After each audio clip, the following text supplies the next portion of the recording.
I am but an ordinary bank clerk, yet unbeknownst to many, I carry the weight of a matrimonial trap meticulously laid by my family. Day by day, I mechanically tap upon the keyboard, gazing out at the overcast sky, while my soul wrestles with an inner turmoil. This existence transcends mere employment. It is akin to a life ensnared. Until that fateful day, when I resolve to shatter these chains and flee the city in pursuit of the freedom that rightfully belongs to me. On a Monday morning, I found myself seated behind the bank counter, my fingertips rhythmically striking the keys, while my gaze involuntarily fixated upon a sliver of the dim sky outside the glass window.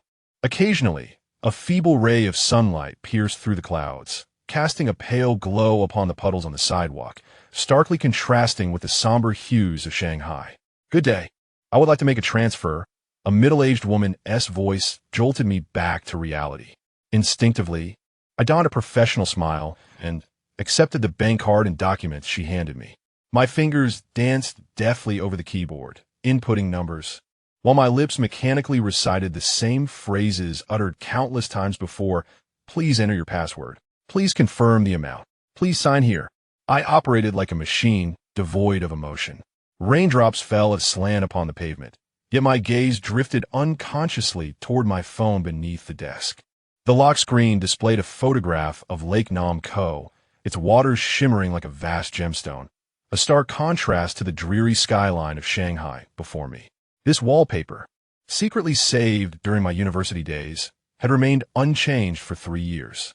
"Qianqian, would you like to join me for lunch?" My colleague Lin Li rapped lightly on the glass counter, her expression a blend of curiosity and enthusiasm. "I heard your fiancé is coming today." A stiff smile graced my lips, my heart tightening with unease. Chenong, the epitome of the ideal son-in-law in the eyes of the Liu family. A high-ranking executive at a financial firm, a native of Shanghai, blessed with a house and a car, and a childhood companion known to our families. Ever since the serendipitous dinner between our families last month, my mother has incessantly mentioned the prospect of engagement. "No, he is not my fiancé," I murmured softly, my fingers unconsciously twisting the lanyard of my work badge. Lindley blinked, exclaiming, "Come on. Everyone in the branch knows your mother sought out the bank manager last week to arrange a more leisurely position for you in preparation for marriage."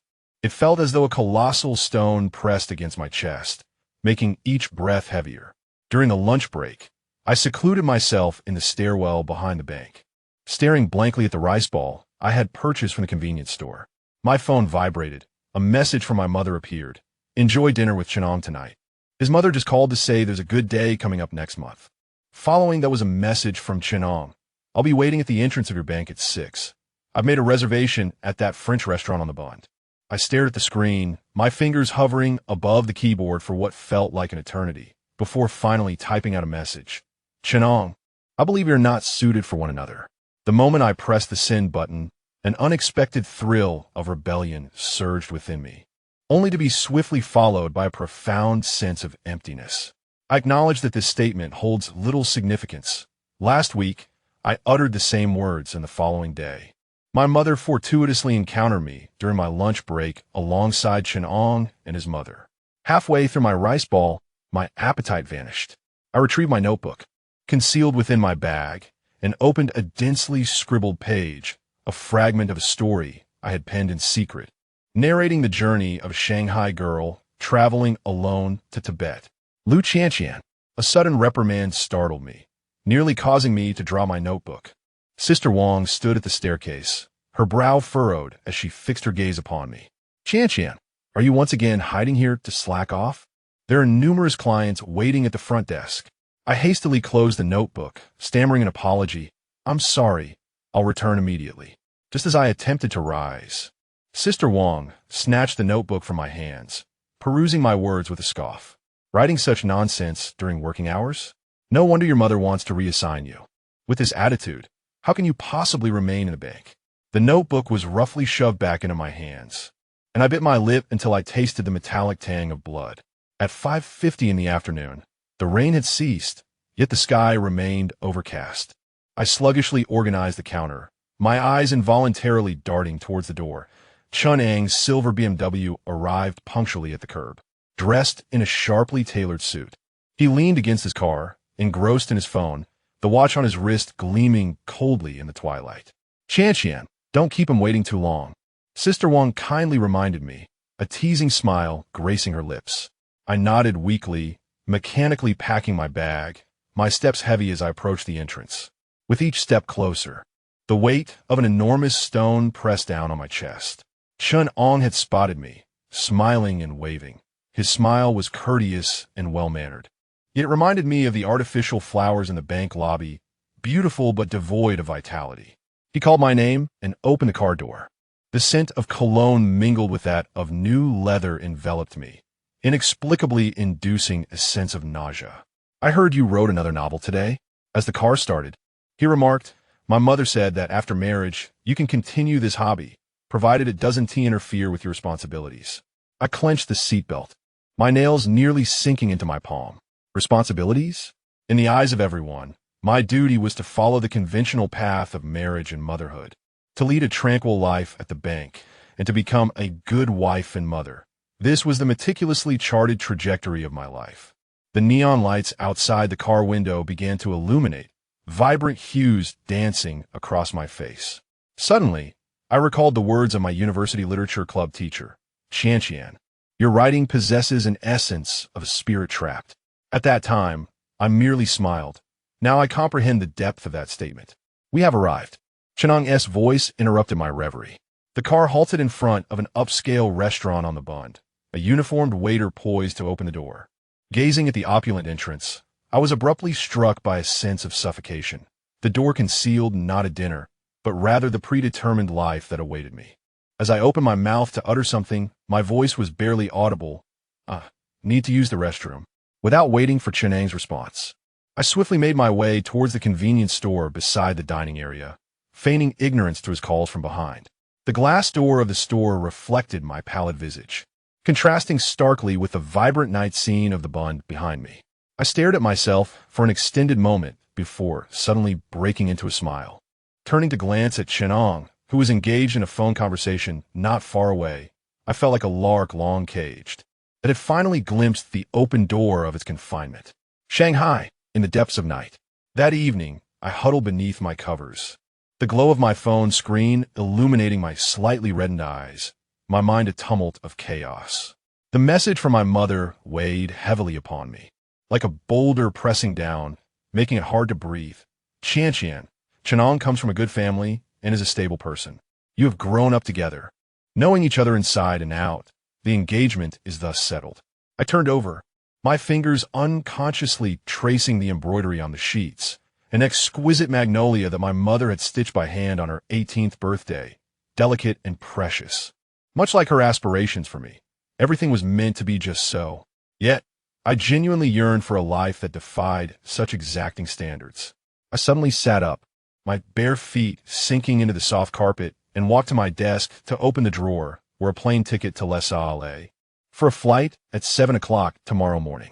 This marked my first genuine act of rebellion in life. At just past 5 in the morning, I stood at the security checkpoint of Pudong Airport, dragging along my small suitcase, my heart racing. Having slept only 3 hours the previous night, faint dark circles adorned my eyes, yet my spirit soared with an extraordinary fervor. I had not informed my parents. Instead, I left a hastily scribbled note on the dining table. I'm going to clear my mind, do not worry. The handwriting was scrawled, as if I feared my own change of heart. Once aboard, I settled into my window seat, my fingertips gently resting against the cold cabin window. As the plane ascended, the morning light of Shanghai crept over the horizon, the city gradually shrinking beneath the clouds, transforming into indistinct points of light. I let out a sigh, finally experiencing a sense of liberation from my constraints. When the aircraft landed at Lessa Gongar Airport, my nails had etched 4 crescent-shaped red marks into my palms. The flight attendant leaned down, her gaze falling upon my whitened fingers. Are you all right, miss? I abruptly released my grip as if scalded, and looked up at the blinding sunlight of the plateau outside the window. It was so brilliant, so piercing, like a golden blade cleaving through the orderly life I had led for 25 years, carving a fissure into my existence. I'm fine, I managed to say. though my voice was so dry that I could scarcely believe it myself. Stepping out of the cabin, the Highland wind rushed towards me, laden with a dry, unfamiliar chill, reminiscent of sun-dried barley mingled with the coolness of glacial meltwater and tinged with the somber essence of long-burnt butter lamps. I instinctively inhaled deeply, only to be met with a choking sensation that ignited a sharp pain in my throat. From Shanghai, the taxi driver glanced at my light brown cashmere coat and pearl earrings, advising, if it's your first time on the plateau, take it easy. The altitude can be quite overwhelming. I nodded slightly, my fingers unconsciously grazing the edge of my phone. The screen illuminated, revealing photographs from last night's family gathering. My parents wore gracious smiles. Beside them stood the impeccably dressed Chenong, while I donned a lotus-pink qipao, my lips curving into a smile that felt almost foreign to me. I have truly arrived, without the arrangements of my parents, devoid of Chun Ang's gentle yet suffocating smile, standing alone upon this entirely unfamiliar land. I glanced down at my phone's navigation. The guest house I had booked was near Barker Street, over an hour's drive from the airport. Biting my lip, I dragged my suitcase towards the taxi queue. In truth, I had not done any prior research. Even the Rhodiola I had purchased at the airport pharmacy was a last-minute decision. As the vehicle entered the city, the scenery outside gradually sprang to life. The azure sky hung low, as if I could reach out and touch it. In the distance, the snow-capped mountains stood majestically and silently, while the vibrant colors of the Tibetan architecture lined the streets, and prayer flags fluttered in the breeze. My heart raced. Everything here was starkly different from the world I knew. The guest house was a quaint Tibetan-style building, and the proprietor was a kind-hearted Han Chinese woman. She studied my fair complexion and distinctly Jiangnan features, her voice tinged with concern as she asked, "Young lady, are you alone? Are you feeling any altitude sickness?" I shook my head, though a dull ache was already forming in my head, which I was reluctant to admit. The woman offered me a cup of butter tea, her tone gentle. "Drink this. It may help alleviate your discomfort." I cautiously took a sip. The rich creaminess mingled with a hint of saltiness, its texture substantial. Though it was not unpleasant, I could not say I enjoyed it. "Don't take a shower tonight. It could lead to oxygen deprivation," she advised. "You must visit Jiakhang Temple tomorrow. Remember to rise early and circumambulate clockwise." I nodded, yet inside, I felt lost, completely uncertain about how to navigate this journey. Throughout my life, every trip had been meticulously planned by my parents, detailing where to stay, what to eat, and even where to pose for photographs. But now, I had to decide what to wear for tomorrow on my own. As night fell, the high-altitude sky shimmered with brilliance. I leaned against the small window of my room, gazing at the faint outline of the Potala Palace in the distance, my heartbeat gradually calming. My phone buzzed with numerous missed calls from my mother. After a moment's hesitation, I chose not to return the call, but sent a brief message. "I have arrived safely." Once sent, I powered off my phone and nestled into the soft bedding. In that moment, I truly felt like I had become the architect of my own destiny for the first time. Chapter 2. The misguided prayer wheel. As the first light of dawn embraced the resplendent golden dome of Jiakhang Temple, it slowly radiated a sacred and gentle glow, as if caressed by the initial rays of sunlight, enhancing its solemnity and mystery. The golden brilliance intertwined harmoniously with the azure sky, creating a breathtaking tableau that invigorated the spirit. Lu Qianqian stood at the entrance of the Kora path, her fingers unconsciously twisting the fringes of her cashmere shawl.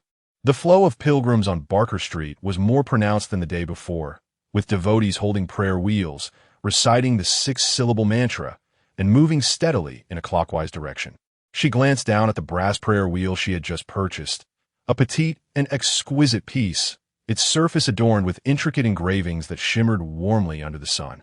She had acquired it from a street vendor, a kindly old woman who, sensing her hesitation, had smiled and uttered something in Tibetan, gesturing towards the Kora path. "It seems I should turn it this way," she murmured softly, mimicking the movements of those ahead of her as she tentatively began to rotate the wheel counterclockwise. Om Mani Padme Hum. A sudden, deep, resonant chant emanated from behind her, startling Lu Qianqian and causing her to fumble the prayer wheel, nearly dropping it. In her fluster, She turned around only to collide with a warm, solid wall. Uh, a soft exclamation escaped her lips as something hard jabbed against her waist. Raising her gaze, she first encountered a long, elegant neck, the Adam's apple subtly shifting beneath sun-kissed skin. Further up was a sharply defined face, beneath a prominent nose. Thin lips were pressed tightly together, and the shadows cast by high cheekbones accentuated a pair of hawk-like, piercing eyes. "You." She began to speak when her prayer wheel suddenly slipped from her grasp, clattering against the stone ground with a dull thud. The man's fluid motion as he bent to retrieve, it was reminiscent of flowing water. The golden threads embroidered on the cuffs of his Tibetan robe glinting in the sunlight. A Han girl. His voice was deep and rich, resonating like the gentle chime of a copper bell stirred by the wind. "Your prayer wheel is reversed." Lu Qianqian's face flushed crimson. It was only then that she realized the direction of everyone else's prayer wheels was opposite to hers. As the man returned the wheel to her, his cool fingertips inadvertently brushed against her wrist, sending a subtle jolt through her. I didn't know her voice trailed off, growing quieter, her ears burning with an almost transparent hue. The man did not leave immediately. Instead, he regarded her intently. Sunlight filtered through his thick lashes, casting a small shadow beneath his eyes. He wore a gilded robe that differed from the ordinary Tibetan attire, cinched at the waist with a silver belt adorned with turquoise, exuding an undeniable aura of gravitas. "Is this your first time in Lhasa?" he inquired. Lu Qianqian nodded, instinctively taking a half-step back, only to trip over a protruding stone slab. Just as she felt herself teetering on the brink of losing her balance, a warm, strong hand steadied her elbow. "Be careful." Those simple words caused her heart to skip a beat. The man's palm was broad and powerful, the warmth seeping through the thin fabric of his sleeve, reminiscent of the hot water bottle her mother would place by her bedside on chilly winter nights in Shanghai. "Thank you," she whispered, unable to meet his gaze. "How is your altitude sickness?" he inquired suddenly. Lu Qianqian looked up in surprise. "How do you know?" The corners of the man's lips curved slightly upward. "Your lips are a bit purplish." As he spoke, he produced a delicate silver box from his pocket, containing a piece of saffron. She hesitated before accepting it. The moment their fingertips brushed, a subtle fragrance of sandalwood intertwined with cedar wafted to her nostrils. The intricate engravings on the silver box suggested it was of considerable value. "I am Luo Zhuijia Qo," he declared abruptly, his voice imbued with an irresistible certainty. "Lu Qianqian," she instinctively replied, only to realize with surprise that she had revealed her true name to a stranger. "Lu Qianqian," he echoed slowly, as if those 3 syllables transformed into a mystical incantation in his mouth. For turning the prayer wheel, one must do so clockwise, for wishes of love. He paused, his gaze lingering on her flushed earlobes. "It is more effective at the Jiukong Buddha Hall." With that, he nodded slightly and blended into the throng of devotees. Lu Qianqian stood there, entranced by his retreating figure, the golden Tibetan robe glimmering in the sunlight before vanishing among the colorful prayer flags. It was not until the prayer wheel in her hand became painfully hot from the sun that she regained her senses. Looking down at the silver box, she noticed an inscription at the bottom, "Luo family." "So, he is of noble descent," she murmured softly, placing the saffron on her tongue. The bitterness mingled with a hint of sweetness spread across her palate, alleviating her headache considerably. Following Luo Zhuijia Qo's instructions, she arrived at the Jiukong Buddha Hall and, mimicking the locals, pressed her palms together in prayer before the Buddha. In that fleeting moment of closure, however, his hawk-like eyes invaded her thoughts. "Hope," she silently wished, only to find herself faltering. Initially intending to pray for her parents' understanding, she inexplicably altered her wish, yearning to encounter someone she fancied. Upon opening her eyes, the butter lamp in front of the Buddha flickered gently, as if responding to her desire. Startled by her audacious thought, Lu Qianqian hurriedly rose to leave. As she exited the hall, a gust of wind swept past, causing the hanging prayer flags to rustle. Unbeknownst to her, 100 meters away, beneath the corridor of the Shakyamuni Hall, Luo Zhuijia Qo was quietly observing her. The gilded prayer wheel in his hand had come to a standstill for the first time in 29 years. "Young master?" A servant behind him gently reminded. "The family meeting is about to commence." Luo Zhuejiaquo withdrew his gaze, his fingertips unconsciously tracing a fresh scratch on the prayer wheel, left from the earlier fall. "Investigate," he said in a low voice. "The Han girl who checked into an inn near Barker Street today is named Lu Qianqian." The servant looked up in astonishment, but all he could discern on his master's typically calm profile was a fleeting, elusive emotion. Chapter 3. Moonlight stained with barley wine. The night in Barker Street descends later than in Shanghai. At 9 o'clock, the twilight still lingers. The distant snow-capped mountains are bathed in a delicate golden hue by the setting sun, while the entire city of Lhasa is enveloped in a hazy blue ambience. The dusk flows over Barker Street like spilled butter tea. Lu Qianqian stands on the steps of the bar, clutching the collar of her silk shirt, her fingers absently caressing the edge of her phone. Unread messages from her mother, still visible on the screen, yet she lacks the courage to open them. To step inside, she tells herself, taking a deep breath before pushing open the intricately carved wooden door. The damp night breeze brushes against her ankles, and the silver bells of her waist chain emit a delicate tinkling sound beneath her Tibetan skirt, purchased that afternoon from a street vendor, whose gruff Mandarin proclaimed that a fortunate girl should possess a talisman. As the glass door swings open, it jingles a string of copper bells, and the neon lights cast a crimson halo around the gilded Buddha statue. The interior of the bar is far quieter than she had anticipated. There is no ear-splitting music, only the gentle flow of Tibetan folk songs in the air. Butter lamps adorn the wooden long tables, their warm yellow flames reflecting off copper drinkware, casting a mosaic of golden glimmers. A few patrons engage in hushed conversations, and occasionally the sound of clinking glasses rings out, crisp and melodious. The liquor cabinet, behind diamond-patterned glass, sparkles with various Tibetan wines, and Lu Qianqian selects a corner booth, the soft Tibetan cushions allowing her taut nerves to relax slightly. A server approaches, presenting her with a drink menu, mostly inscribed in Tibetan, with only a few scattered Chinese characters. Barley wine, sweet tea butter wine. She bites her lower lip, suddenly recalling the man she encountered earlier on the Kora path, Luo Zhuejiaquo.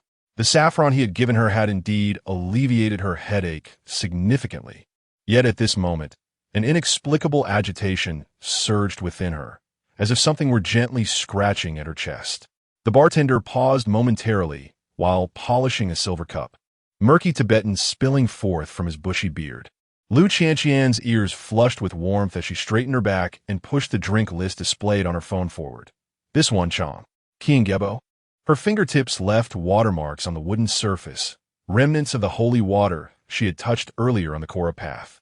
Barley wine paired with butter tea. A foreign little cat, a bronzed hand, extending from the side, covered the mouth of her cup, sending a chill through her wrist as the nine-eyed Z bead brushed against her bone. Lu Qianqian instinctively recoiled, turning to be enveloped by the scent of cedar wafting from the sheepskin Tibetan robe.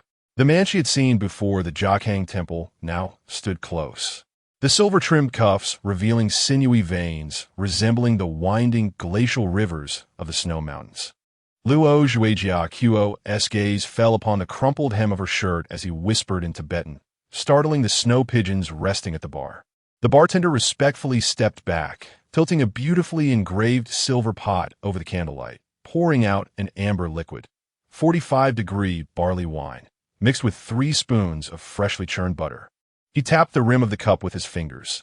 The milky foam surged over the edge, producing a delicate popping sound, warming her stomach. "How did you know?" Lu Qianqian swallowed the latter part of her sentence, her fingertips unconsciously tracing the carved 6-syllable mantra on the cup's surface. At a 45-degree angle. "Do you wish to succumb in the yurt of a stranger?" A familiar voice, tinged with a hint of mockery, echoed in her ears. The warmth of the liquor, once fiery as it slid down her throat, was softened into a gentle current by the butter. Finally, she dared to lift her gaze to scrutinize the enigmatic man before her, his brow casting shadows, the turquoise earring dangling from his left ear swaying subtly with his breaths. reminiscent of the eternal ice crystals atop snow-capped peaks. The flight MU-2335 from Shanghai had just arrived. His fingertips grazed the boarding pass sticker that had brushed against her sleeve. The friction between his sheepskin gloves and the silk fabric producing a soft rustle. Was the yak milk cream provided in first class of no use? His gaze settled on the sunburned tip of her nose. In a flurry of panic, Lu Qianqian fumbled for her small bag, causing her lipstick and sunscreen spray to clatter to the ground. Just as she bent down to retrieve them, the man had already knelt, his elegantly defined fingers gathering the scattered items into a neat little pile. He picked up a gilded mirror case that had rolled beneath the booth, pausing as his thumb brushed over the lotus relief, a relic from the Xuanda era of the Ming Dynasty. It had been passed down through generations. She hastily snatched the mirror back, her fingertips brushing against the callous skin of his palm, sending a shiver down her spine as a chill breeze swept through the space. The intoxicating blend of alcohol and Tibetan incense coursed through her veins. It had dawned on her that he had ensnared her in the corner of the booth with his Tibetan robe. The silver-threaded embroidery of auspicious clouds, so close she could discern each delicate stitch. Suddenly, Luo Ziko leaned in, and Lu Qianqian instinctively held her breath, retreating until the back of her head met the cushion adorned with a lucky knot. His long fingers threaded through her hair, plucking a Bodhi leaf that had unknowingly clung to her. Those who circumambulate the prayer wheel thrice in a clockwise manner should not indulge in liquor during the hour of the dog. The leaf curled into a small boat in his palm, buoyed by the flickering candlelight reflected in her pupils. How do you know I circled 3 times? Her voice faltered, recalling that she had indeed followed the crowd around the prayer wheel earlier that afternoon. She had felt a gaze burning into her back, igniting a warmth in her ears.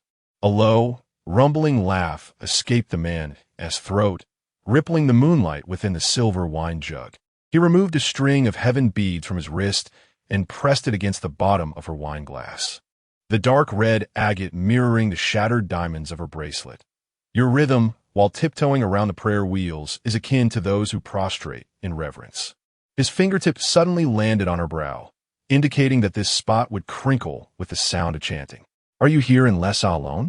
He set down his wine glass and inquired abruptly. Yes. Why? She bit her lip, uncertain how to respond. Surely, she could not confess that she was fleeing from an arranged marriage orchestrated by her parents. Jia Qiu seemed to perceive her hesitation, refraining from pressing further. Simply stating in a calm but commanding tone, it's not safe here at night, especially for Han girls traveling alone. Lu Qianqian defiantly lifted her chin. I can take care of myself. Can you? He arched an eyebrow, his gaze landing on the sweet tea cup before her. How can one who cannot distinguish between barley wine and sweet tea possibly care for themselves? She found herself at a loss for words, her cheeks aflame. Jia Qiu regarded her indignation with a barely perceptible smile curving at the corners of his lips. In her flustered state, Lu Qianqian instinctively reached for her forehead, only to have him grasp her wrist. His rough fingertip traced her bluish veins, pausing at the clasp of her watch. A Cartier Ballon Bleu? He raised an eyebrow, resembling a snow leopard toying with a goat that had wandered into its territory. A fitting match for your turquoise earrings today. She suddenly realized that he remembered even the jewelry she had changed. The alcohol surged to her cheeks. Attempting to withdraw her hand, she was instead drawn forward by him, the wide sleeves of his Tibetan robe brushing against her bare ankles, the cashmere lining softer than the silk from an old Shanghai tailor. Allow me to take you to a place where you can regain your composure. Luo Zhuijia Qiu stepped forward with undeniable authority, the silver adornments on his wrist jingling softly in the dim corridor. Lu Qianqian stumbled to keep up, her hair brushing against the painted columns adorned with celestial murals, colorful gold dust cascading on her shoulders. The moonlight poured over the rooftop like silver, and the entire sacred city unfurled beneath their feet like a river of stars. The man unfastened the front of his robe, revealing a pristine white lining, and laid the outer garment on the stone railing, gesturing for her to take a seat. Lu Qianqian, fixated on the embroidered lining filled with scriptures, dared not move. As he pressed her shoulder down gently, she heard the faint sound of fabric tearing, Her skirt had caught on the silver thread embroidery. "Do not move." Luo Zhuejiakuo knelt on one knee, carefully unraveling the tangled silk thread with his sheepskin-gloved hands. His braid brushed against her instep, causing Lu Qianqian to curl her toes. And she saw the moonlight etching a stark contrast along the nape of his neck, reminiscent of the deities depicted in sacred texts. In the distance, the humming of a prayer wheel could be heard, and he suddenly spoke. "Is this your first visit to Tibet?" His fingers smoothed the wrinkles of her skirt with an ease that suggested he had done it 1,000 times before, walking in silk on the plateau, as if climbing a mountain while cradling a bowl of butter tea. Lu Qianqian gripped the prayer flag, not at the edge of the stone railing. The night breeze carried the scent of cedar from his robe. I wish to experience a different life." Her voice trailed off amidst the sudden explosion of fireworks, awakening the ancient city for a festival, golden red flames blooming within his pupils like a mandala. Luo Zhuejiakuo raised his hand to shield her from the falling dust, warmth radiating from his palm through the silk shirt onto her shoulder. "Then let us begin tomorrow." In a seemingly magical gesture, he presented her with a silver-inlaid wooden bowl, the yogurt topped with dried gisang flower petals. "First, finish this bowl of restorative soup." She scooped a trembling spoonful of the creamy top, hearing a faint sigh behind her. The man murmured something in Tibetan, unfastening a silver knife adorned with turquoise from his waist, slicing through the colorful thread that the night wind had entwined in her hairpin. He looked down at her, his gaze imbued with an irresistible authority. "Tomorrow morning at 8, I will send someone to fetch you." "Fetch me? To where?" "To a place where you can truly understand Lhasa." Having said that, he turned and walked ahead, the dark Tibetan robe carving a sharp arc in the moonlight. Lu Qianqian stood frozen in place, only coming to her senses when the wooden door of the bar swung open under his hand. "Follow me. I shall escort you home." Chapter 4. The lark with broken wings moonlight flowed over the bluestone path, transforming it into a frozen river. Lu Qianqian stepped lightly upon the fragmented shadows cast by her turquoise silver hairpin. Counting the 6th time, she had stepped on the ties of her peacock blue cloak. The clamor of Barker Street had long been devoured by the night, and the once resplendent prayer wheels now shimmered with a cold, steely blue, as if the entire holy city had been encased in a crystal paperweight. She reached to grasp the tassels that tangled behind her, yet her silk gloves, dampened by the evening dew, slipped against her skin. The cloying sweetness of the yogurt from the bar's rooftop still lingered on her palate, while Luo Zhuejia's words from earlier echoed in her mind, likening the Moro to a diamond nestled within a velvet box, causing her ears to flush with warmth. The evening breeze lifted a corner of her cloak, revealing the newly purchased Tibetan boots from that afternoon. Though they were supposed to be size 37, they now felt as heavy as lead upon her ankles. Suddenly, she halted, calling out to the tall figure standing 3 meters ahead. The silver-threaded cloud patterns on the man's flickered in the moonlight, reminiscent of a mountain deity ready to take flight with the wind. "Could you slow down?" As Luo Zhuejia turned, a cascade of eagle bone pendants chimed, his gaze sweeping over her disheveled tassels. "Do all Shanghai girls have to be so?" He paused, the sharp arc of his Adam's apple visibly rolling beneath the moonlight. "Difficult to manage?" Just as Lu Qianqian prepared to retort, her lungs betrayed her, transforming into deflating balloons. The thin air exploded into tiny shards of ice within her veins, and as the numbing sensation crept up her spine, she heard the sound of silverware clattering to the ground. Her auspicious knot on the Tibetan boots had come undone. In that fleeting moment of the world tilting, she was enveloped by the fragrances of cashmere and cedar, and as her forehead collided with the warmth of a solid chest, she vaguely discerned the reflection of the Big Dipper upon the turquoise scabbard nestled at the man's lower back. "Breathe," he commanded in a low growl that reverberated painfully against her eardrums. Luo Zhuejia knelt, encircling her in his arms, his thumb pressing against her jaw to force her mouth open. In her oxygen-deprived vision, the deep furrows between his brows resembled the cracks of prayer flags, while the silver-edged standing collar brushed against her nose. Each breath infused with the warmth of pine branches simmered over a fire. Instinctively, Lu Qianqian clutched the GU box at his chest, the gilded edges pressing painfully against her palm. The sacred text concealed within rustled softly, mingling with the heartbeat emanating from his chest, more intense than the rhythm of a prayer wheel. The last memory she grasped before consciousness ebbed was the tremor of his throat as he cursed in Tibetan, akin to the quaking of a ridge before an avalanche. As the moonlight ascended to the third compartment of the intricately carved Tibetan cabinet, Lu Qianqian briefly awakened amidst the entanglement of butter and sandalwood. Her peacock blue cloak lay neatly folded on a gilded hanger, replaced by a snow-white woolen blanket enveloping her. The fibers still retained the warmth of the bonfire.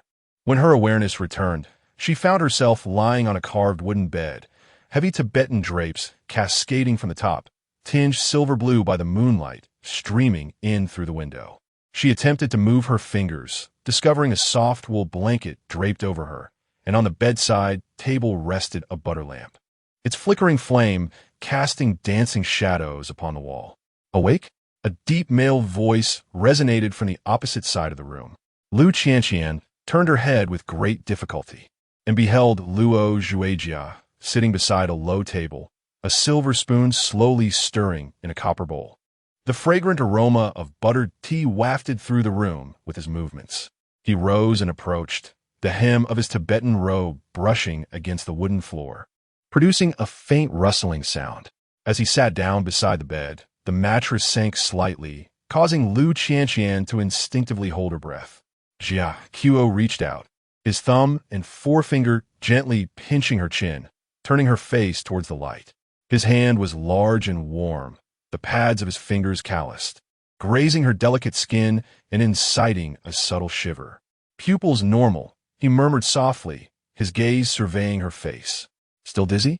Lu Qianqian shook her head, then nodded, finally whispering. A little.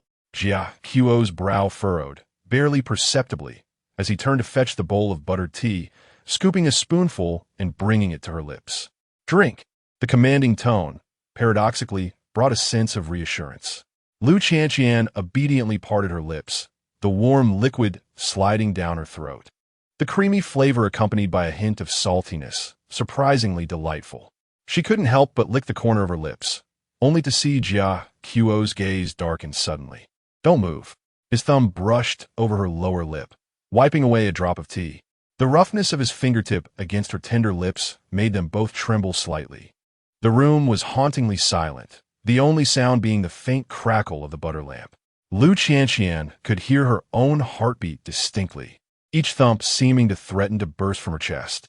Jia Qiu's hand lingered by her lips, its warmth almost searing. The little lark of Shanghai, he suddenly spoke, his voice lower and more husky than usual, almost lost in the spring breeze of Lhasa. This statement felt like a stone cast into her tranquil heart lake. Lu Qianqian raised her eyes to him, realizing that this man, stern as a mountain in the sunlight, appeared much softer in the dim light. His long eyelashes cast a small shadow beneath his eyes, and the collar of his robe was slightly open, revealing a mysterious string of incantations at his collarbone. Why do you help me? She asked softly. Jia Qiu withdrew his hand, his gaze falling upon the snow-capped mountains outside. Because of your eyes. What? He spoke slowly. When I first saw you at Jiakhang Temple, your eyes held the reign of the entire Jiangnan. Lu Qianqian's heart skipped a beat. Jia Qiu stood, his tall figure casting a shadow upon the wall. Sleep a little longer. I will take you back when dawn breaks. Wait. She found courage from an unknown source, reaching out to grasp his sleeve. Where is this? My residence.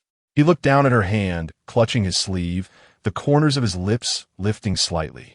Do not worry, it is very safe here. Only then did Lu Qianqian notice a massive thanka hanging on the wall, depicting the compassionate green Terra, seemingly guarding this space.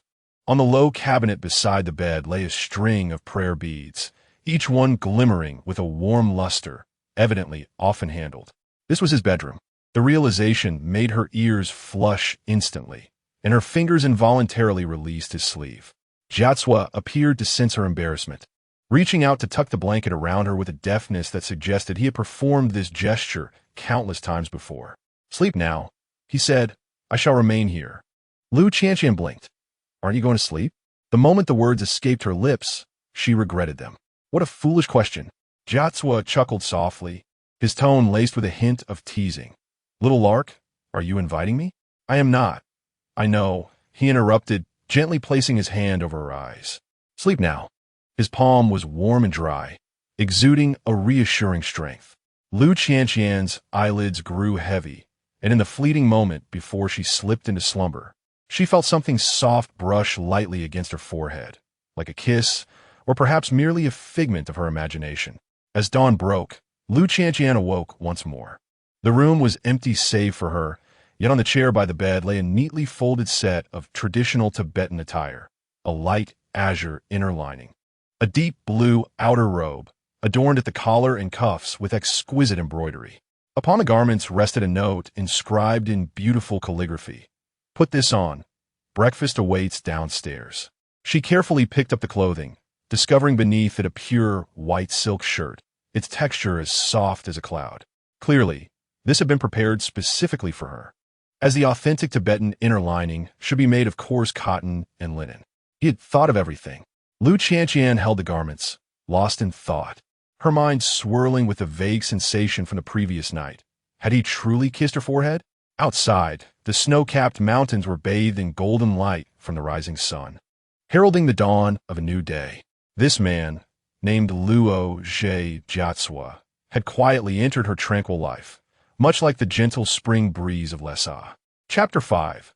Above the clouds in the morning, Lu Qianqian was escorted back to the hotel, and in the afternoon, after waking from her slumber, she was taken out by Jiachua to witness the local specialties. As the fragrant smoke wafted over the barley fields, Lu Qianqian's silver waist chain became entangled in the prayer wheel's axle. In a flurry, she tugged at the silk cord, and the grains spilling from the gilded cylinder struck her instep, causing a sharp pain that brought tears to her eyes, reminiscent of the mists of Jiangnan. The distant sound of chanting rumbled like thunder as the crowd swirled in a torrent of Tibetan robes and shawls, sweeping her away like a solitary peacock feather detached from its branch. "Do not move." Suddenly, her wrist was seized with an intensity akin to fire.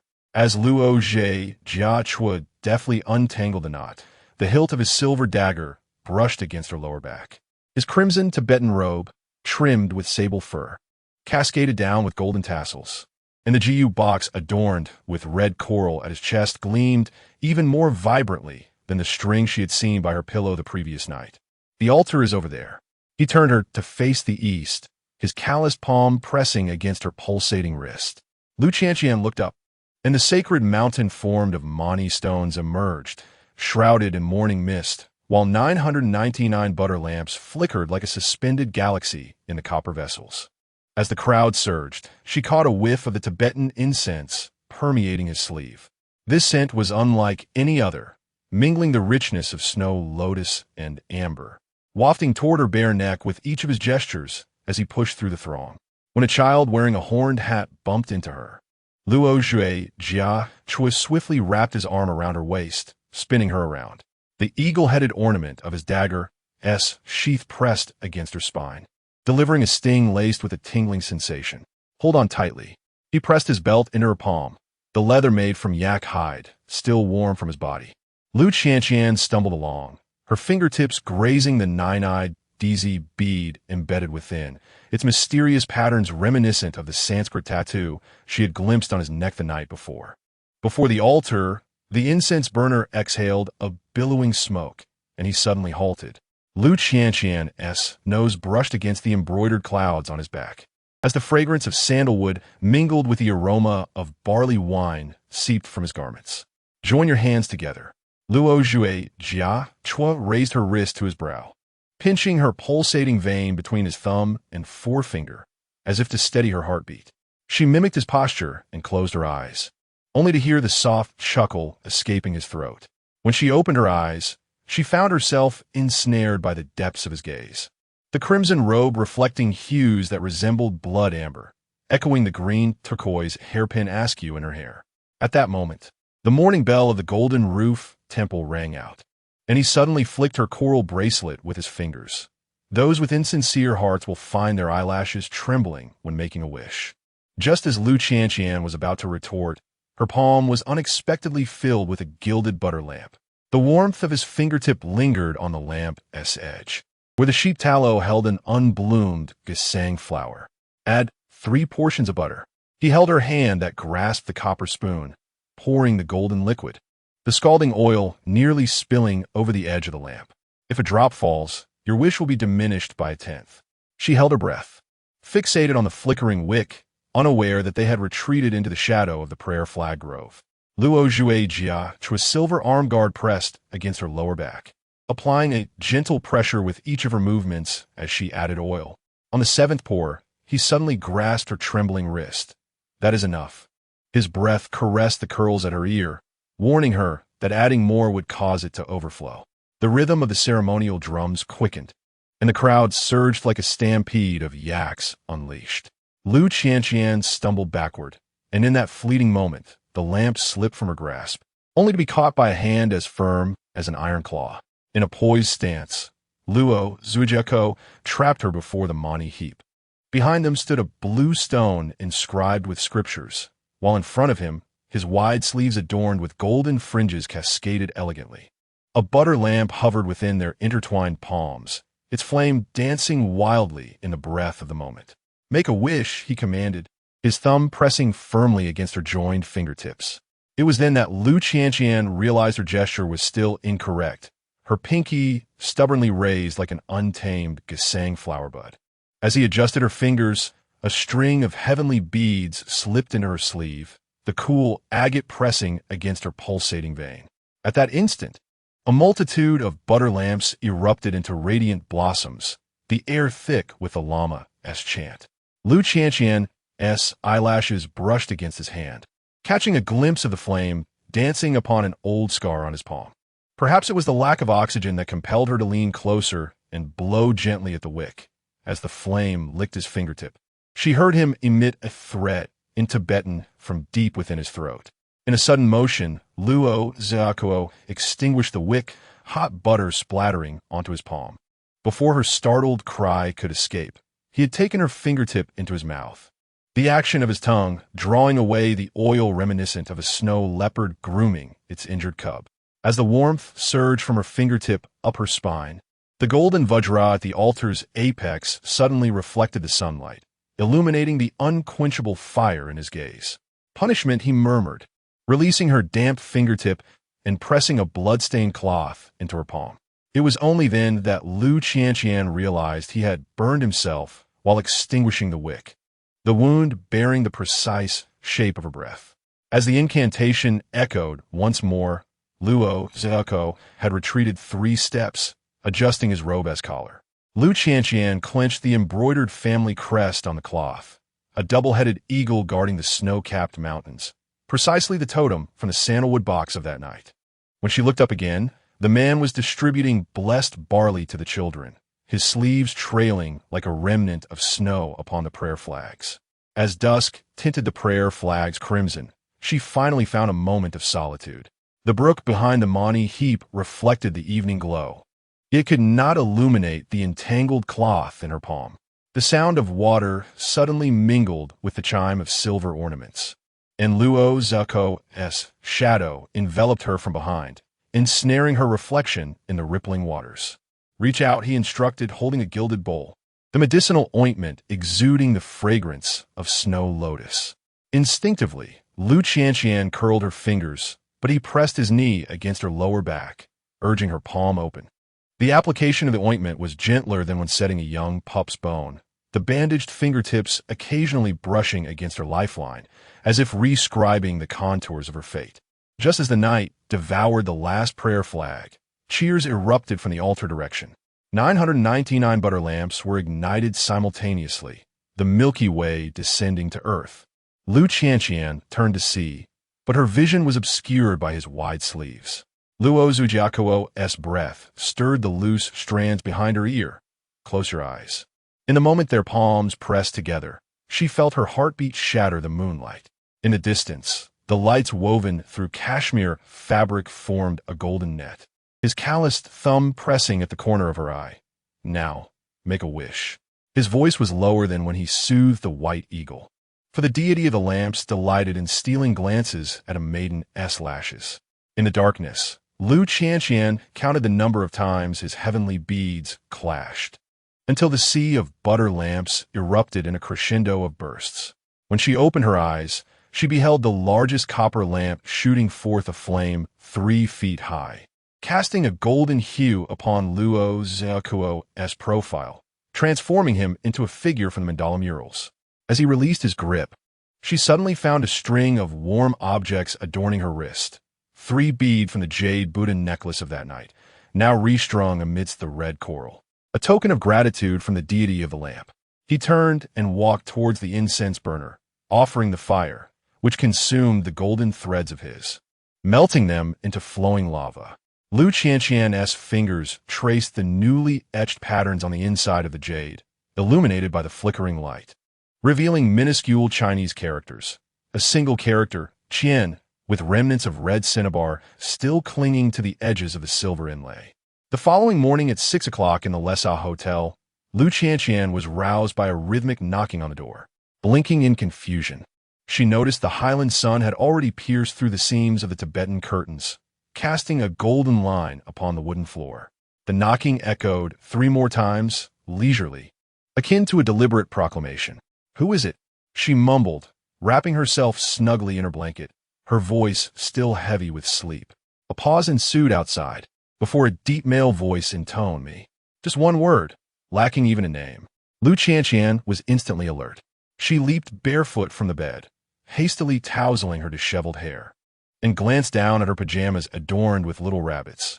Such attire seemed woefully inadequate to face the imposing Tibetan man. Wait a moment. In her flurry, she rummaged through her suitcase, inadvertently kicking over the unfinished cup of sweet tea from the previous night, the ceramic cup crashing to the floor. The man outside appeared to sigh. Lu Qianqian opened the door. How did he know her name? Stunned, Lu Qianqian stood frozen, suddenly recalling the previous night at the bar, where in a haze from a sweet tea, she had pulled out her ID to show someone. Wait, was it him? Her memories fractured. All she could remember was that the man named Luo Xiaokuo had escorted her back to the hotel, while the front desk attendant regarded her as if she were a lamb strayed into a wolf's den. With a click, the door lock turned, and Lu Qianqian gasped. He actually had a key? Having obtained a key from the proprietor, Jia Qiuo pushed the door open, as if reading her thoughts, carrying a carved food box. You mentioned wanting to visit Namso today.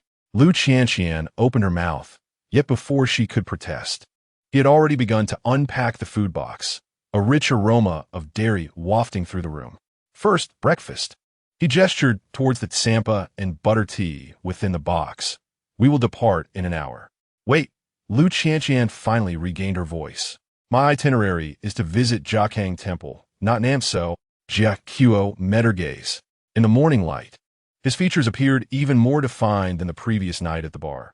High brow, profound eye sockets, and a jawline seemingly sculpted by the winds of the snow-capped mountains, sharp to the point of being austere. The way he furrowed his brow at that moment inexplicably reminded Lu Qianqian of a snow leopard she had seen in the zoo during her childhood, when her father had taken her. Jiakhang Temple can be visited in the afternoon, he stated calmly, yet with an air of finality. The morning light is suited for Namso. Lu Qianqian instinctively wished to retort, but fell silent upon seeing the cup of butter tea in the box, intentionally diluted, its rim adorned with a small petal of a gesang flower, as if someone had plucked it to embellish the offering. She silently accepted the cup, taking a small sip, the temperature just right. The corners of Jia Qiuo's lips curled slightly as he turned and walked towards the window, his back to her, arranging something. Lu Qianqian seized the opportunity to observe him. Today he wore a Tibetan robe with a deep gray turtleneck sweater underneath that accentuated his broad shoulders. Sunlight streamed in from behind him, outlining a fluffy golden edge. What are you looking at? He suddenly spoke, not turning his head. Lu Qianqian nearly choked on the butter tea. In nothing. After finishing, change your clothes. Jia Qiuo pointed to a paper bag that had mysteriously appeared on the bed. Wear this. It's windy at Namso. Inside the bag lay a brand new Tibetan cashmere cloak, lined with intricate lotus patterns, soft to the touch as if cradling a cloud. Lu Qianqian looked up in a daze, only to see Jia Qiuo's navy blue pants briefly flash at the door as he departed. At 9 in the morning, on the way to Namso, The off-road vehicle wound along the mountain road, the outside adorned with endless snow-capped peaks and prayer flags. Wrapped in a cashmere cloak, Lu Qianqian inhaled the faint scent of sandalwood. This garment had clearly been washed, yet still retained a hint of Jia Qiuo's essence, reminiscent of cedar mingling with Tibetan incense. Last night, she hesitated to speak. "Thank you for bringing me back again." Jia Qiuo held the steering wheel with one hand, while the other rummaged through the glove compartment, tossing her a small bottle. "Apply this." Lu Qianqian caught it. It was a hand cream.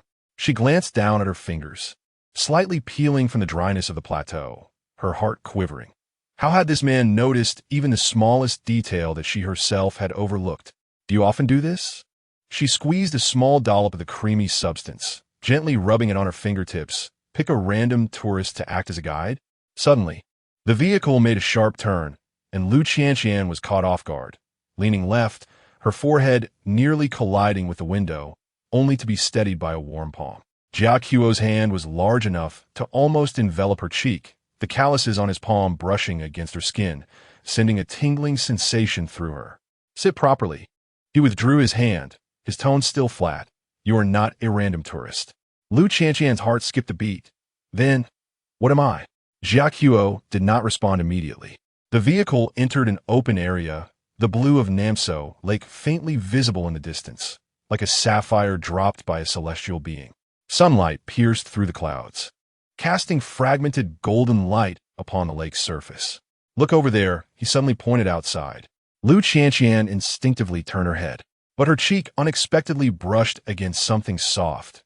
Jia Qiuo had leaned in closer, their breaths nearly mingling.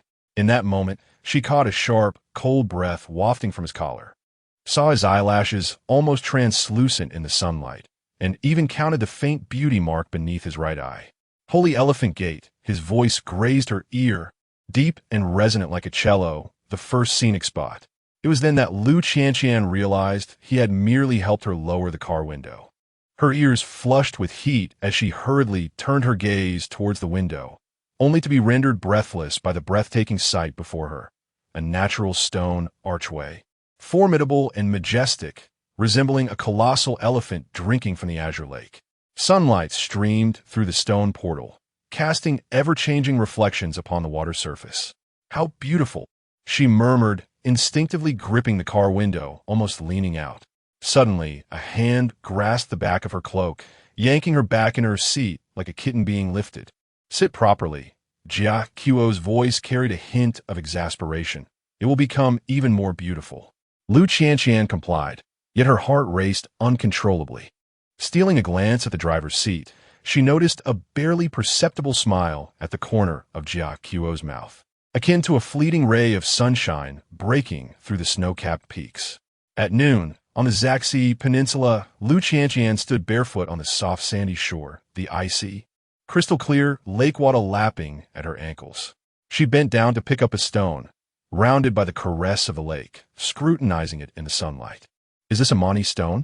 she inquired, turning to Jia Qiuo, who leaned against a massive boulder, smoking, the sleeves of his navy sweater rolled up to his elbows, revealing his well-defined forearms.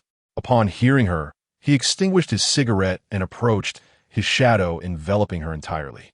"Just a regular stone," he replied, taking the stone from her and lightly brushing his fingertips against her palm. "A Mani stone requires inscriptions of scriptures." Lu Qianqian looked up at him. "Can you inscribe?" Jia Qiuo lowered his gaze, his eyes resting on her face for a few seconds before he suddenly produced a small Tibetan knife from his pocket. The handle was silver, adorned with a turquoise gem. "Extend your hand," he instructed. Hesitant, Lu Qianqian opened her palm. Jia Qiuo's hand covered hers, his calloused fingertips gently pressing against her wrist, while his other hand wielded the knife, skillfully carving into the stone she had collected. His eyelashes cast delicate shadows in the sunlight, and his furrowed brow bore an expression of near reverence. All done. Moments later, he returned the stone to her palm. Upon it were etched two simple Tibetan characters, their lines graceful and fluid. "What does this mean?" Lu Qianqian asked with curiosity. Jia Qiuo sheathed the knife and gazed towards the distant lake. "Peace." Clutching the stone tightly, Lu Qianqian suddenly noticed a suspicious flush at his ears. This man, who had exuded such commanding presence when they first met at the bar, was now displaying signs of shyness? Jia Qiu. She summoned her courage to call him by name. Why are you so kind to me? The wind swept in from the lake, carrying with it a dampness. Jia Qiu turned, his tall figure blocking the blinding sunlight, casting a shadow before her. His gaze was as profound as the waters of Namso Lake, concealing a myriad of unspoken emotions. Because he raised his hand, tucking a strand of her wind-tossed hair behind her ear, his fingertips lingering momentarily at her earlobe. Your eyes resemble the sky here. Lu Qianqian was taken aback. She had encountered countless metaphors to describe eyes, like stars, like amber, like fawns, but never had anyone liken her eyes to the sky of the plateau, pure, free, and capable of embracing all. Let us go. Jia Cui naturally took her hand, leading her to lunch. His palm was broad and warm, enveloping her fingertips completely, as if he had performed this gesture countless times before. Lu Qianqian allowed him to guide her, suddenly realizing that from the morning until now, she had not once thought of Shanghai, her parents, or the suffocating engagement. In this moment, she was merely a young girl by the banks of Lake Namco, hand in hand with a Tibetan man, as free as a migratory bird gliding across the lake surface. Chapter 6.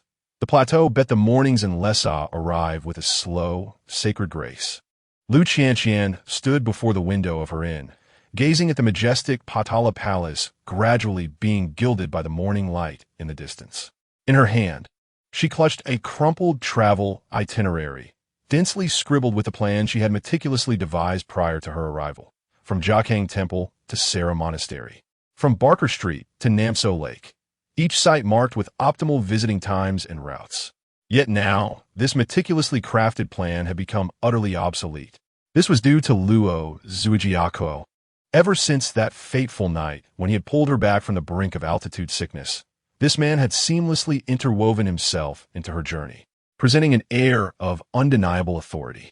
He had dispatched people to deliver Tibetan medicine to alleviate her symptoms, arranged private transport to escort her to various attractions, and even instructed the innkeeper to prepare meals tailored to her taste. Subtle Jiangnan dishes infused with Tibetan flavors, each dish perfectly catering to her palate. Tender yet domineering, meticulous yet overbearing. Just like now, today we shall visit the Potala Palace. Jia Qiu's voice resonated from behind her, deep and resolute, as though his words were not a suggestion, but a foregone conclusion.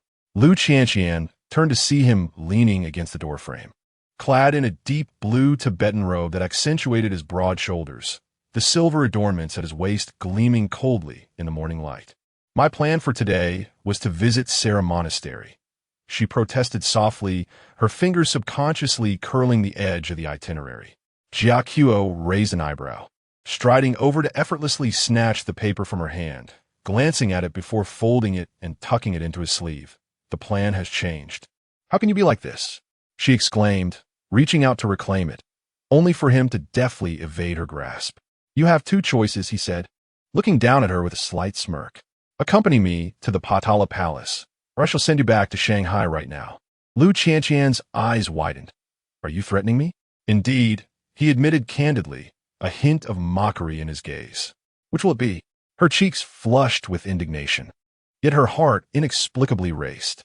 This man's assertiveness should have incited her aversion, but for reasons unknown, every time he took the liberty to arrange matters, it turned out to be precisely what she needed. Almost as if he understood her preferences better than she did herself.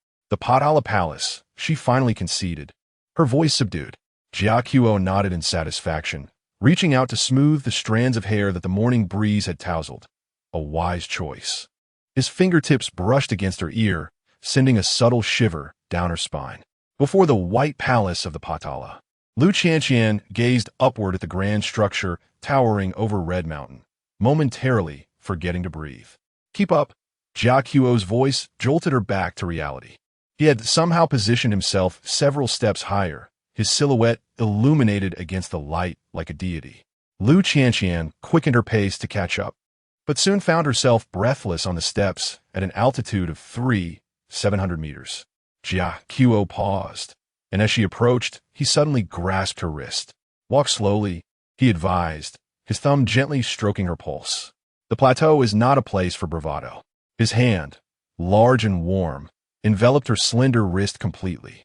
Lu Qianqian could distinctly feel the thin calluses on his fingertips, their coarse texture inexplicably providing a sense of comfort. "I can walk by myself," she murmured softly. He did not pull away.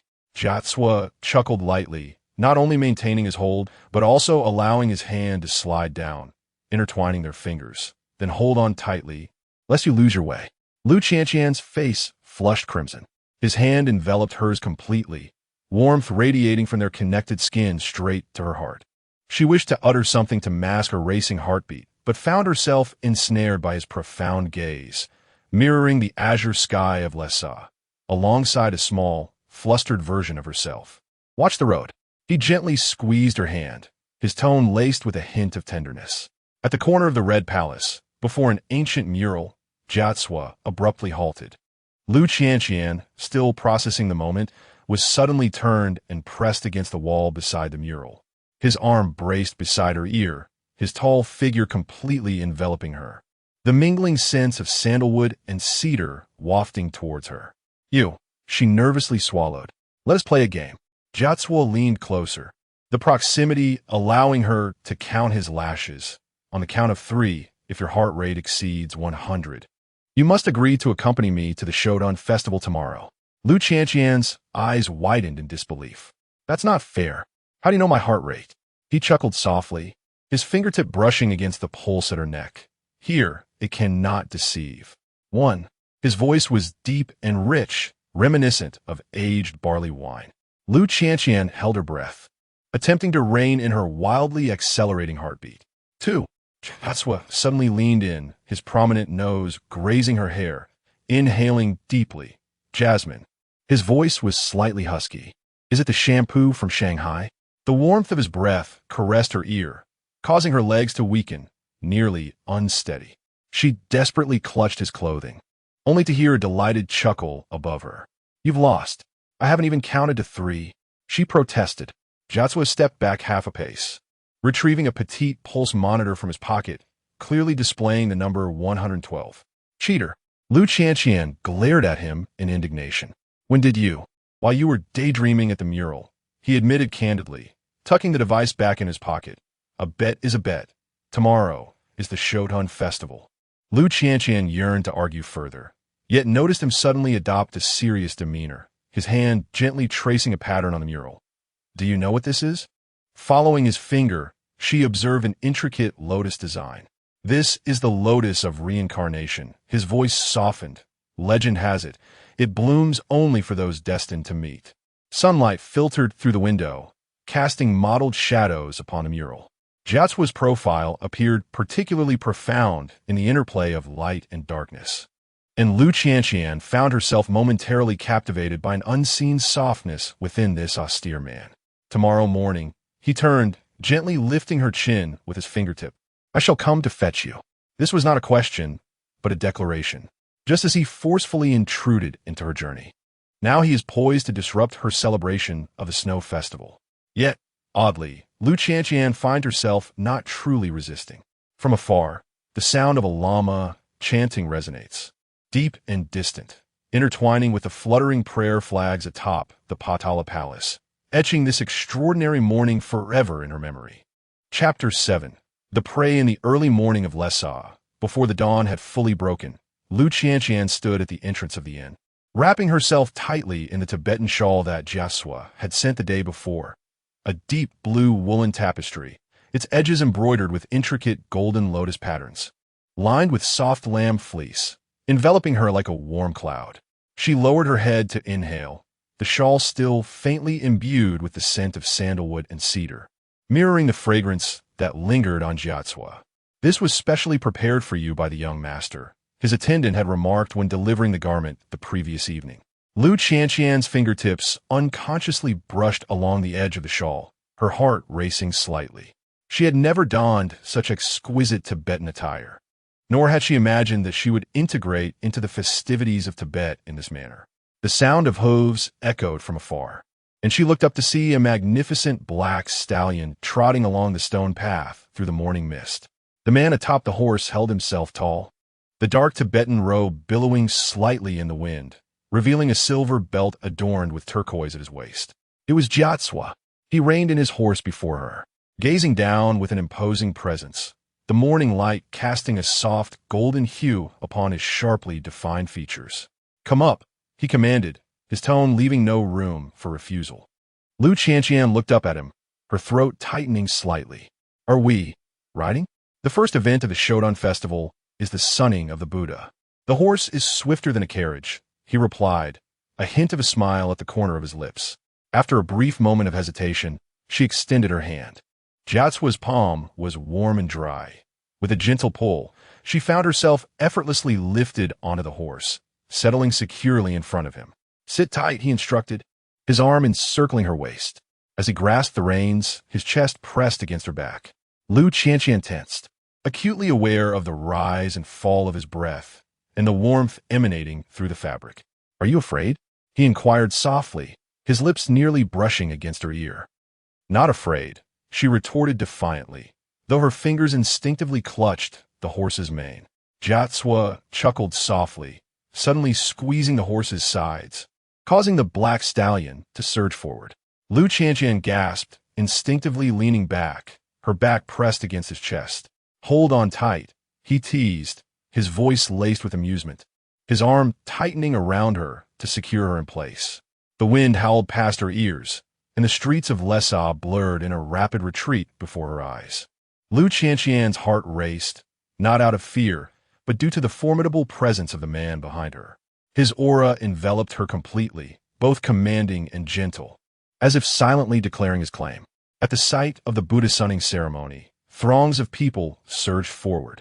The colossal statue of Shakyamuni Buddha unfurled slowly in the morning light, the golden satin rippling in the breeze, resembling a divine miracle.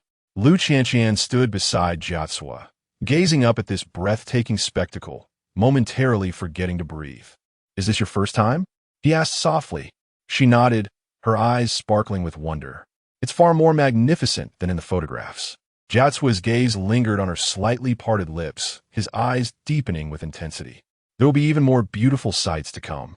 He was right. After the sunning of the Buddha, the festivities of the festival officially commenced. The Tibetan maidens, adorned in vibrant attire, gracefully engaged in the Guozhuang dance, while the men showcased their skills in horseback archery. The air was fragrant with the aroma of butter tea and barley wine. Jia Qiu led her through the throng, occasionally leaning down to whisper explanations of various customs, his warm breath brushing against her ear, igniting a delicate shiver. "Try this." He offered her a piece of milk residue cake. "Its sweetness should suit your taste." Lu Qianqian accepted it, taking a small bite, her eyes instantly sparkling with delight. "Delicious." Jia Qiu's lips curved into a slight smile as he casually wiped the crumbs from the corner of her mouth. "Take your time. No one is competing with you." His rough fingertips grazing her lips caused Lu Qianqian's ears to flush with warmth. Instinctively, she licked the spot he had touched, unaware that his gaze had darkened in an instant. At the afternoon banquet, Lu Qianqian finally witnessed the esteem in which Luo Zhui Jia Qiu was held in the local community. Nearly everyone who encountered him bowed respectfully, addressing him as young master Luo Zhui. It was then she realized he was not only the heir of an ancient family, but also the de facto ruler of the region. No wonder he always bore an air of undeniable authority. "What are you thinking?" Jia Qiu had appeared beside her, holding a cup of butter tea. "I was wondering." She tilted her head to look at him. "Are you this domineering with everyone?" He chuckled softly, leaning closer, only with disobedient little kittens. Just as Lu Qianqian was about to retort, a commotion interrupted her. A young woman, draped in exquisite Tibetan attire, approached Jia Qiu, presenting him with a pristine white hada, her eyes shy and timid as she uttered something in Tibetan. It was a confession of affection. Lu Qianqian promptly averted her gaze, feigning interest in the distant dance, yet an inexplicable pang of bitterness surged within her. Akin to sipping unsweetened butter tea, Lu Qianqian, Jia Qiu's voice suddenly resonated near her ear, so close it nearly brushed against her earlobe. She startled, turning her head and almost colliding with his nose. "What?" He did not respond, merely fixating on her with an intense gaze, reminiscent of a snow leopard locking onto its prey. The young woman who had offered the hada had long been politely escorted away, and in his eyes, there was only her. "Why did you turn away just now?" he inquired leisurely. Lu Qianqian's heart skipped a beat. "I was watching the dance." "A lie." He extended his hand, his thumb gliding over her slightly flushed cheek. "Your expression suggests a spill of vinegar." "I did not," she hastily denied, only to be suddenly grasped by the chin. Jia Qiu leaned down, his nose nearly touching hers. "Lu Qianqian, do you know what it means to accept someone's hada in Tibet?" She shook her head, her breath involuntarily quickening. "It signifies," his lips almost brushed her earlobe, his voice deep and resonant like the tones of a cello, "that I have accepted the other's courtship." Lu Qianqian's eyes widened in shock. "But I did not accept." He released her, a knowing smile playing on his lips. "Do you know why?" She dared not reply, her heartbeat racing as if it might escape her chest. Jia Qiu stepped back slightly, yet his gaze remained locked on her. "Because my hada has long been reserved for someone special." Having spoken, he turned and strode towards the center of the banquet, leaving Lu Qianqian standing in place, her cheeks aflame and her heart pounding like thunder. The distant sound of drums and cheers seemed to be veiled by a thin layer of gauze. In her world, only that tall, upright silhouette remained, along with those profoundly significant words. To whom did he wish to bestow his hada? The answer to this question made her heart feel as though it were being delicately scratched by a kitten, a sensation both tantalizing and painful. Chapter 8. The heartbeat within the clay. The morning light penetrated the mulberry paper window, carving diamond-shaped golden flecks onto the clay form. Lu Qianqian's silver bracelet sank into the ashen clay, while the red coral beads on her wrists swayed gently with her movements, resembling flickering flames in the snow. The workshop was suffused with the aroma of aged butter and damp earth, as 3,000 unglazed clay figures lay arranged on the cedar shelves. A breeze swept through, producing an ethereal hum, akin to 100 prayer wheels whispering in unison. Her fingers needed to arch like an eagle's beak. Suddenly, the fragrance of cedar enveloped her, as Luo Zhujiako's silver knife sheath lightly tapped her rigid wrist. Today, he was a rarity, not clad in traditional Tibetan robes. His indigo shirt's sleeves rolled up to his elbows revealed the delicate, winding veins on his forearms, reminiscent of streams of melting snow cascading down rocky cliffs. Lu Qianqian shrank her fingertips, numbed by the cold clay, causing the visage of the green Terra on the clay form to blur into a dark ink blot. In a fit of frustration, she jabbed at the damaged features, muttering that she would never succeed. Her words were abruptly halted by the sound of a wooden mallet striking. Luo Zhuko grasped her hand and brought it down onto the clay, sending vibrations from her palm to her shoulder, startling the swallows nesting in the rafters. This is where the power must come from. His palm pressed gently against her lower back, the warmth seeping through his silk shirt onto her skin. As Lu Qianqian counted her breaths for the 7th time, she noticed that unbeknownst to her, his turquoise bead had entwined itself with her silver chain. The patterns of agate and lotus intertwining in the morning light to form a secret symbol. Amidst the humming of the spinning pottery wheel, he guided her fingers toward the clay form. The coolness of the wet clay crept up her fingers, transformed into warmth beneath his calloused fingertips. Lu Qianqian focused on the overlapping patterns of their hands, the intertwining curves merging into a new network of rivers within the mud. Her little finger instinctively curled, only to be promptly restrained by his thumb. Engraving must proceed clockwise. The whispers of Tibetan incantations brushed against her ear as Lu Qianqian counted the repetitions of his 6-syllable mantra. On the 3rd recitation of Om Mani Padme Hum, the carving knife suddenly slipped, its tip leaving an unexpected crack in the fabric of the green Terra's robes. She hastily attempted to cover it, but her wrist was pinned against the edge of the pottery wheel, Luo Zhuko's nose nearly grazing her throbbing temple. A damaged clay figure must be placed at the bottom of the Mani pile. It was not intentional. She struggled to free her wrist, the silver bell imprinting tiny crescent moons into the clay. Luo Zhuko abruptly released his grip, producing from his leather pouch a handful of iridescent mother-of-pearl shards. His selection process resembled that of a caregiver tending to an injured fledgling, ultimately pressing a spiral shell fragment into the crack, the adornment of the green Terra. Lu Qianqian stared in a daze at the prismatic halo refracted by the mother-of-pearl, his fingertips still adjusting the angles of the fragments. Sunlight suddenly sliced through the workshop's skylight, revealing the rough, scarred knuckles, marks left by the bones of a young mastiff, deep impressions from the leashes used in falconry, and a fresh cut from last night while he peeled barley husks for her.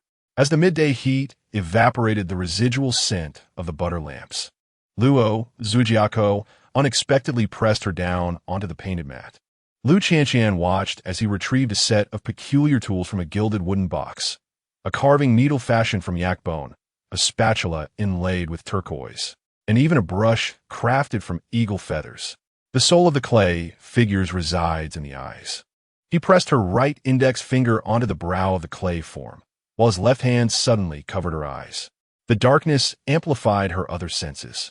Lu Qianqian perceived the sound of the pottery wheel intertwined with the delicate chime of his silver wrist ornaments. The clay gradually formed a gentle arc beneath her fingertips. When the Thangka painter opened his eyes, he would bathe in incense. Yet here was he, his eyelashes trembling more fiercely than a startled antelope. As she withdrew her palm, Lu Qianqian glimpsed an unfamiliar reflection of herself in the still wet clay sculpture, a figure of Terra whose lowered brows bore a striking resemblance to her own. The mother-of-pearl flower, crafted from shell fragments, was the very variety nibbled on by the lamb he had rescued that day. The carving knife of Luo Jia Quo danced over the heart of the lotus. As the blade glided, tiny Tibetan characters emerged on the shell fragments. Leaning closer to decipher them, her hair brushed against the clay debris on his shoulder. "Do not move," he suddenly said, removing the turquoise hairpin that had fallen from her hair and replacing it with a silver pin embedded with spiral mother-of-pearl. The pin was warm, having evidently been warmed in his palm for quite some time. "This is to replace the one you broke." The wooden door of the workshop creaked, and a young apprentice delivering tea froze at the threshold. Following his gaze, Lu Qianqian looked down, discovering that the hem of Luo Jia Quo's shirt had somehow entangled itself with her silk waist belt. The deep blue and smoky pink fabric twisted into an ambiguous knot amidst the clay piles. Without a change in expression, the man used a silver knife to sever the entanglement. The blade grazed her side, popping a pearl button that was on the verge of falling. "Extend your hand." He faced the sunlight, raising a colorful ceramic jar, the deep brown liquid creating ripples at the rim. Lu Qianqian inhaled a familiar medicinal aroma, the very red rhodiola tea he prepared each morning. Suddenly, as the jar tilted, the tea remained poised at the edge, defying gravity. Evidently, the interior bore spiral grooves, allowing it to pour only at a specific angle. Such are the customs of Tibet. Luo Jia Quo held her hand to adjust the angle, insisting that good things must be fought for. The moment the tea touched her throat, Lu Qianqian tasted an unusual sweetness. The snow lotus petals settled at the bottom of the jar confirmed her suspicions. This was far from an ordinary herbal tea. As the sun dipped in the west, the 3,000 prayer flags cast a honeycomb-like shadow on the drying rack. When Lu Qianqian found the special Terra prayer flag, she noticed fresh carvings on the back. Her fingertips traced the uneven lines, and suddenly, she heard the muffled sound of a prayer wheel behind her. Luo Jia Quo was leaning against the porch, polishing his silver knife. The dusk stretched his silhouette, casting it over the rack and perfectly obscuring the small inscription. That night, under the faint glow of a flashlight, Lu Qianqian traced the shape of the carvings with her lipstick. The patterns gradually became clearer on the tissue paper.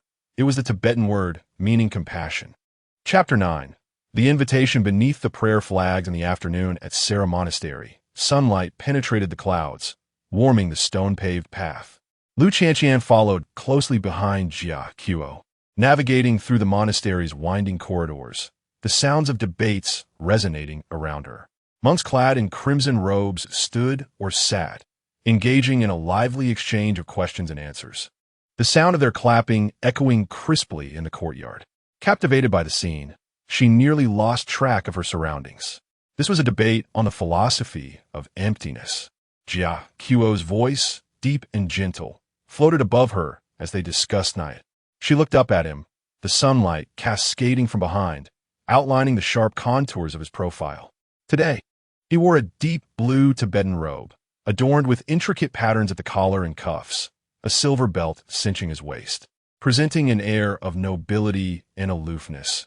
If one overlooked the fact that he was currently leaning slightly forward, patiently explaining the rules of the debate to her. "Do you understand?" she whispered. Jia Qiuo's lips curled into a slight smile. "I began studying this when I was 10. Lu Qianqian blinked, suddenly realizing that this man's identity was far more intricate than she had imagined.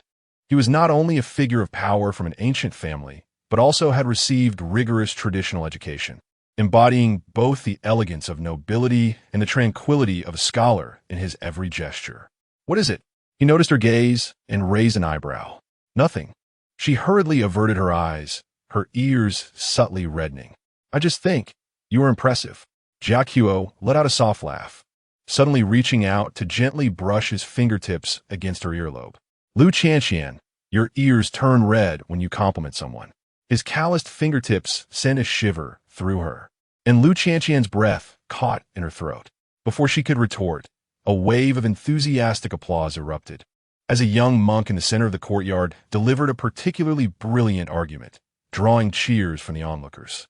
Jia Qiuo's hand slid down to gently grasp her wrist. "Let me take you to a more splendid place." At the back mountain of Sera Monastery, a long tunnel of prayer flags swayed in the wind. The colorful strips of fabric, inscribed with sacred texts, shimmered softly in the sunlight. As a gentle breeze swept through, thousands of flags danced simultaneously, creating a sound reminiscent of the whispers of the Buddhas. "How beautiful!" Lu Qianqian gazed upward, unconsciously stepping forward.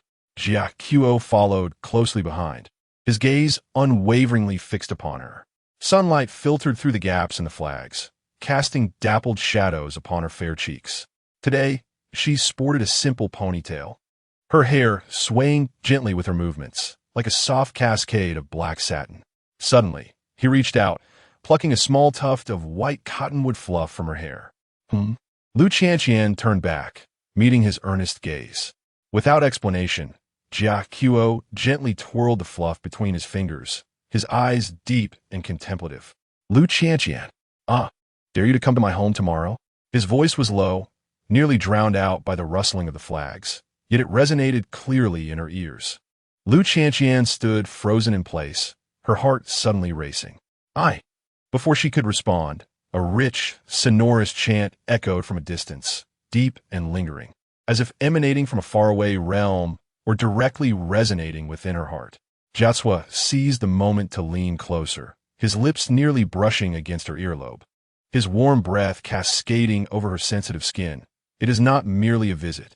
He paused, his voice laced with a hint of seduction. "It is a meeting with the parents." Lu Qianqian's eyes widened in astonishment, her ears instantly flushing with heat. Instinctively, she took a step back, only to have Jia Qiuo firmly grasp her wrist. "Are you frightened?" He arched an eyebrow, his gaze piercing as it locked onto hers. Who is frightened?"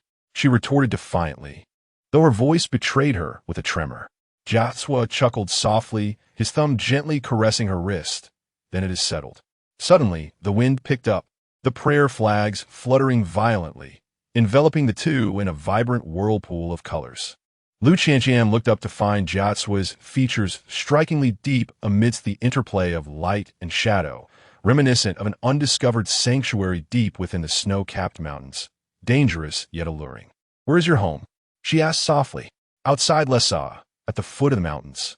He released her wrist, then tenderly tucked the wind-tousled strands of hair behind her ear. "I will send someone to fetch you." His actions were unexpectedly gentle, a stark contrast to his usual domineering demeanor. Lu Qianqian felt as though she had glimpsed a hidden facet of this austere man. "Why?" She summoned her courage to inquire, "Why me?"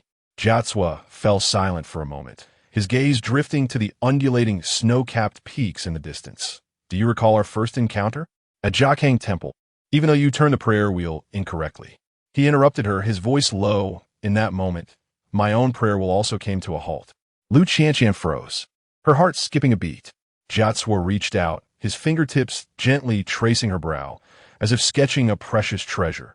Lu Qianqian, some fates are flawed from the outset. Yet they are flawed in precisely the right way. In the distance, the chanting gradually faded, leaving only the prayer flags rustling in the wind. Tomorrow, she would step into his world. This realization left her heart suspended, filled with both trepidation and exhilaration. Chapter 10. The Oath of Red Coral. The residence of the Luo family rests at the foot of the mountains outside Lessa, resembling an ancient palace from a distance. Standing before the intricately carved door, Lu Qianqian's fingers unconsciously twisted the fringes of her shawl. The vehicle dispatched by Jia Cuo had traversed the winding mountain roads for nearly an hour. The view outside, transitioning from the clamor of the city to the solemnity of snow-capped peaks. Now, before her stood this grand edifice. A realization dawned upon her. She was about to enter a world she had never comprehended. Miss Lu, a venerable steward approached with utmost respect, performing a traditional Tibetan greeting. The young master awaits you. She nodded, following the steward through the lengthy corridor. The courtyard was adorned with blooming gesang flowers, swaying gracefully beneath the setting sun, while distant prayer flags fluttered in the wind, producing a gentle rustling sound. The air was suffused with a blend of butter and Tibetan incense, an unfamiliar yet inexplicably comforting aroma. We have arrived. The steward halted before a wooden door embellished with auspicious motifs. Gently pushing it open, what lay before Lu Qianqian took her breath away. The hall was brilliantly illuminated, with dozens of elegantly clad men and women in resplendent Tibetan attire flanking either side, all gazes converging upon her at that very moment. At the far end of the hall, Jia Cuo sat upright on a low couch, his gilded Tibetan robe shimmering in the candlelight. The silver knife and turquoise ornaments at his waist underscoring his undeniable status. His gaze pierced through the crowd, landing squarely on her. Come here.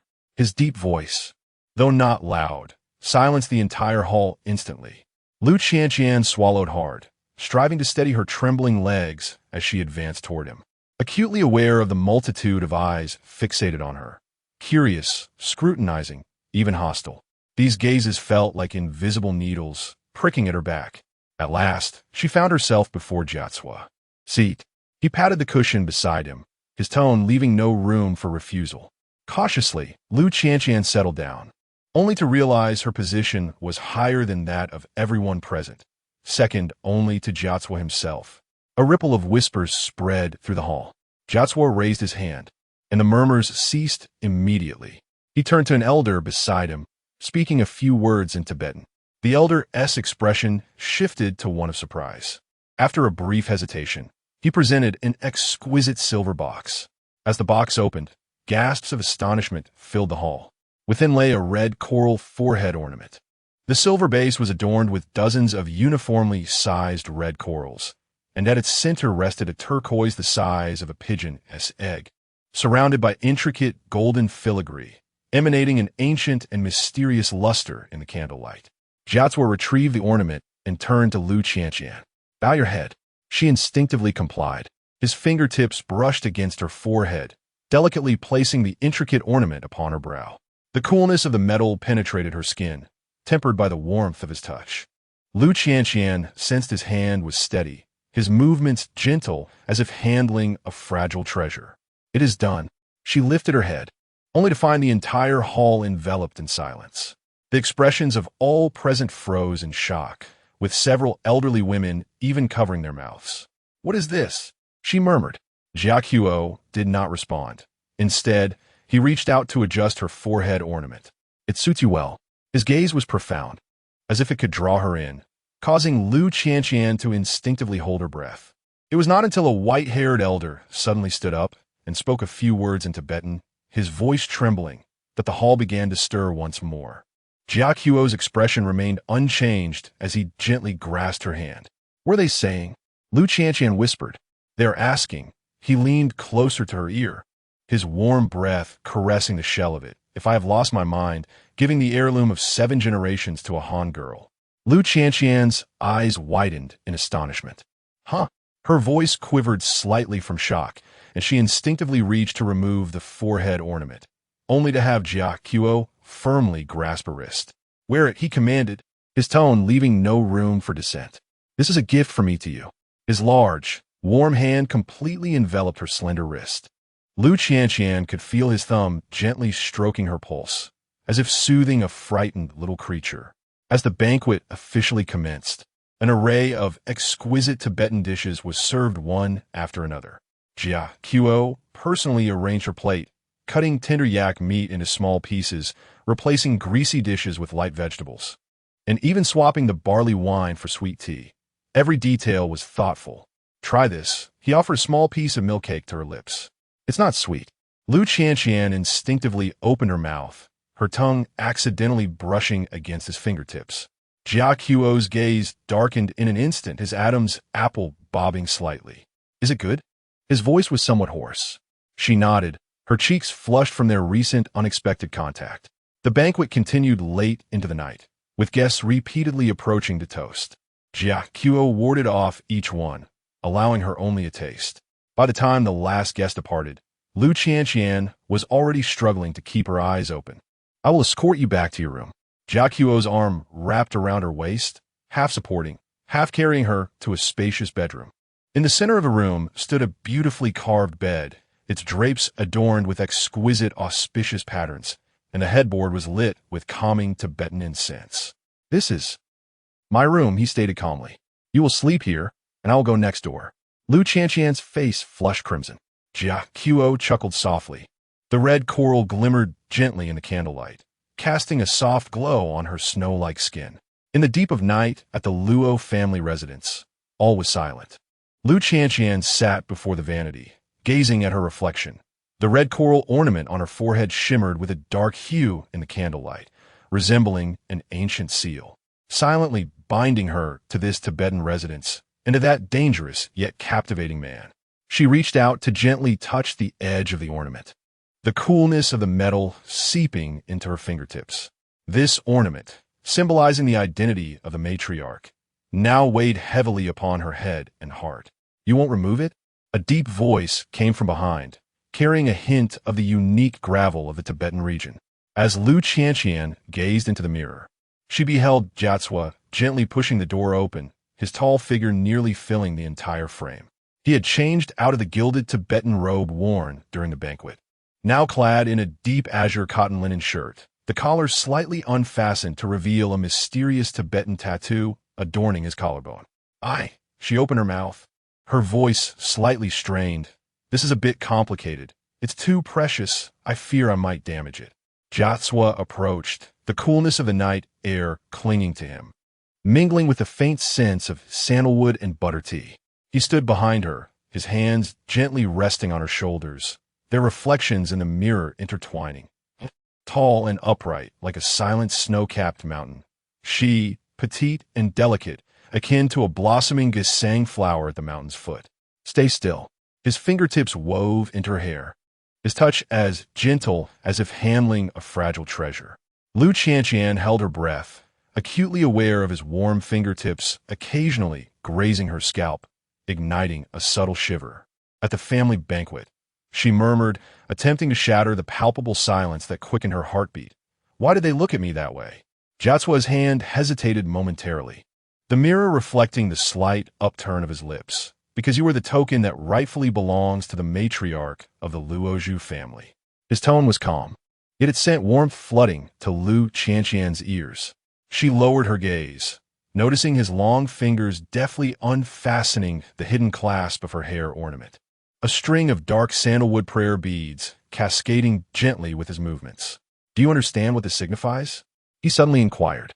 Lu Qianqian shook her head, a stray lock of hair slipping down to frame her face.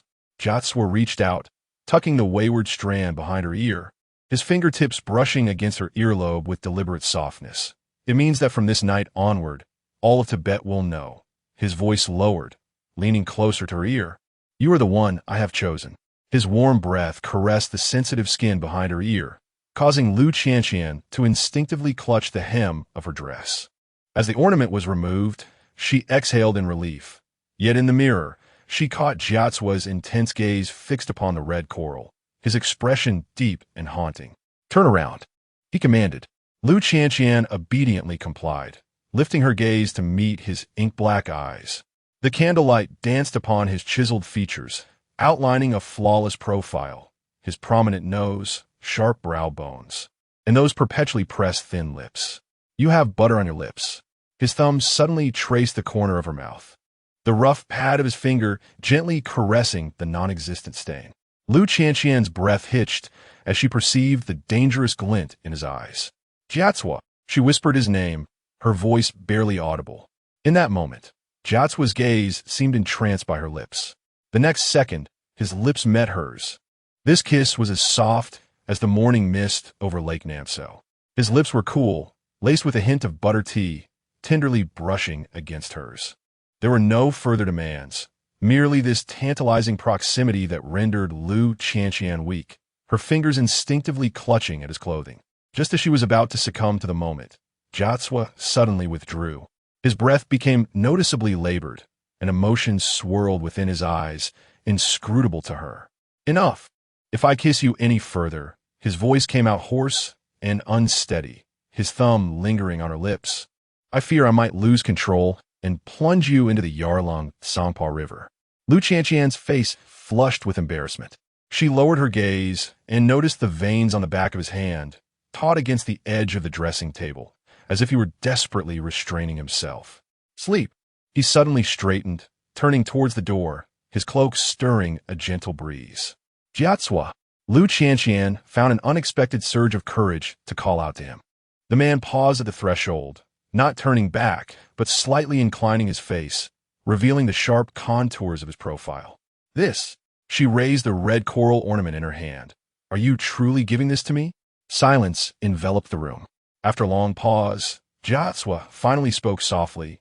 "It is already upon your head, little lark." With that, he pushed the door open and departed, leaving behind a faint trace of sandalwood incense and that ethereal kiss lingering on Lu Qianqian's lips, refusing to dissipate. Outside, the full moon hung high, illuminating the distant snow-capped mountains. Lu Qianqian lay in bed, her fingers unconsciously brushing against her lips. That kiss was so delicate, as light as a figment of her imagination.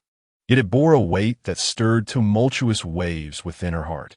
Unbeknownst to her, just a wall apart in the study, Jiazua knelt before the altar, meticulously turning the beads of his prayer string.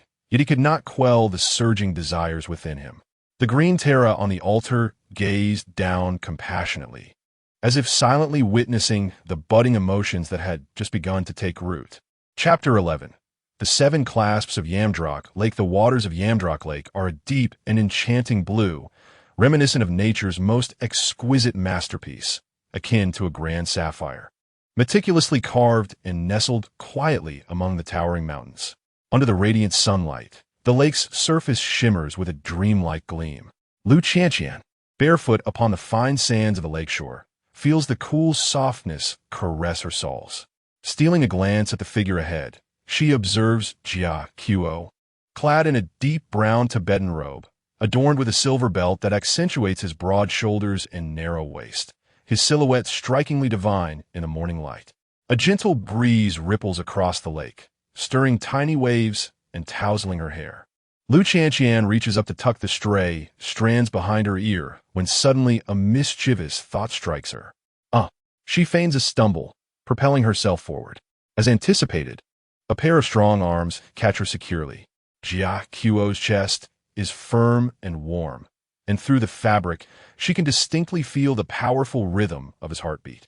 Seizing the moment, she buries her face against his chest, inhaling the unique scents that envelop him: cedar, sandalwood, and a faint hint of butter tea. Do all Shanghai girls deceive so skillfully? A low voice teases from above. Lu Qianqian looks up, meeting Jia Qiuo's knowing gaze. He has seen through her ruse. Her ears flush with warmth, yet she stubbornly retorts, "I truly twisted my ankle." Jia Qiuo raises an eyebrow, not loosening his hold. Rather, he tightens his embrace. "Shall I carry you back?"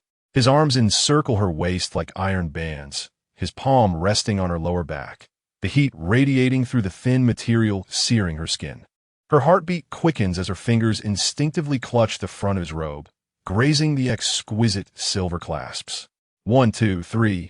She bows her head, feigning the adjustment of his garment, while secretly counting the clasps. With each count, her heart races more fervently. "What are you counting?" Jia Qiu suddenly inquires. Startled, her fingers freeze at the third clasp, and nothing. A soft chuckle escapes him as he lifts her chin, compelling her to meet his gaze. Sunlight cascades from behind him, casting a golden halo around his sharply defined features. His eyes, always as profound as ink, now reflect the lake's azure hue, captivating her heart. "Do you know?" His thumb gently caresses behind her ear, his voice resonant like the deep tones of a cello. "When you reach the 7th clasp, I shall kiss you." Lu Qianqian's breath hitches, her fingers stalling at the 4th clasp. "Continue," he commands, his gaze both dangerous and alluring. Her fingertips tremble slightly as they glide towards the 5th clasp. The cool metal is tempered by the warmth radiating from his chest. A sudden gust of wind rises by the lakeside, tousling her long hair, with a few strands sticking to her lips. Jia Qiu reaches out, delicately brushing aside the errant lock, his fingertip inadvertently grazing her lips. This simple gesture weakens Lu Qianqian's knees, nearly causing her to falter. "The 5th clasp," she stammers, her voice quivering, fingers nearly losing their grip on the delicate silver clasp. Jia Qiu's breath became noticeably labored, his arm around her waist tensing with muscle. He lowered his head, his prominent nose nearly brushing against hers, his fervent breath cascading upon her lips. "Continue." Lu Qianqian closed her eyes, her fingers trembling as they reached for the 7th button, only to be silenced at the 6th by a kiss. Jia Qiu's kiss was sudden and fierce, like a long-suppressed volcano finally erupting. His lips were somewhat cool, but soon turned searingly hot, pressing heavily against her petals. His tongue prying open her teeth and plunging deep within. Lu Qianqian felt her body weaken, her fingers helplessly clutching at his garment. Passively enduring this kiss imbued with the aroma of buttered tea, Jia Qiu's hand glided from the back of her head to the nape of her neck, gently squeezing that sensitive skin, causing a slight shiver to course through her. She unconsciously let out a soft hum, but sensed Jia Qiu's body suddenly stiffen. In the next moment, he decisively ended the kiss, resting his forehead against hers, his breath heavy and ragged. "Jia Qiu." She softly called his name, her voice tender and delicate. "Don't move." His voice was terrifyingly hoarse. "Let me catch my breath." Lu Qianqian obediently stood still, distinctly feeling his tumultuous heartbeat reverberating through their pressed chests. His arms still encircled her waist, yet he carefully controlled his strength, ensuring it neither hurt her nor allowed her a chance to escape. In the distance, a flock of waterfowl skimmed across the lake's surface, stirring ripples, much like the tumultuous waves in her heart at that moment. "You're cheating," she softly accused. "We agreed on the 7th button." Jia Qiu chuckled lowly, the vibration resonating within her. Little deceiver. He loosened his grip slightly, yet still held her hand. "Come, I shall take you somewhere." On the southern bank of Yamdrok Lake lies a hidden meadow, blooming with flowers in the summer. Jia Qiu led her through the sea of blossoms, finally stopping beneath an ancient Bodhi tree. The trunk was entwined with prayer flags, fluttering melodiously in the wind. "This is the wishing tree." Jia Qiu retrieved a pristine white hata from his bosom, gently tying it to the lowest branch, claiming it to be quite effective. Lu Qianqian gazed up at the countless fluttering prayer flags and hatas, each carrying a person's wish. Sunlight streamed through the colorful strips, casting dappled shadows upon the ground. "Shall we make a wish?" he inquired. Lu Qianqian nodded, her hands pressed together as she closed her eyes. The sound of the prayer flags dancing filled her ears. The fragrance of the flowers lingered at her nose, and Jia Qiu's reassuring aura enveloped her. "A wish." She quietly opened one eye, catching Jia Qiu's focused gaze upon her, his expression tender beyond words. "Have you wished?" he asked. If I say it, it won't come true." "I know." Jia Qiu suddenly reached out, plucking a petal from her hair. Then keep it. Tell me when it comes true. His fingertips lightly brushed her earlobe, eliciting a delicate shiver. Lu Qianqian suddenly recalled that interrupted kiss, her cheeks flushing anew. We should head back. Jia Qiu glanced at the sky, aware that guests would be arriving at home that evening. On the way back, he held her hand firmly, occasionally caressing the back of her hand with his fingertips, as if to soothe her unease. When they passed by the lakeside once more, Lu Qianqian could not resist casting her gaze upon the seventh button. It remained steadfastly fastened, glimmering like silver in the sunlight, resembling an unfulfilled promise. Yet she knew that one day, this promise would be fulfilled. Chapter 12. The Farewell of the Butter Lamp Lhasa. Deep night, Lu Qianqian's phone screen illuminated with a harsh white light, carving a fissure through the dimness of the hotel room. Qianqian, your father has suffered a heart attack due to anger. The doctor has issued a critical notice. Return swiftly. The message from her mother struck like a dull blade, slowly yet cruelly severing the dreams she had woven over the past month. Her fingers hovered tremblingly above the screen, knuckles blanching. Outside, the night wind of Lhasa rustled the prayer flags, producing a whispering sound akin to an unspoken sigh. She must return. Lu Qianqian gently set her phone down, her fingertips unconsciously caressing the butter lamp that Jia Cue had left behind on the table. The wick burned low, the flame feeble, casting a damp glimmer in her eyes. She opened the drawer, retrieving a sheet of hotel stationery, and poised her fountain pen above the paper, ink droplets falling and spreading into a small patch of deep blue. Jia Cue, she inscribed his name, but the pen abruptly halted. How should she write? Should she express her obligation to leave? Should she confess her reluctance to depart? Or perhaps she wasn't even certain if she would return? The pen lingered on the paper for too long, the ink beginning to dry. Lu Qianqian inhaled deeply and resumed writing. I need to return to Shanghai, for my father is ill. Her handwriting was light, as if afraid of disturbing something. This past month, thank you. The pen tip paused once more. What is she thanking him for? Thanking him for showing her the starry sky over Namso? Thanking him for holding her hand through the entire night as she battled altitude sickness and recited prayers?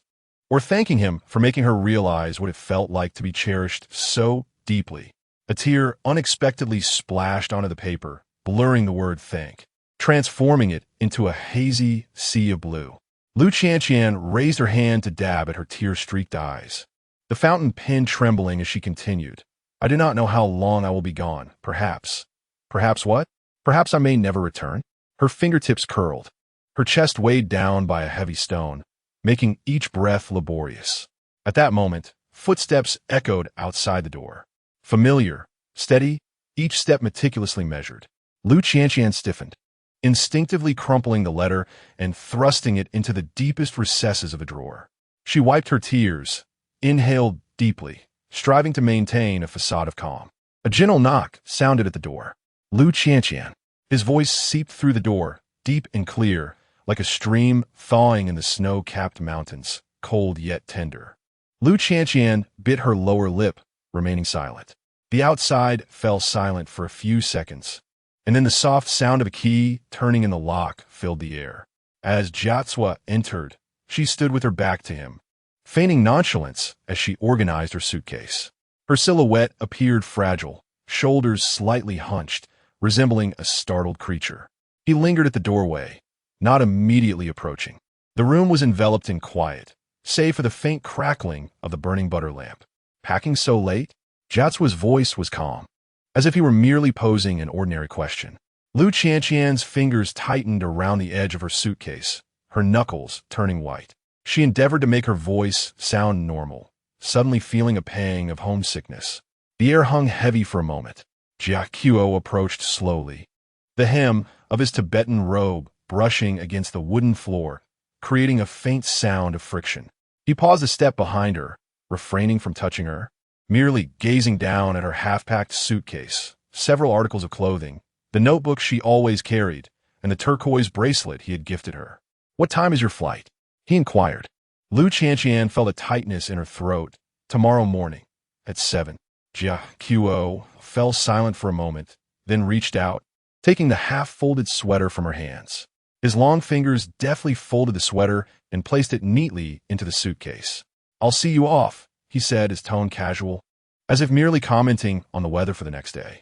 Finally, Lu Qianqian turned around and looked up at him. Jia Qiu stood before her, the light from the butter lamp illuminating the contours of his profile, casting a deep shadow. His eyelashes drooped, concealing the emotions hidden in his eyes. Yet the taut line of his lips betrayed a hint of unrest. "No need," Lu Qianqian whispered. "I can manage on my own." "Lu Qianqian." He suddenly called her full name, his voice deep and measured, as if he were suppressing something. She froze. Jia Qiu lifted his hand, his fingertips gently brushing her eye corner, where traces of unshed tears still lingered. "Your father." He paused. "Is it serious?" Lu Qianqian's heart constricted violently. He knew. She was uncertain how he had found out. Perhaps her swollen eyes had given her away, or maybe the drawer she had carelessly left open in her panic. Or perhaps he had been standing outside the door, listening to every choked word she uttered. "Yes," she lowered her head, her voice barely audible. "Mom said he. ISNT well." Jia Qiu's fingertips moved away from her eye, cradling her face instead, compelling her to look up at him. His palm was warm, the pads of his fingers rough from years of spinning prayer wheels, yet they offered a sense of comfort. Lu Qianqian gazed into his eyes, which seemed to hold the depths of Lake Namtso, profound and gentle. "He will be fine," he reassured her, his thumb softly stroking her cheek. "Your father will be fine." A wave of emotion surged in her nose tingling, and she felt an overwhelming urge to throw herself into his arms and weep, to confess that she did not wish to leave, to ask him if he would wait for her return. But she said nothing. Neither did Jia Qiu. He simply observed her in silence for a moment before releasing her and turning toward the door. "Get some rest," his voice came from behind. "I will pick you up at 4. As the door closed, the dam of her tears finally broke. At 4 in the morning, outside the inn, the dawn in Lessa arrived late. The sky remained a deep, inky blue, with only the distant snow-capped mountains glimmering softly. Lu Qianqian dragged her suitcase out of the inn, the cold wind biting against her face, causing her to instinctively shrink her neck. In the next moment, a robe imbued with warmth was draped over her shoulders. Jia Qiu stood at the bottom of the steps, clad in a deep gray turtleneck, his silhouette sharp and blending seamlessly into the morning mist. He took her suitcase, his fingers inadvertently brushing against her fingertips before swiftly retreating. They boarded the vehicle, a rugged SUV, quietly parked by the roadside, its engine already humming, warmth radiating from the heater. Lu Qianqian settled into the passenger seat as Jia Qiu leaned over to fasten her seatbelt. His breath enveloped her, a blend of cedar and a faint hint of Tibetan incense, causing her eyes to well with warmth. As the vehicle departed from the heart of Lessa, the prayer flags fluttered in the morning breeze, resembling countless hands bidding farewell. Lu Qianqian gazed out the window and suddenly spoke. "Jia Qiu. Yes, that. The letter I left in the drawer. You haven't read it yet." His response was swift, his tone calm, his gaze fixed firmly on the road ahead. Lu Qianqian discreetly turned her head to observe him. In the soft morning light, Jia Qiu's profile appeared as if cast in cold, hard contours. His jawline was taut, and his Adam's apple subtly bobbed. His fingers gripped the steering wheel tightly, knuckles whitening, as if he were exerting considerable restraint. She sensed the deception in his words, yet chose not to confront him. The SUV merged onto the airport expressway, the distant Gongar airport gradually coming into view. Lu Qianqian's heart raced, akin to a trapped beast thrashing within her chest. Upon arrival, Jia Qiu parked the vehicle, then moved to open the passenger door. One hand gripped her suitcase while the other gently supported her back, as if to prevent her from stumbling. The airport hall was brightly lit, bustling with travelers. They stood in silence before the security checkpoint. Jia Qiu. Lu Qianqian finally summoned her courage, lifting her gaze to meet his. What did she wish to convey? That she might return? That she hoped he would wait for her? Suddenly, Jia Qiu reached into his coat and retrieved an object. The prayer wheel she had seen before the Jiakang temple, crafted from brass and adorned with intricate engravings. "Take this." He pressed the prayer wheel into her palm. "For your safety." Lu Qianqian looked down and noticed a line of delicate Tibetan script etched at the base of the wheel. What does this mean? She inquired softly. Jia Quo's gaze deepened as he leaned closer, saying, "When you return, I will tell you." The announcement echoed, urging passengers to board. Clutching the prayer wheel tightly, Lu Qianqian stepped forward, rising on her toes to gently brush her lips against the corner of Jia Quo's mouth. A fleeting contact. "I." The words lingered on her tongue, but she could not find the courage to express them, so she turned and hurried towards the security checkpoint, unwilling to glance back. Thus, she did not witness the silent tears that streamed from the eyes of the ever-composed son of the Tibetan land behind her. Chapter 13. The struggle of a caged beast. The pungent scent of disinfectant in the Shanghai hospital stung Lu Qianqian's eyes. "Mother, father, he only has mild hypertension. Must you make it such a public affair?" She quivered, standing in the corridor outside the ward. Her mother, incensed, seized her wrist. "If it weren't for this, would you have returned?" Suddenly, her hand brushed against the string of prayer beads, and her expression shifted dramatically. "What is this filthy object? Return it to me." In the struggle, the string snapped, and the beads scattered across the floor. Her father, alerted by the commotion, emerged and shattered a teacup in fury.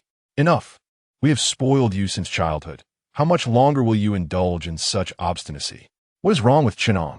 The shards flew, one cutting across Lu Qianqian's ankle. She glanced down at the blood seeping from the wound, recalling how, in Lhasa, Jaswa had knelt beside her, tenderly massaging her injured foot.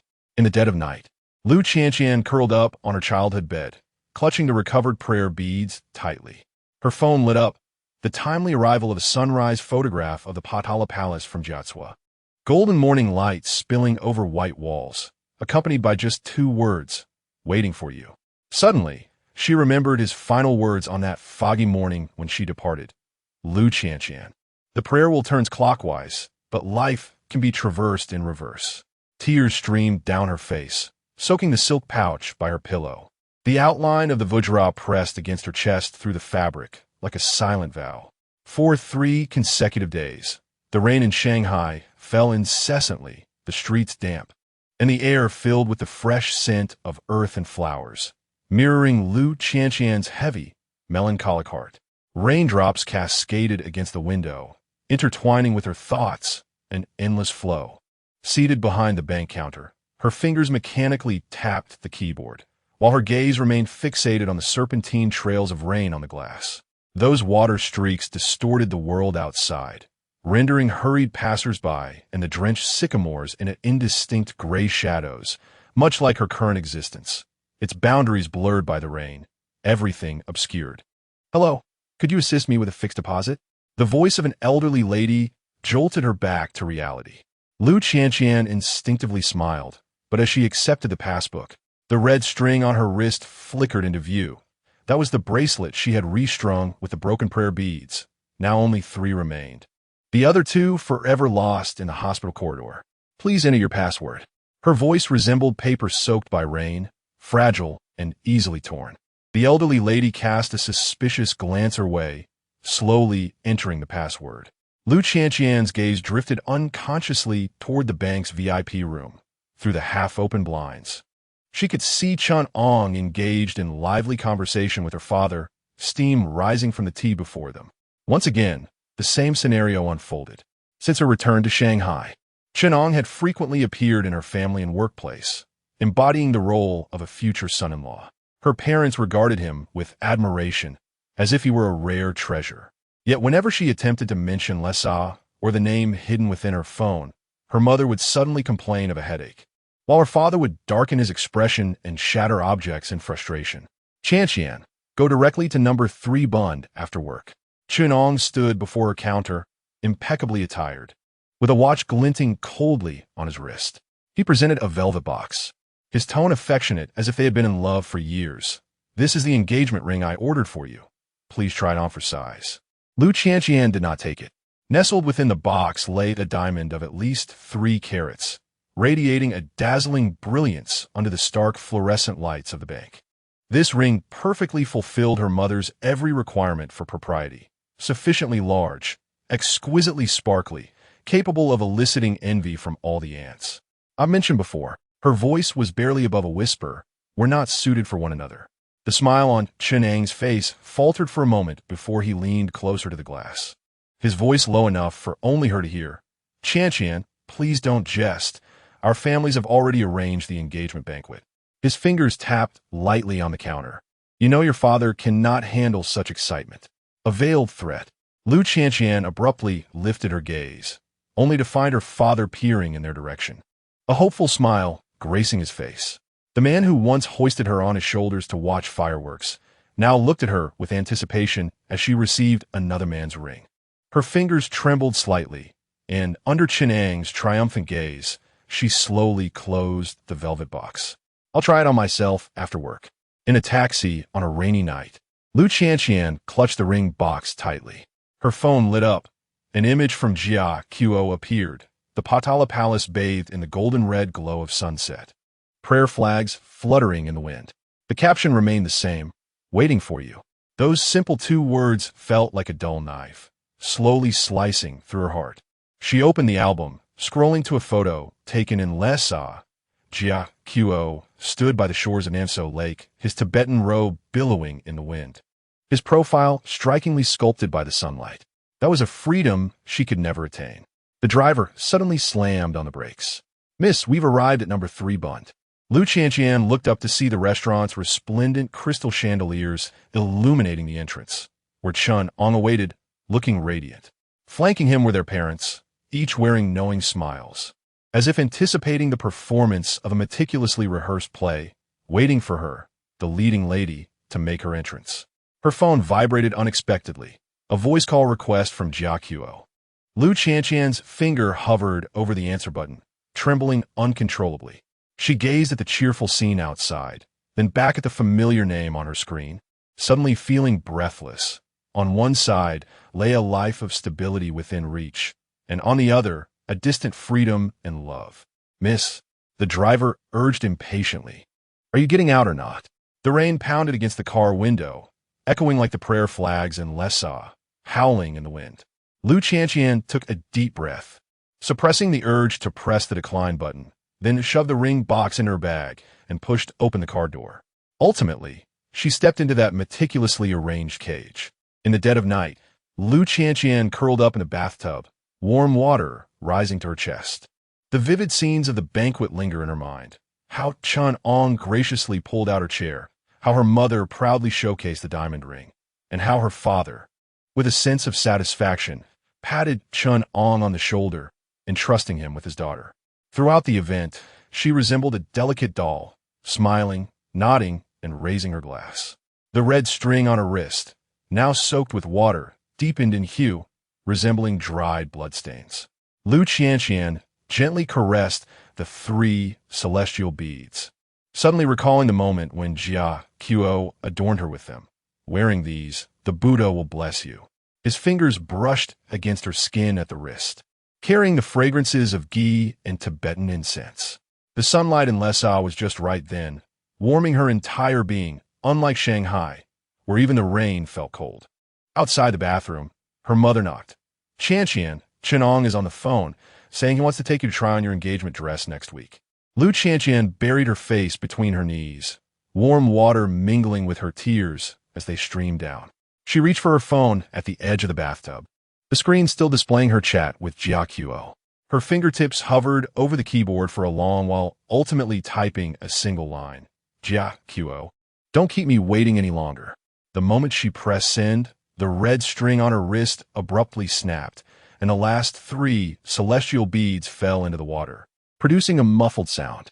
Lu Qianqian watched their trajectory at the bottom of the bathtub, momentarily grasping an undeniable truth. Some lines, once broken, can never be mended. Chapter 14. The illusion in the mirror in a bridal shop in Shanghai.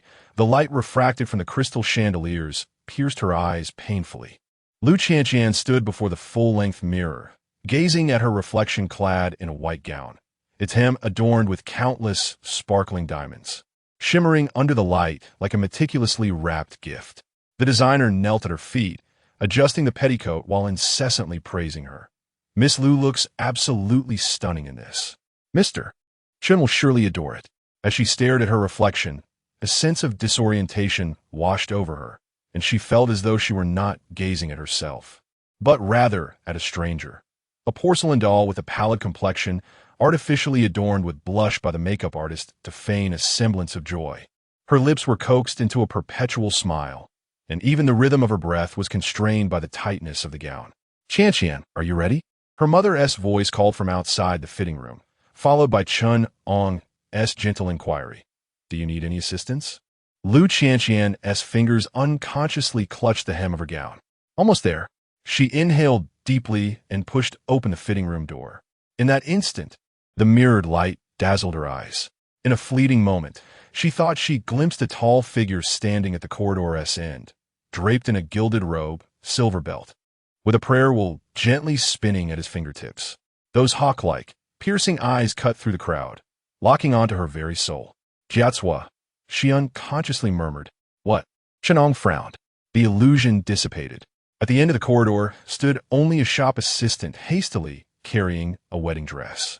Lu Qianqian remained frozen, her heart racing, her fingertips trembling slightly. "What's wrong?" Chen-Ong stepped forward, reaching out to adjust her shoulder straps. "Is something ill-fitting?"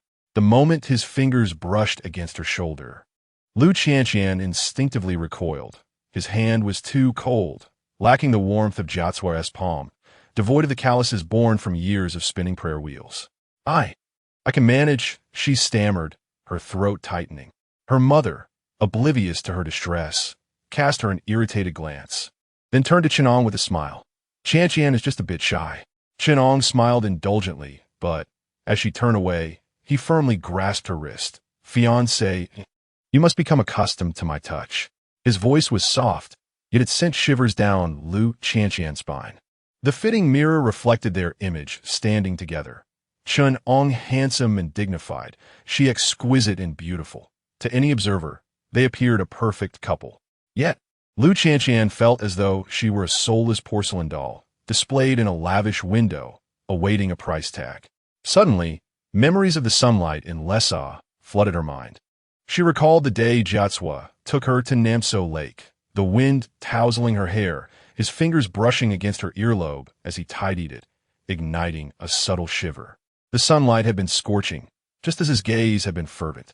"Miss Lu, please come measure your waist." The designer's voice yanked her back to reality. Lu Qianqian, like a marionette, followed along, standing on the measuring platform as the soft tape encircled her. "Breathe in." As the designer tightened the soft tape, Lu Qianqian suddenly found it hard to breathe, not due to the constriction of the tape, but because of the invisible pressure weighing down on her chest. She lowered her gaze to the hands encircling her waist, those of a stranger, measuring every inch of her body to ascertain the dimensions for another man's attire. Meanwhile, her soul stood upon a lofty plateau, 650 meters above sea level, cradled in the palms of a man adorned in a Tibetan robe. All set.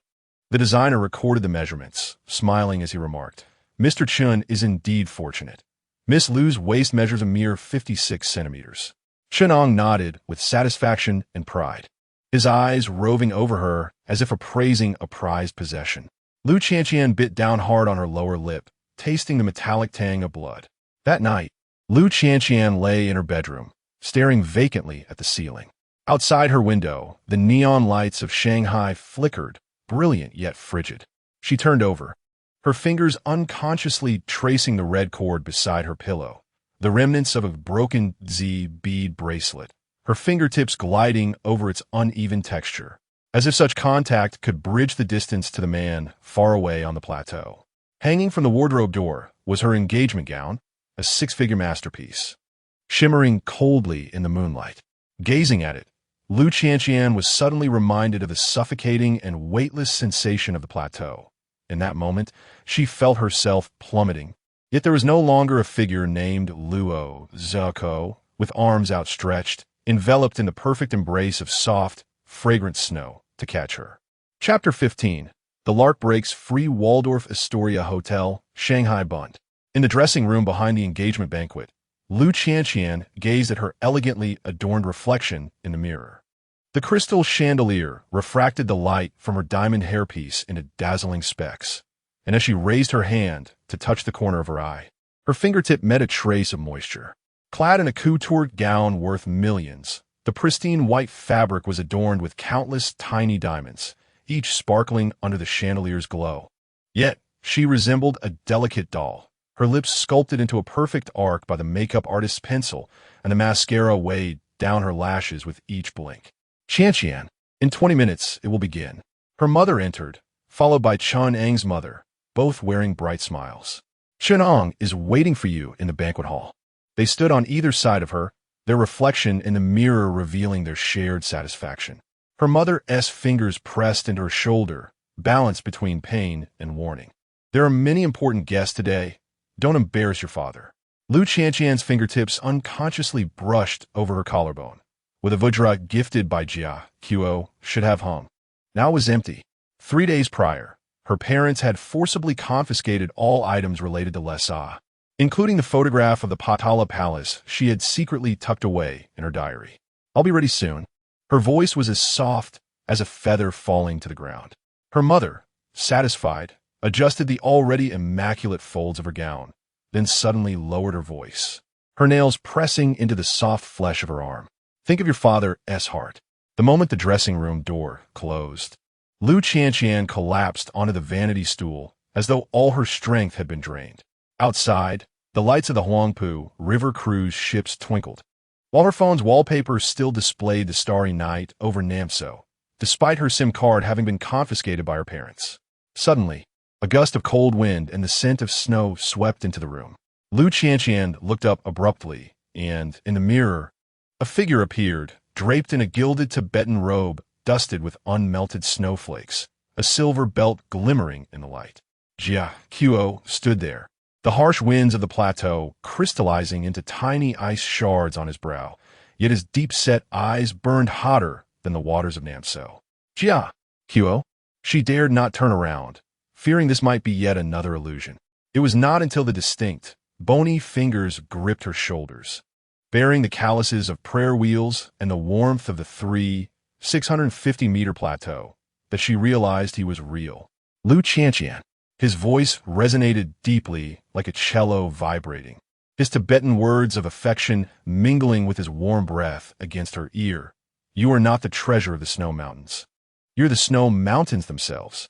The mirror fogged with his breath, and in the haze, Lu Qianqian saw his Adam's apple move, the collar of his robe revealing the mantra of Padmasambhava resting upon her collarbone, glimmering faintly in the light. Do you wish to leave this place? His voice was gravelly and hoarse, as if exhausted from a long journey, yet imbued with an irresistible power. Lu Qianqian's tears burst forth, for she had never witnessed such a side of Jia Qiu. The meticulously arranged collar of the Tibetan robe lay disheveled, beads of sweat glistening upon the mantra of Padmasambhava inscribed on his collarbone, while the crimson veins in his eyes revealed the toll of relentless days. She opened her mouth but found herself voiceless. Suddenly, he reached out and tore away her headpiece, the pearls scattering chaotically across the ground. In the astonished gaze of her eyes, he knelt on one knee, palms upturned. There lay the vajra, taken by his mother, now resting quietly in his injured hand. A nod would suffice. He looked up at her, his Adam's apple bobbing, leaving the rest to me. Footsteps echoed from outside the changing room.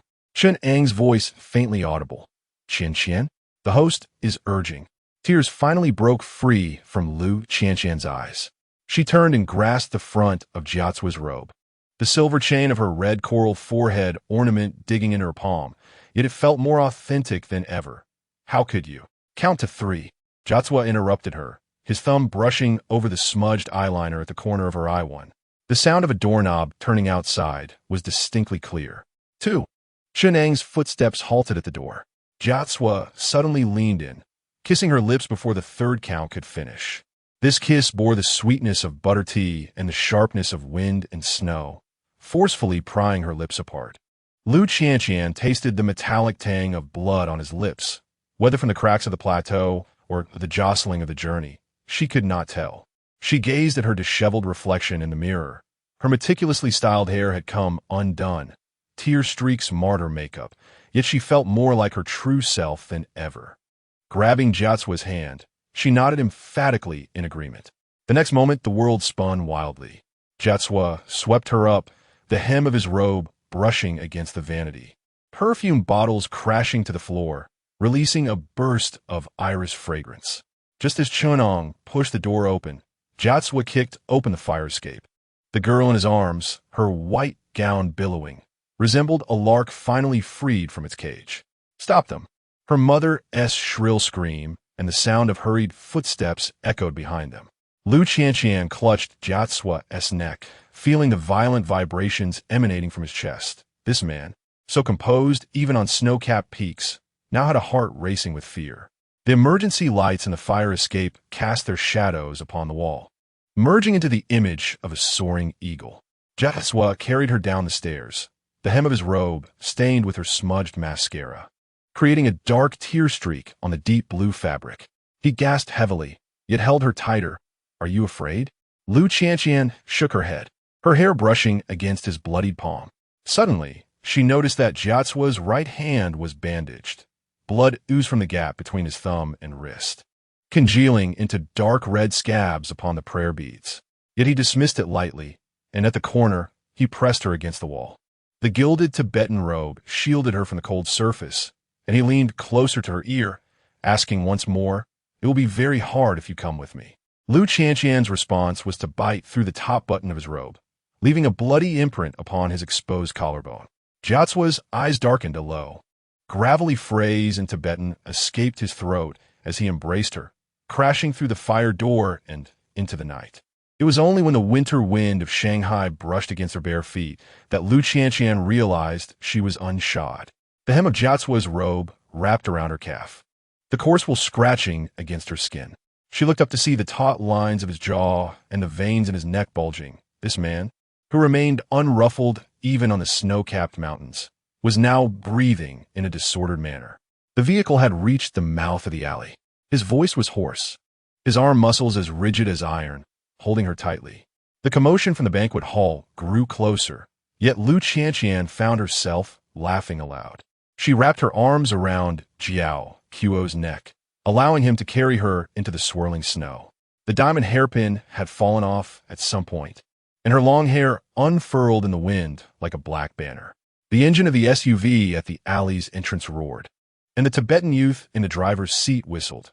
Young master, Jiao Quo pushed her into the back seat, and in that fleeting moment of his turn, Lu Qianqian noticed a tear in the back of his traditional robe, as if it had been slashed by a sharp object. He tore off his silver belt and wrapped it around her icy ankle, his movements astonishingly gentle. Close your eyes, take a nap. Outside the window, the hotel blazed with light, and the sound of alarms pierced the night sky. Yet, Lu Qianqian could only hear Jiao Quo's steady heartbeat and the information playing from the vehicle's radio. The night scenery of Shanghai outside the window began to blur and recede. She rested her forehead against his shoulder, the scent of Tibetan incense mingling with the metallic tang of blood filling her nostrils. Outside the window, the hotel where the engagement banquet was held gradually shrank into a point of light. Jiao Quo suddenly grasped her chin, scrutinizing her face in the illuminated night blessed by the snowlight. It's not too late to regret now. Lu Qianqian responded with action. She tilted her head and gently bit his lower lip. When the overhead light flickered, she caught a glimpse of the fierce spark igniting in Jiao Quo's eyes, more dazzling than the golden roof of the Potala Palace. Little madwoman, he chuckled hoarsely, tightening his grip on her. First, I'll take you back to the hotel. Jiao Quo's Vajra was pressed against his heart, and in that moment when the metal warmed with his body heat, she finally comprehended the essence of true freedom. Chapter 16. Fierce tenderness in a five-star hotel atop the Bund in Shanghai. Lu Qianqian stood barefoot on the soft carpet, her back against the closed door, facing the weary Jiatsua. His traditional Tibetan attire still bore the chill of the night breeze, the collar slightly undone, revealing a string of Tibetan mantras on his collarbone, faintly glowing in the dim light. His breaths were still somewhat unsteady, as if he had just endured a long journey. Indeed, he had. He traversed much of China from Lhasa to Shanghai, all to whisk her away before she donned another's engagement ring. Jiatsua, she began, only to be abruptly pinned against the door by him. His kiss was urgent and fierce, akin to the rapids of the Yarlung Tsangpo River, instantly engulfing all her unspoken words. His lips felt cool at first, yet quickly became fervent as his tongue breached her teeth, assertively claiming her. Lu Qianqian found herself dizzy from the kiss, her fingers instinctively clutching the front of his Tibetan robe, the fabric crumpling in her grasp. She tasted the lingering flavor of butter tea on his lips, mingled with a hint of iron. His mouth had been split, the cause unknown, whether from the rush of the wedding snatch or a bite during his journey. MMM. She let out a soft sound, the lack of oxygen causing her vision to darken. Yet at that moment, Jiatsui suddenly paused, his forehead resting against hers, his breaths heavy and ragged. In the past 2 months, his voice had grown hoarse, as if he had nearly sparked a fire with the prayer wheel. Lu Qianqian was taken aback. Gazing into the depths of his eyes, there swirled emotions she had never witnessed before, like a long-suppressed volcano, finally finding its outlet. His thumb brushed over her slightly swollen lips, the motion inexplicably tender, contrasting sharply with the earlier ferocity of their kiss. "Do you know why I stopped?" he asked softly. Lu Qianqian shook her head, her heart racing as if it might burst from her chest. "Because if I continue," his lips grazed her earlobe, warm breath cascading over her sensitive skin. "I fear I might lose control and claim you right here." The words fell like a drop of butter into a fire, instantly igniting her blood. Her face flushed crimson, yet she stubbornly lifted her gaze to meet his. "I never said you couldn't." Jiatsui's eyes darkened suddenly. He swept her into his arms, striding toward the bedroom, yet abruptly stopped at the edge of the bed. "First, let's eat." He set her down gently, turning to retrieve the meal cart delivered by room service. "You haven't eaten properly all day." Lu Qianqian watched in astonishment as the man who had just kissed her breathless, now earnestly ladled porridge into a bowl, carefully skimming off the surface oil. "Open your mouth." He sat at the edge of the bed, offering a spoonful to her lips. The porridge was a light chicken congee, perfectly warm, neither too hot nor too cold. Lu Qianqian obediently swallowed, suddenly feeling a sting in her nose. While even her parents had overlooked her missed lunch, he had remembered. "Why are you crying?" Jiatsui frowned, using his fingertip to wipe away the tear at her eye's corner. "How did you know I hadn't eaten?" She sniffed. Jiatsui let out a soft hum, acknowledging her discomfort, knowing well that her stomach ached when she was anxious. He set down the bowl of congee, his hand gently resting upon her flat abdomen, as if it had been protesting since their engagement banquet. His palm radiated warmth, the soothing heat seeping through the delicate fabric of her gown. Suddenly, Lu Qianqian recalled something and grasped his hand. "Your wound." A fresh laceration marred the web of his right hand, hastily bandaged, yet the edges of the gauze still stained with blood. "It's just a minor injury." He dismissed it nonchalantly, attempting to withdraw his hand, but she held on tightly. Lu Qianqian lowered her gaze, pressing a soft kiss upon his wound. Jiatsui stiffened, his Adam's apple bobbing violently. "Lu Qianqian," he warned, calling her full name, "do not toy with fire." She looked up, revealing the first genuine smile she had worn in the past 2 months. "I shall do as I please." In the next instant, the world spun. Jiatsui pressed her into the soft embrace of the bed, their garments entwined like prayer flags fluttering upon a snow-capped mountain. "All right," Jiatsui panted, halting, as the final kiss landed upon her brow. He then enveloped Lu Qianqian in his arms. Outside, the neon lights of Shanghai continued to shimmer brilliantly, while within the room, 2 hearts that had finally found their way home expressed their longing through a tender embrace. Chapter 17. Tea and the Blade in the old residence of the Lu family in Shanghai. Morning light cascaded through the floor-to-ceiling windows into the living room. Lu Qianqian perched on the edge of the sofa, her fingertips nervously twisting the cuff of the Tibetan robe that Jia Qiuo had insisted she wear that very morning. The deep azure fabric was embroidered with subtle lotus patterns, and a silver belt adorned with turquoise accentuated her vibrant presence. Beside her, Jia Qiuo sat in a stately gilded Tibetan robe, his demeanor tranquil, though the palm that firmly clasped her fingers beneath the table betrayed a hint of tension. His thumb gently caressed the back of her hand, silently conveying solace. "Dad," Mom Lu Qianqian began to speak, but her father abruptly slammed his teacup down onto the coffee table. The sound echoed, ceramic shards scattered, tea splattering across the hem of Jia Qiuo's robe, leaving a dark stain.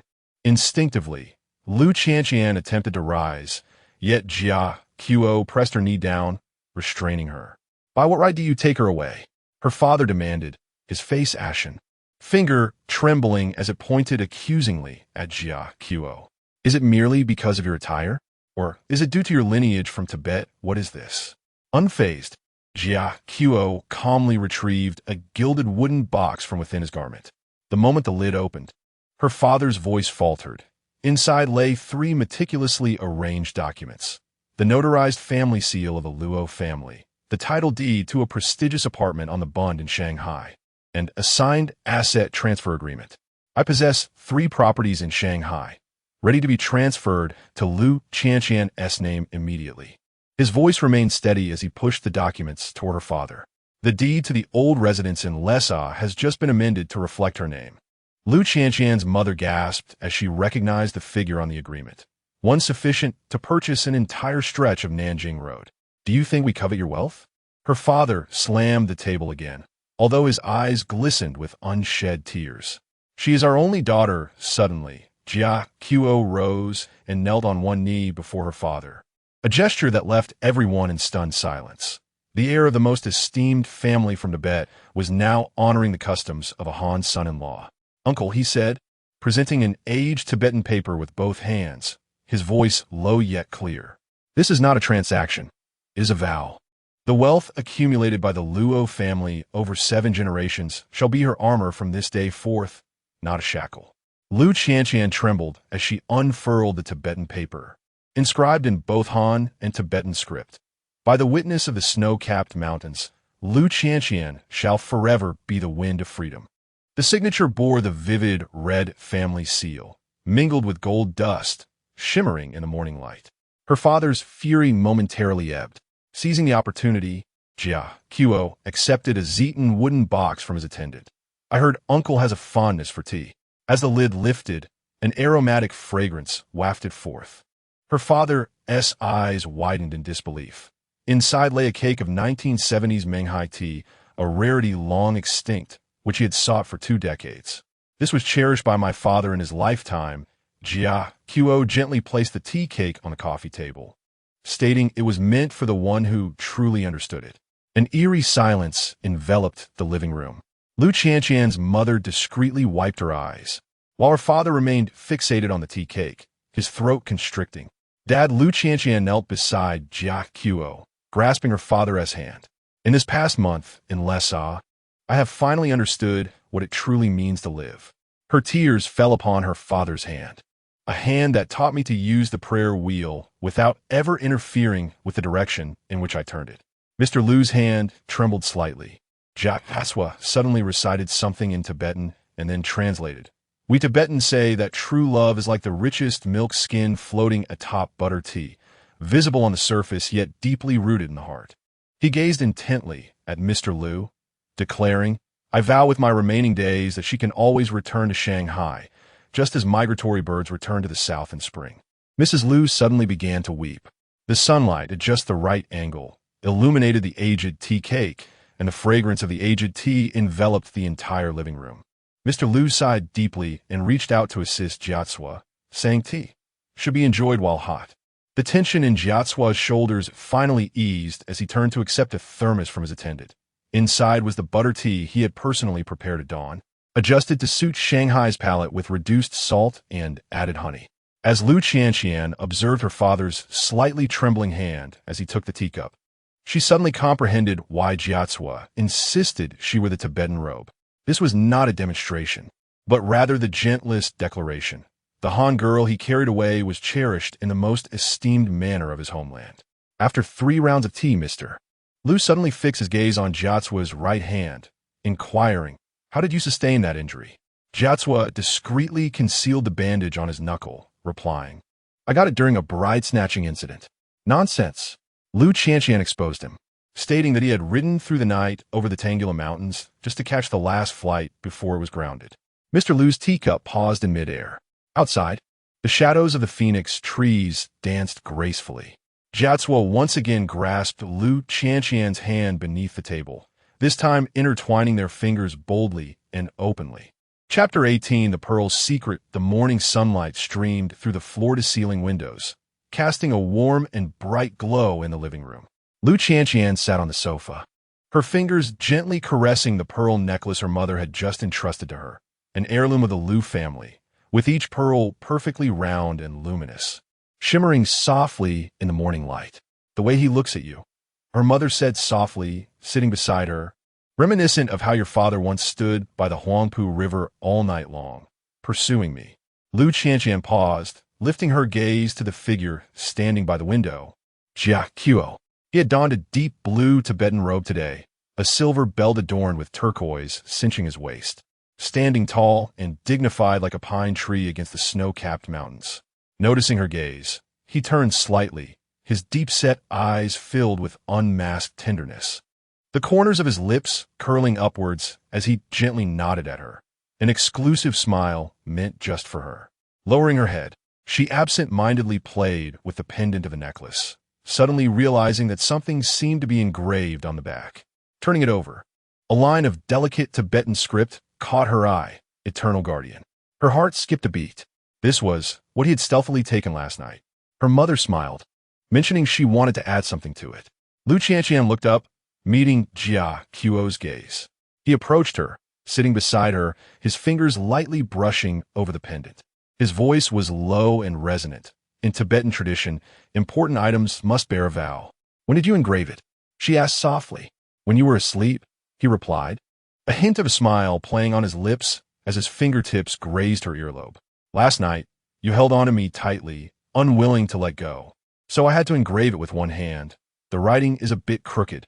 Lu Qianqian felt warmth creeping to her ears, recalling how last night she had indeed clung to him, fearing he might slip away in the middle of the night. Little did she know, he had quietly done such a thing while she was in deep slumber, his love always silent yet fervent. Her mother rose with a smile, gently patting her shoulder. I'm going to check on your father. He got up early this morning, eager to try the old tea Jia Qiuo brought. Once her mother had departed, Jia Qiuo pulled her into his embrace, resting his chin lightly on the top of her head. Are you still nervous? Lu Qianqian shook her head, leaning against his chest, listening to the steady rhythm of his heartbeat. Your father asked me a question yesterday. He suddenly spoke. What question? He inquired whether I would stop you if you wish to live in Shanghai in the future. Lu Qianqian straightened slightly, gazing into his eyes. What did you say?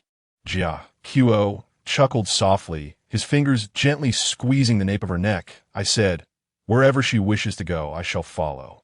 After all, the Luo family has business in Shanghai. I can always fly back to Lesau for a couple of days each week. His tone was light, as if discussing what to eat tomorrow rather than contemplating a migration spanning thousands of kilometers. Lu Qianqian felt a pang in her heart, suddenly recalling her father's private words from last night. This young man truly puts you first.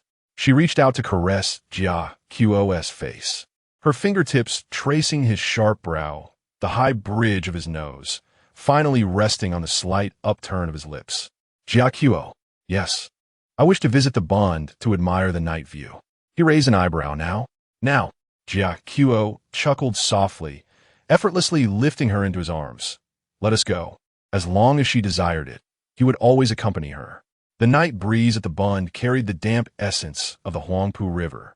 Lu Qianqian leaned against the railing, gazing at the dazzling neon lights across the river.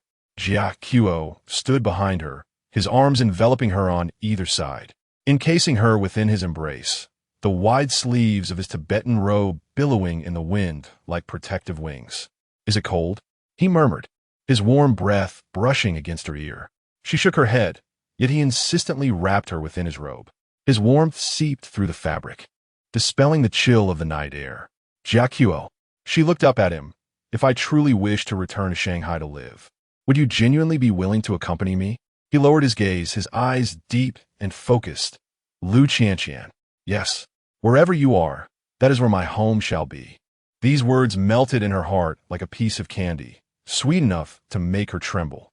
She turned and embraced his waist, resting her cheek against his chest, listening to the steady rhythm of his heartbeat.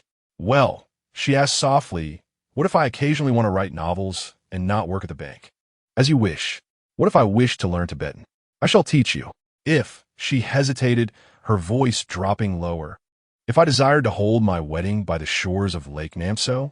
Jiaqiuo's breath faltered for a moment. In the next second, he grasped her chin and leaned down to kiss her.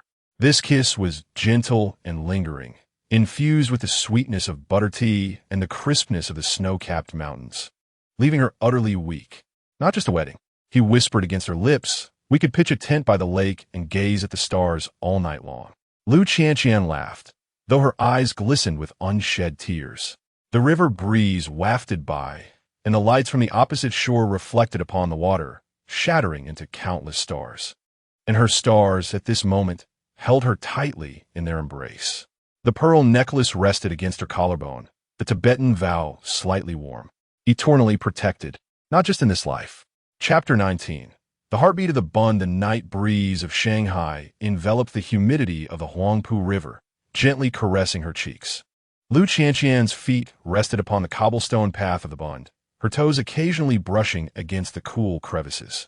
Jiaqiuo walked beside her, the sleeves of his Tibetan robe billowing slightly in the wind, occasionally grazing her arm, sending a subtle shiver through her. Are you tired? He suddenly halted, casting his gaze down upon her. The neon lights across the river reflected in his eyes, resembling the rare aurora on a snowy mountain, captivating enough to hold one's gaze. Lu Qianqian shook her head, only to find herself effortlessly lifted onto his back. Jiaqiuo, she exclaimed, instinctively wrapping her arms around his neck. This is Shanghai, not the plateau. So what? He replied, supporting her knees with a tone of certainty. I wish to carry you. His back felt broad and warm, the fabric of his robe resting against her palms, imbued with the faint scent of sandalwood. Lu Qianqian buried her face in the crook of his neck, inhaling the unique fragrance that was distinctly his, cedar, butter tea, and a hint of elusive Tibetan incense. Jiaqiuo, she whispered softly. You that day. She hesitated. When you first saw me at Jiakang Temple, what was your impression? Jiaqiuo's steps remained steady, though his voice softened. I wanted to kiss your eyes. My eyes? Yes. His Adam's apple bobbed slightly, akin to raindrops from Jiangnan falling onto a snowy peak, pure enough to make one's heart tremble. Lu Qianqian felt her ears flush, her fingers unconsciously curling around the ends of his hair. The gentle night breeze swayed, and the river mirrored the lights from both banks, resembling a flowing river of stars. Suddenly, Jiaqiuo supported her with one hand while retrieving an object from his robe with the other, a prayer wheel from Jiakang Temple. The brass body glimmered softly under the moonlight, its surface etched with intricate scriptures, emitting a faint rustling sound when turned, reminiscent of distant winds passing through prayer flags. You've kept this with you? She exclaimed, her eyes widening. He paused, setting her down so they stood face to face. Jiaqiuo placed the prayer wheel in her palm, bending down to kiss the crown of her head. It is more precious than the gauze box carried by a living Buddha. The prayer wheel still bore his warmth as Lu Qianqian cradled it delicately, her fingertips tracing each intricate mark. This was the prayer wheel she had mistakenly taken during their first encounter, and the very same he had later taught her to turn correctly. Do you know why I gave this to you? He inquired. She shook her head. Jiaqiuo cupped her face in his hands, their foreheads touching, because from now on, the direction in which you turn the prayer wheel reflects the orientation of my heart. Lu Qianqian's heart felt as though it had been softened by butter tea, utterly tender. She rose on her toes and kissed his chin. Then I shall turn it for a lifetime. Not enough, he murmured, gripping the nape of her neck, his voice husky. I want 3 lifetimes. The river breeze suddenly intensified, tousling her long hair. Jiaqiuo produced a colorful string from his sleeve, deftly tying her hair into a ponytail, a skill honed on the plateau, more adept than the most expensive hairdressers in Shanghai. Jiaqiuo, she turned and embraced his waist. Shall we return to Lhasa tomorrow? Missing my home? Yes. She nestled against his chest, yearning for the tea he had prepared, longing to gaze at the stars over Namso Lake and wishing. What else? She wished to see him adorned in that gilded Tibetan robe. Tilting her head back, her eyes sparkled with brilliance, a sight to behold. Jiaqiuo chuckled softly, the vibrations reverberating through his chest and reaching her. That attire is reserved for festivities. I don't care. She pouted, playfully tugging at his belt, insisting on seeing it. Lu Qianqian, he suddenly called her by her full name, his gaze deep. Do you understand what it signifies in Tibetan culture when a woman undoes a man's belt? Her fingers froze instantly, her cheeks ablaze with warmth. However, Jiatsua had already swept her off her feet, striding towards the car parked by the roadside. We shall return to the hotel now, and I will wear it for you. Now, but there are no buts. He settled her into the back seat, and as he leaned down to fasten her seatbelt, his lips nearly brushed against her earlobe. I'm contemplating allowing you to indulge tonight. The neon lights outside the window whizzed by, while Lu Qianqian clutched the prayer wheel, her heart racing uncontrollably. Jiatsua's hand remained intertwined with hers, their palms pressed together, radiating a searing warmth. Much like him, appearing as cold as a snow-capped mountain, yet burning with the intensity of a raging fire. The prayer wheel turned gently in her grasp, the rhythmic chant blending harmoniously with the city's clamor outside the window. Jiatsua glanced at her, his gaze tender and focused, as if the myriad lights of the world paled in comparison to the glimmer of starlight nestled within her eyes. Chapter 20. Embrace of Lhasa. The wind at Lhasa Gongar Airport is akin to a capricious artist, at times sweeping in the biting chill from distant snow-capped peaks, cutting sharply through the layers of a traveler-esque attire. At other moments, it melds with the fervent warmth of the plateau's sunshine, enveloping one in a sensation reminiscent of spring. The instant the airplane doors swung open, Lu Qianqian was assailed by the highland air, a profound embrace that left her breathless. Instinctively, she clutched tightly at Jia Qiuo's sleeve, inhaling deeply, dry, frigid, with a subtle hint of butter tea. This was the unique aroma of Lhasa. Oxygen deficiency? Jia Qiuo glanced at her, a knowing smile flickering in his eyes. Before she could respond, he had loosened his traditional Tibetan robe and enveloped her entirely within it. The deep blue woolen fabric, infused with his warmth, surrounded her with the scent of sandalwood mingled with cedar.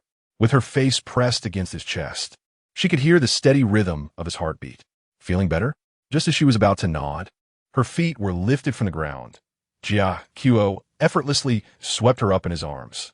Jia Qiuo, she exclaimed, instinctively grasping the fabric of his clothing, acutely aware of the many eyes upon them. Passers-by at the airport turned to glance, with the locals smiling kindly, some even bringing their hands together in a gesture of reverence. Yet, Jia Qiuo remained undeterred, striding purposefully toward the exit. Let them look.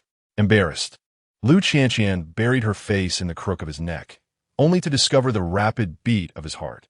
This man, unflappable even at 10,000 meters, was now betraying a hint of anxiety within his chest. Your heart is racing, she murmured. Jia Qiuo swallowed, silent, merely tightening his embrace. The driver navigated the SUV out of the airport, sunlight filtering through the windows, illuminating their entwined hands. Lu Qianqian gazed out at the familiar scenery, the cerulean sky nearly translucent, the distant mountains draped in snow, and the fluttering prayer flags by the roadside. All of this welled up emotions within her as she recalled her last departure, believing she would never return. Now you are my fiancé, Jia Qiuo declared suddenly, his voice low and resolute. He gently pinched her fingertips, a subtle assertion of her presence. Lu Qianqian felt a flush creep to her ears, instinctively countering. Who? I am not. Before she could finish, Jia Qiuo had captured the nape of her neck, kissing her fervently. This kiss was laden with long-suppressed desire, the sweetness of butter tea mingling with the taste of his breath, forcefully claiming her air. Lu Qianqian found herself cornered in her seat, the silver belt of his robe pressing against her waist, slightly painful, yet it made her acutely aware of his existence. Say it again? He pulled back slightly, his thumb caressing her reddened lips. Lu Qianqian gasped for air, glaring at him, overbearing. Indeed, he acknowledged candidly, planting a gentle kiss on her nose. Only for you. The ancestral home of the Luo family was ablaze with light. The butler and servants had already lined up in anticipation upon their arrival. They greeted them in unison in Tibetan. Shyly, Lu Qianqian hid behind Jia Qiu, her fingers unconsciously curling around his belt, resembling a timid creature wandering into unfamiliar territory. "Were you afraid of?" Jia Qiu turned to grasp her hand. "This is your home." He guided her through the courtyard, the moonlight casting their intertwined shadows upon the stone path. The garden was alive with blooming gesang flowers, a vibrant sea of petals that she had personally planted before her departure. "While you were away," Jia Qiu suddenly remarked, "I watered them daily." A shiver ran through Lu Qianqian's heart. She envisioned this seemingly cold and unfeeling man crouching in the garden each morning, tenderly caring for those delicate blossoms solely because they brought her joy. The bedroom remained as she remembered it. A pristine woolen blanket adorned the intricately carved Tibetan bed, and her favorite Tibetan incense flickered at the bedside. As Lu Qianqian approached the window to gaze at the snow-capped mountains, Jia Qiu embraced her from behind. "Do you miss me?" His lips brushed against her ear, his breath warm. Lu Qianqian instinctively recoiled, feigning indifference. "Not at all." Jia Qiu chuckled softly, suddenly turning her around and pinning her against the window. "You lie." Moonlight streamed through the window, casting a mosaic of shadows upon his chiseled features. Lu Qianqian gazed into his profound eyes, where longing resided like an unquenchable flame. She finally surrendered, whispering, "I do. How much do you miss me?"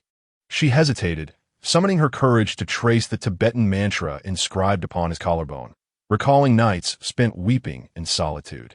The light in Jia Qiu's eyes dimmed instantaneously. He leaned in, capturing her lips in a kiss that was even more fervent than the one in the car, as if seeking to bridge the 2 months of separation. Lu Qianqian felt her legs weaken under the intensity of his kiss, and she clung to his shoulders for support. "Jia Qiu," she gasped, "I can't breathe." He immediately halted, yet tightened his embrace. "Breathe slowly." His palm rested against her back, guiding her to steady her breaths. Such tenderness starkly contrasted with his earlier assertiveness. Nestled in his arms, Lu Qianqian listened to the rhythm of his still racing heart, enveloped by an overwhelming sense of security. In the dead of night, she awoke from a dream. The sky outside sparkled with stars, but Jia Qiu was absent from the bed. Barefoot, she ventured out of the bedroom and discovered the study still aglow. Jia Qiu was engrossed in paperwork, his gilded Tibetan robe loosely draped over his shoulders, revealing a broad expanse of sun-kissed skin. Upon hearing her approach, he looked up, the weariness etched between his brows instantly melting into gentleness. "What woke you?" "I dreamed you had vanished." She rubbed her eyes and walked toward him. Jia Qiu pulled her onto his lap, wrapping the robe around her icy feet. "Silly." He pressed a kiss to the crown of her head. "Where could I possibly go?" On the desk, amidst the scattered documents, Lu Qianqian's gaze fell upon a stock transfer agreement from Shanghai Bank, an arrangement he was making to ensure he could accompany her in Shanghai for the long term. "Jia Qiu." "Shoo." He covered her eyes. "Go back to sleep. I'll carry you." His embrace was warm and secure, and Lu Qianqian nestled into the crook of his neck, quickly surrendering to slumber once more. In her hazy state, she heard him whisper something in Tibetan, a phrase that sounded like a vow, or perhaps a love declaration. Outside, the first light of dawn quietly crept over the peaks of the snow-capped mountains. Chapter 21. The flavor of Shanghai and butter tea in the serene morning of Lhasa. Sunlight pierced through the delicate mist, casting a warm glow upon the intricately carved window frames of the Luo family residence. Lu Qianqian, barefoot upon the woolen carpet, gently pushed open the wooden door to the kitchen, only to be momentarily taken aback. At the center of the kitchen stood a brand new copper pot, with rich, fragrant butter, tea bubbling on the left and sweet, glutinous rice balls simmering on the right. The steam mingled, creating a delightful fusion of 2 distinctly different aromas. "Are you awake?" came the low, husky voice of Jia Qiu from behind her, imbued with the timbre of early morning. Today, he was notably not donned in his Tibetan robe, but rather wore a deep gray turtleneck sweater, accentuating the strength of his shoulders. Before Lu Qianqian could respond, he effortlessly pulled her into his embrace, resting his chin atop her head and nuzzling. "Did you sleep well?" "What is this?" she inquired, pointing at the copper pot with sparkling eyes. Your sweet rice balls, he replied, guiding her to the pot, scooping a spoonful and gently blowing on it before offering it to her lips. I made them according to the recipe your mother provided. The rice balls were soft and glutinous, and the sweet wine was deliciously reminiscent of Shanghai's flavors.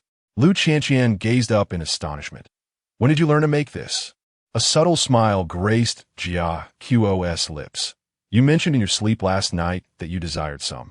The old housekeeper stood at the doorway, hesitating to speak, yet could not restrain himself. Young master, according to ancestral rules, the kitchen is not Uncle Deji. Jia Qo interjected calmly without looking up. My rule is her.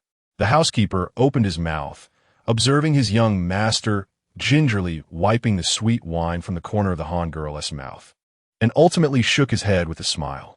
In the afternoon, Lu Qianqian nestled within the woolen blanket in the sunroom, engrossed in writing her novel. This space had been specially tailored for her by Jia Qo. The entire wall was a floor-to-ceiling window facing the snow-capped mountains, and the desk drawers were filled with her favorite Shanghai snacks. Even the computer stand adjusted to the perfect height for her comfort. What are you writing? Jia Qo suddenly appeared behind her, resting his chin on her shoulder. Lu Qianqian hurriedly closed her notebook. No peeking. Oh, he raised an eyebrow and effortlessly turned her chair and herself around. What secret are you hiding? It's her ears flushed. Just a little story about us. Jia Qo's gaze deepened, and with one hand resting on the back of her chair, he cornered her. What have you written? His proximity quickened her heartbeat, and she fumbled for a response. Just the part where we met at Jiakhang Temple, is that so? He chuckled softly, his fingertips grazing her collarbone. And what about this segment? Before he could finish, he leaned down to kiss her. The kiss was tender and lingering, imbued with the sweetness of butter tea, causing her to melt into him. The notebook thudded to the floor, the screen illuminating with the freshly penned lines. His kiss was like the winds of the plateau, forcefully sweeping over every inch of territory, yet gently pausing at the borders. Jia Qo caught sight of the screen, his throat tightening. Author Lu, your field research seems insufficient. Wah. She barely registered his words before he swept her off her feet. The hem of his Tibetan robe brushed against the scattered pages, resembling an unexpected flurry of snow. Now he pressed her against the couch, his fingertips deftly unfastening the first button of her collar, teaching one how to write a romantic scene. In the dead of night, Lu Qianqian stealthily slipped into the kitchen. She tiptoed to the top shelf of the refrigerator, retrieving the ice cream that the housekeeper had bought the day before. Just as she scooped out a spoonful, a soft cough echoed behind her. Lu Qianqian. Jia Qo leaned against the doorframe, the moonlight stretching his shadow into a long silhouette. He had just emerged from a cold shower, having doused himself to quell his restrained desires. Droplets still clung to the tips of his hair, and his Tibetan robe hung loosely, revealing a broad expanse of honey-colored chest. Just one bite, she said, her guilt prompting her to hide the spoon. Jia Qo strode over, grasping the nape of her neck and lifting her effortlessly like a small kitten who was crying from stomach pain last month. That was an accident. Oh, he snatched the ice cream box from her, glancing at the label.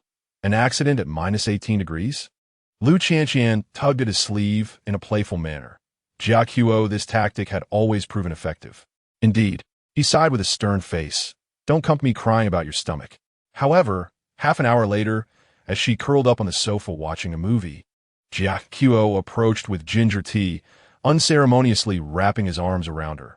Finish this. The tea bowl floated with goji berries and brown sugar, a blend of spiciness and sweetness. Lu Qianqian took small sips, suddenly noticing that he held something else in his left hand. It was her half-empty box of ice cream, now melted into a milkshake consistency. Only 3 sips. He presented it with a serious expression. Lu Qianqian cheered softly, leaning in to plant a kiss on his cheek. You're the best. Jia Qo's gaze darkened as he grasped the back of her head, deepening the kiss. The sweetness of the ice cream melted between their lips, and he rasped. Lu Qianqian, you are harder to resist than butter tea. Outside, the starry sky of Lhasa shone exceptionally bright. The prayer flags rustled gently in the night breeze, reminiscent of an ancient blessing. Chapter 22. High fever and prayer flags the night, rain in Lhasa, tapped gently against the window, while Lu Qianqian curled up within the thick woolen blanket, her body ablaze with fever. The flu had struck her suddenly, just the previous day. She had been chasing the Snow Domain cats in the courtyard, and now she was in a delirious state. Jia Cui had summoned the finest physicians in Lhasa, concocting bowl after bowl of Tibetan and Western medicine, yet her temperature remained stubbornly high. Qianqian, a deep, hoarse voice called softly in her ear, prompting Lu Qianqian to laboriously open her eyes. Jia Cui knelt beside her on the Tibetan carpet, the prayer wheel in his hand turning steadily, emitting a faint hum. The glow of the butter lamp illuminated the contours of his chiseled profile, revealing dark circles beneath his eyes. He had likely gone without sleep for 3 days. Upon noticing her awakening, he immediately leaned in, pressing his forehead against hers. The coolness of her skin met his, and he sighed softly, still burning. His stubble brushed against her nose, tickling her. Lu Qianqian wanted to laugh, but was overtaken by a cough that felt like a knife slicing her throat. Jia Cui quickly supported her neck, offering her a sip of warm water. "It's been 3 days," he said, his voice gravelly. "If your fever does not subside soon, I shall summon the lamas from the Patala Palace to perform the Vajra dance." Despite the threatening nature of his words, they emanated a gentle warmth. Lu Qianqian reached out, her fingertips grazing the stubble on his chin. "Unattractive," she remarked. Jia Cui chuckled softly, capturing her hand and pressing it to his lips. "Do you find me unappealing?" he teased. She shook her head, but was taken aback by the coolness of his palm. This man, who could retain warmth even in the harshest of winters, was now clammy with cold sweat. In the early hours, Lu Qianqian awoke from her fevered slumber. The butter lamp beside her still flickered, yet Jia Cui was nowhere to be seen. Struggling to prop herself up, she suddenly heard the low sound of chanting from the terrace. Under the moonlight, Jia Cui knelt on the Tibetan carpet, clad only in a thin white undershirt, meticulously counting the beads of his prayer rosary. The cold wind lifted the hem of his garment, revealing an old scar on his waist, a remnant from his youth when he had saved his kin. Jia Cui, her voice was too faint, dissipated by the wind. Yet, as if sensing her call, he abruptly turned, hastening back to her side in 2 swift strides. "What are you doing?" he asked, his tone strict. Yet his actions were tender as he wrapped her snugly in the blanket once more. It was then Lu Qianqian realized he was icy to the touch, evidently having knelt in the cold for quite some time. "Cold," she murmured, burrowing into his embrace. Jia Cui froze for a moment, then peeled back the blanket, enveloping her entirely in his arms. His warmth rapidly dispelled her chill, and as she nestled against his chest, she could hear the steady rhythm of his heartbeat. Like a drum. "Do you know what I was just praying for?" he suddenly asked. She shook her head. "I prayed to Buddha to grant me half of my lifespan," he said casually, yet tightened his embrace, "so that you will always leave this world after me." Tears welled in Lu Qianqian's eyes in an instant. This man, who appeared so stoic before the Buddha, was now kneeling in the biting wind, a fervent believer, reciting prayers for her well-being. On the morning of the 4th day, Lu Qianqian's fever finally broke. As she drowsily opened her eyes, she discovered herself completely encircled in Jia Cui's embrace.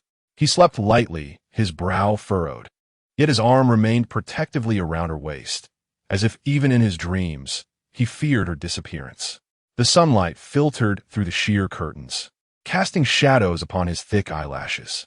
Lu Qianqian gently smoothed the creases on his brow, only to have her wrist suddenly grasped by him. "Awake?" His voice was hoarse, his eyes still closed, yet his hand had already found her forehead. "Do you still feel unwell?"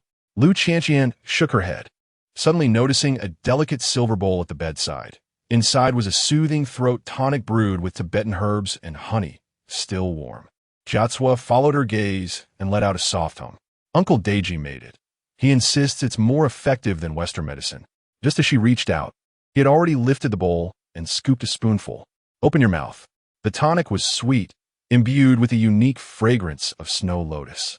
Lu Qianqian sipped delicately, and then her eyes caught sight of a new string of Buddhist beads wrapped around his right wrist, comprising 108 beads, each inscribed with the Tibetan character for longevity. "This is—" "Don't ask," he said, covering her eyes. "Drink up and then sleep." Yet Lu Qianqian clearly saw that the string of protective beads he always wore around his neck now hung quietly on the thanka at the head of the bed. He had dismantled his own protective talisman and restrung it anew for her. In the afternoon, Jiacuo was finally persuaded by her to catch up on sleep. Lu Qianqian reclined on a chaise lounge in the sunroom, wrapped in Jiacuo's Tibetan robe. The elderly steward brought in a pot of butter tea, hesitating as he spoke. "Uncle Deji, what troubles you?" The old man sighed. "For the past 3 days, the young master has been gathering the family's treasured Millennium Snow Lotus." He lowered his voice. "That is meant for the future mistress's dowry." Startled, Lu Qianqian's hand trembled, spilling tea on the Tibetan robe. No wonder the tonic this morning had the fragrance of snow lotus. It was a rare treasure of the Luozhue family. She dashed barefoot back to the bedroom, where Jiacuo lay deeply immersed in slumber. Typically alert, he had not been roused by her presence, a testament to his profound exhaustion. Lu Qianqian gently climbed onto the bed, curling into his embrace. In his unconscious state, Jiacuo instinctively tightened his arms around her, his chin brushing against the top of her head, murmuring a phrase in Tibetan. She understood. Those were the first words of Tibetan love he had taught her. "You are my life."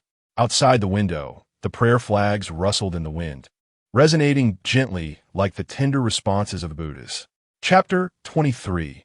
Prayer Beads and Long Nights in the Depths of Night in Lhasa. The blue light of an ambulance pierced the darkness, casting flickering shadows on the hospital's white walls. Lu Qianqian lay curled on the stretcher, each breath feeling as if a blade scraped her throat. The altitude sickness struck with ferocity, a sudden backlash after her body had seemingly acclimatized to the plateau. The view beneath the oxygen mask was blurred, yet the hand that tightly grasped hers remained remarkably vivid. Jiacuo's knuckles turned pale from exertion, a trace of blood from her recent cough still staining his palm. "Bear with it. We will reach the hospital shortly," he murmured, his voice low and taut, akin to a string drawn to its limit. A jolt from the ambulance caused Lu Qianqian to stifle a groan of pain, only to hear a sharp crack. A string of prayer beads around Jiacuo's wrist snapped, and the sandalwood beads tumbled chaotically across the cabin. A nurse, flustered, attempted to gather them, but a single look from him rooted her in place. The glaring lights of the emergency room were harsh and unforgiving. The young nurse struggled for the third time to locate a vein, leaving tiny blood spots on Lu Qianqian's hand. She bit her lip to suppress any sound, but the cold sweat on her forehead soaked the pillow. A sharp gasp escaped her lips as the pain intensified. Suddenly, a fierce reprimand in Tibetan erupted within the ward, startling the nurse, nearly causing her to drop the syringe. Lu Qianqian turned her head with great difficulty, catching sight of Jiacuo standing by her bedside, his expression dark and fearsome, rage swirling in his eyes, a sight she had never witnessed before. The head nurse hurried in to take over, prompting him to retreat to a corner, his fists clenched, veins bulging. "Why are you scaring her?" Lu Qianqian weakly reached out for his fingers. Instantly, Jiacuo knelt beside the bed, enveloping her hand in his palm. The previously daunting aura dissipated in an instant as he lowered his head to kiss her fingertips, his eyelashes casting trembling shadows in the light. "It's my fault." The 3 words emerged hoarsely, barely recognizable. At 3 in the morning, the infusion finally concluded. Under the influence of the painkillers, Lu Qianqian drifted into a heavy sleep, awakening to find the room empty. Struggling to sit up, she peered through the glass window of the door and beheld the scene at the end of the corridor, Jiacuo performing a full prostration before the white Terathank on the wall. His back was drenched in sweat, clinging to his taut spine. With each bow, his forehead struck the cold marble floor, producing a dull thud. Moonlight cascaded through the high window, casting a silvery sheen upon him. The man who was decisive in the marketplace now resembled the most devout of believers, bowing before the deities for the sake of his beloved. Tears streamed down Lu Qianqian's cheeks in an instant. Gently, she pushed open the door, her feet meeting the icy floor. Hearing the noise, Jiacuo turned abruptly, the blood vessels in his eyes startlingly visible under the light. "What are you doing up?" He rushed over in quick strides, sweeping her up in his arms with effortless ease. Lu Qianqian clung to his neck, her cheek pressed against his shoulder. The mingling scent of incense and cold sweat filled her nostrils, and only then did she realize he was trembling all over. "Are you cold?" she whispered. Jiatsua set her back on the bed, pulling the blankets tightly around her. "You are the patient." He turned to fetch water, but she grasped the hem of his clothing. Lu Qianqian lifted a corner of the blanket, stubbornly gazing at him. After a brief standoff, Jiatsua relented, lying down fully clothed and enveloping her in his embrace. "The nurse," she suddenly spoke, "transferred to pediatrics." He kept his eyes closed, his tone indifferent, stating that a Tibetan doctor would come to take his pulse tomorrow. Lu Qianqian poked his chest. "Tyrant." "Indeed," he admitted calmly, tightening his embrace, so recover swiftly. In the early morning, sunlight streamed through the gauzy curtains, illuminating the hospital bed. Lu Qianqian opened her eyes to find Jiatsua softly conversing by the window. He had changed into a clean Tibetan robe, his hair still dripping with water, clearly just having bathed. The morning light sculpted the sharp contours of his profile and illuminated the bedside table. The string of prayer beads he had crushed last night was now meticulously rest-strung. Each bead glimmered with a fresh sheen, evidently polished with care.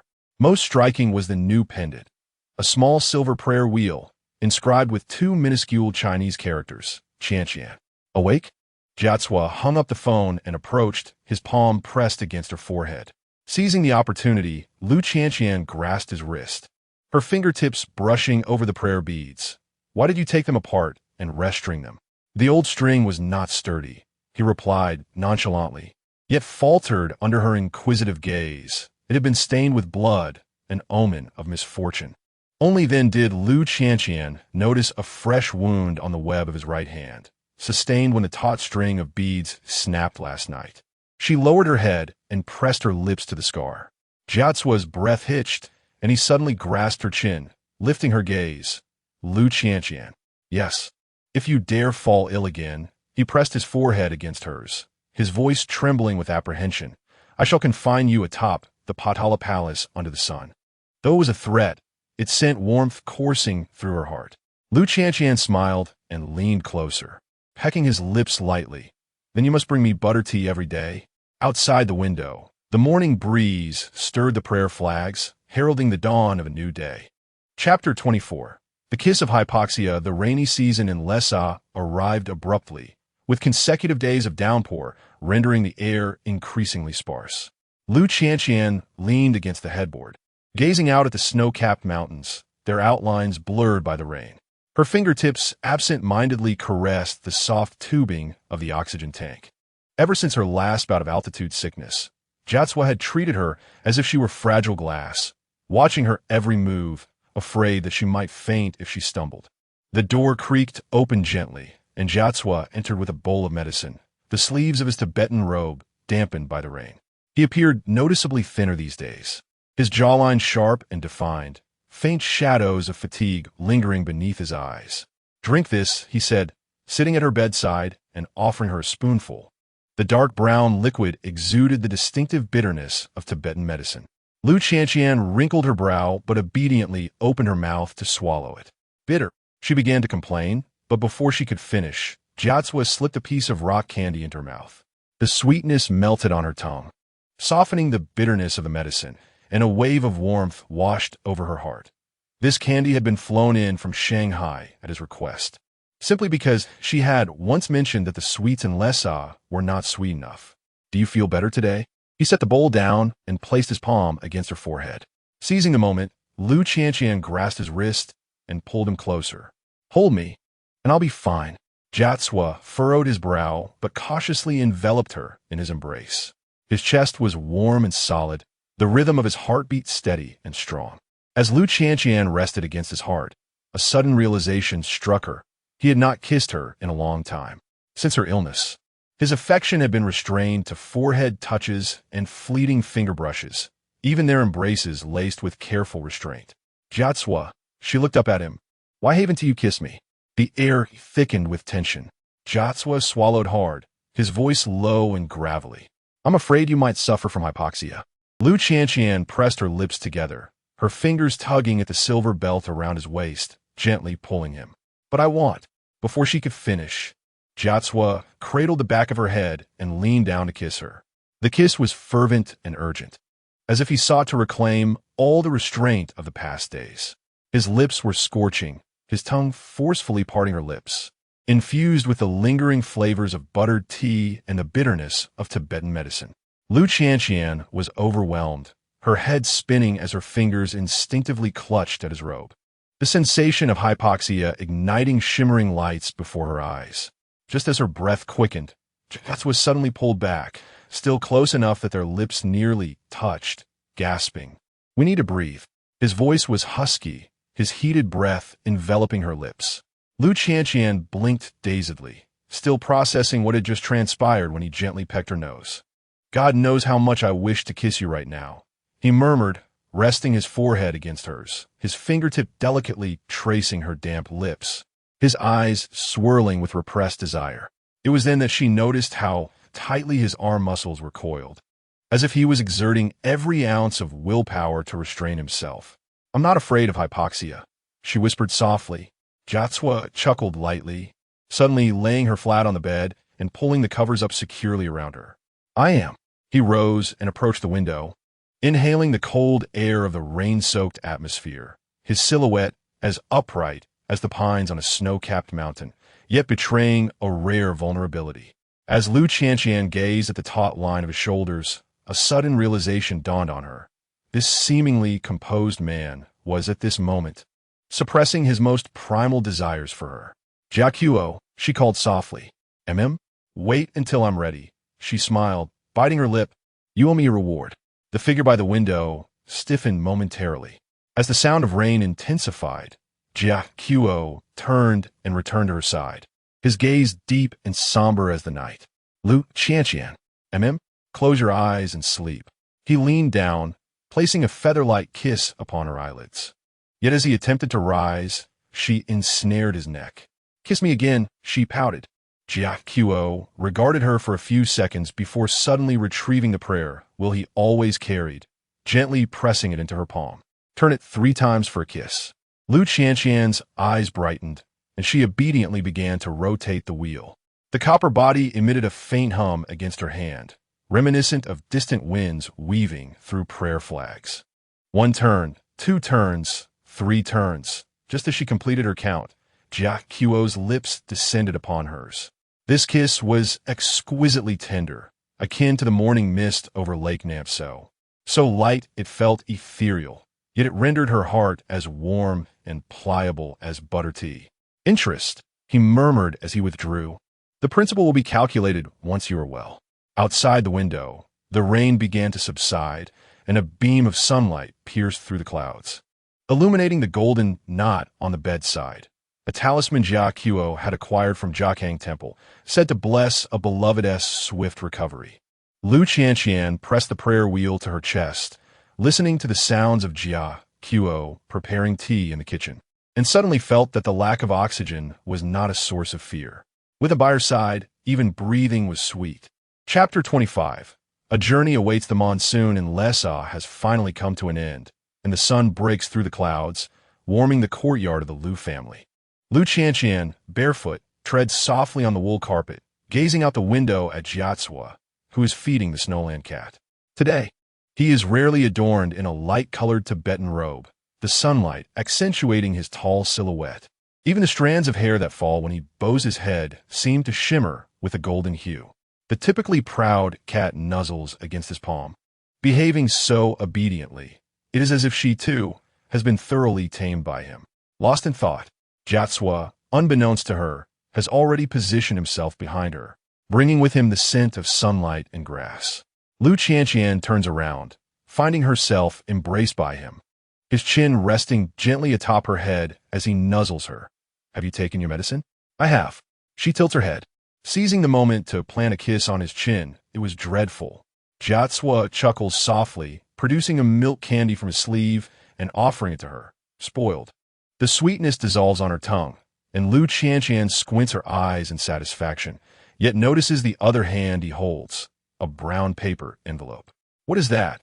Jiatsua pauses momentarily, then, maintaining his composure, places the envelope on the bedside. "It's for you." Curiosity piqued, Lu Qianqian picks it up, but upon seeing the contents, she freezes in place. An admission letter from the National University of Singapore's creative writing program. Her name is neatly printed on it, the ink still fresh, as though it carries the scent of the printer's ink. You. She raises her head, her voice trembling. You. Want to send me away? Jia Cuo's gaze deepens, his fingertips brushing over her collarbone, where faint marks from his bite linger. I checked. Singapore's altitude is merely 15 meters. Such a simple statement brings a sting to Lu Qianqian's nose. He has even considered this detail. What did you apply? She clutches the letter, the paper crinkling slightly between her fingers. The night you were hospitalized for altitude sickness. He mentions it casually, yet draws her back to that rainy night, awaking in a daze to find him sleepless, poring over the computer screen, researching schools for her. Lu Qianqian's eyes well up, but Lu Qianqian. Jia Cue suddenly calls her by her full name, his thumb brushing against her red eye corner. Go fly. Sunlight filters through the sheer curtains, casting dappled shadows across his sharply defined features. This man, who is typically so commanding to the point of being authoritarian, now regards her with an astonishing softness. Fly higher, my little flower cat. In that moment, she comprehends. This man, who seeks to control even her breath, is personally guiding her to a more distant realm. Late at night, Lu Qianqian awakens with a start to find Jia Cue absent from the bed. She pads barefoot out of the bedroom, discovering the study still aglow with light. Jia Cue is bent over his desk, attending to documents, the glow from the computer screen illuminating his weary face. Hearing her movements, he looks up, swiftly closing his notebook. What woke you? What are you looking at? She approaches, only to be swept into his lap. The flight tickets. Jia Cue admits candidly, nuzzling her hair, business class on Singapore Airlines, a direct flight taking just 5 hours. Lu Qianqian is taken aback. He has even researched the flight details. Jia Cue. She turned to cup his face, insisting, I can choose not to go. No, he replied with an unwavering tone. There lies the finest creative writing program in Asia, and a dream that you ought to pursue. But, she began, I could fly to Singapore at any moment. He interrupted her, his fingers entwining with a strand of her hair. Or perhaps you're simply homesick. I could arrange a private jet to bring you back. Lu Qianqian suddenly laughed. That is a bit authoritarian. Indeed, he admitted candidly, kissing her fingertips. So be a good girl and go study. Late into the night, she saw Jia Cue in the Buddhist hall, reciting scriptures. Moonlight filtered through the stained glass, casting mottled shadows upon him. Hearing footsteps, he turned, and before he could speak, she had thrown herself into his embrace. Jia Cue, she choked, burying her face in the crook of his neck. Why are you crying? He gently patted her back, his voice tender. It's not as if you won tea return. Lu Qianqian looked up, discovering a new string of prayer beads adorning his wrist, each bead inscribed with the words peace and safety, glimmering softly in the moonlight. I had the living Buddha bless them, he said, removing the beads and placing them upon her wrist. With these, Buddha will protect you. Lu Qianqian traced the beads, suddenly recalling their first encounter at the Jiakang Temple when he had done the same, handing her the prayer wheel and teaching her the correct direction to turn it. Since that day, he had been guiding her toward a broader horizon. Jia Cue gazed deeply into her eyes, then suddenly grasped the back of her head and kissed her. This kiss, mingled with salty tears and suppressed longing, was more fervent than the winds of the plateau and deeper than the waters of Namso Lake. Lu Qianqian, he breathed against her forehead. Remember, you will always have a way back. Yes, I will always be here. And he paused, his voice rasping, in Singapore. Ice cream is forbidden. Lu Qianqian laughed, although her tears flowed even more fiercely. No, Jia Cue chuckled as well, his thumb brushing against her damp cheek. My little lark, it's time for you to take flight. As dawn broke over Lesau once more, sunlight filtered through the mist, casting a golden hue upon the window panes of the Liu household. Lu Qianqian knelt on the woolen carpet, organizing the belongings she would take to Singapore. Clothes, books, and Tibetan medicine were neatly categorized, yet her movements grew slower, her fingers occasionally lingering over certain items in a daze. The prayer wheel gifted by Jia Cue, stones collected from Namso, The Vajra not obtained from Jiaqing Temple, each item laden with memories. Don't forget this. Jia Quo's voice came from behind her, followed by a brown paper box being set beside her feet. Curiously, she opened it, her breath catching. Inside lay a handmade Tibetan paper notebook. The thick paper exuded a faint sandalwood fragrance, each page filled with neatly written Chinese characters. She casually flipped to a page that read how to construct story conflicts, then turned further to find character arc writing techniques and even detailed publishing process, all addressing writing dilemmas she had once mentioned in passing. You. She looked up, her eyes welling with warmth. Jiatswa crouched beside her, lightly tapping the notebook with his fingertips. Uncle Deji has procured the finest Tibetan paper for me to write on. His tone was calm, as though he were merely commenting on the weather. Yet, Lu Qianqian noticed the unhealed callus on his right index finger, a testament to his long-held pen. This man, who found it cumbersome to review documents in Tibetan, had handwritten an entire guide on writing for her. Trembling, she turned to the last page, and a ticket to Jiaqing Temple slipped out. On the back of the ticket was a bold inscription. I heard your wishes when you prayed that day. I have fulfilled this one for you. Now, it is time for you to realize your own desires. The sunlight suddenly became blinding, and Lu Qianqian's vision blurred. She recalled their first encounter, her flustered state as she mistakenly spun the prayer wheel at Jiaqing Temple, and the warmth of his fingertips brushing against the back of her hand as he bent to retrieve the wheel. He had remembered all her wishes since that moment. Jiatswa. She choked, throwing herself into his embrace. The man steadied her, his palm gently caressing her back. Why are you crying? When did you overhear my prayers? He chuckled softly, rubbing his chin against the crown of her head. When you turned and collided into my arms, your murmurs echoed throughout the entire Jiaqing Temple. That night, Lu Qianqian curled up in Jiatswa's arms, repeatedly perusing the notebook. The desk lamp cast a soft yellow hue on the Tibetan paper, and she suddenly discovered a line of small text on the title page. Upon returning, I wished to be the first to read it. So confident? She poked his chest. What if my writing turns out terrible? Jiatswa seized her restless fingers, biting them gently at his lips. Lu Qianqian. If you dare to run away with me, what else is beyond your reach? His words ignited a warmth in her heart. She turned, straddling his waist, looking down at him as she cradled his face.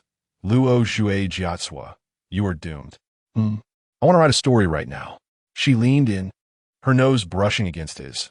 The male protagonist is a seemingly fierce tyrant from the bed, who actually worries about his girlfriend as homework. Jiatswa's gaze darkened, and he suddenly flipped her beneath him. Who is the tyrant? You, she protested, poking his collarbone. You even try to control my ice cream consumption. He narrowed his eyes dangerously, then leaned down to bite her neck. Let me show you what a true tyrant is like. Before the flight from Lhasa to Shanghai, Lu Qianqian insisted on transferring to Singapore alone. She clutched the sleeve of his Tibetan robe, unwilling to let go. Hold me one more time. Jiatswa took a deep breath and abruptly pulled her into a corner of the VIP lounge. His kiss was urgent and intense, as if he intended to prepay for the affection of the next 2 years. Lu Qianqian, rendered weak-kneed, could only cling to his shoulders to remain upright. 3 video calls a week, he commanded, pressing his forehead against hers. Okay, no staying up late to do homework. Okay. He paused, his voice turning hoarse. If you miss home, call me anytime. As the boarding announcement echoed through the air, Jiatswa abruptly released her grip, turning swiftly to stride away. Initially, she had planned to transit to Shanghai alone, but upon witnessing Jiatswa depart, she hastily pivoted, a sudden smile gracing her lips. Lu Qianqian gazed at his figure, ticket in hand, rushing towards her, and was reminded of the final page of that notebook. Hidden within a compartment alongside the Jiaqing Temple ticket was a small note that read, Fly, my little lark. You shall never lose your way. As the airplane soared into the heavens, Lu Qianqian nestled against his neck, her fingers caressing the beads on her wrist, and a smile blossomed on her face. Thus, she realized that the most profound form of love was to personally send you on your journey while ensuring you would always find your way back home. Chapter 26 Tears of Pudong, Shanghai, Pudong Airport Hotel.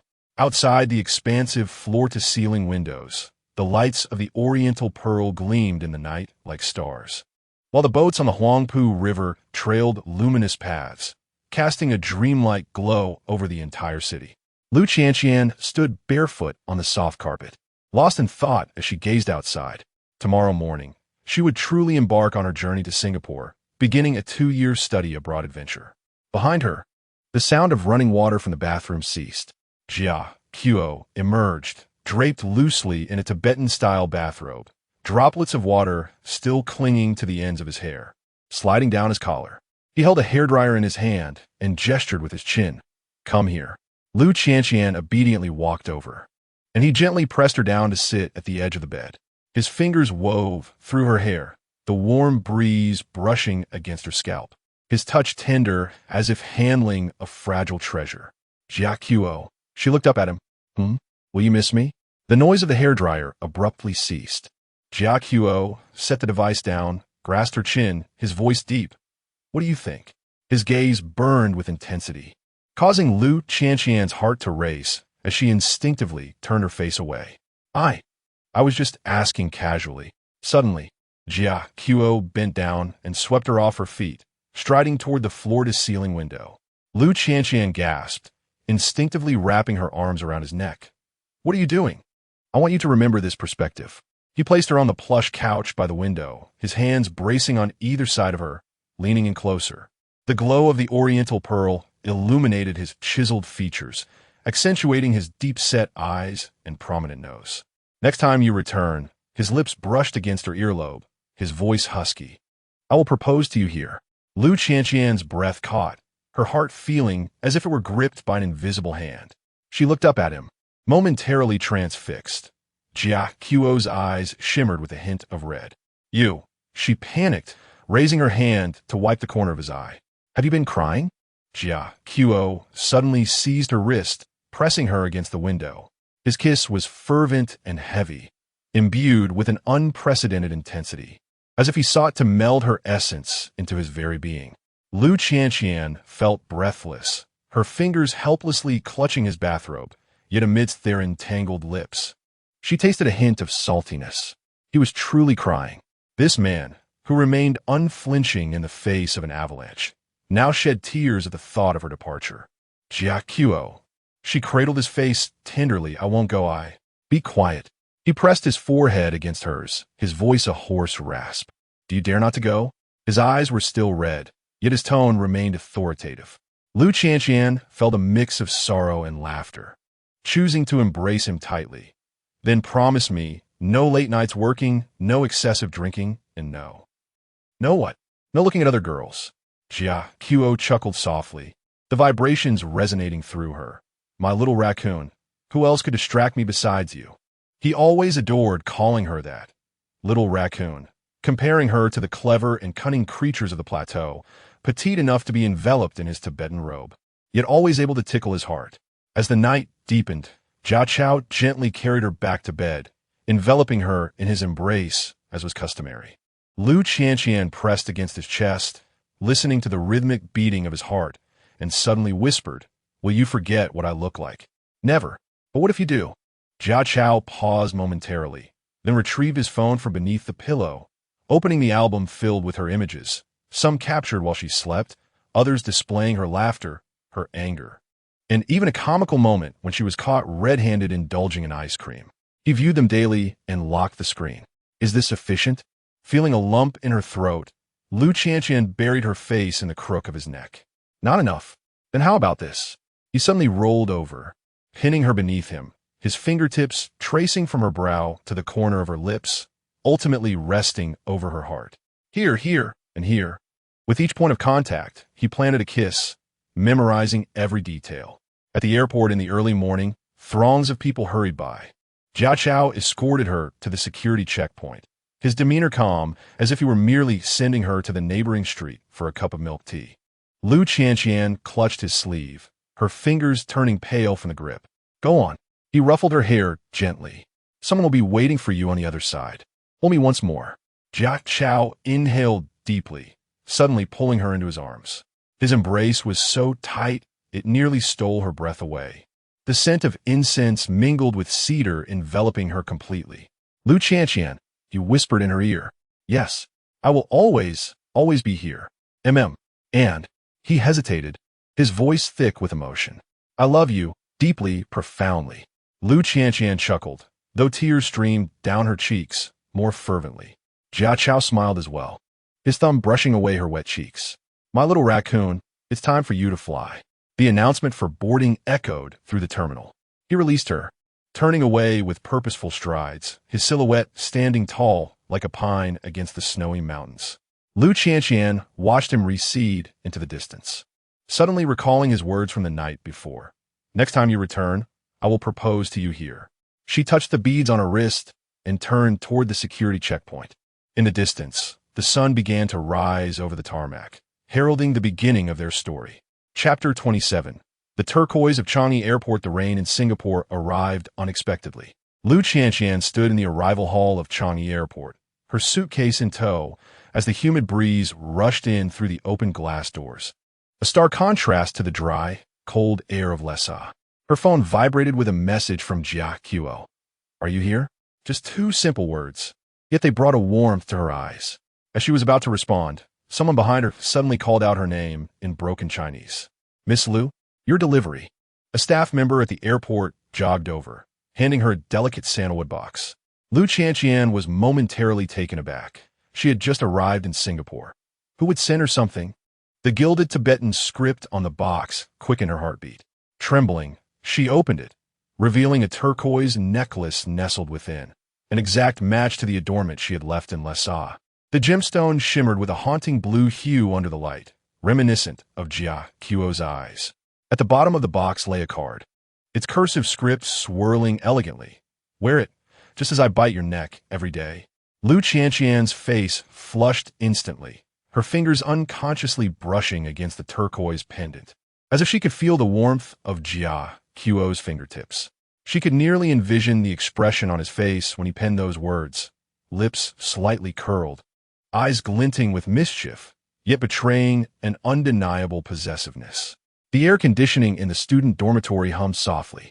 Sitting cross-legged on her bed, Lu Qianqian carefully donned the necklace. The cool gemstone pressed against her collarbone soon warmed up to her body temperature.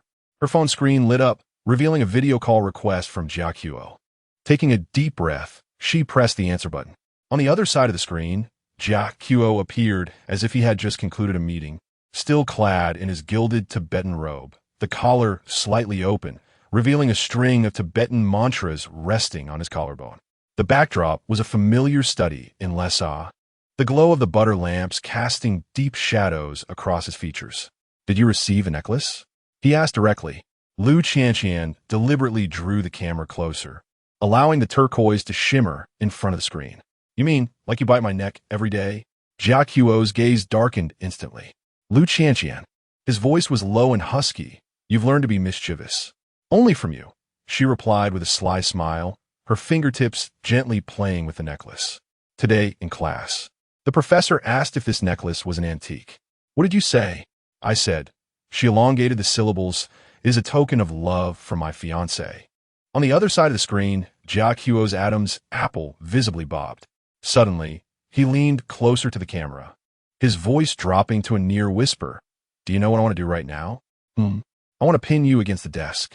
His gaze was dangerous and fervent, and personally teach you what it means to be mischievous. Lu Qianqian's ears turned crimson, yet she stubbornly refused to concede. What a pity. Someone can only do so through the screen now. Before she could finish her sentence, the screen abruptly went black for a second, and when it lit up again, Jia Qiu had shifted positions, standing in front of the familiar floor-to-ceiling window, the night sky of Lhasa behind him. Do you see this view? He pointed outside. Next time you come back, it will be right here. Lu Qianqian was stunned, suddenly comprehending the promise he had made. Longing surged like a tide, and she instinctively touched the turquoise resting on her collarbone, as if that simple act could bridge the vast distance to him. Jiatsua, I miss you. Silence lingered on the other end of the screen for a few seconds. Suddenly, Jiatsua turned, retrieving a frame from the bookshelf. Within it was a photograph of her laughing heartily by the shores of Namso Lake. I gaze at this every day, he declared, positioning the frame before the camera. Do you think I don't miss you? Tears welled in Lu Qianqian's eyes. That was her most cherished photograph. Yet she had no idea when he had developed it and placed it in his study. No crying, Jiazuo admonished, his brow furrowed. How will you attend class tomorrow with swollen eyes? His tone was commanding, yet his gaze bore an incredible tenderness. Wiping her tear-streaked cheeks, Lu Qianqian suddenly held her phone at a distance, showing him her arranged room. The bedside adorned with a prayer wheel brought from Lhasa, Jiazuo's handwritten notebook resting on her desk, and even the curtains in the deep blue he had chosen. Does it feel like home? She whispered. Jiazuo's eyes softened. Little raccoon. Come crozu. Confused. She leaned nearer to the screen, only to witness him bow his head and gently kiss the camera. This virtual kiss landed on her brow. Yet it felt more scorching than any tangible touch. Get some rest. His voice was hoarse. There's a surprise tomorrow. The following morning, the doorbell rang. Lu Qianqian, still drowsy, opened the door to find a Tibetan youth standing outside, holding a thermos. Young master sent this, he said respectfully, worried you might not be accustomed to the breakfast here. Inside the thermos was steaming butter tea, accompanied by a small dish of her favorite milk cake. To her astonishment, beneath it lay a pot of steaming Shanghai soy milk, something nearly impossible to find in Singapore. Just then, her phone vibrated. A message from Jiazuo appeared. The soy milk was freshly ground by the chef, sweetened to your preference. Cradling her phone, Lu Qianqian recalled his words from the night before about a surprise. It dawned on her that he had even considered such details, arranging for someone in Singapore ahead of time. Sipping the soy milk, she found it perfectly sweet, much like his ever-appropriate tenderness. The turquoise on her collarbone swayed gently with her movements, shimmering with a deep blue luster in the morning light, as if silently conveying, no matter how far apart they were, he would always remain by her side. Chapter 28. Good night. From 20,000 kilometers away in the deep of night in Singapore, the torrential rain had just ceased. Lu Qianqian curled up on her lazy sofa, the glow of her laptop illuminating her weary face. With the deadline for her paper looming, she had been burning the midnight oil for 3 consecutive nights, her eyelids heavy as if laden with lead. The coffee cup lay empty, the last remnants of cold espresso clinging to its walls. She stared at the words on the screen, but her thoughts wandered uncontrollably to Lhasa. At this hour, Jiazuo must have just concluded a family meeting, perhaps standing by the study window, gazing at the same moon she was.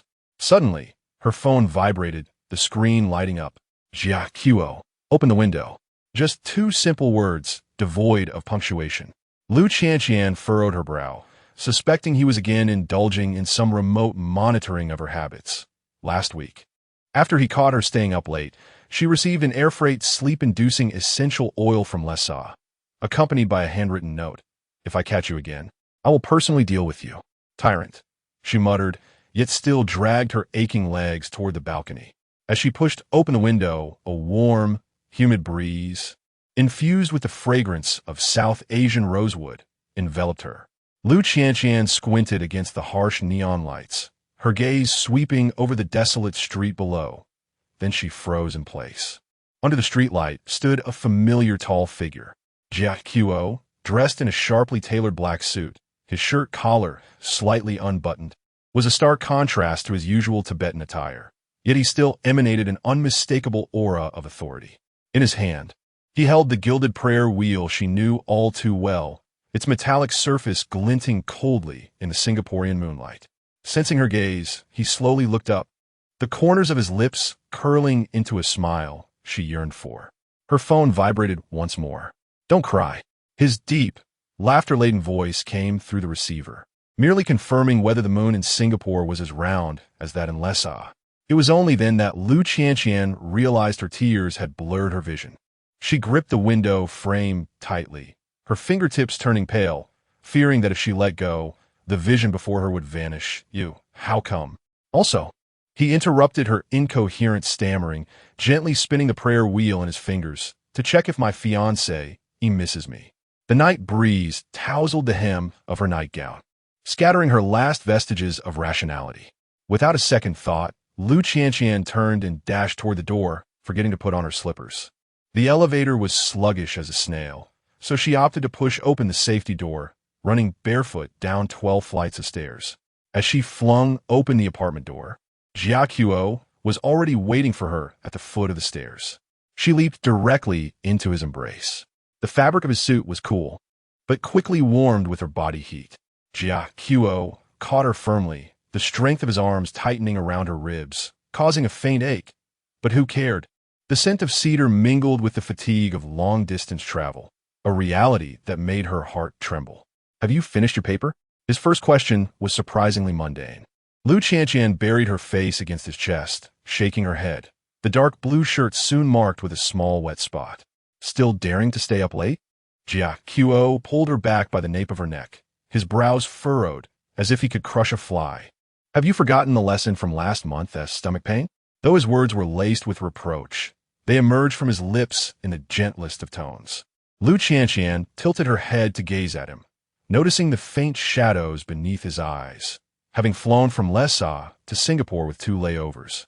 A journey stretching at least 10 hours. He must have rushed over immediately after concluding his work. "How did you find my apartment?" she inquired softly. Jiatsua let out a light huff, producing a folded floor plan from the pocket of his suit, an unmistakable layout of her student apartment, even detailing the escape routes. "Luo Zhuijia Qiu, were you following me?" she exclaimed, a mix of astonishment and anger. "It was for your protection," he corrected her with conviction, his fingertips brushing against the bruise beneath her eye. "You've lost weight."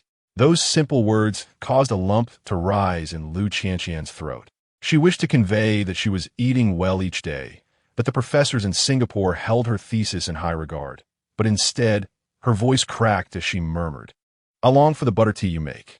Jiatsua's gaze darkened, and without warning, he bent down to lift her effortlessly into his arms. Lu Qianqian gasped, instinctively wrapping her arms around his neck. "What are you doing?" "Heading upstairs," he declared, striding towards the elevator.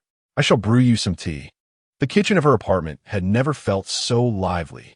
Jiatsua loosened his cufflinks, rolling up the sleeves of his shirt to his elbows, revealing his well-defined forearms. From his briefcase, yes, this maniac even brought along a complete set of tea-making tools for his layover. He extracted a copper kettle, tea bricks, and a small jar of golden butter.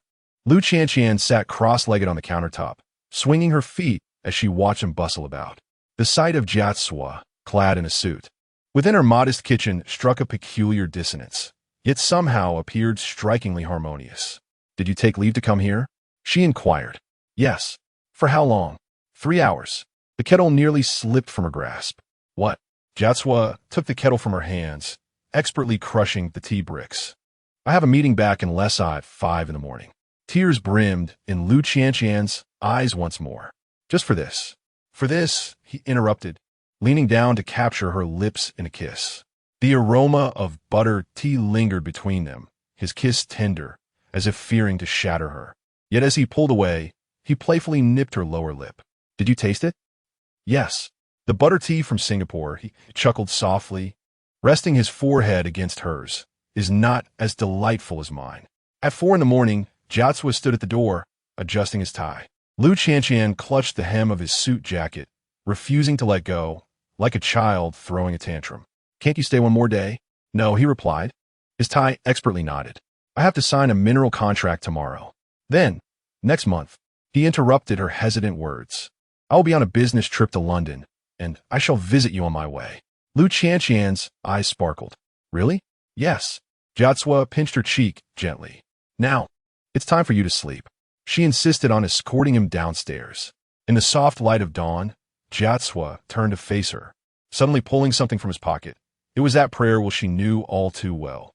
"Take this," he pressed it in her palm, "and spin it 3 times when you miss me." And then, he lowered his head and bestowed a kiss upon her brow, a moment I would surely hear. The taxi slowly departed, and Lu Qianqian stood amidst the morning mist, watching his figure gradually fade into obscurity. The prayer wheel in her hand still bore the warmth of his touch. She gently turned it, the copper bell emitting a clear, melodious sound. Her phone vibrated. "Jia Qiu, look up." She raised her gaze and beheld an airplane traversing the dawn sky, leaving behind a long trail of clouds. That was his farewell to her. A good night from 20,000 kilometers away. Chapter 29. Suffocating Entanglement. National University of Singapore Library, 11 p.m. Lu Qianqian curled up on the corner sofa. the cold light of her laptop casting a pallid glow on her weary face. With the deadline approaching, she had already endured 2 sleepless nights. Her fingertips mechanically tapping away at the keyboard while her thoughts drifted far beyond her immediate surroundings. Outside, rain fell softly, tapping rhythmically against the glass, as if urging her silently to hasten. She rubbed her aching temples and reached for the cigarette pack in her bag, a recent vice she had adopted, retreating to the library's corners for a smoke whenever the pressure became overwhelming. The metallic click of her lighter echoed sharply, and just as the flame flickered to life, a slender hand emerged from behind, decisively extinguishing the glow. "Miss Liu, I have taught you how to properly alleviate stress." The deep, familiar voice erupted beside her, causing Liu Qianqian to freeze, her heart racing as she turned sharply. Jiazi stood behind her, clad in a tailored black cashmere coat, droplets of rain still clinging to his shoulders. With a slight arch of his brow, he looked down at her, his eyes reflecting a familiar and dangerous glint. "You," she stammered, her voice catching her throat. "Shouldn't he be on a business trip in London?" Without allowing her a moment to process, Jiazi swiftly snatched the cigarette from her fingers and crushed it within the confines of his metallic case. His movements were fluid, as if rehearsed countless times before. "Explain." He leaned against the bookshelf behind her, effectively cornering her. Liu Qianqian gazed up at him, her heart racing so swiftly it felt as though it might leap from her chest. The flight from London to Singapore took 13 hours. He must have flown directly here after finishing his meeting. I only had 2 puffs," she murmured defensively, her fingers nervously twisting the hem of her shirt. Jiazi narrowed his eyes, clearly unconvinced. Suddenly, he leaned in closer, his prominent nose nearly brushing against hers.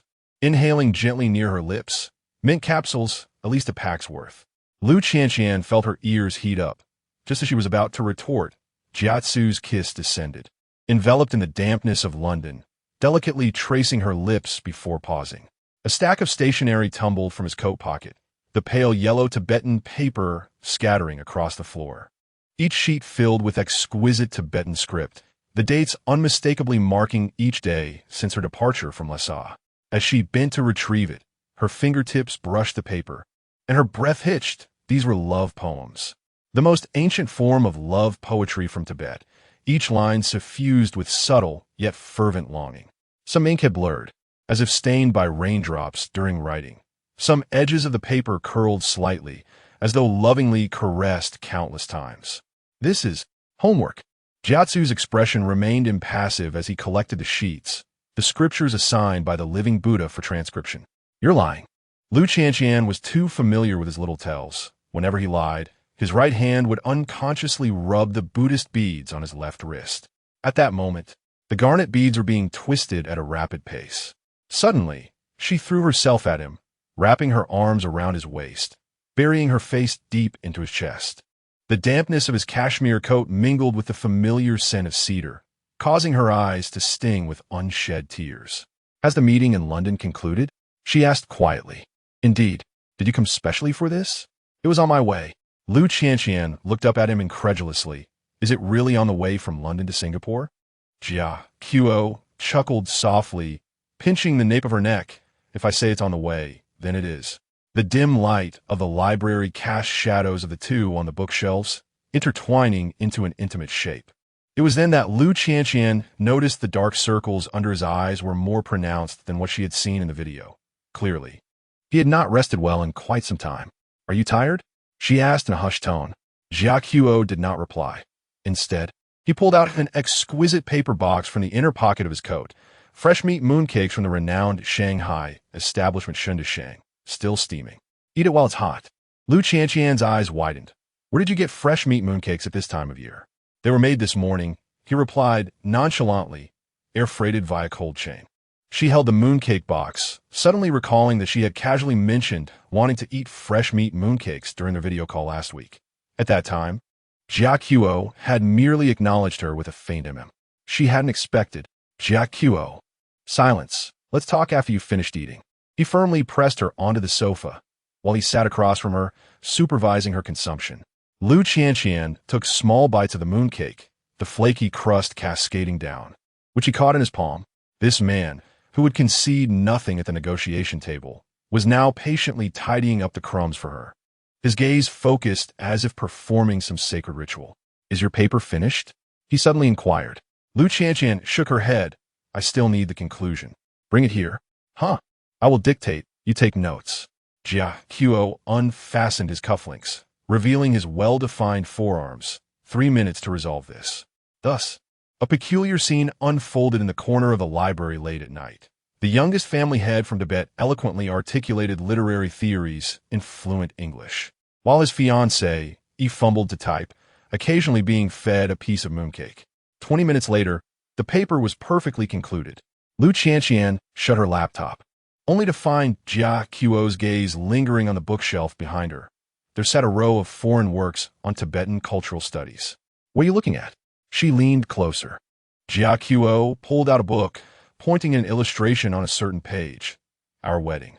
It was a photograph of a traditional Tibetan wedding, with the couple dressed in splendid attire, exchanging tokens against the backdrop of snow-capped mountains. Lu Qianqian's cheeks flushed, and she muttered shyly, "Who would want to have such a—" "Two options," he interrupted her, flipping to another page, depicting a modern lawn ceremony, or this. Lu Qianqian's heart skipped a beat. What do you need to study this for?" Jia Qiu closed the book and suddenly drew her close. Lu Qianqian. After graduation, he rested his forehead against hers. His voice low. "On the first day, we will hold a Tibetan ceremony. On the second day, a Han ceremony, and on the third." "The third day?" "On the third day, we elope," he whispered, biting her earlobe, "just the two of us." The library bell tolled 12 times, and Lu Qianqian, her cheeks flushed. "Push him away gently. The library is closed." Jia Qiu adeptly helped her gather her belongings, casually tucking those Tibetan love poems in her pocket. Bedtime reading. The rain had ceased, leaving puddles along the campus paths. Suddenly, Jia Qiu crouched down. "Hop on. I can walk just fine. Your shoes will get wet, and you might catch a cold." Lu Qianqian obediently climbed onto his back. Jia Qiu's back was broad and warm. Each step he took was steady.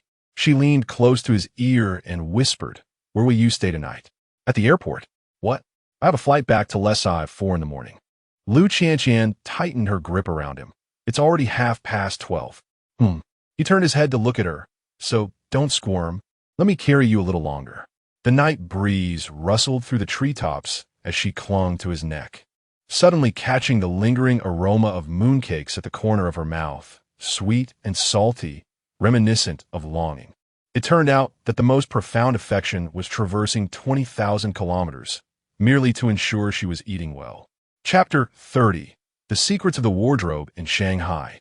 At the ancestral residence of the Lu family, Lu Qianqian returned home for the holidays, her bare feet caressing the soft carpet of the cloakroom. Her fingertips glided over a collection of the season's new garments. Evidently, her mother had taken great care to enhance the wardrobe in her absence. It was only when she opened the innermost cabinet door that she found herself frozen in place. A complete row of was laid out before her, deep blue wool cloaks, gold-threaded Tibetan robes, and silver-edged sashes, all tailored to the dimensions of Jia Qiu. The piece that stood out most was a moon-white cloak, adorned with intricately embroidered lotus flowers. Its stitches so fine they seemed to defy machine production. "This facilitates my visits at any time." Jia Qiu's voice emerged from behind her, imbued with the warmth of steam after his bath. He absently dried his damp hair with one hand, the Tibetan robe loosely tied around him, revealing the familiar string of incantations resting upon his collarbone. Lu Qianqian picked up the moon-white cloak, and, as the fabric unfurled, something delicate cascaded down, an array of clippings. A total of 27 pieces, all excerpts from the novels she had published in Singapore. The edges of each clipping were marked in red ink with dates, alongside neat inscriptions. Day 57 of Missing Her, Day 89 of Missing Her, Day 126 of Missing Her. The latest was from last week's literary magazine interview, where she smiled radiantly in the photograph. Jia Qiu had written in the margins, "The little kitty has grown up." "You." Lu Qianqian's fingertips trembled slightly. "You have been collecting these?" Jia Qiu stepped closer, resting his chin atop her head. "I arranged for someone to send the Singapore newspapers weekly. Thus, Those unexpected literary critiques during their video calls and his incisive observations on her characters' relationships were no mere coincidences.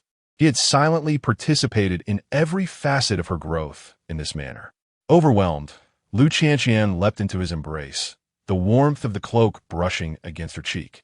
As soft as the clouds over Lhasa, Jia Qiu effortlessly lifted her onto the low cabinet in front of the wardrobe, positioning her at eye level with him. "Did you discover anything else?" he inquired softly. She surveyed the surroundings and abruptly yanked open the lowest drawer, filled to the brim with milk candies.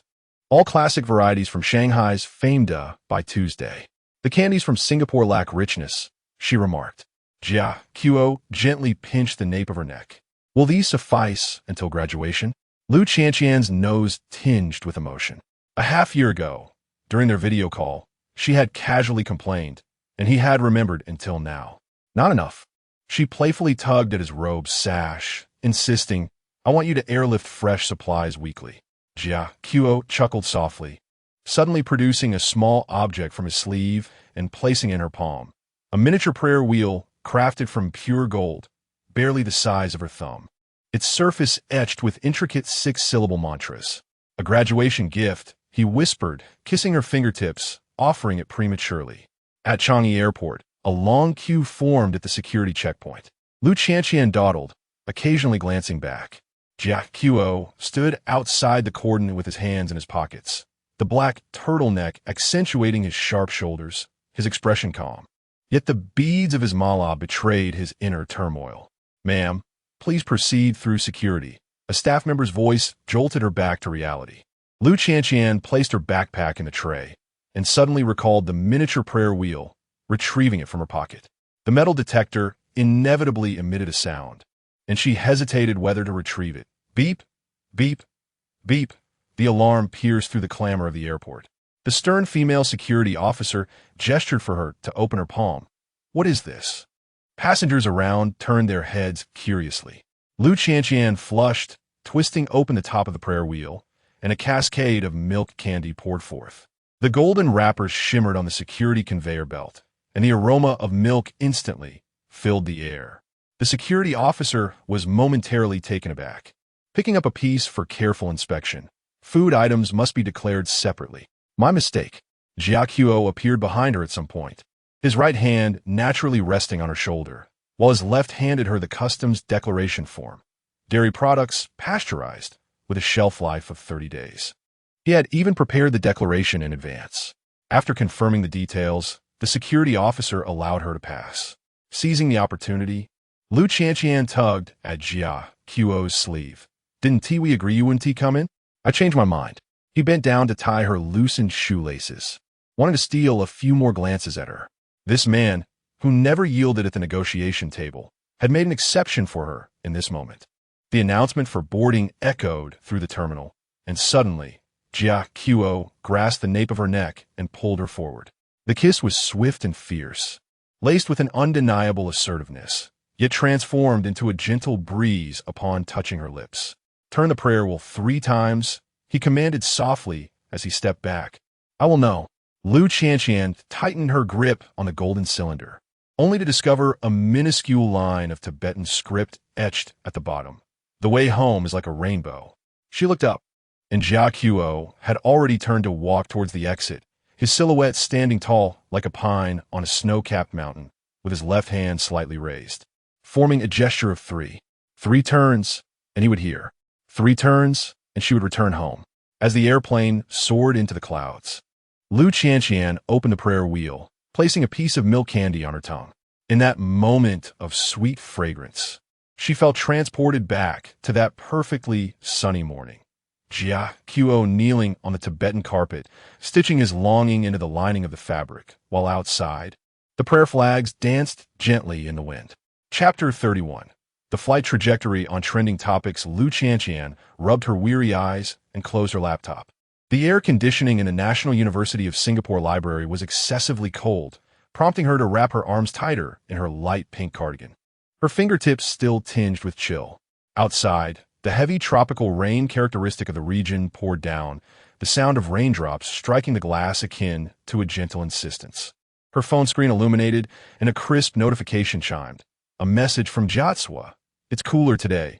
Remember to put on the heating pad from the drawer. A smile involuntarily crept to her lips as her slender fingers tapped on the screen. How did you know it's raining in Singapore today? Almost instantaneously, he replied, satellite cloud map. Lu Qianqian chuckled softly, drawing the attention of a few classmates nearby. She quickly covered her mouth, yet the mirth still sparkled in her eyes.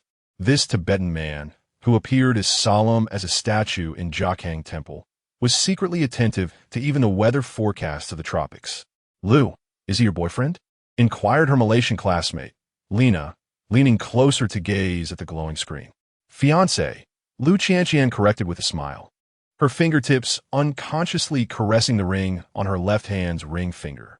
Wow, is he the handsome uncle who brings a plethora of supplements every time he visits? Lena exaggeratedly gestured, recalling the last time he brought cordyceps. The entire dormitory had been buzzing about the delightful fragrance of his cologne. Lu Qianqian's face flushed instantly. Jatswa had indeed visited last month, arriving with an entire box of Tibetan specialties, from cordyceps to saffron, seemingly intent on relocating the entire plateau to Singapore. Most notably, he had even found a Chinese restaurant and borrowed their kitchen to brew her a pot of old hen soup, causing the dorm supervisor to mistakenly believe he was a visiting parent. He is not an uncle, Lu Qianqian quietly protested, but she recalled that Jatswa was indeed 5 years her senior. The tall man, with a slightly darker complexion under the plateau's sun, appeared remarkably mature and composed among a group of students in their early 20s. Her phone vibrated again. Jatswa had sent a photo. He stood in front of the Potala Palace, beneath a sky so blue it seemed almost translucent. Clad in a dark blue Tibetan robe, his well-defined features were complemented by the familiar sunglasses perched on his nose, and a slight smile graced his lips. I miss you. The simple 3 characters made Lu Qianqian's heart flutter as if gently squeezed. Just as she prepared to respond, Lena suddenly exclaimed, "Oh my goodness, Lu, isn't that your fiancé?" Lena held up her phone, displaying the trending topics on Weibo. The 7th topic boldly proclaimed, Tibetan Tycoon Flight Miles. Confused, Lu Qianqian clicked on the topic, revealing a flight route map. A dense web of red lines connected Lhasa, Shanghai, and Singapore, almost forming a net. The aviation blogger who posted this tweet commented, accidentally discovered the flight records of a certain Tibetan entrepreneur, 27 trips to Singapore in the past 8 months. Is civil aviation being treated like a taxi? The comments section erupted. Is he going to see his girlfriend? She was excessively pampered. Upon investigation, it was revealed that this individual is the young heir of the largest mining conglomerate in the Tibetan region, possessing a fortune exceeding 100 million. The previous comments were misguided. He has already assumed the role of leader, having taken over the family business last year. A friend of mine, who works for Singapore Airlines, mentioned that he consistently travels in first class, yet carries only a small bag, clearly indicating short-term trips. Lu Qianqian's fingers trembled slightly. She was aware that Jatswa occasionally flew in to see her, but she had not considered the frequency to be so high. Upon closer examination of the route map, she noticed that some flights were spaced only 2 weeks apart, and there were several instances of same-day round trips. This meant he would fly 6 hours to Singapore, spend only a few hours there, and then return. Lu, are you all right? Lena looked at her with concern, noticing her suddenly reddened eyes. I'm fine. Lu Qianqian's voice caught in her throat. She recalled a particular night last month when she had cried on the phone to Jatswa due to the stress of her thesis. The following noon, he appeared downstairs at her dormitory, bearing her favorite Shanghai butterfly pastries. At that time, he had mentioned he was in Singapore for a meeting, but reflecting on it now, there was clearly no meeting. He had dropped everything to fly over 5,000 kilometers to comfort her. As the rain began to lessen, Lu Qianqian hastily packed her bag and bid farewell to Lena. On her way back to the dormitory, her heart raced, and Jatswa's visage constantly filled her thoughts. His profile as he frowned over documents, the nape of his neck exposed as he bent down to tie her shoelaces, his restrained yet poignant embrace during their airport farewell. Inside her dormitory, she eagerly initiated a video call. After a few rings, Jatswa's face appeared on the screen. He seemed to be in his office, with a vast wall of windows behind him, revealing the uniquely azure sky of Lhasa. Qianqian? His voice resonated through the speaker. Deep and gentle. Lu Qianqian took a deep breath and directly sent him a screenshot. Aren't you going to explain? Jiacuo's expression momentarily froze before returning to calmness. He removed his glasses and gazed intently into the camera with his profound eyes. You saw it. Why didn't you tell me? Lu Qianqian bit her lip, recalling those same-day round trips. Are you out of your mind? That's so exhausting. The man on the screen let out a soft sigh. If I told you, you would worry. He paused, and you would ask me not to come. Of course I would. Lu Qianqian's voice rose an octave. Do you know how detrimental long-haul flights are to one's health? Altitude sickness combined with jet lag. Her voice suddenly faltered, and her eyes grew warm. Jiacuo's gaze softened. Little raccoon, don't cry. The affectionate term he used in Tibetan was akin to soothing a distressed creature. I simply wanted to see you. Isn't a video call sufficient? Lu Qianqian sniffed. It's not the same. Jiacuo's tone was low. Through the video, I cannot savor the scent of your hair, nor embrace your trembling shoulders. He paused, and you never eat properly. Lu Qianqian was taken aback.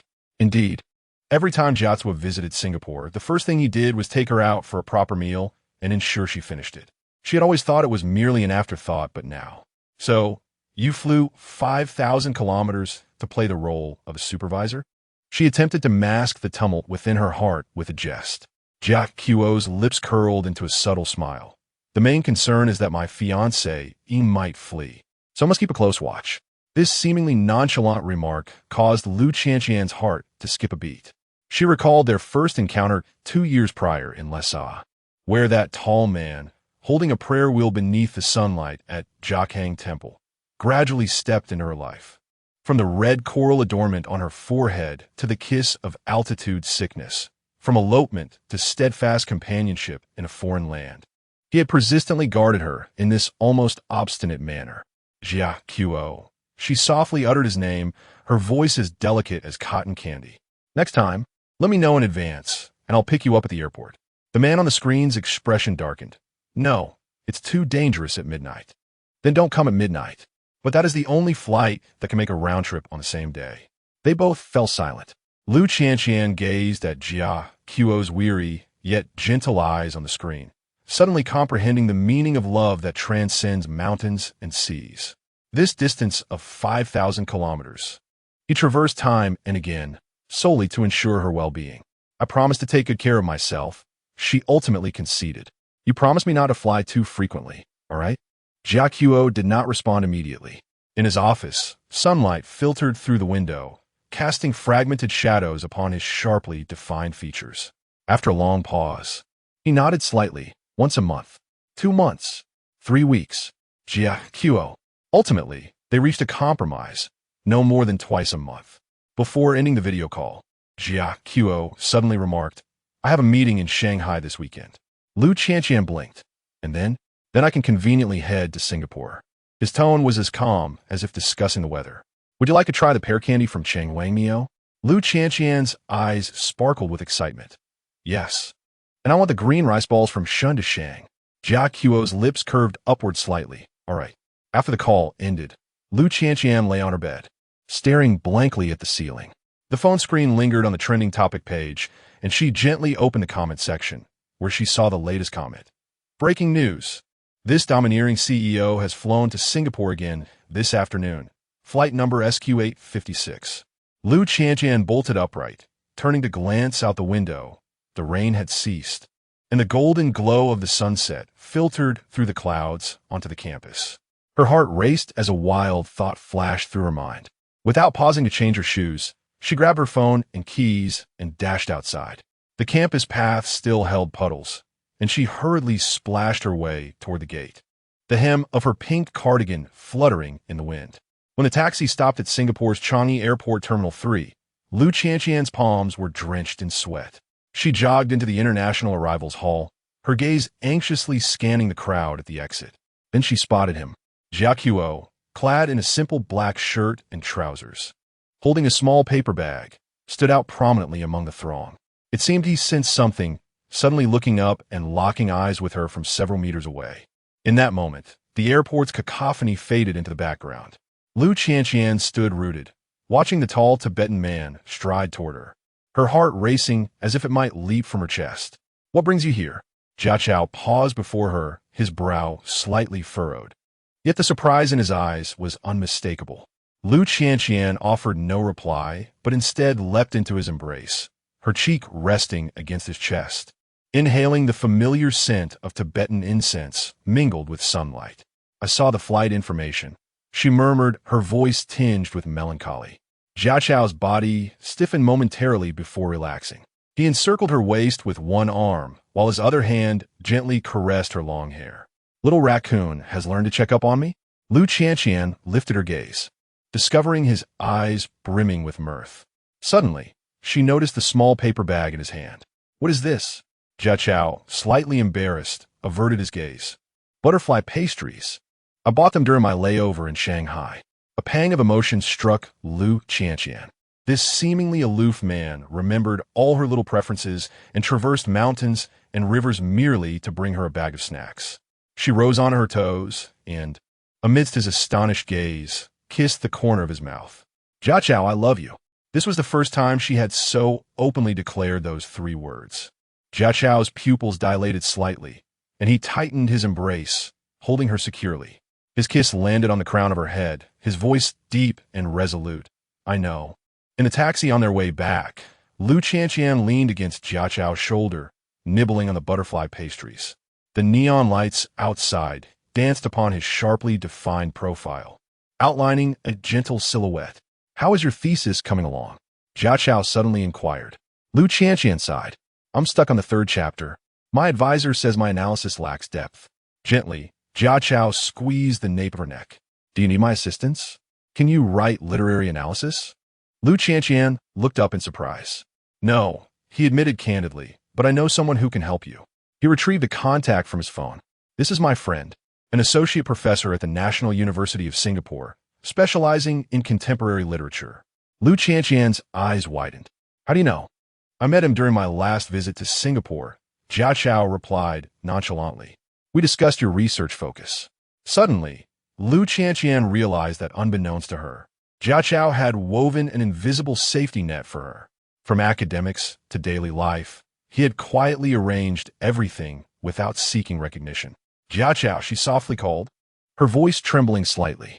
The man turned to look at her, his expression inquisitive. Lu Qianqian shook her head, merely clutching his arm tighter. Some emotions were beyond words, akin to the overwhelming warmth and security swelling in her heart at that moment. As the taxi halted beneath her dormitory, rain began to fall softly again. Jia Chao opened his umbrella, sheltering her as they walked toward the dormitory. Envious glances from passing girls fell upon them, and Lu Qianqian felt a surge of pride. This tall, handsome man was hers, belonging solely to her. "What time do you leave tomorrow?" she asked reluctantly at the dorm entrance. Jia Chao checked his watch. "The flight is at 7 in the morning. And where will you stay tonight?" "At the airport hotel." He paused. "I've already booked it." Lu Qianqian bit her lip. "Actually, you could." Her voice dwindled to a whisper. Jia Qiu's gaze darkened, and he gently lifted her chin with his finger. "No," he stated, his voice low and resolute. "Not before marriage." Lu Qianqian's face instantly flushed with warmth. "That is not what I meant. I was merely suggesting. There is a hotel downstairs in the apartment building." Jia Qiu chuckled softly, his thumb caressing her chin. "I know, little kitten." He leaned down and placed a light kiss on her forehead.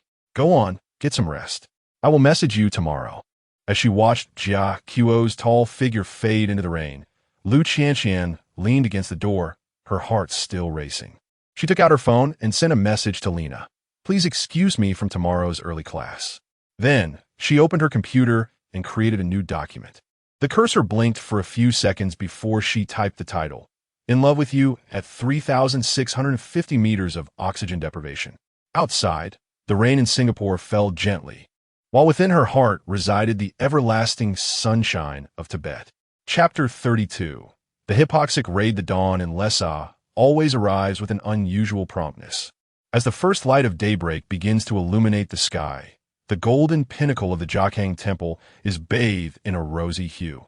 The mountain mist remains undispersed, and the morning breeze carries the fragrant aroma of burning cedar branches, wafting towards the undulating snow-capped mountains in the distance. Luo Zhujiakuo stands before the sunbathing platform, his maroon monk's robe billowing in the wind. Clutching a golden bell, his demeanor is as tranquil as that of the Buddha, yet a fleeting softness glimmers in his eyes when he glances down at his watch. Singapore time, 10 in the morning, his little tabby should be waking up just now. Master Luo Zhua, the time has come, murmurs an elderly monk beside him. Jia Qiuo withdraws his thoughts and nods slightly. The bell rings clearly, and the congregation stands solemnly as the enormous Thangka of Shakyamuni Buddha unfurls in the morning light, cascading like a golden waterfall. Meanwhile, unbeknownst to him, among the throngs of people at the foot of Jiakhang Temple, a petite figure clad in a duckbill cap and clutching a portable oxygen tank is desperately straining to catch a glimpse. Lu Qianqian's face, concealed beneath her oxygen mask, is flushed a deep red. She had just concluded her final thesis defense the previous night. Without even packing her luggage, she directly purchased the next available flight to Chengdu. The 12-hour journey had left her drowsy, her thoughts consumed by the image of Jia Qiuo as he spoke in the video about presiding over the sunbathing ceremony for the Shodan Festival. His feigned calmness betraying an unmistakable anticipation. He must be thinking of her. "Excuse me, please make way," she implores, squeezing through the throngs of pilgrims. Her navy hoodie wrinkled from the crowd, while tightly clutching a box of butterfly pastries from an international hotel, she had deliberately taken the detour to procure them. The cardboard box warmed by her grasp. At an altitude of 650 meters, the air is thin enough to make her dizzy. Yet when she finally reaches the front row and gazes up at the familiar figure on the sunbathing platform, all discomfort dissipates in an instant. Jia Qiuo is reciting sutras with his head bowed, his profile serene and dignified in the morning light, resembling a gilded statue. The maroon robe accentuates his tall, upright posture like a snow mountain, his fingers long and distinct as they hold the ceremonial kata, those very hands that once disassembled her red coral forehead ornament, and that had caressed the screen in midnight videos, pretending to touch her. Suddenly, Lu Qianqian feels a pang in her heart. "Luo Zhuijia Qiuo," she cries out, tearing off her oxygen mask, summoning all her strength to shout. The kata slips from Jia Qiuo's fingers. He turns abruptly, his pupils constricting. Could that bouncing figure at the foot of the mountain, waving eagerly with a pink oxygen tank, be anyone other than his little tabby? Living Buddha, the monks exclaim in astonishment. But Jia Qiuo has already descended the steps in a few swift strides. The crowd parts like the Red Sea, his maroon robes brushing against the prayer flags as he nearly runs, enveloping the swaying figure in his embrace. How reckless! His voice trembles, yet his palm firmly cradles the back of her head. The altitude here is 650 meters. Lu Qianqian beams as she reaffixes her oxygen mask, her eyes sparkling with joy. "Look, I brought a portable one." Before she can finish, Jia Qiuo has already yanked off her mask and kissed her. This kiss carries the taste of butter tea and 2 months of suppressed longing. He grasped her waist with one hand, drawing her into his embrace, while his other hand supported the back of her neck. His kiss was fervent and urgent, as if he sought to extract every last breath of oxygen from her lungs. Lu Qianqian's legs weakened, leaving her completely suspended in his arm, and the box of butterfly pastries fell to the ground with a soft thud. Surrounding them, gentle laughter echoed. An elderly lama shook his head while reciting prayers, yet the younger monks discreetly raised their phones. "Goodness," someone mused, "this incarnation of the living Buddha is far too wild after his return to lay life." The fragrance of Tibetan incense wafted through Jiatsua's monk quarters. Wrapped in his woolen blanket, Lu Qianqian sat cross-legged on the cushion, nibbling on barley cakes, with an open oxygen tank beside her. Jiatsua knelt on one knee to help her into her woolen socks, his brow furrowed in a manner that could crush a fly. "Why didn't you say something sooner?" "If I had, you wouldn't have let me," she replied, playfully wiggling her toes, deliberately brushing against his wrist. "You mentioned in the last video that the festival crowds make altitude sickness more likely." Lu Qianqian, Jiatsua suddenly called her by her full name, gripping her mischievous ankle. "Do you realize I almost—" His words were cut short. He swallowed hard, ultimately sighing as he slipped her feet into thick yak wool slippers. A sudden wave of guilt washed over Lu Qianqian. She tugged at his monk robe sleeve. "I'm sorry." Her voice trailed off in a melodious tone typical of a Shanghai girl's playful charm. Jiatsua paused in silence for a moment before pulling something from his robe and placing it in her palm. "Oh." She looked down to find a prayer wool pendant, warmed by his body heat. "Isn't this the one you wear every day?" "It's gilded bronze, blessed by the temple," he replied, his voice low. "Next time you wander off, take this with you." Lu Qianqian felt her eyes welling with tears. She understood the significance of this gesture. In Tibetan culture, relinquishing such a protective charm was a solemn promise, more profound than any ring. The sound of chanting drifted in from outside. Jiatsua rose to tie his robe belt, but just before stepping out, he turned back, gently lifting her chin and kissing her once more. "If you're short of breath, use the oxygen," he said, his thumb brushing her damp lips. "I'll check on you when I return tonight." That evening, at the Sera Monastery debate, all the monks noted how rare it was for Luo Zhe, the living Buddha, to lose focus 3 times. It wasn't until the moonlight bathed the stone streets of Barker that Jiatsua hurried back to his small courtyard in the ancient city. Upon opening the door, he found Lu Qianqian curled up on a Tibetan sofa, typing her thesis, the glow of her laptop highlighting her flushed cheeks. Indeed, she had experienced mild altitude sickness once more. On the coffee table lay the deformed box of butterfly pastries, each piece carefully split in half, the creamy filling exposed, her old habit of saving the best for him. A swell of emotion filled Jiatsua's chest. He knelt on the sofa, snatching the laptop away and closing it. "Time for bed." "Wait, my flight tomorrow morning. I've rescheduled it." He effortlessly swept her into his arms. "I'll take you the day after." Lu Qianqian struggled to reach the oxygen tank. "But the thesis." "Tomorrow I'll dictate, you type. But my advisor requires." Her protests were silenced by his lips, which pressed against hers with even greater fervor than before, his palm gently cradling her head until she clung to his collar in desperation for air, at which point he finally relented. He nuzzled her nose, breathing softly, warning that if she persisted, she might truly find herself gasping for air. Outside the window, the silhouette of the Potala Palace was shrouded in the night's embrace. Lu Qianqian, enveloped in the familiar scent of Tibetan incense, felt herself drifting into slumber, faintly hearing Jiatsua whisper something in Tibetan beside her. "What does that mean?" she asked drowsily. Jiatsua turned off the lamp and drew her closer into his embrace. "Sleep now, my little kitten." What he truly meant was, "You are more difficult to let go of than the Buddha." Chapter 33. Ancient Tibetan Love Poetry in the Lecture Hall of the Faculty of Arts of the National University of Singapore. The air conditioning was set to a chilling degree. Lu Qianqian stood before the projection screen, her fingertips tinged with a slight chill. Today, she had deliberately chosen to wear a cream-colored dress, the hem gently billowing, accentuating her slender waist, resembling a lark poised to take flight. The audience was filled with esteemed professors and attentive students, while in a dimly lit corner of the last row, a tall figure donned in sunglasses quietly took a seat. 3650 meters of oxygen deprivation and love is not merely a romance novel. It is a narrative experiment born from the collision of 2 cultures. Her voice was soft yet resolute as she lightly tapped the remote. Transitioning to the next slide, a montage juxtaposing the golden roof of the Potala Palace with the neon lights of Shanghai's Bund. The title of the book inscribed below in gilded Tibetan script alongside elegant Chinese characters. Professor Lo, seated at the center of the panel, adjusted his glasses, his eyes glimmering with appreciation. "Miss Lu, how do you navigate the conflict between Highland beliefs and urban notions of love?" Instinctively, Lu Qianqian touched the prayer wool pendant around her neck, a protective talisman given to her by Jia Qiu, warmed by her body heat. Just as she was about to respond, a deep male voice resonated from the back row. The room fell silent. Lu Qianqian swiftly turned her head.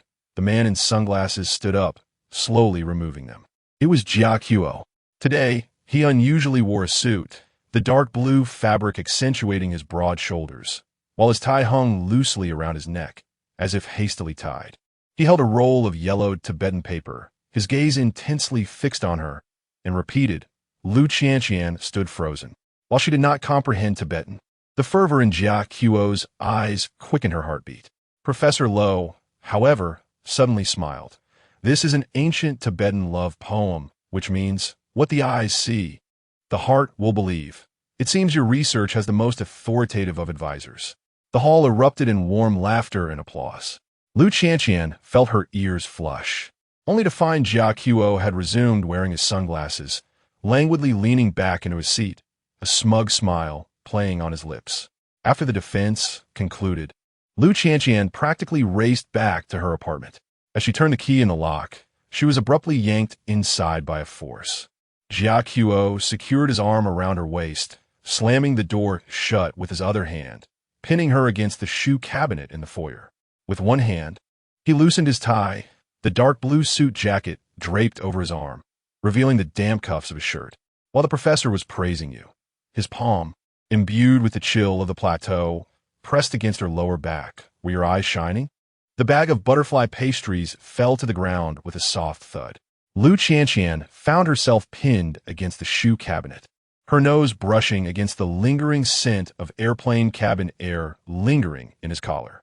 She yearned to explain that it was merely academic admiration.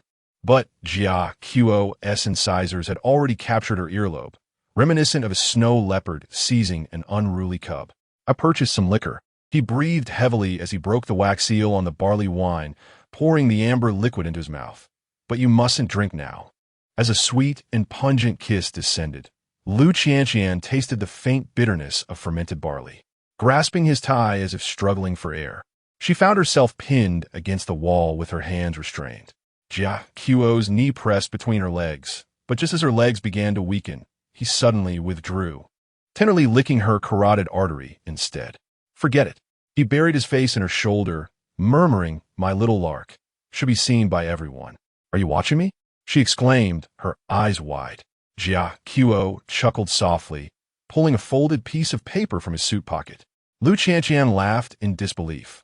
Luo Chue Jia Qiuo. You look so childish when you're jealous. Indeed, he admitted candidly, suddenly kissing her with a mouthful of barley wine. The sweet and spicy liquid filled her mouth, causing her to cough and her eyes to redden. Yet, Jia Qiuo seized the opportunity to deepen the kiss, cradling the back of her head to prevent her from hitting the wall, while his other hand deftly unbuttoned the first button of her dress. Punishment, he mumbled against her lower lip. The air conditioning displayed a cool 23°C, but Lu Qianqian felt as though she had been thrown into a heated sauna, her entire body ablaze. Jia Qiuo's kiss traveled from the corner of her lips to her neck, pausing when he reached the pendant of the prayer wheel. He unfastened his button with one hand, revealing a traditional Tibetan shirt. Surprisingly, it was the same one he wore when they first met, adorned with auspicious patterns at the collar. I wore this today, he explained breathlessly, fearing you might be nervous during your defense. Lu Qianqian felt a pang in her heart. This was the very shirt she had secretly tucked into her suitcase, only for him to find it and solemnly take it away, insisting it should be reserved for important occasions. Jia Qiuo. Her voice trembled. When did you arrive in Singapore? Last night. He was unfastening her bra with his teeth, mumbling, I slept for 3 hours in the back row of the classroom. Suddenly, Lu Qianqian remembered something and struggled to reach for her phone. Wait. The Tibetan phrase you just recited, the phone screen illuminated, displaying the search bar. What the eyes see, the heart will believe. Source, Songs of Sanyang Jia Qiuo, number 24. She looked up, locking eyes with Jia Qiuo's profound gaze. Sanyang Jia Qiuo had written, his thumb caressing her damp lips, unless separated by death, we shall never part in life. Suddenly, he swept her into his arms, but I made a slight alteration. Lu Qianqian was placed on the sofa, while Jia Qiuo knelt on one knee, retrieving a brocade pouch embroidered with cloud patterns from his bosom. What spilled forth was a silver ring set with red coral, exactly a pair with the one on her ring finger. Unless you chase me away, he slipped the ring onto his own finger, kissing her fingertip. I will always appear unexpectedly. Jia Qiu's lips turned fierce upon encountering the red mark on her collarbone. But when she gasped in pain, he remorsefully softened his approach, soothing her with the tip of his tongue. His deft fingers unfastened the buttons of her shirt with the care one might employ when unrolling an ancient scroll. Yet, upon catching sight of the lace edging that barely concealed her skin, the sound of his Adam's apple moving was unmistakably audible. Wait! Lu Qianqian's protests were swallowed by the space between their lips. Suddenly, Jia Qiu lifted her, cradling her thighs, compelling her to wrap her arms around his waist for balance. The chill of wooden prayer beads brushed against her lower back. He was still adorned with the Gao box prayer beads that he never parted with. Jia Qiu. She anxiously grasped his wrist. The beads might. No, they wouldn't. He set her upon the countertop, and as he leaned in, the beads dangled, sending a shiver through her. I have already excused myself from the Buddha. This position elevated Lu Qianqian above him by half a head. Looking down, she noticed the reddened corners of his eyes, reminiscent of clouds scorched by the setting sun upon snow-capped peaks. The barley wine bottle lay toppled nearby, the amber liquid soaking into his sleeve, the air infused with the sweet, cloying scent of fermentation. The thesis. She attempted to redirect her thoughts. Professor Lo mentioned the possibility of publication. Jia Qiu suddenly pinched her waist. Do not speak of that old man now. His voice was a raspy timbre, as he lowered his head to bite through the strap of her bra, but froze the moment the lace fabric slipped away. Lu Qianqian followed his gaze within her bra. A note was tucked, inscribed with hastily scribbled points for her defense, accompanied by a smiley face at the end. After 3 seconds of silence, Jia Qiu buried his face into the crook of her neck, muffling laughter, his shoulders shaking, causing the beads to jingle. Lu Qianqian. He chuckled, his chest vibrating. You truly are. His unfinished words transformed into a lingering kiss. This time, his touch was unbelievably tender, as though he were measuring some fragile scripture with his lips, traversing from her collarbone to her heart, ultimately pausing at the edge of the note, gently clutching the corner with his canine teeth. No. She hurried to snatch it away. It's the key points for my defense. Now it belongs to me. Jia Qiu tucked the note into the inner pocket of his suit, suddenly cradling the back of her head and drawing her closer, eyes closed. At 4 a.m, when Lu Qianqian found Jia Qiu in the kitchen, he was slicing butter with a concealed knife. Awakened by hunger, she approached barefoot, and he wrapped her in a woolen blanket. On the countertop lay freshly baked ghee cookies, accompanied by an open box of puff pastries, each creamy filling meticulously scraped and piled on a small porcelain plate, precisely how she adored them. The defense had drained her mentally. Jia Qiu handed her a cup of warm milk, urging her to eat and then return to sleep.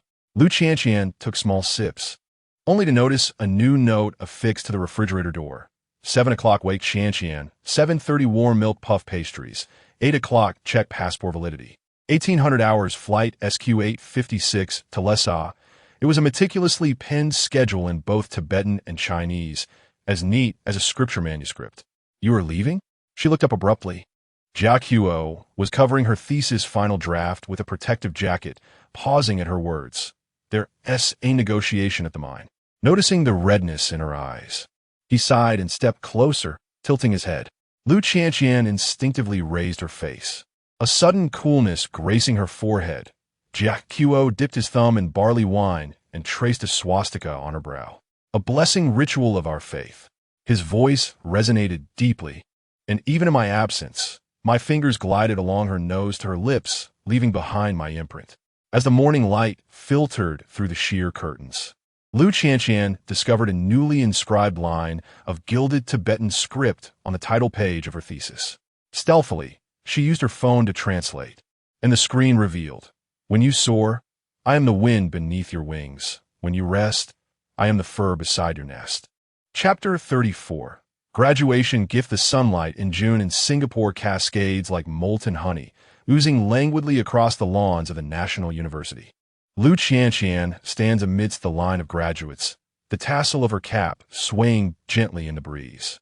She lowers her gaze to adjust her sash, her fingertips subconsciously caressing the prayer wheel pendant at her neck, a habit formed over the past 2 years, whenever anxiety or longing strikes. She instinctively reaches for this talisman left to her by Jiachua. Lu Qianqian. Upon hearing her name called, she takes a deep breath and ascends the stage.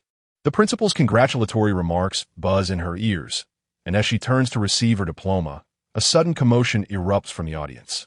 In the far corner of the last row, a tall man in sunglasses is raising a DSLR camera. His navy suit hugs his broad shoulders and narrow waist. Yet the collar is carelessly open, revealing a faint scar on his collarbone. It's Jiachua.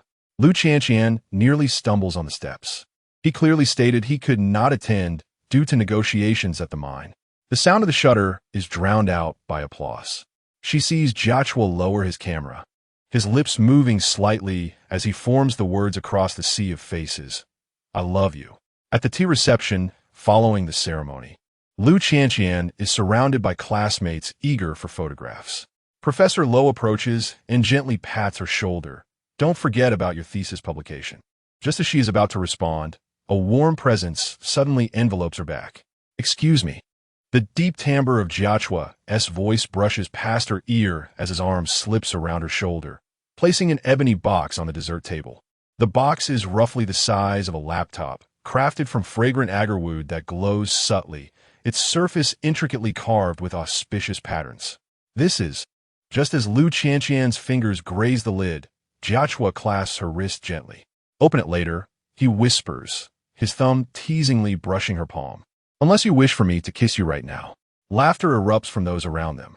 Lu Qianqian, blushing, lifts the box, its weight dragging at her wrist, comparable to the hefty hardcover of an overview of Tibetan culture she had carried during her sophomore year. In the taxi back to the apartment, Jiachua is unusually silent. He rests one hand on the edge of the window while the other firmly presses down on the wooden box, as if fearing it might vanish.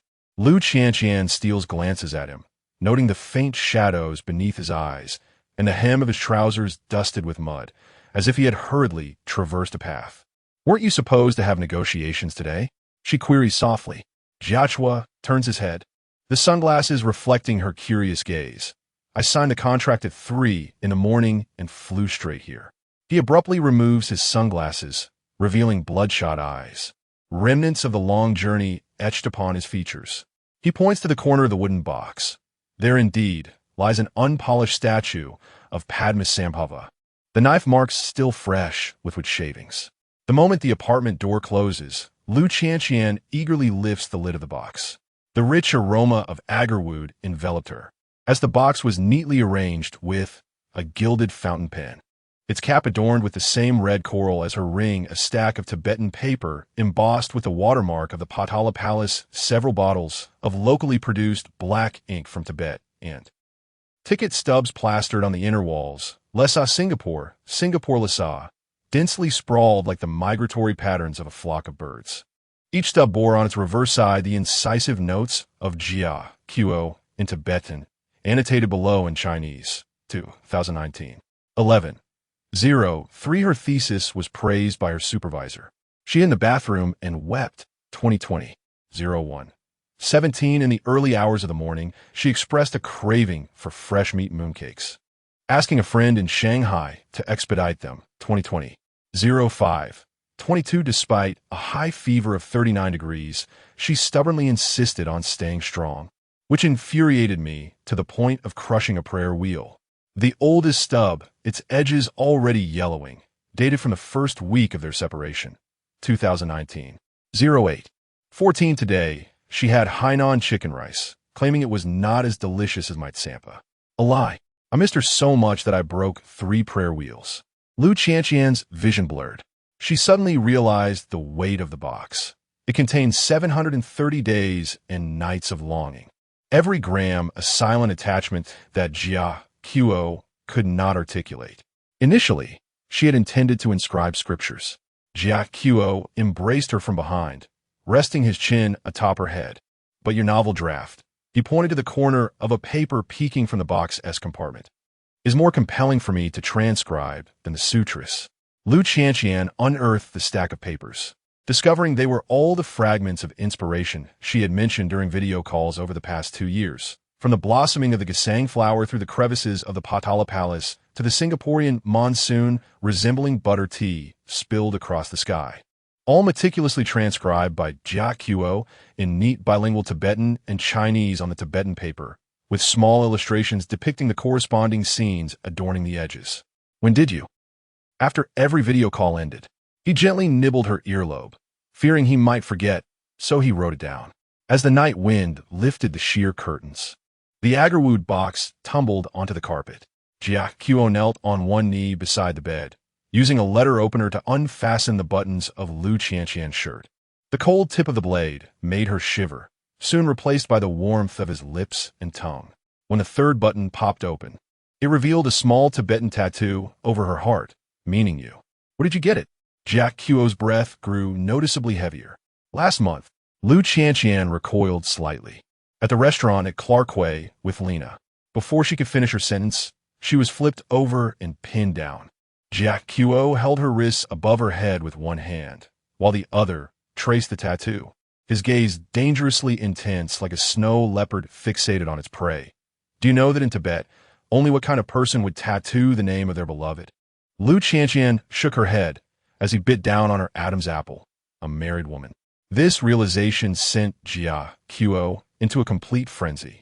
He tore off his tie to bind her wrists, but in her moment of panic, he opted for a silk nightgown instead. As he kissed her collarbone, the sound of her stomach growling made him pause and order Shanghai-style pan-fried buns.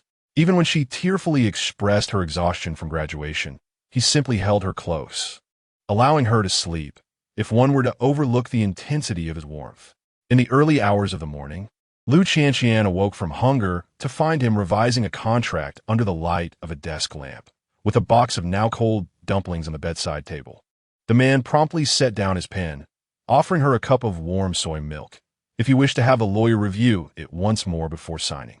After a moment's pause, he added, I brought the finest caterpillar fungus from my family. I shall prepare a soup tomorrow. Lu Qianqian sipped the soy milk and suddenly noticed tiny pencil notes in the blank spaces of the contract. Copyright term suggested to be the author's lifetime, 50 years. Luo Zhui Jia Qiu. She chuckled softly. What is this? An additional clause from a boyfriend? No, Jia Qiu replied, withdrawing the cup. As his prayer beads fell against her collarbone, a reflection of the qualities of a future husband. The following morning, Lu Qianqian inhaled the aroma of chicken soup infused with caterpillar fungus wafting from a kitchen. Jia Qiu stood by the stove, his traditional robe sleeves rolled up to his elbows, revealing the sinuous green veins on his forearms. On the counter lay a beautifully packaged sandalwood box, alongside sandwiches wrapped in Tibetan paper, each slice of bread cut into cloud shapes, filled with her favorite blueberry jam. He handed her a ceramic bowl of hangover soup without looking back, the effects of last night's barley wine still lingering. As Lu Qianqian cradled the bowl, she noticed a new note on the refrigerator. 9 o'clock lawyer arrives at the hotel. 10:30 accompany Qianqian to buy a dress. 12 o'clock lunch with Professor Lo. Warning, do not look at Qianqian for more than 3 seconds. Her eyes welled with warmth as she gazed at his back, diligently slicing fruit.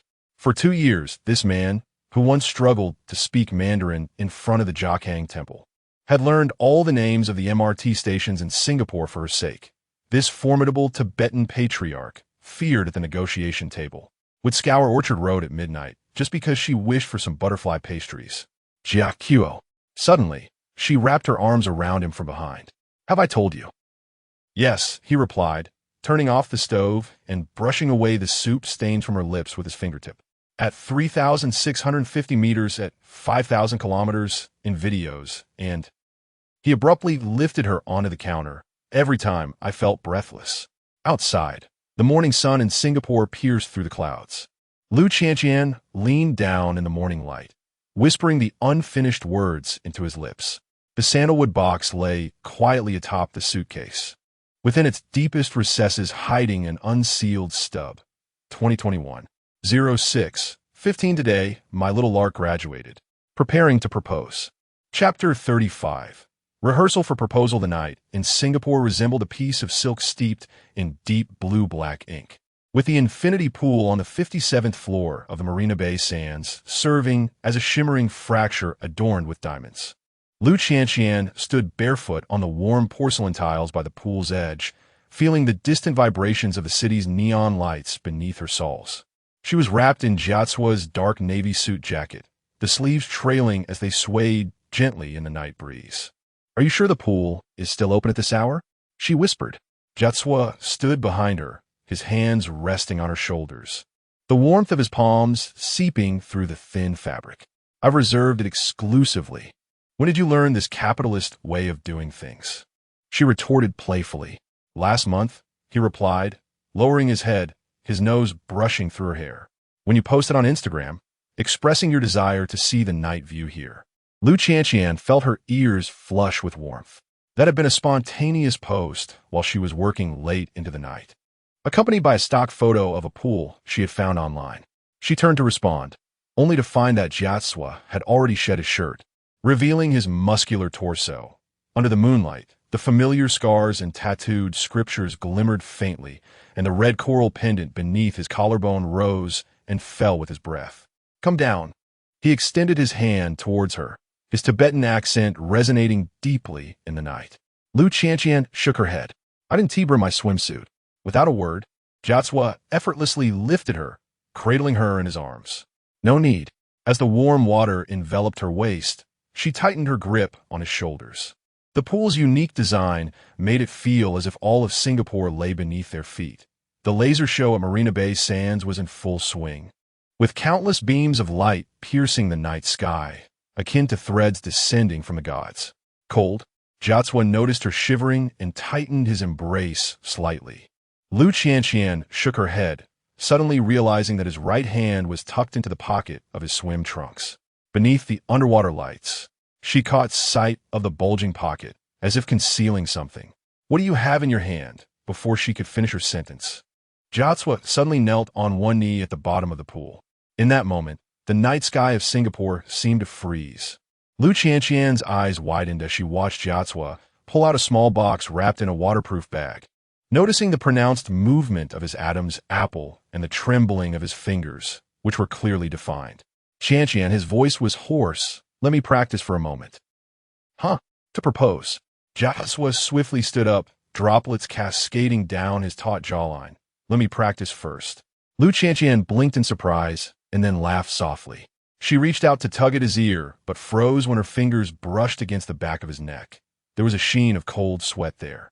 This man, who instilled fear in his opponents at the negotiation table, the one who once effortlessly carried her on his shoulder, now appeared as nervous as a child on their first turn at a prayer wheel. "Jiacua," she softened her tone, her fingertips grazing his flushed ear. "The order is wrong." He suddenly frowned, retrieving the velvet box from the waterproof bag only to place it back. "I should first mention that I've been preparing for 2 years, and then say that the ring is a red coral piece left by my grandmother." Without warning, Lu Qianqian leaped into his arms. The night breeze of Singapore caressed the surface of the water, and she could hear the fierce beating of Jia Chao's heart resonating within his chest, as fervent as the warm tears welling in her eyes. "You are not afraid of eloping. Why now hide your fears?" She nestled her face in the crook of his shoulder. Jia Chao remained silent for a long while, long enough for the distant laser show to cycle through another piece of music. Finally, he lifted her chin, his thumb brushing against the damp corner of her eye. "I fear you may regret this." Upon returning to their hotel suite, Lu Qianqian discovered a box of butterfly pastries from the Shanghai International Hotel laid out on the coffee table. "When did you?" "I had the butler airlift them yesterday," Jia Chao replied, gently wrapping her in a bath towel as if she were a fragile porcelain figurine. "This is the second part of your graduation gift." Lu Qianqian picked up a pastry. The flaky crust crumbled delicately in her palm. She suddenly noticed a note tucked within the center, inscribed with Jia Chao's bold handwriting. "Look up when you reach the third piece."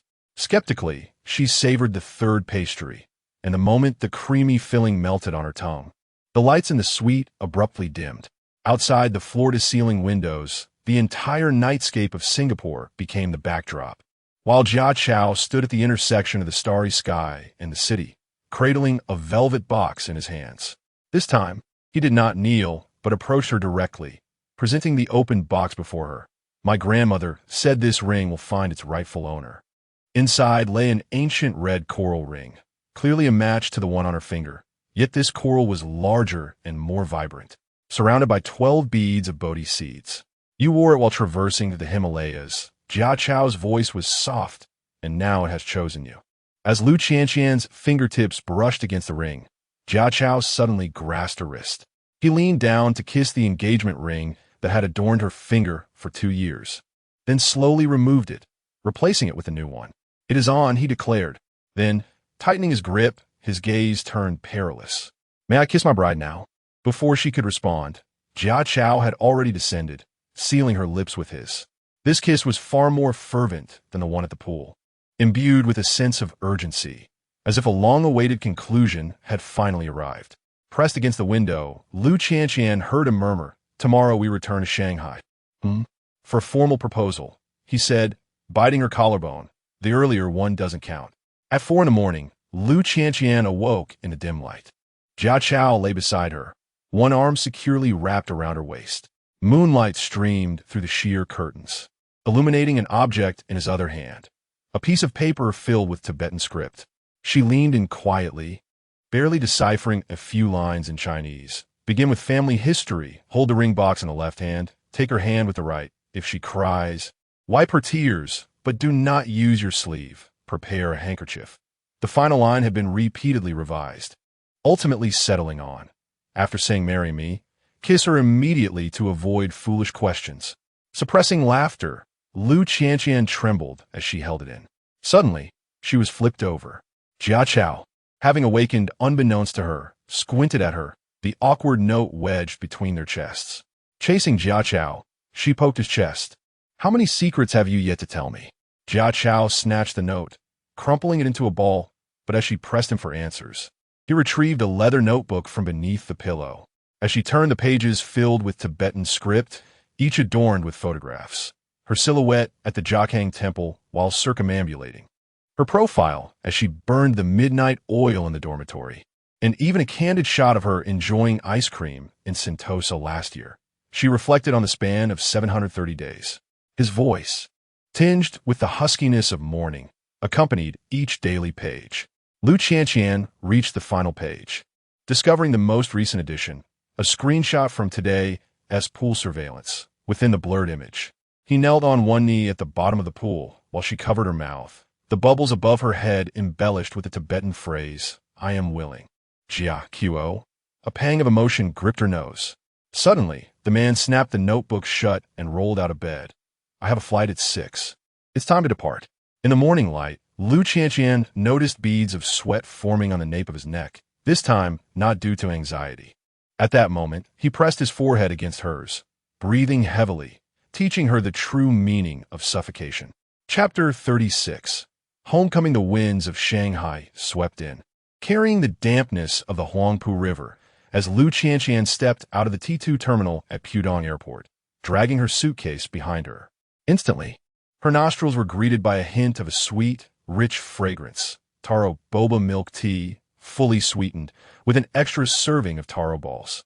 She lifted her gaze, and, cutting through the bustling crowd, her eyes quickly locked onto Luo Zhuijia, waiting at the arrival's gate. The man, clad in a sharply tailored black coat, stood tall, like a finely honed Tibetan knife, his chiseled features softening the moment he caught sight of her. In his hand, he cradled a cup of milk tea that seemed utterly mismatched with her demeanor, droplets of condensation clinging to its surface, while the cup sleeve bore the collaborative logo of Lei Tea and Jiakhang Temple, with a small inscription in Tibetan beside the straw hole.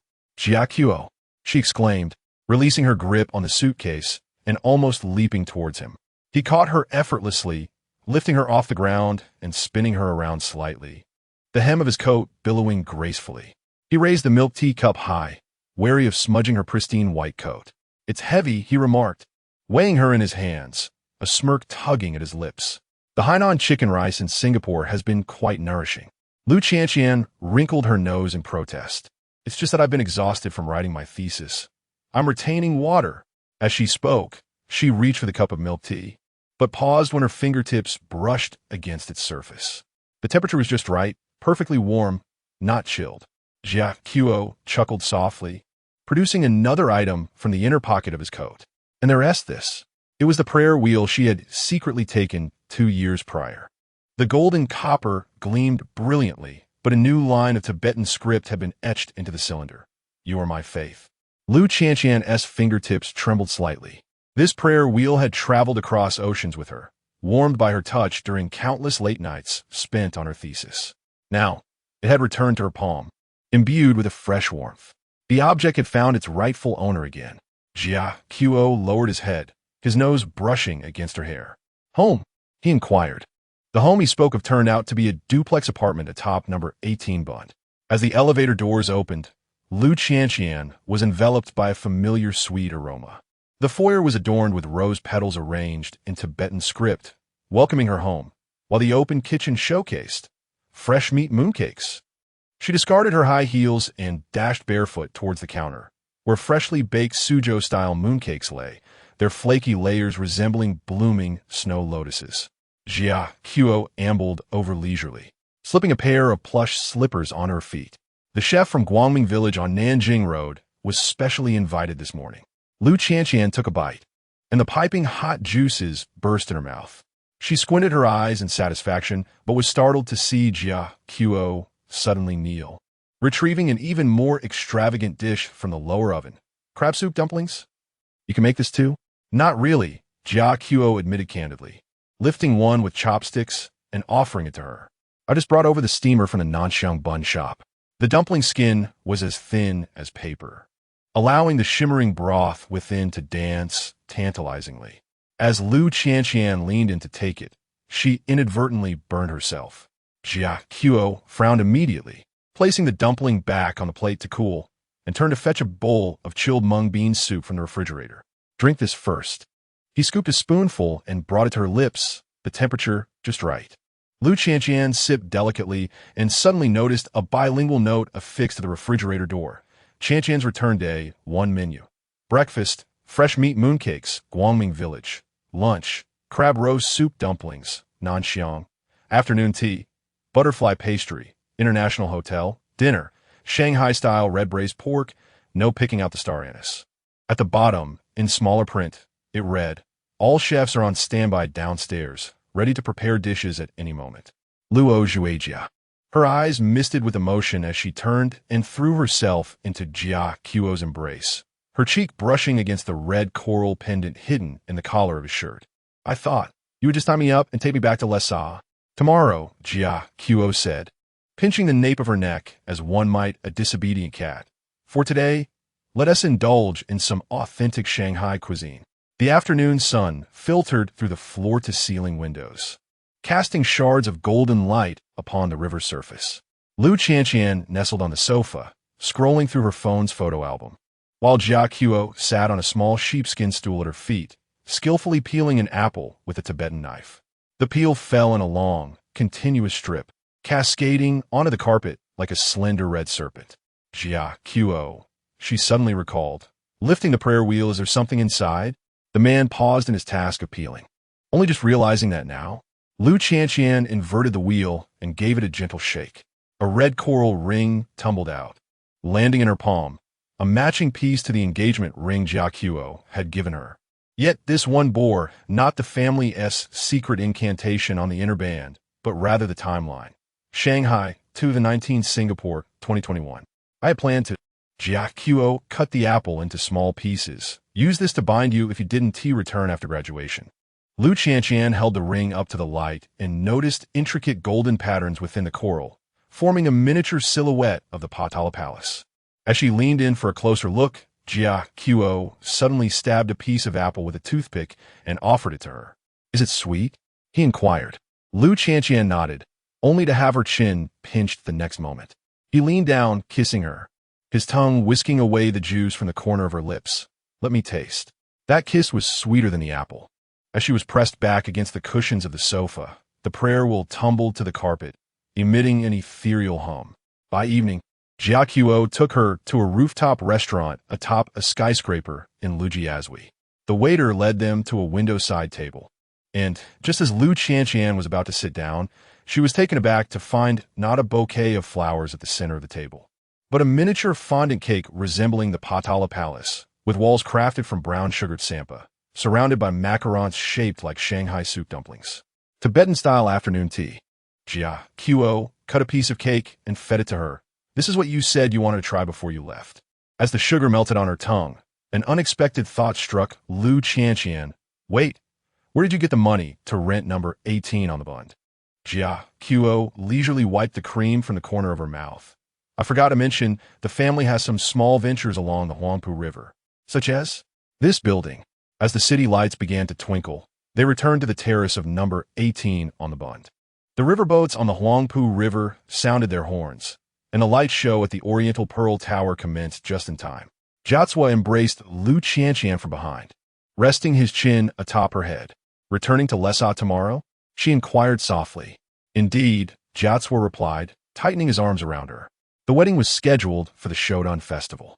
Turning around, Lu Qianqian noticed a small white jade box in his hand, containing 7 pills of various colors, neatly arranged.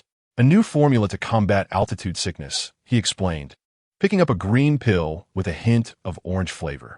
With a smile, she swallowed the pill, only to be suddenly lifted off her feet. Jiacuo strode toward the bedroom, the hem of his Tibetan robe sweeping across the carpet of rose petals. Jiacuo, she grasped his collar. The effects take 8 hours to... I am aware, the man interjected, placing her onto the round bed adorned with Tibetan carpets. So let us prepare in advance for tonight. Outside the window, the lights of the bund cascaded like a river of stars.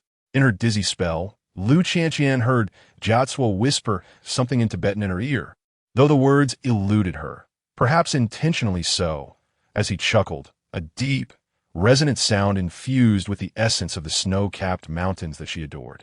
He had said, this time, in the face of oxygen deprivation, I shall not come to your rescue. Chapter 37. The Wedding Gown Corset Shanghai. La Reve Haute Couture Lu Qianqian had successfully persuaded Jia Qiu to hold their wedding in Shanghai. She stood barefoot on the soft carpet, peeking through the delicate curtain of the fitting room. Jia Qiu was seated in the lounge area, his long legs crossed, holding a document, his brow slightly furrowed, as if reviewing an important contract. Sunlight streamed through the floor-to-ceiling windows, casting a sharp outline of his profile, with his eyelashes creating a small shadow beneath his eyes. Today he donned a deep gray 3-piece suit, the top button of his shirt fastened meticulously, and a navy blue tie, the very one she had chosen for him last year in Singapore. Miss Lu, please raise your arms, the designer gently reminded her, pulling Lu Qianqian back to the present as she obediently lifted her arms. The pristine satin slipped from her shoulders, while the designer and 2 assistants busied themselves pinning her waist and adjusting the curve of the silhouette. Tightening it a bit more would be better, the designer gestured. Your waist is too slender. This sample's cut before he could finish. The sound of a document closing echoed from outside the fitting room. Lu Qianqian looked up just in time to see Jia Qiu standing. He placed the document down and walked over with steady strides, his black shoes making almost no sound on the carpet, yet inexplicably quickening her heartbeat. I'll take over, he said, stopping behind the designer, his voice deep and commanding. The designer paused, then discreetly stepped aside, handing the silk sash to Jia Qiu. Lu Qianqian held her breath as Jia Qiu moved behind her, his fingers lightly brushing against her waist. His fingertips were warm, roughened by years of spinning prayer wheels, sending shivers through her.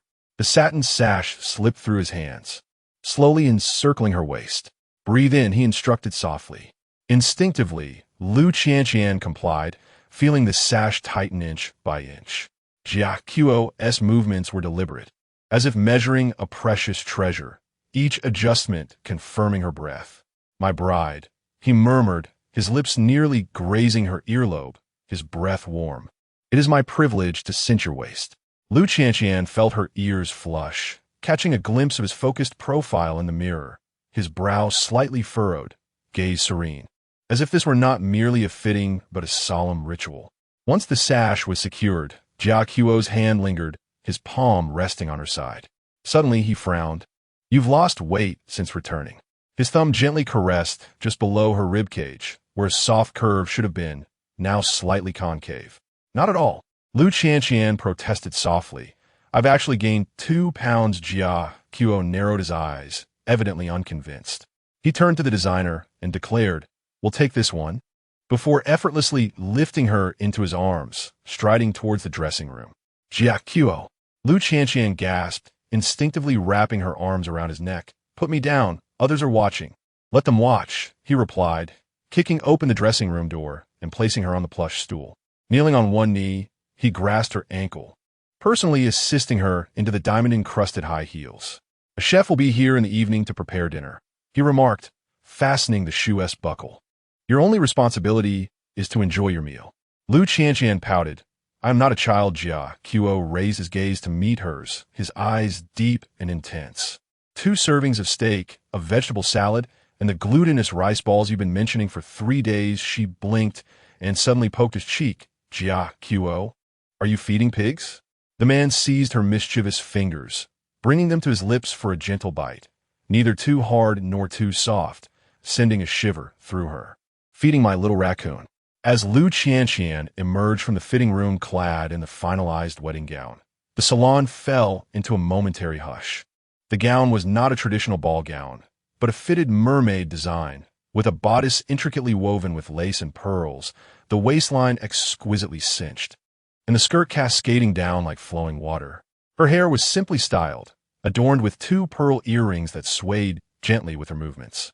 Jia Qiu stood at the doorway, utterly still. His gaze was heavy and intense, causing Lu Qianqian to instinctively halt, her fingers gripping the hem of her dress. "Is it beautiful?" Jia Qiu did not respond. He advanced step by step, his boots echoing against the marble floor with a distinct sound. Only when there remained merely an inch between them did he reach out, his fingertips lightly brushing against the pearl on her earlobe. "Does it hurt?" he suddenly inquired. Lu Qianqian was taken aback. "What?" "The ear piercing." His fingertip caressed her soft earlobe. "When you wear it." She then realized he was asking about the pearl earrings. She had just had her ears pierced yesterday to complement the wedding dress. "A little," she replied honestly, "but it's worth it." Jia Qiu's Adam's apple bobbed slightly. In the next moment, he suddenly leaned down, enveloping her tightly in his embrace. His muscular arms were tense, the grip strong enough to almost leave her breathless. Yet he cautiously avoided the lace on her back, afraid to wrinkle it even slightly. Lu Qianqian pressed against his chest, feeling his heartbeat, rapid and heavy like a drum. "Jia Qiu, don't move." His voice was rough, almost unrecognizable, just for a moment. She quieted, allowing him to hold her. Jia Qiu's breath brushed against her neck, hot and damp, as if he were struggling to restrain something. His palm rested on her back, the heat almost searing through the thin fabric. After what felt like an eternity, he gradually released her. It still kept her within his embrace. Lu Qianqian, he leaned down, his forehead resting against hers. "Do you know what I want to do right now?" She shook her head, blushing. "I want to take you back to Lessa." His thumb caressed her lips, "to lock you in the Buddha hall for my eyes only." Such words could instill fear, yet he spoke them so tenderly, like a devout prayer, that Lu Qianqian felt her eyes welling with warmth. "Then why don't you take action?" she asked softly. Jia Qiu chuckled lightly, suddenly sweeping her up in his arms, striding towards the lounge amid the gasps of the designer and staff. Because he set her down on the sofa, kneeling on one knee to arrange her skirt. "My little raccoon deserves the finest wedding, the most beautiful gown, and the most perfect memories." He looked up at her, his gaze fervent, "and I am willing to wait." That evening, in Jiao Qiu's apartment, the Michelin chef had indeed arrived, accompanied by 2 assistants, bustling around in the open kitchen. Lu Qianqian sat cross-legged on the sofa, clad in Jiao Qiu's shirt. Her wedding gown was carefully hung in the wardrobe, while Jiao Qiu insisted she change into something more comfortable. He forked a piece of steak and brought it to her lips. Lu Qianqian obediently took a bite, her cheeks puffed out like a little hamster storing food. "Is it delicious?" he inquired. She nodded, mumbling, "But I really can't finish a double portion." Without a word, he pierced another piece of salad and fed it to her. Suddenly, Lu Qianqian swallowed her food and recalled something. "Did you cry when you saw the wedding gown today?" The man's hand paused momentarily. "No," he replied. "You're lying. I clearly saw your eyes turn red." "You misjudged," he insisted. "No, I didn't." She lunged forward, pinching his face. Admit it, the dignified head of the Luo family, reduced to tears at the sight of his bride. Jiao Qiuo seized her mischievous hand, flipping her over and pinning her to the sofa. His gaze darkened, breath heavy. Lu Qianqian, do you think that just because you're in a wedding gown, I can't do anything to you? She blinked innocently. Isn't that the case? In the next moment, Jiao Qiuo lowered his head, fiercely capturing her lips. This kiss, imbued with the flavors of black pepper steak and the richness of red wine, was so fervent it left her dizzy. His palm rested on her waist, fingertips slipping beneath the hem of the shirt, caressing the delicate skin exposed. When they parted, both were breathless. A wedding gown is merely a wedding gown.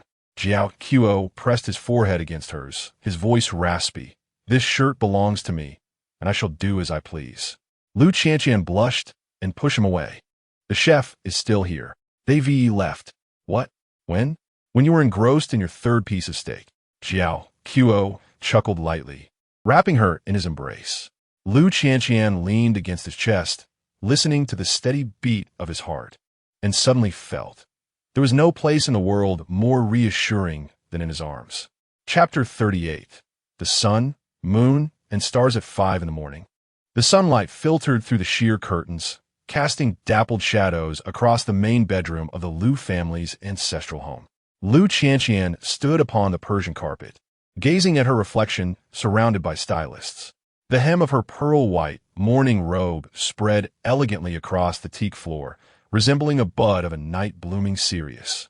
Miss Lu, please raise your head, the makeup artist requested delicately, carefully outlining the corners of her eyes with gold dust. Unconsciously, Lu Qianqian tightened her grip on the silk handkerchief resting on her knee, a gift sent earlier that morning by Jiao Qiuo, embroidered with Tibetan blessings in golden thread. Her mother entered, carrying a cup of almond tea, the beads of condensation glistening in the morning light. Jiao Qiuo specifically instructed that the tea be at 40 degrees, so it won't burn your tongue. Lu Qianqian took a sip, the sweetness perfectly reminiscent of her memories. Outside, workers were constructing an immaculate white Western-style trellis in the garden, adjacent to which the Tibetan golden roof tent was beginning to take shape. Suddenly, she recalled the sight of Jiao Qiuo, blushing fiercely after being caught by her cousin while scaling the wall to see her the previous night. What is the bride laughing about? The hairstylist, busy arranging her hair, inadvertently caused a pearl hairpin to slip from her fingers. At that moment, the old steward entered, bearing an intricately carved sandalwood box. This is a gift from young Master Luo Jue. As the lid opened, the room filled with a chorus of gasps. A turquoise forehead ornament lay gracefully upon deep blue silk, the gemstones arranged in the shape of a snow lotus, with a rare golden-banded amber nestled at its center.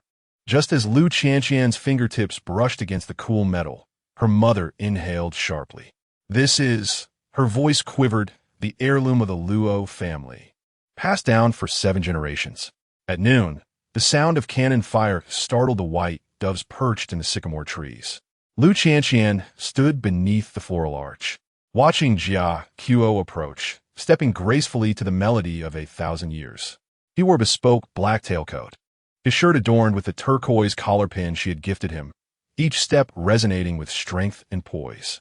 Don't tremble, her father whispered softly in her ear, unaware that his own hand was quivering slightly. Lu Qianqian found herself unable to hear any sounds.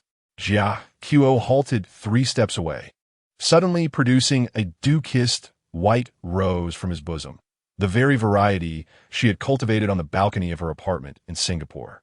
Lu Qianqian, he said, bowing with the flower in hand, his voice deeper than ever, I have come to fulfill my promise. As the pastor presented the rings, he directly grasped her fingertips hidden within the lace gloves. Among the laughter of guests, Lu Qianqian felt the fresh scar on his palm, a mark from this morning's rose-picking. During the ring exchange, the pastor was taken aback to discover the inner band of the wedding ring Jiao Qiuo had prepared inscribed with 3 lines of text, Eternity in Tibetan, My Destiny in English, and a whimsical phrase in Chinese, Little Raccoon. The final ring also bore a miniature prayer wheel, a token from the day they parted at the airport years ago. When did you? Her eyes brimmed with warmth.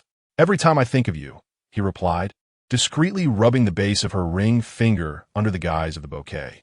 Tibetan vows. At dawn the next day, the Tibetan wedding commenced. Lu Qianqian awoke to the fragrant aroma of butter tea. Jia Qiuo was already dressed, diligently grinding barley flour by the window. Upon noticing her open eyes, he promptly brought over a silver bowl. First, take 3 sips. Bitter, she pouted, retreating slightly. I've added honey, he replied, gently grasping her nape and pulling her back, explaining that the macarons she had indulged in the previous night were excessively sweet and needed to be balanced. Lu Qianqian widened her eyes in surprise. How did you know I snuck a bite? Jia Qiuo chuckled softly, retrieving a leather notebook from his inner pocket. Flipping it open revealed a compendium of her transgressions over the past 2 years, dates marked with her clandestine indulgences. From illicitly sipping iced milk tea to binge-watching dramas late into the night, even meticulously noting every hiding place for snacks in Singapore. Lo Zhuang Jia Qiuo, she exclaimed, lunging to snatch it from him, only to be effortlessly lifted into his arms as he carried her toward the vanity. Are you spying on me? It is guardianship, he emphasized, fastening a colorful band around her waist. As the turquoise ornament rested gently upon her brow, the copper mirror reflected his rare tenderness. My little raccoon, you have finally returned home. The Tibetan banquet unfolded in the garden, illuminated by 99 butter lamps lining the banks of the Huangpu River. Lu Qianqian donned a wedding dress designed by Jia Qiuo, a harmonious blend of a Western mermaid silhouette and a Tibetan gold-threaded waist cinture, with sleeves adorned in an intricate pattern of roses and gesang flowers. As she looked up, Jia Qiuo suddenly grasped her chin. She anticipated a kiss, but instead, he deftly used a silver knife to pluck a petal from her hair, its touch that Sampa. Guests erupted in playful cheers, urging the newlyweds to partake in a cup of wine. Jia Qiuo, unwavering, drained his own glass without a flicker of emotion. Yet as Lu Qianqian's cup met the rim, he abruptly seized it, tilting his head back to pass the liquid to her mouth. The rich flavor of barley wine lingered between their lips as she clutched the silver ornament at his waist, amidst the surrounding jubilant cheers. Ahem! Just as the officiant prepared to declare the ceremony complete, Jia Qiuo swept Lu Qianqian into his arms.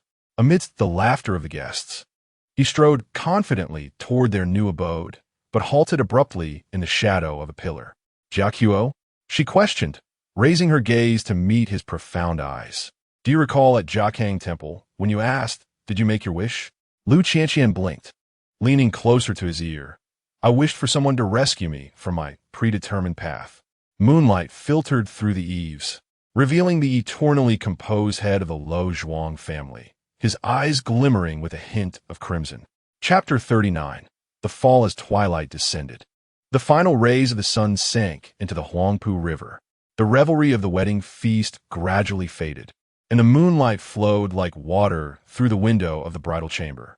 Lu Qianqian sat on the wedding bed adorned with roses, her fingertips unconsciously tugging at the embroidered threads of the wedding quilt. She was still clad in the wedding gown that seamlessly blended Han and Tibetan elements, cloud shoulders embellished with pearls, sleeves embroidered with gesang flowers, and the turquoise ornament, tied by Jiatsua himself, glimmered softly in the candlelight. The room was filled with butter lamps, their flickering flames casting shadows of Jiatsua's tall figure upon the wall. With his back turned to her, he diligently tended to each lamp, his movements slow and reverent, as if this were not a wedding night but a solemn ritual.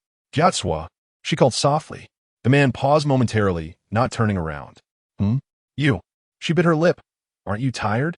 In the candlelight, she noticed his shoulders tense slightly, his Adam's apple bobbing, yet he continued his task. You should sleep first.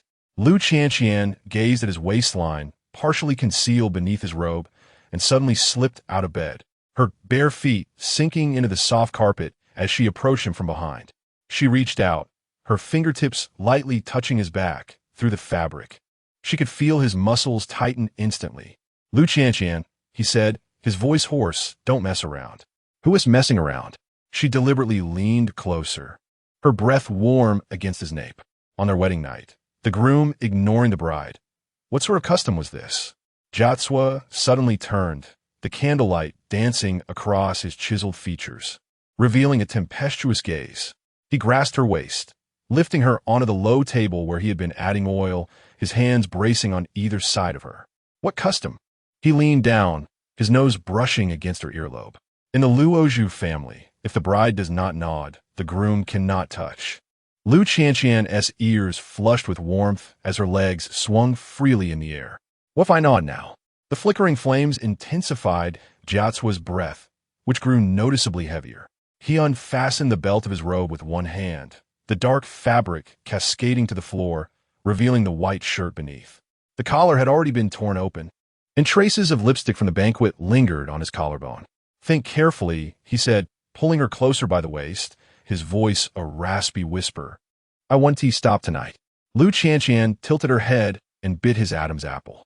Jiacua Luoju, you talk too much. This action seemed to flip a switch within him.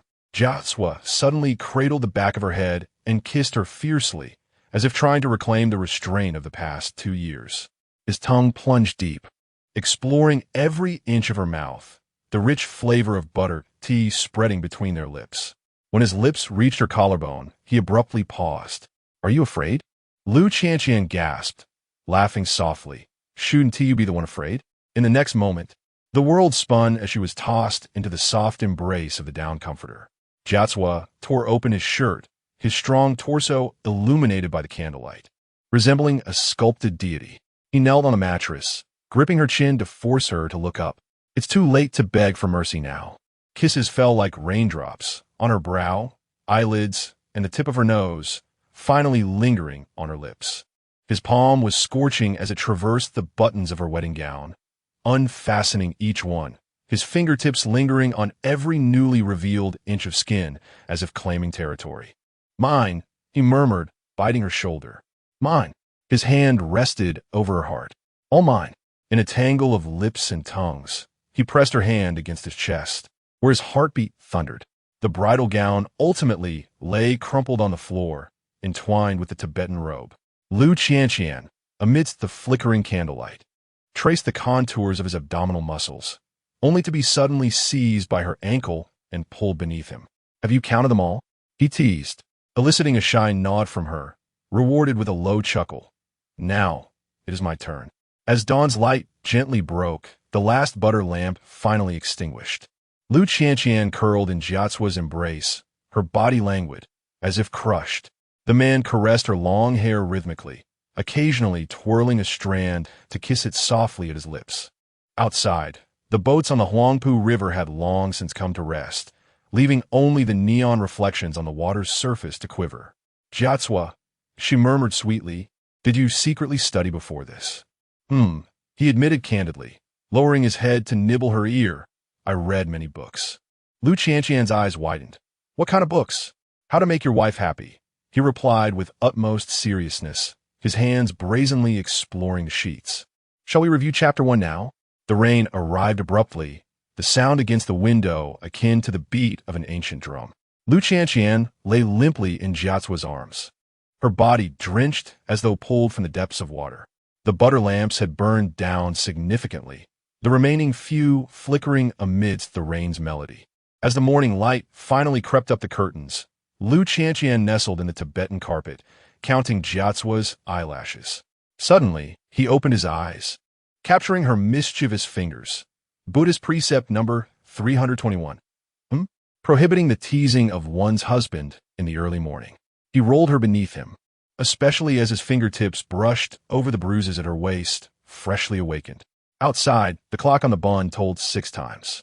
As Lu Qianqian felt herself drifting into slumber in his embrace, she heard his final whisper, Now, it is my turn to teach you what true suffocation feels like. Morning light filtered through the gaps in the sheer curtains, casting their entwined forms upon the joyous quilt. The string of prayer beads, never far from reach, now hung gently swaying at the edge of the bed. Chapter 40. Morning light in Shanghai. Lu Qianqian was awakened by the gentle embrace of sunlight. Outside the floor-to-ceiling windows of the penthouse at number 18 Bund, the Huangpu River was adorned with scattered glimmers of morning light. Instinctively, she attempted to turn over, yet the pervasive ache throughout her body anchored her in place. most notably in her lower back, which throbbed as if crushed by a truck. Awake? A deep voice resonated from the other side of the room, imbued with the unique cadence of Tibetan. Lu Qianqian squinted towards the source and saw Jia Qiu standing on the terrace, engaged in a phone call, draped casually in a Tibetan robe, its belt undone, revealing a broad expanse of honey-hued chest. The morning light cast a golden halo around his silhouette, and the fresh red marks on his collarbone, her handiwork from the previous night, were particularly pronounced. Noticing her awakening, Jia Qiu promptly ended his call and entered the room, carrying a silver bowl from which wafted the fragrant steam of a few sprigs of rhodiola. "Drink this," he instructed, kneeling beside the bed, cradling her neck. "It's for altitude sickness." Lu Qianqian took a sip, the bittersweet herbal taste making her wrinkle her nose. "Are we going to the plateau today?" Jia Qiu chuckled softly, his lips brushing against her ear. "To the study." He paused deliberately, his canines grazing her earlobe. "Your husband is not so beastly as to that extent." Memories surged like a tidal wave, the liberation akin to the stars and the ocean from the previous night. Jia Qiu had teasingly uttered in Shanghainese, "Little kitten, you are finally mine." In the end, she had cried as she bit into his shoulder, while he tenderly kissed away her tears, saying, "The Gaozong flowers are blooming beautifully. Let's not disappoint them." Instantly, Lu Qianqian felt her cheeks flush, and she hastily pulled the silk quilt over her head. Jia Qiu, quilt and all, lifted her into the bathroom. "Will you wash yourself, or shall I assist you?" he inquired, one hand testing the water temperature while the other securely held her. Lu Qianqian peeked out from the quilt, about to protest, but her attention was captured by the sight on the vanity, a plate of butterfly pastries from an international hotel, golden and flaky, glimmering with sugar crystals, accompanied by a cup of taro bubble tea, with a small note attached to the straw. "Happy wedding, little kitten. When did you?" "This morning. I had the housekeeper by them," Jia Qiu replied, placing her in the massage bathtub, the water at the perfect temperature. "The wedding night must include Shanghai snacks, as you mentioned, no?" Lu Qianqian's eyes grew moist. That had been a whimsical remark she made while planning the wedding, and she never expected him to remember it so clearly. In the enveloping steam, she caught sight of Jia Qiu rolling up his sleeves, revealing fresh bite marks on his wrist, another testament to her handiwork. "Turn around," he instructed, taking up a bath sponge. "Let me wash your back." As the warm water flowed over her shoulders and neck, Lu Qianqian sighed with contentment. Jia Qiu's technique was nothing short of expert, his touch expertly easing her sore muscles, though his breath noticeably quickened upon encountering certain intimate marks. "Jia Qiu," she murmured drowsily, leaning into his embrace. "Don't you have to go to the office lately?" "I've taken leave," he replied, kissing the top of her head. "A honeymoon. Leave. After lunch." Jia Qiu indeed led her to the study, if it could be called that.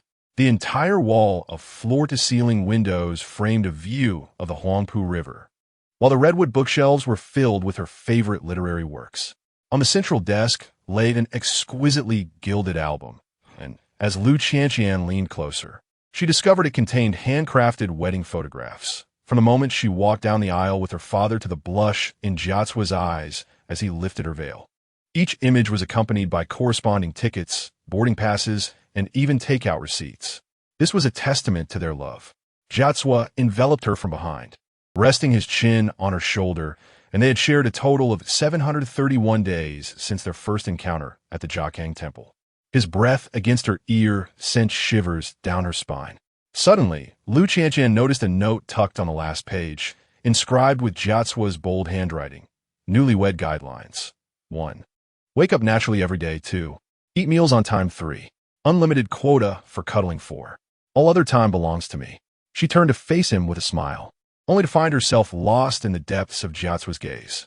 The sunlight streaming from behind him cast a golden halo around his silhouette, resembling a divine statue awakened from its slumber. The first rule was now in effect. Without warning, he swept her off her feet and strode toward the chaise longue in the corner of the study for an afternoon nap. Lu Qianqian awoke to the sensation of his kiss. His lips, cool with mint toothpaste, ignited a fiery passion. She drowsily responded until, breathless, she suddenly realized. He was employing Tibetan breathing techniques to teach her how to breathe. Cheater, she gasped as she pushed him away, reminding him that they had agreed to rest today. Jiatsua casually untied his robe, revealing more of the marks she had left on him. This is survival training. He leaned closer, his nose grazing her collarbone. Did you know you were deprived of oxygen multiple times last night? Flushed with embarrassment, Lu Qianqian attempted to cover his mouth, only to have him seize her wrist and pin it above her head. 5 times, he stated, deftly unbuttoning her silk nightgown. I kept count. As the sun dipped lower, casting their shadows across the bookshelf, Lu Qianqian trembled again from lack of air, prompting Jiatsua to finally release her. He retrieved a white jade box from the drawer. Newly prescribed medication. He poured out a pink pill, flavored like ripe peaches. Lu Qianqian swallowed it with his help, only to be suddenly lifted into his arms. Where are we going? She wrapped her arms around his neck. To the terrace. Jiatsua kicked open the floor-to-ceiling window, determined not to waste the view of the abundant night. Later, as night deepened, Lu Qianqian curled up in Jiatsua's embrace, tracing the old and new scars on his chest. How did you get this one? She asked, her fingertip brushing against a diagonal scar across his collarbone. 15. Chasing after a wild goat, he replied, closing his eyes in feigned slumber. And this? At 20, during a negotiation at the mine. And this one suddenly, Jiatsua rolled over, pinning her beneath him. Lu Qianqian, he said, his voice taking on a dangerous edge, your quota for cuddling today has exceeded the limit. The lights of the Huangpu River streamed through the window, outlining their figures like a scene from an old Shanghai calendar. As Lu Qianqian once again bit into his shoulder due to breathlessness, Jiatsua pressed his forehead against hers, his breathing heavy. Tomorrow he paused, struggling to continue. I really must go to the study to handle documents. Lu Qianqian smiled and kissed his Adam's apple. Luo Zhui Jiatsua, you are in trouble. The following day, they indeed visited the study, after 3 o'clock in the afternoon, and they remained there for merely half an hour. Chapter 41. Teaching in the afternoon. The study of Jia Qiuo in his Shanghai apartment was enveloped in a tranquil atmosphere, infused with the scent of Tibetan incense. 3 screens illuminated the polished surface of his sandalwood desk, displaying the solemn faces of the elders from the Lessa family meeting, who were engaged in a serious discussion regarding the mining plans for the upcoming quarter. He sat upright in a leather chair, his navy suit accentuating his sharp shoulders, while his long fingers occasionally tapped out data on the keyboard, producing a low and steady sound, as though he had everything under control, if one were to disregard the small hand that was stealthily reaching out from the edge of the desk. Lu Qianqian, barefoot and crouched beneath the desk, had the cuffs of her soft loungewear slightly rolled up, revealing a delicate wrist of alabaster. She held her breath, inching her fingertips forward until they finally brushed against Jia Qiuo's coffee cup. Success. A triumphant smirk graced her lips as she prepared to drag the cup toward her, only to have her wrist suddenly captured by a warm, large hand. Thus, the output from the 3rd mining area is expected to increase by 20. Jia Qiuo continued his report, maintaining a composed demeanor, though his thumb surreptitiously caressed her wrist bone. From the other end of the screen, the eldest elder frowned and asked, Luo Zhui, are you listening? Of course, Jia Qiuo replied, a slight smile gracing his lips, while his hand exerted a sudden force, pulling her from her hiding place beneath the desk. However, the meeting must be paused. Lu Qianqian gasped as she tumbled into his embrace. The elders widened their eyes in astonishment, witnessing their usually serious patriarch now cradling a petite figure. Lu Qianqian, with her pajama neckline askew, fiercely clutching the coffee cup, her cheeks flushed with embarrassment, resembling a kitten caught in a moment of indiscretion. With one hand securing her waist, Jia Qiuo calmly announced to the camera, the next meeting will be rescheduled. He glanced down at his flustered little wife, then added leisurely, I must instruct my wife on the essence of propriety. The video call ended abruptly. The study fell into a brief silence. Lu Qianqian nestled against Jia Qiuo's leg, acutely aware of the vibrations resonating from his chest. He was laughing. I just wanted to drink coffee, she stammered, attempting to slip away from his embrace, only to be firmly pressed back. Is the pilfered taste more delightful? Jia Qiu inquired, grasping her chin and brushing his thumb against her lips. When did this little fox learn such tricks?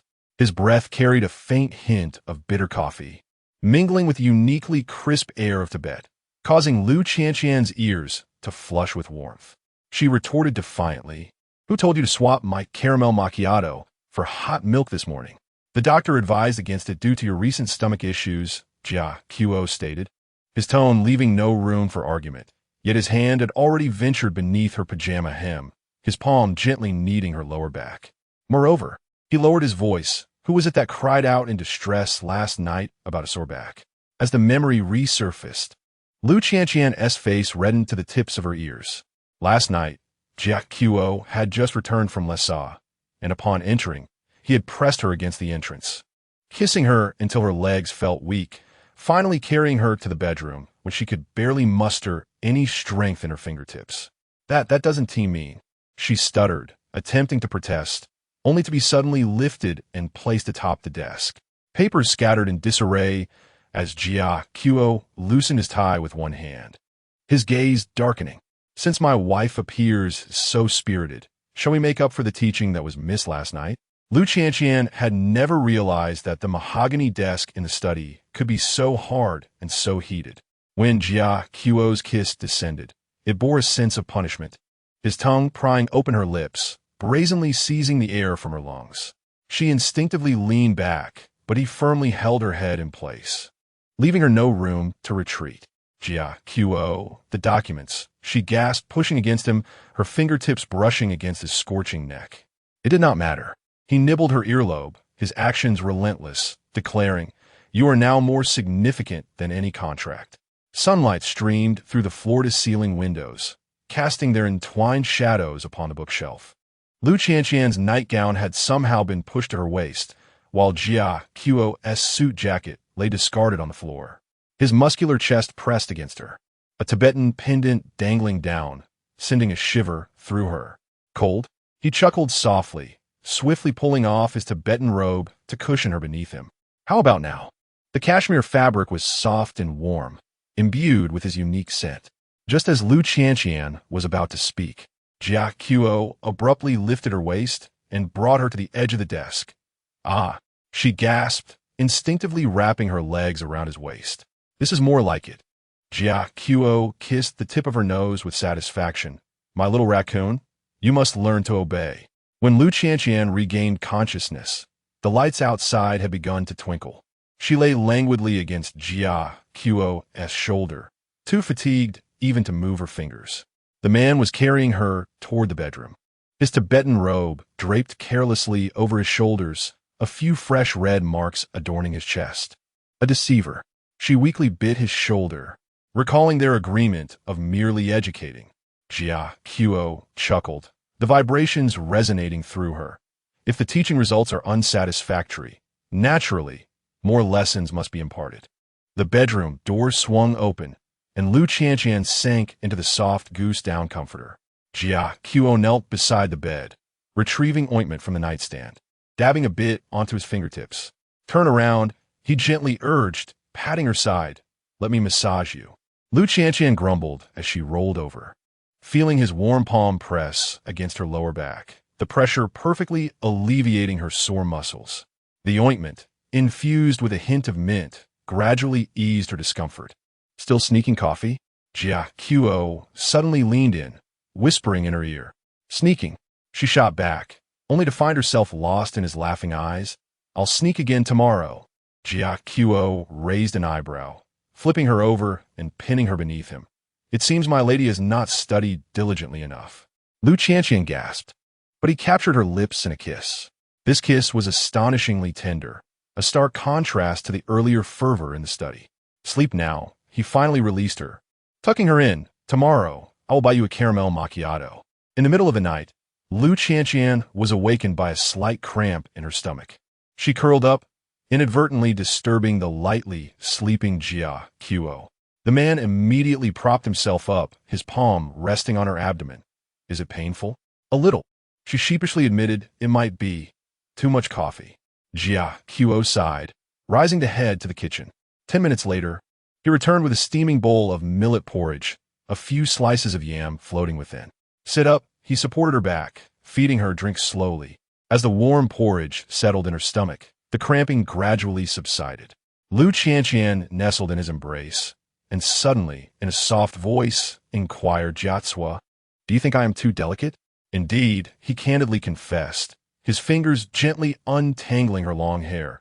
"But I find delight in your delicacy." The moonlight filtered through the gauzy curtains, casting their silhouettes upon the wall. As Lu Qianqian listened to the steady rhythm of his heartbeat, she gradually succumbed to drowsiness. In her hazy state, she sensed Jiatsua placing a kiss upon the crown of her head, whispering something in Tibetan. Although she could not comprehend the words, she surmised it was something akin to, "My little kitty, what harm is there in being a bit delicate?" Chapter 42 Morning Rituals. As the gentle light of dawn streamed through the floor-to-ceiling windows, Jia Qiu had already been awake for half an hour. He rose quietly, careful not to disturb the person nestled in his arms. Lu Qianqian curled within his embrace, her cheek resting against his chest, casting a delicate shadow with her eyelashes in the morning light, her breathing long and steady. Jia Qiu leaned down, placing a feather-like kiss in her hair before slowly extricating himself. In the kitchen, he adeptly prepared butter tea, the aroma of the tea mingling with the fragrance of milk, filling the air with warmth. In another small pot, Shanghai wontons danced in a clear broth, their skins thin as paper, faintly revealing the pink meat filling within. This had become a cherished morning ritual they cultivated after marriage, a harmonious blend of Tibetan and Shanghai flavors, much like their lives, perfectly intertwined. Once the tea was brewed, he poured it into a silver bowl, adding a pinch of saffron. The wontons were served in a blue and white porcelain bowl, with a drizzle of sesame oil and a sprinkle of scallions. As he returned to the bedroom with the tray, Lu Qianqian remained asleep, having merely turned over. The blanket twisted away to reveal a slender, pale leg. He set down the tray and sat on the edge of the bed, gently caressing her cheek. "My little lamb, it's time to graze." His low, tender Tibetan words fell softly like morning dew upon her ear. Lu Qianqian sleepily opened her eyes to find Jia Qiu's handsome face magnified before her. He had just shaved, his jawline was sharp and clean, and a faint scent of cedar clung to him, a refreshing scent from his morning shower. She blinked, still not fully awake, yet instinctively reached out to wrap her arms around his neck. "Lord Luo, may I have a morning kiss?" The end of her question trailed off. Sweetly like a purring kitten, Jia Qiu chuckled softly, and in the next moment, his lips descended upon hers. His lips were warm and soft, imbued with the freshness of the morning, gently enveloping her lower lip, his tongue brushing lightly, as if savoring a piece of sweet, creamy candy. Lu Qianqian felt blissfully dazed, her fingers instinctively clutching his collar. By the time the kiss concluded, she was fully awake, her cheeks flushed with a delicate pink hue. Jia Qiu gazed at her with affectionate adoration, his thumb tracing her slightly swollen lips. "Little Bodhisattva, may you rise to enjoy breakfast?" Seated at the dining table, Lu Qianqian sipped her butter tea in small mouthfuls, her eyes fixated on the wontons in Jia Qiu's hands. "I want to eat from your bowl." Jia Qiu raised an eyebrow, pushing his bowl toward her while retrieving hers. Lu Qianqian took a satisfied bite, only to frown immediately. "You tricked me. This bowl has no scallions." Jia Qiu calmly sipped his tea, a mischievous glint in his eyes. "Who said last night that if I added scallions, she would sleep in another room?" Lu Qianqian was at a loss for words. Indeed, she had thrown a minor tantrum over the scallions the previous night, but that's different. Today's scallions are particularly fragrant. Jia Qiu shook his head, reaching for her bowl of wontons again, scooping one up, blowing gently on it, and offering it to her lips. Open wide. Lu Qianqian obediently bit down, her tongue accidentally brushing against the spoon, and Jia Qiu's expression darkened instantaneously. After breakfast, Jia Qiu was supposed to retreat to his study to attend to work, yet today he lingered. Lu Qianqian tilted her head to look at him. "Aren't you going to the meeting?" Jiatsua deftly unbuttoned the top button of his shirt, revealing fresh bite marks upon the delicate curve of his collarbone, his masterpiece from the previous night. As the video conference commenced, he pulled her into the study, opened his laptop, and adjusted the camera angle to ensure that only his upper body was visible. Lu Qianqian protested softly as he pinned her against his lap. "How can I go out like this?" Jiatsua tightened his grip around her waist, replying, "Just stay still." As the meeting began, the executives on the other end remained blissfully unaware of any irregularities, noting only the slight uplift at the corners of the usually stern Luo Zhuijia's mouth, suggesting an unusually buoyant mood. In truth, Lu Qianqian was ensconced in his embrace, tracing circles on his chest with her fingers and occasionally tilting her head to steal a kiss from his chin. Jiatsua maintained an outwardly composed demeanor, yet his hand gently caressed her waist, imbued with a sense of warning. "Mr. Luo, do you have any comments on this proposal?" came the inquiry. Jiatsua responded with an unflinching expression, to be discussed further. Lu Qianqian stifled a giggle, intentionally snuggling closer to him. Jiatsua's breath hitched, his fingers tightening around her. The moment the meeting concluded, he promptly closed the laptop and pressed her against the desk. "Little kitty, you are finished." Sunlight streamed through the sheer curtains as Lu Qianqian lay languidly on the sofa, feeling utterly exhausted. Jiatsua sat beside her, applying ointment to her back. "Does it hurt?" She whimpered, nodding and then shaking her head. Jiatsua chuckled softly, leaning down to nibble her ear. "Will you dare to cause mischief during the meeting again?" Lu Qianqian turned to wrap her arms around his neck, her eyes sparkling. "I dare." Jiatsua's gaze darkened as he lifted her effortlessly. "Then another punishment is in order." "Luo Zhuijia, it is daytime," she exclaimed. "Indeed, but this time let us take it slow." As dusk approached, they stood on the terrace, gazing at the dazzling skyline of the Bund. Lu Qianqian nestled against Jiatsua, suddenly lifting her head to ask, "Will we always be like this?" Jiatsua lowered his gaze and kissed the crown of her head. "It will be even better than now." "What if one day I grow old and unattractive?" she inquired. Jiatsua grasped her chin, peering earnestly into her eyes. "Then I shall cook you wontons every day, wake you with words in Tibetan, and kiss you." Lu Qianqian felt a warmth in her eyes, standing on tiptoe to kiss him, pinky promise. Jiatsua intertwined his pinky with hers, then bent down to kiss her deeply. Behind them, the lights of the Bund shone brilliantly like stars, while in his world there existed only this one shining star. Chapter 43. Uncontainable desires. At 7 in the morning, sunlight streamed through the sheer curtains, gently illuminating the bedroom. Lu Qianqian stirred slightly in the warmth, her consciousness not yet fully awakened, when she became aware of a heavy weight around her waist. Jiatsua's arm was draped possessively over her, his palm resting against her lower abdomen, securing her firmly in his embrace. She attempted to wriggle free, but the man behind her tightened his hold, his deep voice husky from sleep. "Do not move." His warm breath caressed the nape of her neck, sending tingles down her spine. Lu Qianqian instinctively shrank her neck, protesting softly, "Jiatsua, I want to get up. Sleep a little longer," he murmured, his lips brushing against her ear, his tone leaving no room for refusal. With no choice but to comply, Lu Qianqian nestled deeper into his arms, surrendering to his tighter grip. Jiatsua's body radiated warmth, akin to a furnace, enveloping her in a soothing embrace that rendered her limbs languid. She cautiously turned her head, stealing a glance at him through the gaps of her eyelashes. The morning light cast a gentle glow on his profile, accentuating the sharp and profound lines from his brow to the bridge of his nose. Shadows danced beneath his lashes, and his lips were pressed together, as if even in slumber he maintained a semblance of restraint. Unable to resist, she reached out, her fingertips lightly grazing his Adam's apple. In the next instant, her wrist was seized firmly. Jiatsua opened his eyes, his dark gaze devoid of any trace of sleepiness. He fixed his stare upon her, his voice low and husky. "Lu Qianqian, do you realize the consequences of provoking me in the morning?" She blinked innocently, her expression one of feigned ignorance. "I merely wanted to touch." "Touch what?" He raised an eyebrow, his thumb brushing against her wrist bone with a pressure that quickened her heartbeat. "Your Adam's apple," she replied softly. Jiatsua chuckled, suddenly flipping her beneath him, a single hand pinning her wrist to the pillow as he leaned closer, playfully nibbling her ear. "Little kitten, you have learned mischief." Lu Qianqian's ears flushed crimson. Yet she refused to yield, tilting her face defiantly. Is the head of the Luo family lacking in self-control?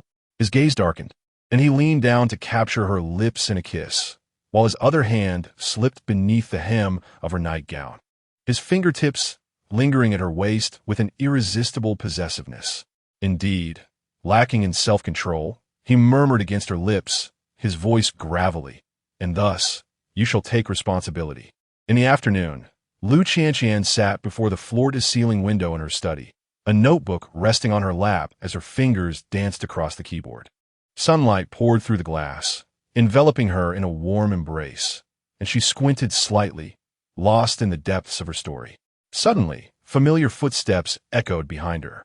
Before she could turn around, strong arms encircled her from behind, and Jiatsua rested his chin atop her head, his breath infused with a hint of Tibetan fragrance. Ryder Lu. His voice was low and laced with languor. Do you require human heater? Lu Qianqian's lips curled into a slight smile as she deliberately refrained from turning around. No. Thank you. I am diligently working. Is that so? His restless hands reached over, sifting through her unfinished manuscript. Let me see. How far have you written? Jiatsua. She reached to block him, but he seized her wrist effortlessly, turning her to face him. He supported himself against the windowsill with one hand, trapping her within his embrace. Gazing down at her, writing a romance? She replied, feeling inexplicably guilty, her fingers unconsciously clutching the front of his shirt. Lack of experience? He chuckled softly, his thumb brushing over her lips. I can teach you. Who asked you to teach me? She blushed and pushed him away, but he effortlessly lifted her and placed her on the desk, sending her notebook tumbling aside. Jia Qiu leaned in close, his hands framing her sides, his nose nearly touching hers. Then shall you write by yourself? His breath was warm, his gaze intense, like a long-dormant beast finally shedding its restraint, unabashedly revealing its desires. Lu Qianqian's heart raced, her fingertips resting against his chest. You're interrupting my work. Indeed, intentionally, he admitted candidly, lowering his head to capture her lips, his tongue prying open her mouth, plunging deep as if to swallow all her protests. Papers scattered from the desk onto the floor as Lu Qianqian clutched his shirt, her body growing weak from his kiss, leaving her to tilt her head back and endure his invasion. After a lengthy moment, he finally pulled back slightly, his thumb tracing her damp lips, his voice husky. Now, do you feel inspired? In the evening, Lu Qianqian stood in the kitchen, attempting to follow a recipe for sweet and sour ribs. Clad in an apron, her long hair loosely tied up, a few strands danced by her ears with her movements. Jia Qiu leaned against the doorframe, arms crossed, his gaze heavy upon her busy silhouette. Salt, sugar, vinegar, she murmured softly, tiptoeing to reach for the spice jars on the shelf. Just as her fingers brushed the bottle, a warm chest pressed against her from behind. Jia Qiu's arms encircled her waist, easily retrieving the spice jar. But instead of handing it to her immediately, he leaned down and whispered in her ear, "How much should I add?" His breath tickled her ear, sending shivers down her spine. Lu Qianqian shrank back slightly too. 2 spoonfuls. He acknowledged, yet made no move, instead kissing her earlobe first. The tuition. What tuition? She turned to glare at him, but he seized her chin and leaned down to kiss her.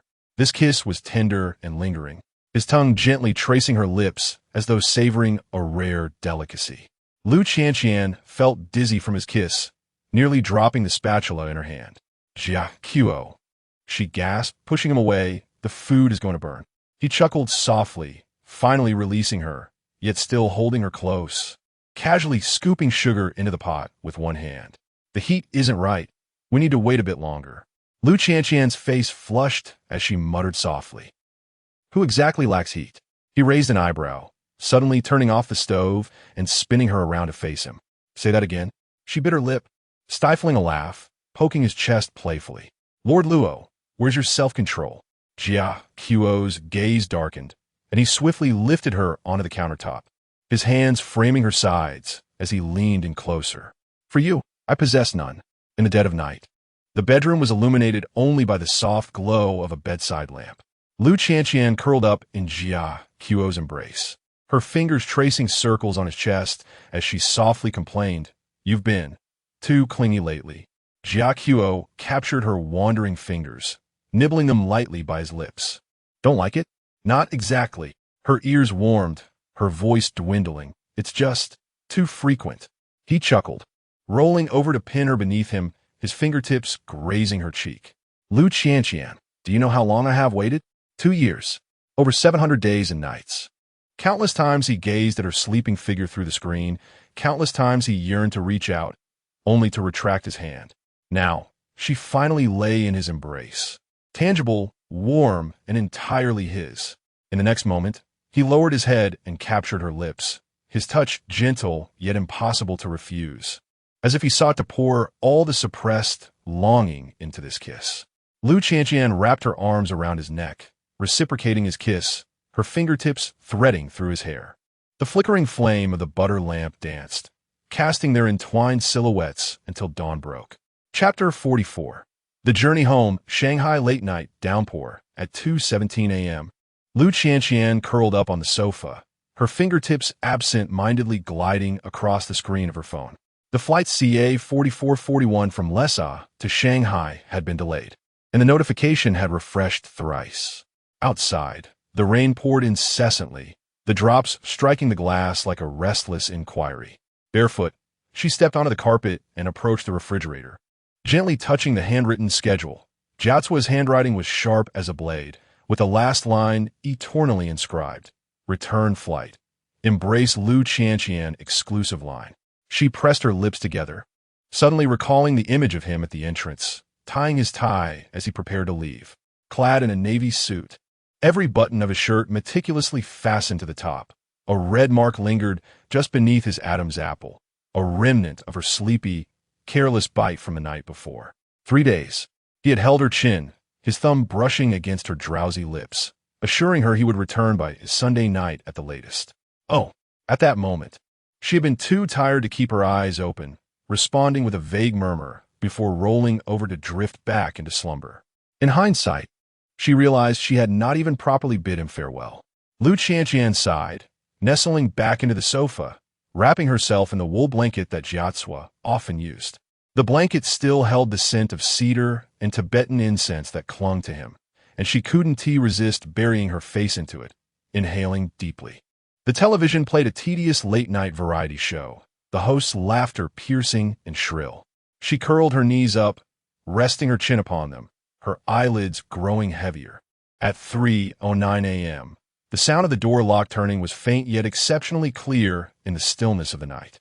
Lu Qianqian groggily opened her eyes. Her vision blurred, and a tall figure stood at the entrance, shedding the rain-soaked coat. "Jiacua?" Her voice was hoarse, thick with sleep. The man paused momentarily before striding over, kneeling before the sofa on one knee.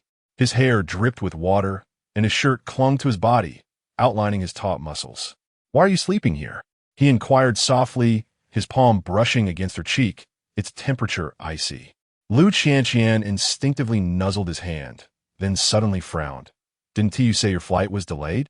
"I rescheduled," he replied nonchalantly, his fingers sweeping aside the strands of hair from her forehead, not wanting her to wait.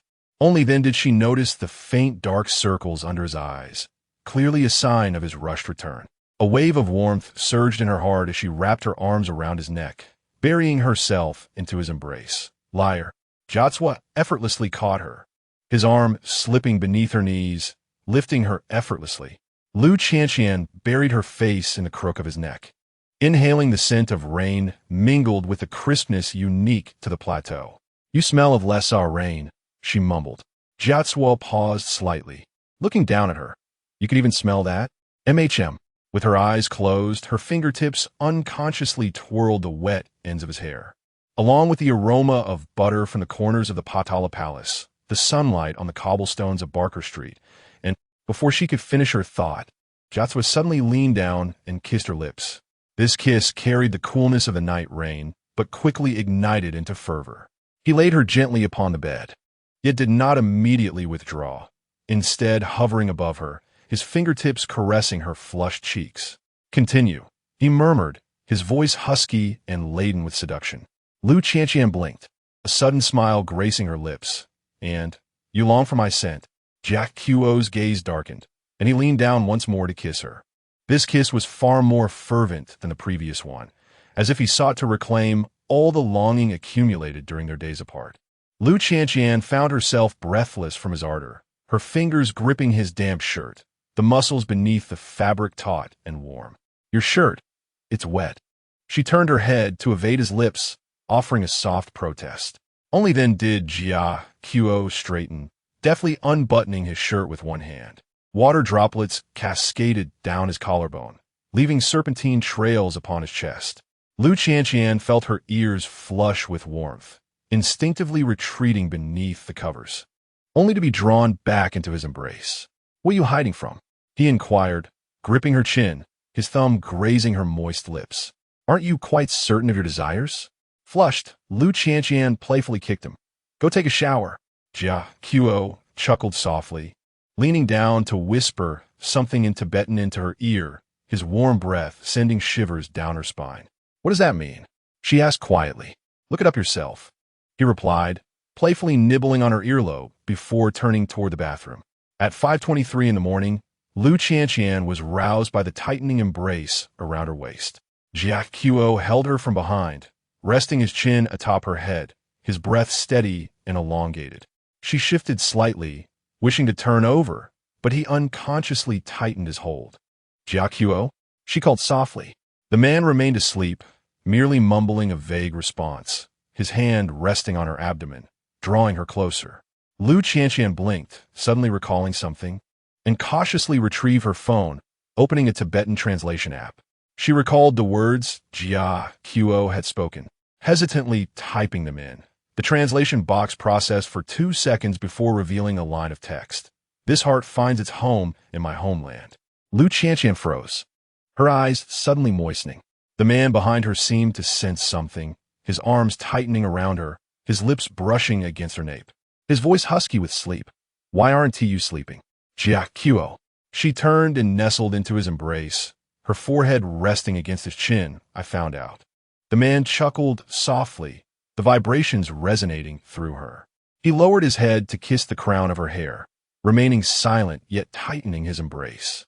Outside, the torrential rain had ceased unbeknownst to them. The morning light began to break, gradually revealing the skyline of Shanghai, while from behind the clouds towards Lhasa, the first rays of sunlight crested over the snowy peaks. Chapter 45. Prohibition of the Buddha's Son. Shanghai, from clear to cloudy. Lu Qianqian stood in the wardrobe, her fingertips delicately tracing the strap of a cherry-red dress as she posed in front of the mirror. Sunlight streamed through the floor-to-ceiling windows, casting a warm glow upon her bare shoulders, her skin luminous as though kissed by soft light.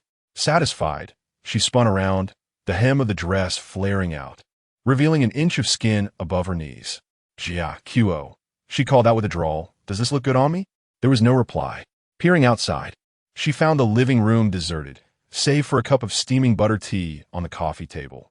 Jia Quo was likely in his study, engaged in a video conference with the elders in Lhasa. Lu Qianqian smiled to herself, gingerly picked up her chain bag, and tiptoed toward the entrance, intending to sneak away. Just as her fingers brushed the doorknob, a soft sound emerged from behind her. "Where are you going?" His deep voice whispered close to her ear, warm breath grazing her neck and sending a shiver down her spine. Lu Qianqian froze, slowly turning around. Jia Quo had appeared silently behind her, dressed in a dark blue loungewear with the collar slightly ajar, revealing a fresh mark on his collarbone. His gaze trailed from her exposed shoulder down to the edge of her dress, his eyes darkening with intensity. "I have an afternoon tea appointment with Qianqian." She instinctively retreated, her back pressing against the cool door. Jia Quo leaned in, one hand braced against the wall beside her, while the other pinched the delicate strap of her dress, his thumb caressing the fragile fabric. "Just wearing this? Is it not beautiful?" She tilted her head back, deliberately blinking. "It's beautiful." He leaned closer, his nose brushing against her earlobe. "So beautiful, it's simply one tea due." Before she could protest, she found herself suddenly lifted. Jia Quo cradled her like a child, hoisting her onto his shoulder as he strode towards the bedroom. Jia, Kuo, put me down, she protested, kicking her legs and slapping his back. I have an appointment with Qianqian. Cancel the call, he interrupted, tossing her onto the bed, then following suit, pinning her legs apart with his knees. Or I can do it for you. Lu Qianqian glared at him, cheeks puffed in indignation. You're so domineering. Jia, Kuo chuckled, his fingers trailing along her hair. Only just realizing that, he leaned down, kissing her from the corners of her lips to her collarbone, leaving marks like silent insignias. Lu Qianqian felt herself growing weak under his affection, her fingers unconsciously clutching the bed sheets, the red dress tangled around her waist. The meeting, she gasped, reminding him. Aren't you supposed to be in a meeting? Taking a break, he replied, biting her shoulder strap and giving it a gentle tug. Now adjudicating the case of Luo Zhui Jia Kuo versus Lu Qianqian for alleged seduction. As the sun gradually sank, the cup of butter tea had long cooled. By the next morning, as Lu Qianqian groaned and rose, her back aching, Jia Kuo had already left. On the nightstand lay a cup of warm honey water and a note. Going to the airport to pick up Ma. Will return before lunch. There are your favorite sweet rice balls in the fridge. She huffed, crumpling the note into a ball, only to unfold it again and smooth it out, carefully tucking it into a drawer where a stack of similar notes had already accumulated. Sounds of rustling emerged from the wardrobe. Lu Qianqian walked in, her steps faltering as she stood frozen in place. The area where her collection of camisole dresses once hung was now meticulously adorned with a row of new garments, silk shirts, turtleneck sweaters, and knee-length A-line skirts. Even her pajamas had been replaced with a more conservative long-sleeve style. Most astonishingly, each dress bore an embroidered inscription at the neckline, Luo Zhuijia. Lu Qianqian, incensed, laughed incredulously as she fished out her phone to call and demand an explanation, but before she could, a message pinged. Do you like the wardrobe? I'll take you to try the new pieces this afternoon. Almost immediately, another message followed. Or would you prefer to experience yesterday's trial once more? Blushing, she locked her screen and, upon turning around, caught a glimpse of herself in the full-length mirror. Her collarbone to chest was densely adorned with last night's verdicts. At 3 o'clock in the afternoon on Nanjing West Road, Lu Qianqian sipped her drink through a straw, watching as Jiatsua nonchalantly processed a series of 5-digit receipts. The sales assistant beamed, her eyes narrowing into slits, while cradling 3 dresses ready for packaging. Shall we try this one? Jiatsua lifted a cream-colored knitted dress, its neckline fully covering her collarbone. Lu Qianqian rolled her eyes, retorting, why not just by me in nun's habit? To her surprise, he pondered seriously. The Tibetan Buddhist nun's robe is crimson. Would you prefer that? On the return journey, Lu Qianqian purposefully ignored him, engrossed in her phone. Jiatsua, one hand on the steering wheel and the other grasping her fingertips, asked, Are you upset? No, she replied, withdrawing her hand. I'm looking at flight tickets. Where to? Tibet, she said, glancing up with a mischievous smile, to inquire of the Buddha how to deal with a false monk like you. Jiatsua swallowed hard, abruptly signaling to turn and pulling over to the side of the road. What are you doing? She asked, instinctively recoiling. He unfastened his seatbelt, leaned closer, and pinched her chin, murmuring, Let us practice first, then seek the Buddha's counsel.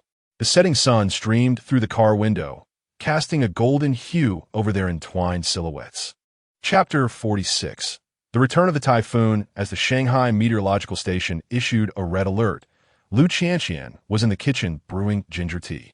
Outside, the winds howled ferociously, and raindrops pounded against the glass like countless tiny pebbles, enveloping the entire city in a hazy mist.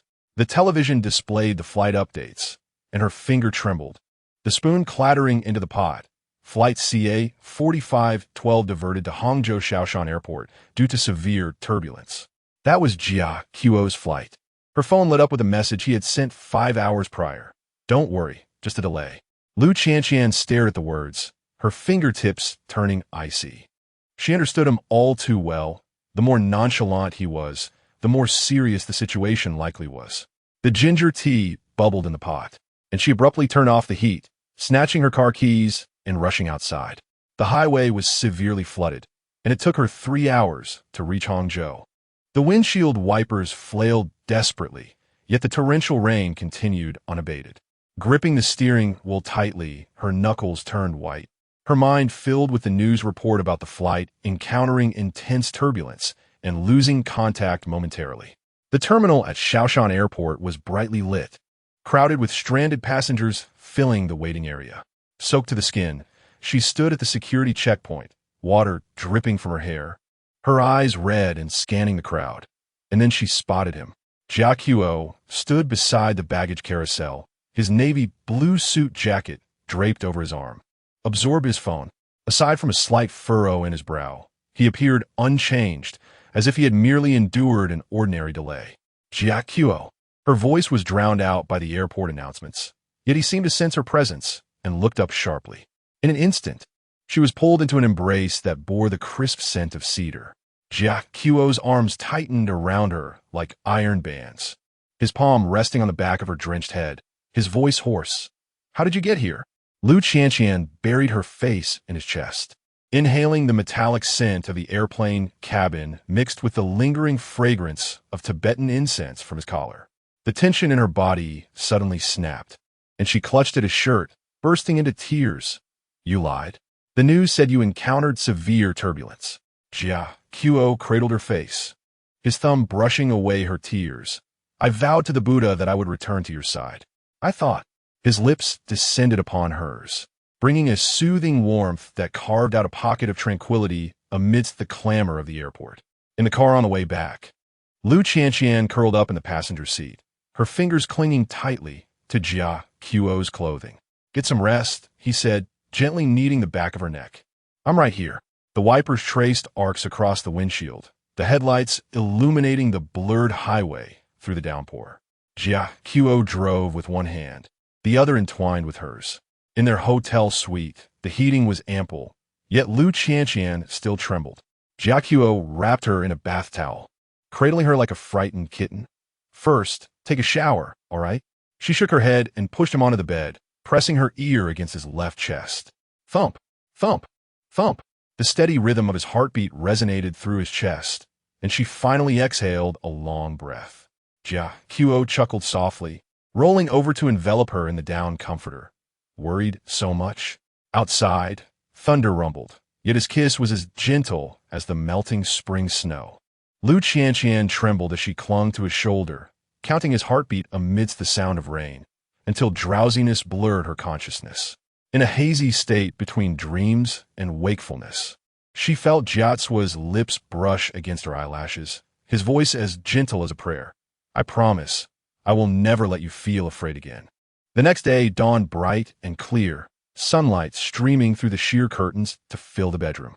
When Lu Qianqian awoke, Jiatsua was already dressed. He stood before the mirror tying his tie, the dark blue suit accentuating his broad shoulders and narrow waist, cufflinks glinting with the cold light. "Are you leaving?" she asked suddenly, sitting upright. Jiatsua turned, his brow softened. There's a brief meeting at the Shanghai office. In the next moment, the sound of bare feet pattering echoed. Lu Qianqian wrapped her arms around him from behind, her cheek resting against his back. Her voice soft with the remnants of sleep. "But you said you weren't going to leave." Jiatsua turned around, and when he saw the redness around her eyes, his breath caught.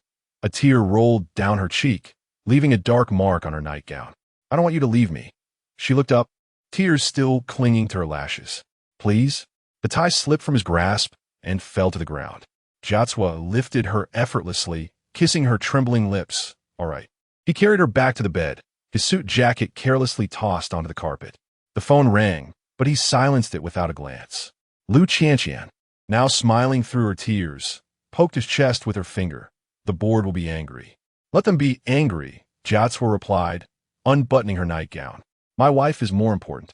In the afternoon sun, Lu Qianqian nestled in Jiatsua's embrace, savoring strawberries. "Why were you crying yesterday?" he asked suddenly. She blinked, feeding a strawberry to his mouth. "I don't know, I just felt scared. Scared you wouldn't come back. Scared I might never see you again." Jiatsua did not eat the strawberry. Instead, he lowered his head to kiss the juice from her fingertip. "I prayed for a protective amulet at Dazhao Temple." He pulled a red string from around his neck, which held a small gilded prayer wheel, blessed by a high monk to ensure safety. Curious, Lu Qianqian fiddled with the prayer wheel before being gently grasped by the chin. Now it's my turn. Jiacuo's gaze deepened as punishment for driving on the highway without permission. Before she could react, he pressed her into the cushions of the sofa. Jiacuo's kiss was sweet with the taste of strawberries, trailing from her lips to her collarbone, finally resting on the Tibetan tattoo. You mustn't do this again, he said, biting her softly, causing her to shiver. My life is in your hands. Do you understand? Lu Qianqian tightened her arms around his neck, whispering between breaths. Then you must always return safely. I promise, Jiacuo replied, entwining their fingers. Before every flight, I will silently call your name. As evening approached, Jiacuo indeed went to the office, taking Lu Qianqian with him. She sat on the sofa in the president's office, indulging in macarons while swinging her legs, watching him sign documents.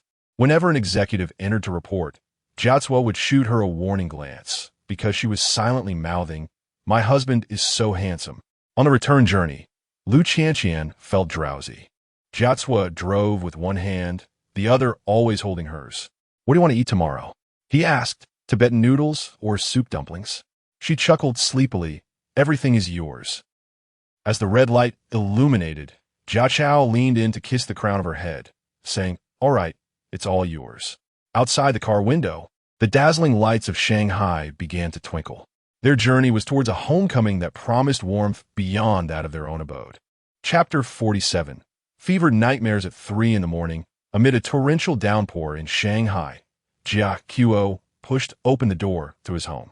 His navy blue suit was drenched, water dripping from the tips of his hair, and fatigue etched across his features. Yet, upon spotting Lu Qianqian curled up on the sofa, his demeanor shifted to one of tense alertness. She was huddled tightly, her cheeks flushed abnormally, breathing erratically, clutching his Tibetan robe as if it were her only lifeline. Qianqian? He hurried towards her, pressing his palm against her forehead, scorching hot.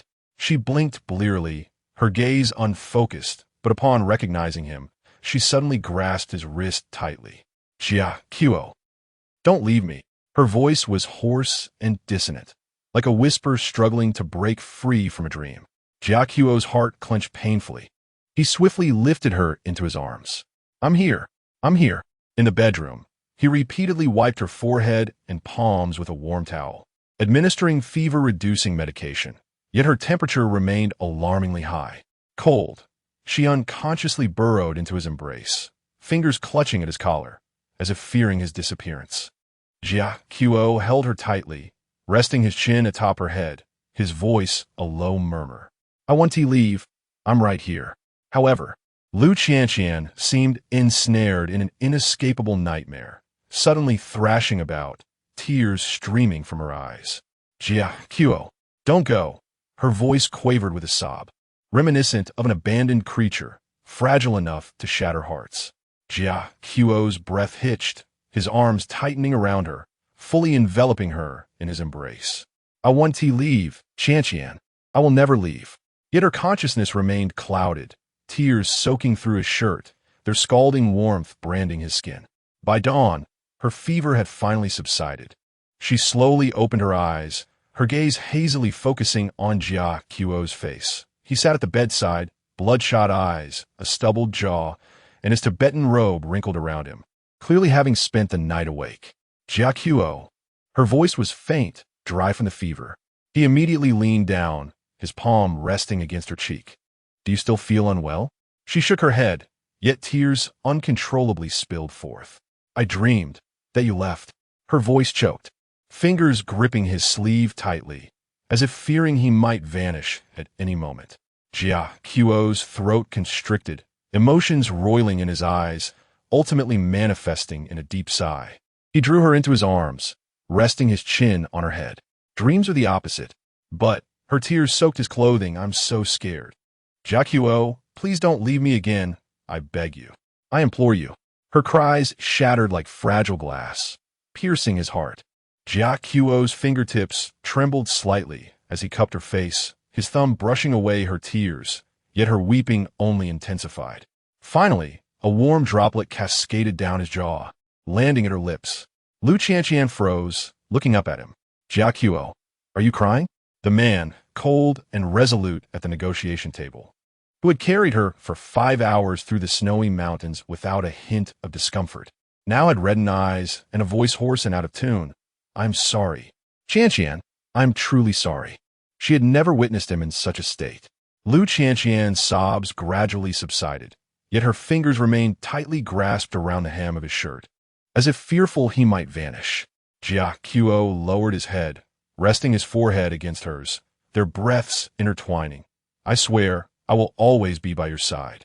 A smile broke through her tears, though they continued to flow. So you truly won't make me worry again? I won't, he affirmed, cradling her face, enunciating each word. You, Lu Qianqian, are my only weakness in this life. How could I bear to let you feel afraid? Her heart raced, and she leaned up to kiss his lips. Jia Qiu's breath caught momentarily before he took charge, pressing her into the mattress, kissing her deeply and fervently, as if etching every promise into her very soul. As evening fell, the typhoon finally subsided, and the sunset streamed through the clouds into the bedroom. Lu Qianqian nestled in Jia Qiu's embrace, sipping the ginger tea he had brewed, her fingertips idly playing with the red coral pendant resting on his chest. Are you still in pain?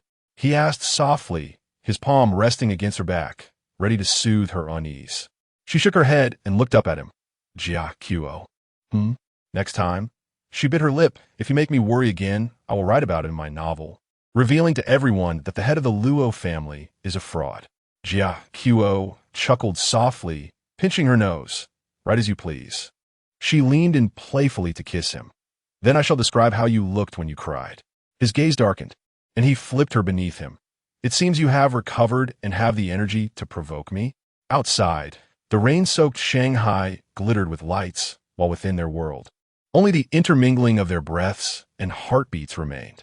The sound of rain pattered against the window once more, the neon lights of Shanghai casting blurred shadows across the bedroom floor through the sheer curtains. She felt a chill envelop her, her fingers clenching tightly around the blanket, her throat constricted with lingering sobs. In her dreams, Jia Qiu's silhouette receded further away. No matter how she called out, he did not turn back. The mattress beside her sank slightly as warm arms encircled her. Jia Qiu's voice, laced with sleepiness yet distinctly alert, broke through. Did you have a nightmare again?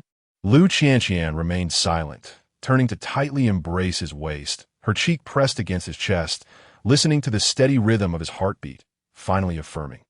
He was here. He had not left. Jia Qiu's hand glided over her damp back, his fingertips gently brushing away the tears from her face. His kiss landed softly on the crown of her head, imbued with the scents of sandalwood and cedar, his warm breath grazing her ear. I am here, Qianqian. I am right here. She lifted her face, meeting his gaze in the dim light. Those eyes, typically as tranquil as an ancient well, now brimmed with tenderness and concern. Jia Qiu. Let's return to Lhasa, she said, her voice choked with emotion. Jia Qiu's breath faltered for a moment. Then he lowered his head to kiss her trembling lips. All right, we shall return to Lhasa. Lu Qianqian curled up in his arms like a frightened kitten, unwilling to let go. He simply lifted her into his arms and walked to the floor-to-ceiling window. The rain had lightened, and the night view of the Huangpu River appeared hazy and picturesque through the mist. Jiatsua wrapped her in a woolen blanket, his palm resting on her back, gently caressing her in rhythm with her breath. What did you dream of? He asked softly. Lu Qianqian buried her face in the nook of his neck, her voice muffled. You left. No matter how I called, you never turned back. Jiatsua tightened his embrace, as if he wished to meld her into his very being. His lips brushed against her ear as he recited a prayer in Tibetan, the warmth of his breath sending shivers down her spine. I will never leave you like that, he said, cradling her face and pressing their foreheads together. Even if death separates us, my soul will find you. Lu Qianqian's eyes brimmed with tears once more, but Jiatsua had already lowered his head to kiss her. This kiss was profoundly tender, as if he sought to convey all unspoken promises through her lips. By the time dawn broke, Jiatsua had completed 3 phone calls. Lu Qianqian sat on the bed clutching a pillow, watching him converse in Tibetan on the terrace, clad in a bathrobe, his shoulders sharp against the morning light. As he turned, still holding the phone to his ear, he reached out a hand towards her. "Come here." She ran barefoot to him, and he enveloped her in a single arm. The respectful Tibetan words on the other end of the line prompted Jiatswa to respond briefly before hanging up and kissing the top of her head. "We'll return to Lhasa in 3 days." Lu Qianqian's eyes widened. "So soon? I don't want you to linger in dreams." His thumb brushed against the faint bruise beneath her eye. "I'll leave company matters to the vice president. You can take your manuscript with you to write." Suddenly, she recalled something, but the house in Shanghai. "Leave it," Jiatswa said, pinching her nose playfully. "You can come back any time." When the sun fully pierced through the clouds, Lu Qianqian stood in the dressing room, watching Jiatswa efficiently pack his luggage. He adjusted the hangers to align perfectly, categorizing suits and Tibetan robes, but sighed in exasperation when he saw her sneak snacks into the suitcase. "Lil Raccoon, there are better things in Lhasa. It's not the same." She defiantly tucked another pack of butterfly pastries into the bag, savoring the taste of Shanghai. Jiatswa suddenly pressed her against the wardrobe door, his nose grazing her neck. "What does it smell like now?" Blushing, she pushed him away. "Cedar and me." "Correct." His kiss landed on her collarbone. "As a reward, you can bring 2 extra packs." On the eve of his departure, Jiatswa took her to the Bund. The early summer breeze carried the dampness of the Huangpu River. Lu Qianqian sipped taro bubble tea through a straw, watching Jiatswa order in Tibetan on the restaurant terrace. He insisted on memorizing every recipe of her favorite local dishes to recreate them in Lhasa. "Are you really leaving?" she asked, swinging her legs, her toes intentionally brushing against his suit pants. Jiatswa seized her mischievous ankle, the warmth of his palm seeping through her stockings. "Reluctant?" "A little," she admitted, tilting her head against his shoulder, though she feared the nightmare would come true. His arm tightened around her, and he kissed her hair. "It won't." In the distance, the bell tolled 8 times. Jia Qo suddenly retrieved an item from his pocket, a familiar prayer wheel, its body newly adorned with red thread and a small piece of red coral dangling from it. "This is for you," he said, placing it in her palm. "Whenever you have a nightmare, simply turn it 3 times, and I will appear immediately." Lu Qianqian felt her eyes welling with warmth as she lowered her gaze to spin the prayer wheel. The gilded copper emitted a faint hum, and Jia Qo's lips descended upon hers, bestowing a lingering kiss amidst the soft glow of the dim lights. As the airplane soared through the clouds, Lu Qianqian drifted into slumber, resting her head on Jia Qo's shoulder. When a flight attendant offered a blanket, he politely declined, opting instead to remove his suit jacket and drape it over her. Unconsciously, she nestled closer to him, inhaling the comforting scent that enveloped him. Jia Qo gently brushed aside the stray strands of hair from her forehead, revealing her delicate, flushed face. The nightmares of the past 2 days had rendered her slightly gaunter, with faint dark circles under her eyes. He lowered his head, his lips softly grazing her brow, as if kissing fragile porcelain. "Does Mr. Luo need anything?" The flight attendant inquired softly. "Rhodiola," he murmured, his voice barely above a whisper. "And a hot towel, please." When Lu Qianqian stirred groggily awake, she discovered Jia Qo applying a warm towel to her hands. The cabin lights were dimmed, casting a sculptural shadow across his chiseled profile, while his eyelashes created a small shade beneath his eyes. "Are we there yet?" she asked softly. "Almost," he replied, offering her a sip of Rhodiola tea. "Now, go back to sleep." She shook her head, her fingers intertwining with his. "Jia Qo, I think I'm no longer having nightmares." His gaze deepened, and without hesitation, he unfastened his seatbelt and lifted her onto his lap. In the first-class cabin, only a few passengers were asleep, and he kissed her unabashedly, their lips and tongues entwining, tasting the slight bitterness of Rhodiola mingled with her unique sweetness. "Because I am here," he breathed against her forehead. "I will be here every night." Chapter 48. Return to Lhasa. As the plane touched down at Lhasa Gongar Airport, Lu Qianqian instinctively tightened her grip on Jia Qo's fingers. The sunlight outside was almost painfully bright, the snow-capped mountains forming a stark silhouette against the azure sky. The prayer flags fluttering along the runway rustled in the wind, resembling countless hands welcoming them home. "Are you afraid?" Jia Qiuo inquired, gently squeezing her palm, his voice deep and soothing. Lu Qianqian shook her head, yet her fingertips curled slightly. When she first stood here, she was merely a young girl trying to escape marriage. Now, she had become the matriarch of the Luo family. Jia Qiuo seemed to perceive her thoughts and suddenly leaned down, his lips brushing against her earlobe. This time, I am here with you. The warmth of his breath sent a shiver down her spine. Before she could respond, the cabin door swung open and the Highland breeze enveloped them, carrying the familiar scents of butter tea and Tibetan incense. Lu Qianqian nestled against Jia Qiuo's back as he effortlessly maneuvered 2 suitcases with one hand while securely supporting her leg with the other. The butler who came to pick them up widened his eyes in surprise, but was silenced by a mere glance from his master. Put me down. She playfully nibbled on his ear, feeling shy. Never, Jia Qiuo teased, giving her a gentle bounce. I shall never let you go. As the off-road vehicle made its way into the city, the majestic outline of the Potala Palace gradually came into view. Lu Qianqian leaned against the car window, feeling a sudden warmth at the nape of her neck. Jia Qiuo's lips pressed there, his breath igniting her senses. Welcome home, little raccoon. She turned and leaped into his embrace, this time devoid of nightmares, only filled with the warmth of his heartbeat. The sunlight in Lhasa was sharper than that in Shanghai, golden rays piercing through the clouds, casting a glow upon the stone-paved streets adorned with Tibetan motifs. Standing before the renovated old house, Lu Qianqian tilted her head to admire the 3-story building that harmoniously blended Tibetan and Han styles. White walls and red eaves, intricately carved wooden windows, while copper bells hung at the eaves chimed sweetly in the breeze. Jia Qiuo wrapped his arms around her waist from behind, resting his chin atop her head. Do you like it? She turned to him, her nose brushing against his freshly grown stubble.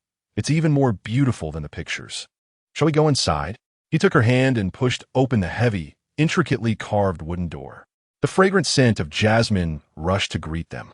Lu Qianqian's eyes widened in astonishment. There stood a glass greenhouse in the courtyard, filled with the jasmine she had brought from Shanghai, its white blossoms sparkling under the Highland sun. Climbing pink and white roses adorned the fence, and as a gentle breeze passed, petals cascaded like rain. Every breeze you feel here has the scent of home, Jia Qiuo whispered, embracing her from behind, his lips brushing her ear. The master bedroom was on the 2nd floor, and the moment Lu Qianqian opened the door, tears brimmed in her eyes. It was unmistakably a replica of her bedroom in Shanghai, an elegant princess bed draped in lotus-pink gauze, the bay window piled high with soft cushions, and even the angle of the vanity was identical. The only difference was a thanka hanging above the headboard, depicting 2 cranes intertwined, embroidered with golden thread and inscribed in both Tibetan and Han languages, symbolizing eternal unity. You, she turned around, only to be gently pressed against the door by Jia Qiuo. Why are you crying? He asked, his thumb brushing away the moisture from her eyes. Do you not like it? Lu Qianqian shook her head, rising on her toes to kiss him. I love it too much. Jiatsua's gaze darkened as he effortlessly lifted her by the hips and legs, placing her upon the vanity. The mirror reflected her flushed cheeks and his taut shoulders, while the hem of his Tibetan robe intertwined with the edges of her skirt. Jiatsua, she murmured in protest, it's not yet dark. Unless he unbuttoned the first clasp of her collar, asserting, I make the decisions here.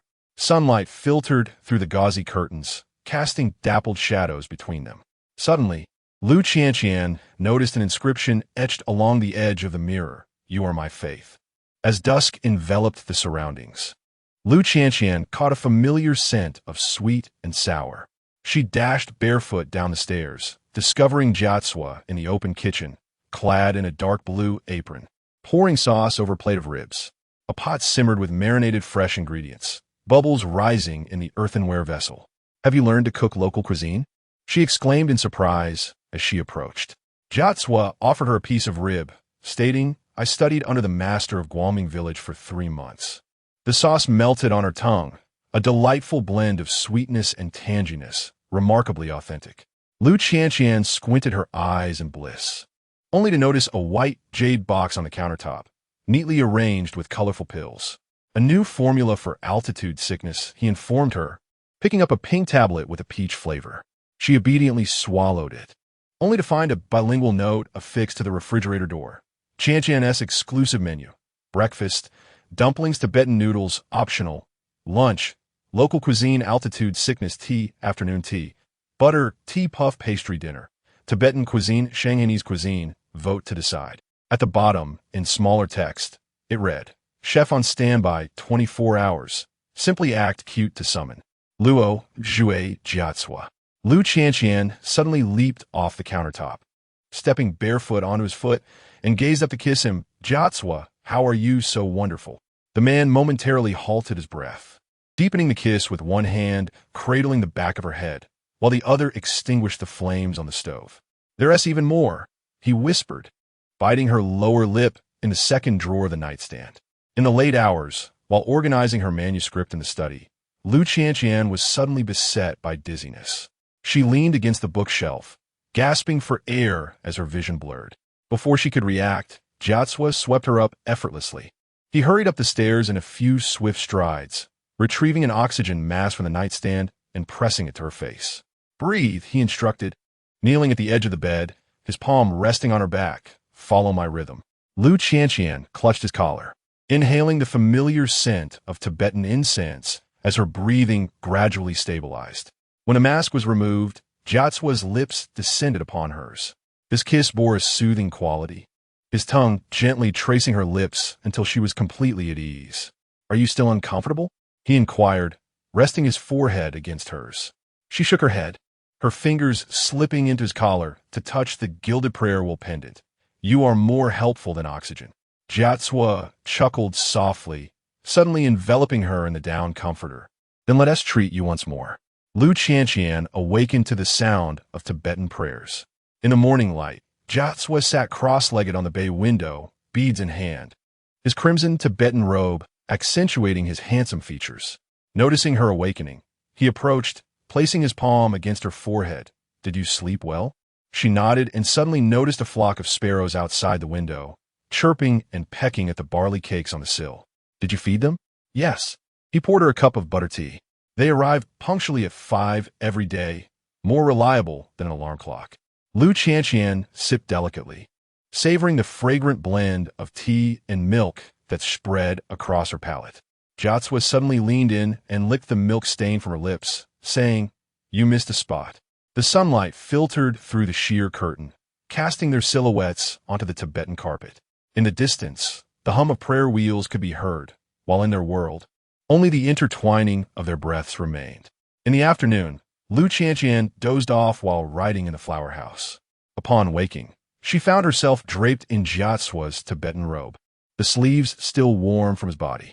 Beneath the rose trellis, the tall figure was pruning branches, his profile appearing sculptural in the sunlight.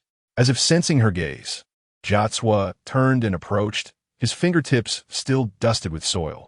He knelt before her, placing a freshly picked jasmine behind her ear, and whispered, May you be happy at home. Lu Qianqian tilted her head back, watching as sunlight danced upon his eyelashes. In that moment, she suddenly understood. Homeward bound was merely a direction that included him. Outside, the golden rooftops of the Potala Palace flickered between the clouds, and their story was just beginning. Chapter 49.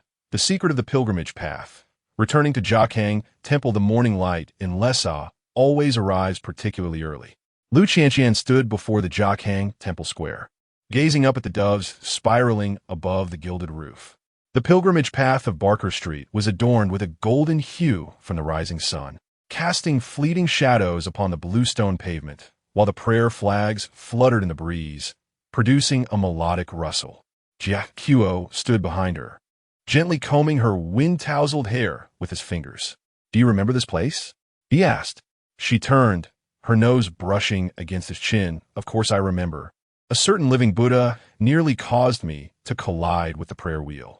Jia Qiuo chuckled softly, retrieving a familiar gilded prayer wheel from his pocket, its body newly wrapped in red cord, adorned with a small piece of red coral. He placed it into her palm, returning it to its rightful owner. The prayer wheel felt heavy with his warmth.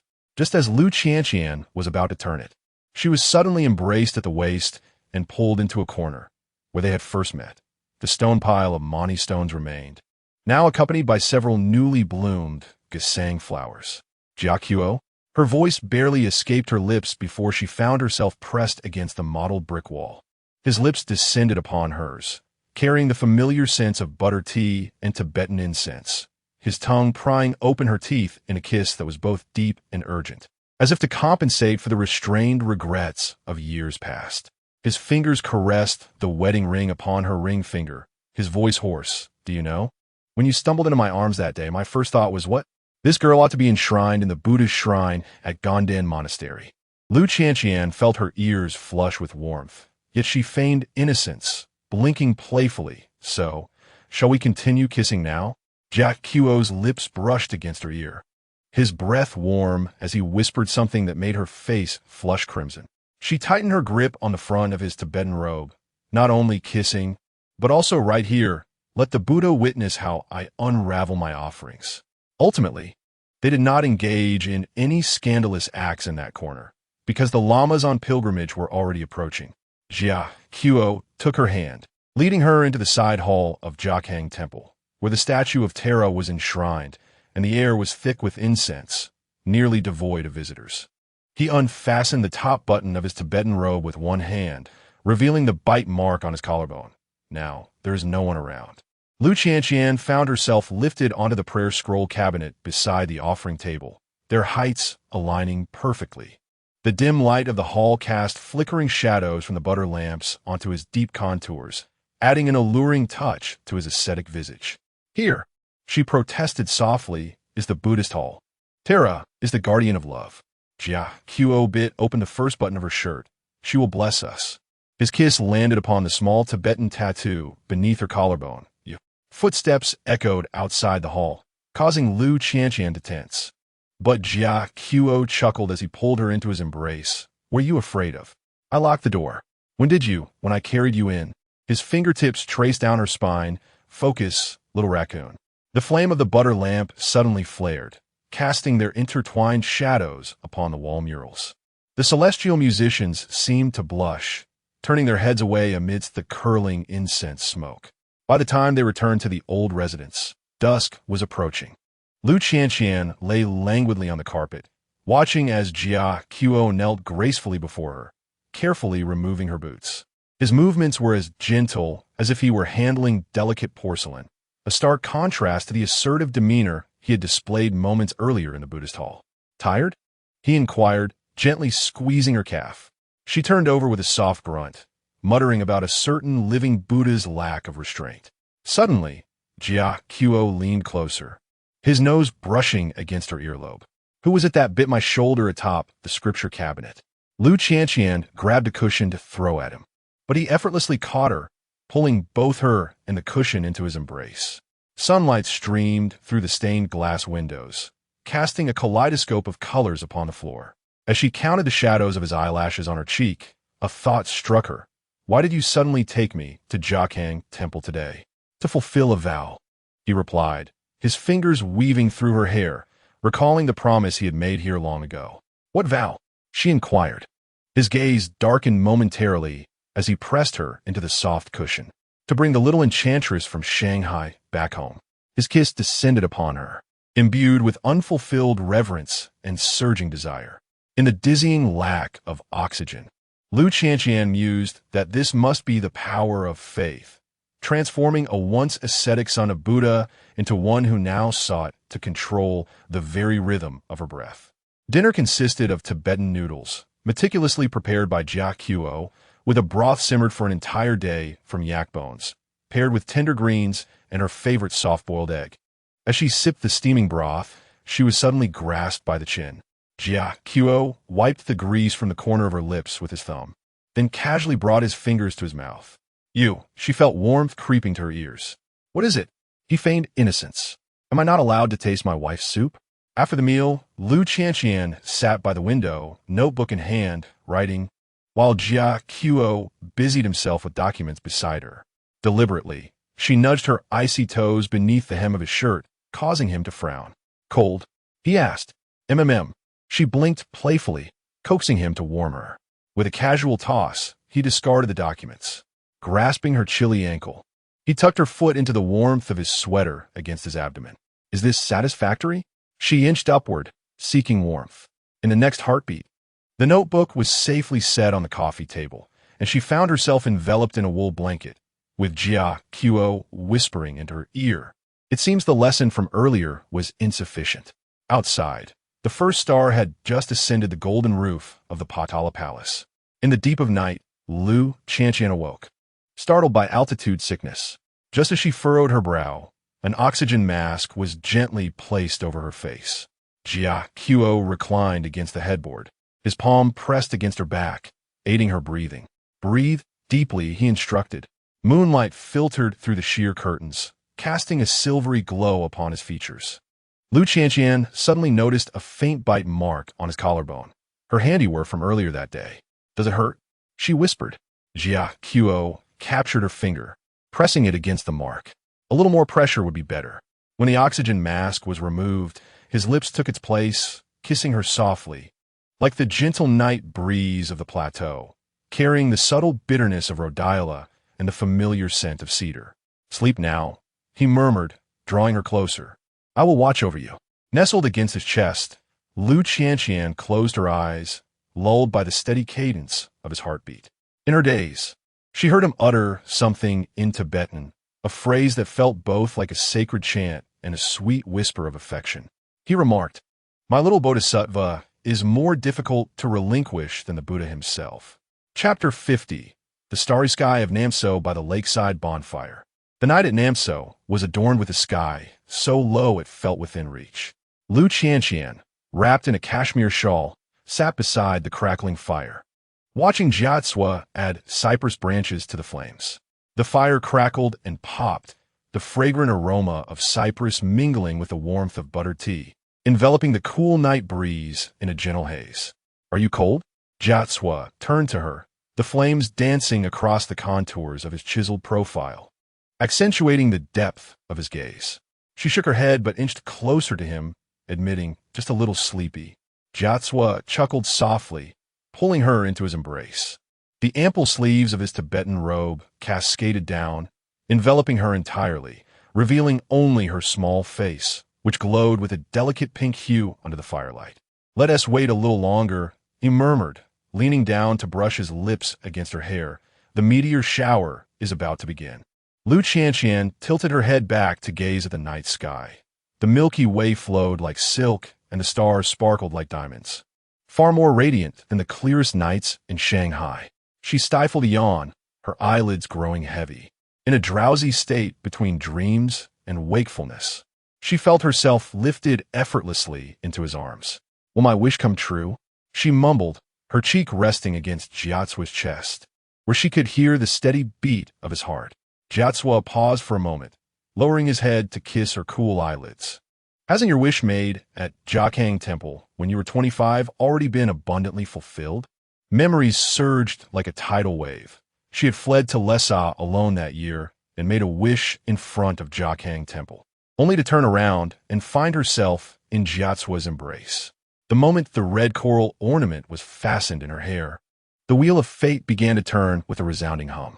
Lu Qianqian stirred in his arms, her fingers playfully tugging at his collar. It's still not enough. She tilted her face up, her eyes sparkling. The Luo Zhu family had still his debts to repay. Jiatsua's gaze darkened as he suddenly pressed her against the tent's support beam.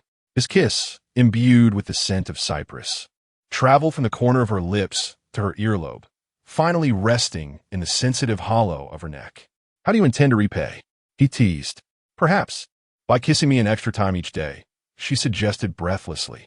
Agreed. Later in the night, Lu Qianqian was gently awakened by Jiatsua's touch. Look, a meteor, he whispered, his voice low and tender as he pointed to the sky. Rubbing her eyes, she sat up, the Tibetan robe slipping from her shoulders, unbeknownst to her. Jiatsua had already changed her into a comfortable nightgown. The tent's entrance was wide open, and a multitude of meteors streaked across the deep blue sky, cascading like a rain of diamonds. Make a wish. Jiatsua wrapped his arms around her from behind, resting his chin on her shoulder. Lu Qianqian pressed her palms together, and in that moment of closing her eyes, She felt the red coral ring on her ring finger being gently turned. A familiar gesture from Jiazhua whenever she made a wish. What did you wish for? He playfully nibbled her ear. She turned to face him, her nose brushing against his prominent bridge. I hope that Luo Zhu Jiazhua can find me in the next life. Jiazhua's breath caught for a moment.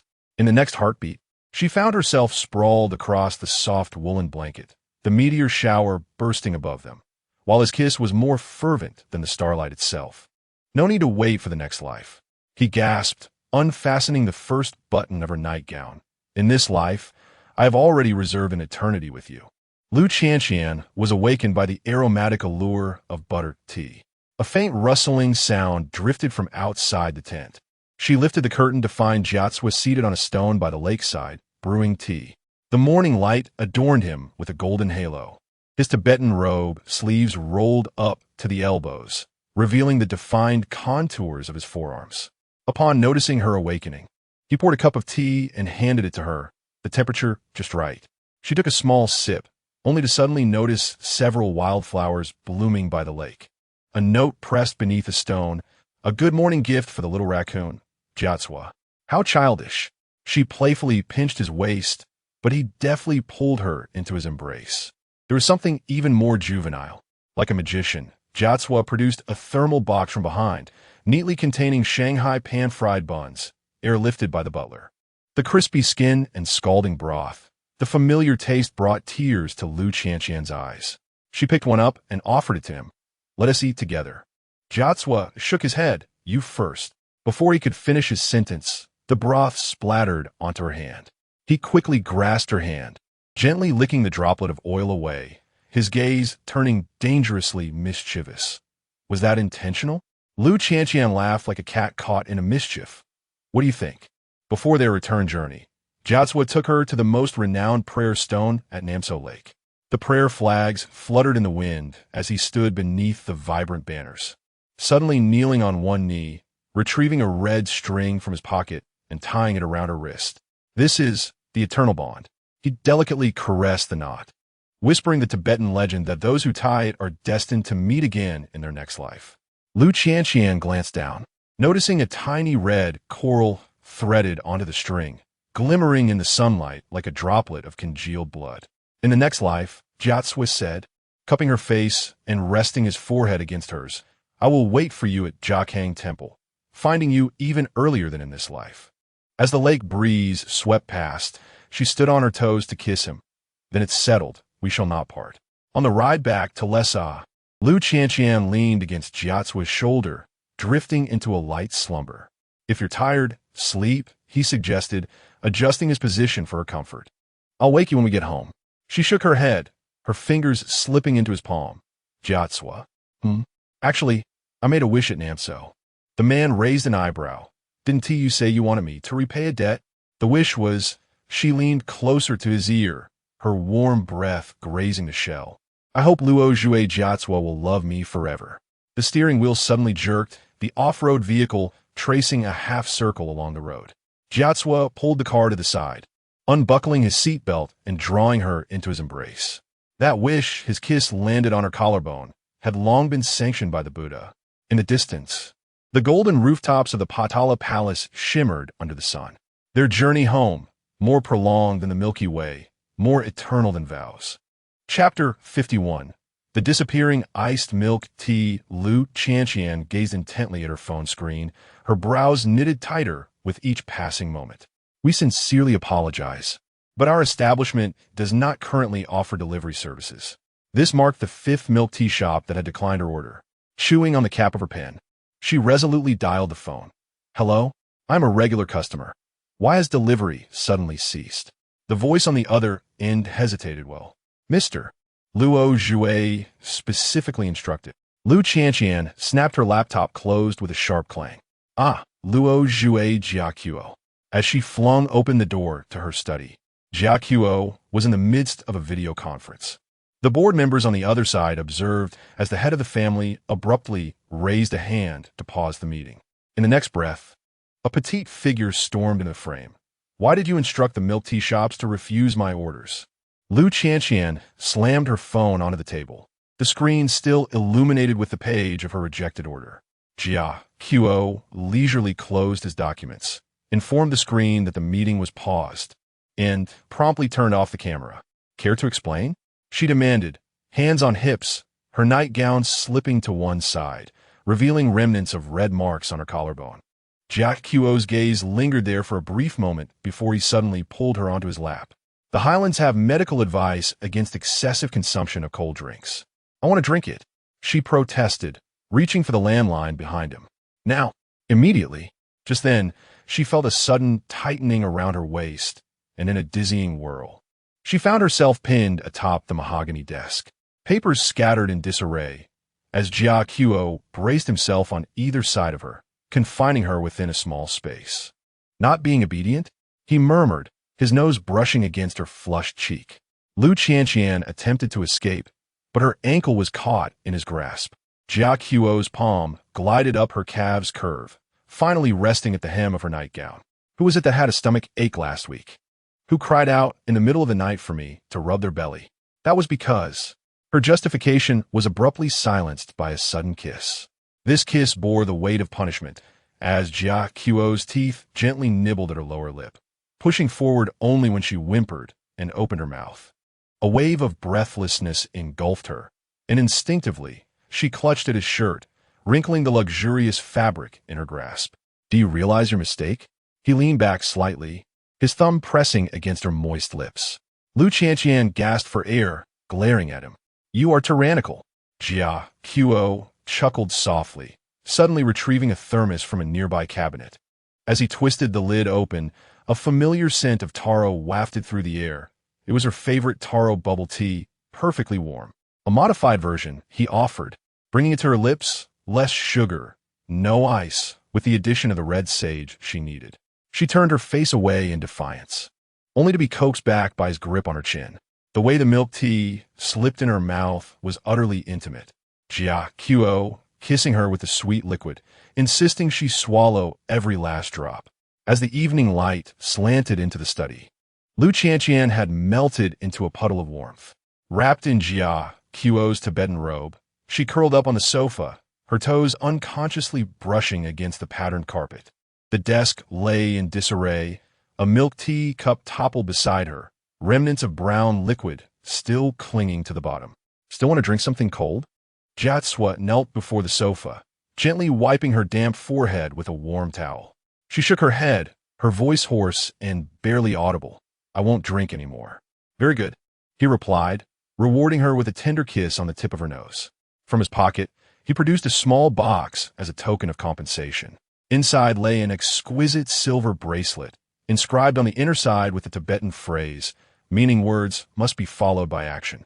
Jiatsua slid it onto her wrist, her fingertips softly caressing the small prayer-will pendant. If you crave milk tea in the future, just turn it 3 times, and I shall personally prepare it for you. Lu Qianqian blinked with her glistening eyes, but I want to drink now. No, he replied firmly, yet softened his tone upon witnessing her pout. However, you may indulge in butterfly pastry.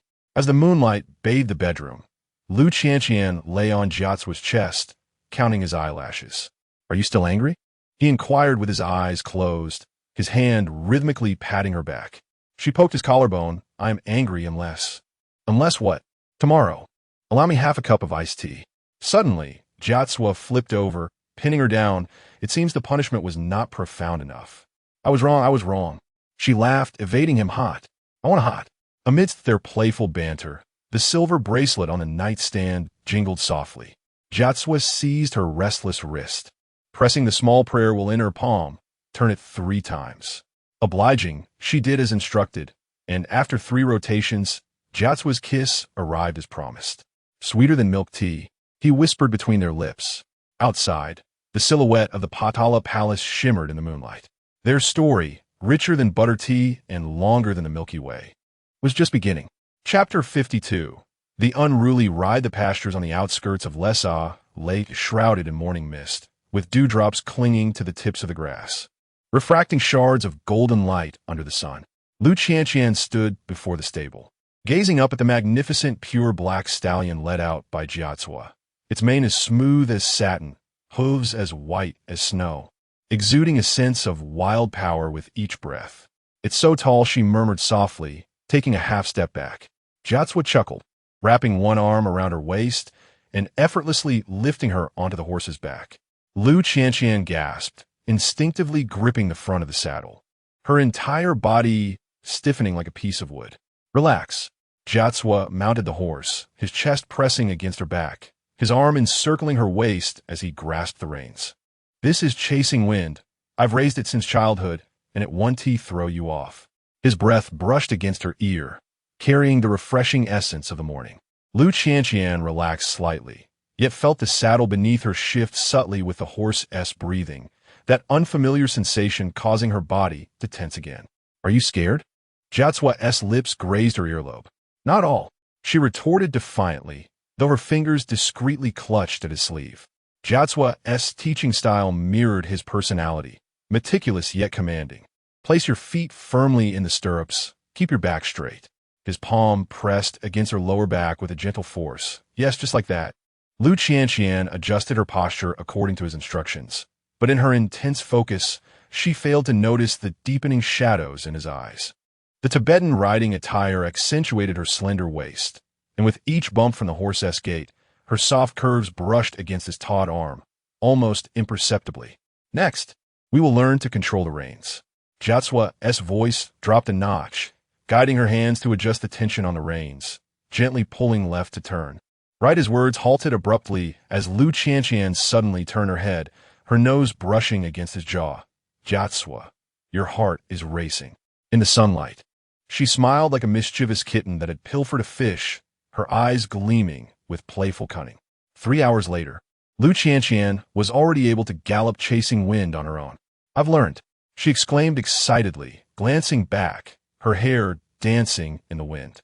"Jiatswa, look!" Before she could finish her sentence, she suddenly squeezed the horse's belly, urging it to accelerate. Chasing wind surged forward like an arrow released from its bow, instantly leaving Jiatswa behind. Lu Qianqian, the man's furious roar mingled with the sound of the wind, but she laughed even more recklessly. The grassland unfolded before her, her heartbeat resonating with the pounding hooves, the sensation of freedom making her forget everything. Until a dark shadow raced in from the side. Jiatswa, riding a chestnut stallion, closed in with a gaze as sharp as a blade. "Slow down," he commanded sternly. Instead, Lu Qianqian raised the whip. "Catch me if you can." Those words ignited spark. Jiatswa's speed was astonishing. In the instant their horses galloped side by side, he released the reins and leaped on a chasing wind's back. Before Lu Qianqian could react, she found herself firmly encircled by his iron arms. Her body spun around to face him, straddling his legs. "You!" All protests were silenced by a fervent kiss.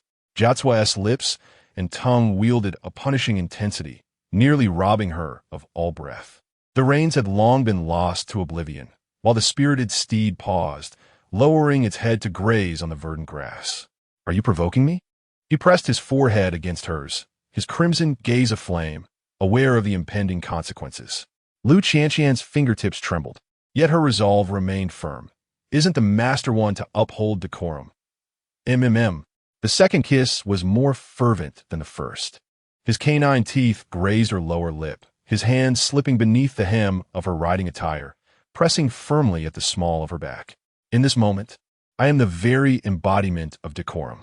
As Jia Qiu dismounted with Lu Qianqian in his arms, her riding outfit was already in disarray, her lips swollen and her eyes glistening with unshed tears. "What about the horse?" she whispered. "It will return on its own." Jia Qiu removed his Tibetan robe to envelop her, cradling her in his arms. "Let us return." Lu Qianqian gasped. "It's so far. Just enough to teach you a lesson." He bit her earlobe, daring her to defy him again. The journey back to the camp was lengthy, yet Jia Qiu walked with unwavering steadiness. Lu Qianqian nestled against him, acutely aware of the rise and fall of his chest and the taut lines of muscle in his arms. Occasionally, passing herdsmen would catch sight of them, sharing a knowing smile before hastily continuing on their way. "Jia Qiu," her cheek pressed against his neck. "I was wrong." The man continued his steady pace. "What was your error? I should not have ridden so swiftly. And what else?" I should not have provoked you. Finally, Jia Qiu lowered his gaze to meet hers, the remnants of desire still flickering in his eyes. It is too late. Within the largest tent of the camp, Lu Qianqian was laid upon a low bed adorned with Tibetan blankets. Jia Qiu knelt beside her, leisurely unfastening his cufflinks. Do you understand why we must return? She shook her head, watching as he removed his outer coat, revealing a shirt dampened by sweat. Because he leaned closer, his fingertips tracing her collarbone. I need time to regain my composure. Lu Qianqian's breath hitched. Clearly, Jia Qiu had undone his collar, a sign of defeat. The last rays of the setting sun filtered through the tent's seams, casting their entwined silhouettes upon the felt walls. In the distance, the sound of returning hooves echoed. Yet in their world, only the mingling of their breaths remained. Are you still provoking me? In the depths of night, Jia Qiu murmured, biting her shoulder. Lu Qianqian lacked the strength to shake her head, emitting a sound akin to a soft mewl. Satisfied, the man kissed away the tears at the corners of her eyes and drew her into his embrace. Sleep now, my little raccoon. Outside the tent, the stars hung low, and the night breeze was gentle. Chapter 53. Tsampa and rewards the morning sunlight filtered through the sheer curtains into the kitchen as Lu Qianqian quietly closed the door. Retrieving her phone to once more verify the recipe sent by Aya. Authentic Tibetan Tsampa, achievable in 3 simple steps. She tied on her apron, rolling up her sleeves with unwavering confidence. Jia Qiu adored Tsampa, and each time she observed him elegantly kneading the barley dough, she felt an irresistible urge to learn. Today, while he was out inspecting the pasture, she was determined to surprise him. The first step was to sift the barley flour. She murmured softly to herself, tiptoeing to reach the jar of barley flour perched atop the cabinet. The container was far heavier than she had anticipated. Bang! The entire jar crashed onto the countertop, instantly releasing a cloud of powder into the air. Lu Qianqian coughed violently, scrambling to steady the jar, only to inadvertently knock over the bowl of ghee nearby. The golden oil dribbled down the counter, pooling into a small lake on the tiled floor. It's fine, she reassured herself, grabbing a cloth to wipe up the mess. But as she moved, her foot slipped thud. Her elbow collided with the marble countertop, causing her eyes to well with tears. To make matters worse, the jar of barley flour was once again affected, this time flipping over onto the floor, as if a brownish-yellow snowstorm had erupted in the kitchen. 2 hours later, Lu Qianqian gazed at the bizarre heap of Tsampa creations on the countertop, on the verge of tears. Some were too dry, cracking like parched earth. Others were too wet, sticking stubbornly to the bottom of the bowl. The most successful lump was barely moldable, yet its color was oddly ashen. How could this happen? She poked the somewhat successful creation, her fingertip sinking into it immediately. Suddenly, footsteps echoed from outside. Lu Qianqian frantically attempted to hide the evidence, only to hear Jia Qiu's deep voice resonate behind her. What are you doing? She spun around abruptly, hands behind her back shielding the countertop. Nothing at all. Jia Qiu raised an eyebrow, his gaze sweeping across the scattered barley flour, the overturned ghee jar, and the suspicious white powder in her hair. He approached slowly, each step quickening Lu Qianqian's heartbeat. She flushed deeply. I wanted to make you Tsampa. Her voice dwindled to a whisper, almost inaudible.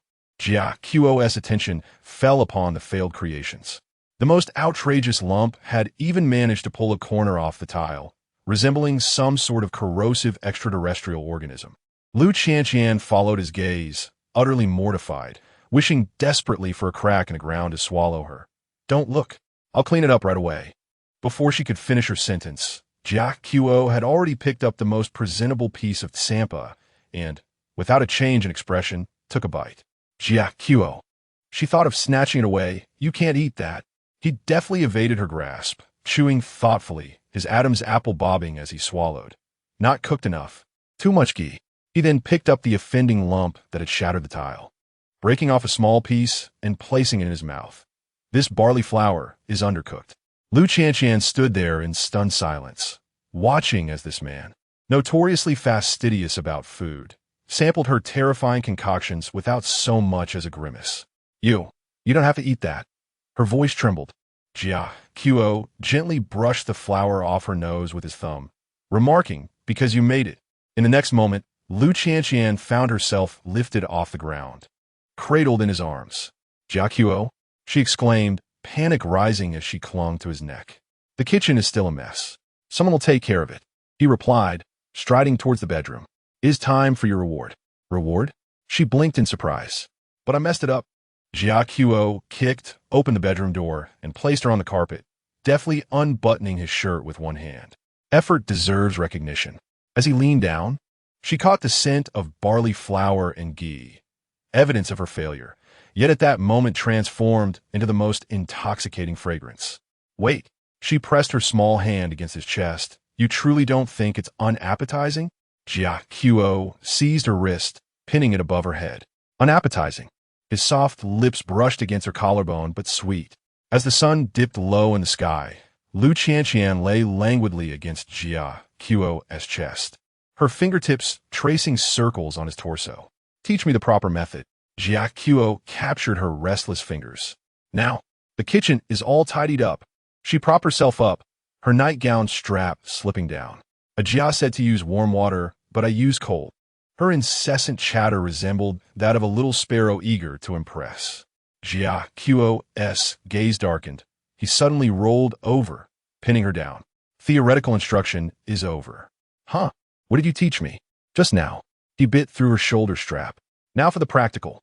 The following morning, Lu Qianqian stood in the freshly renewed kitchen, beside a neatly dressed Jia Qiu. First step, he held her hand to sift the barley flour. The wrist must turn like this. Sunlight streamed through the window, casting the silhouettes of the two intertwined on the wall. Lu Qianqian diligently mimicked his movements, and this time, the flour obediently fell into the bowl without resistance.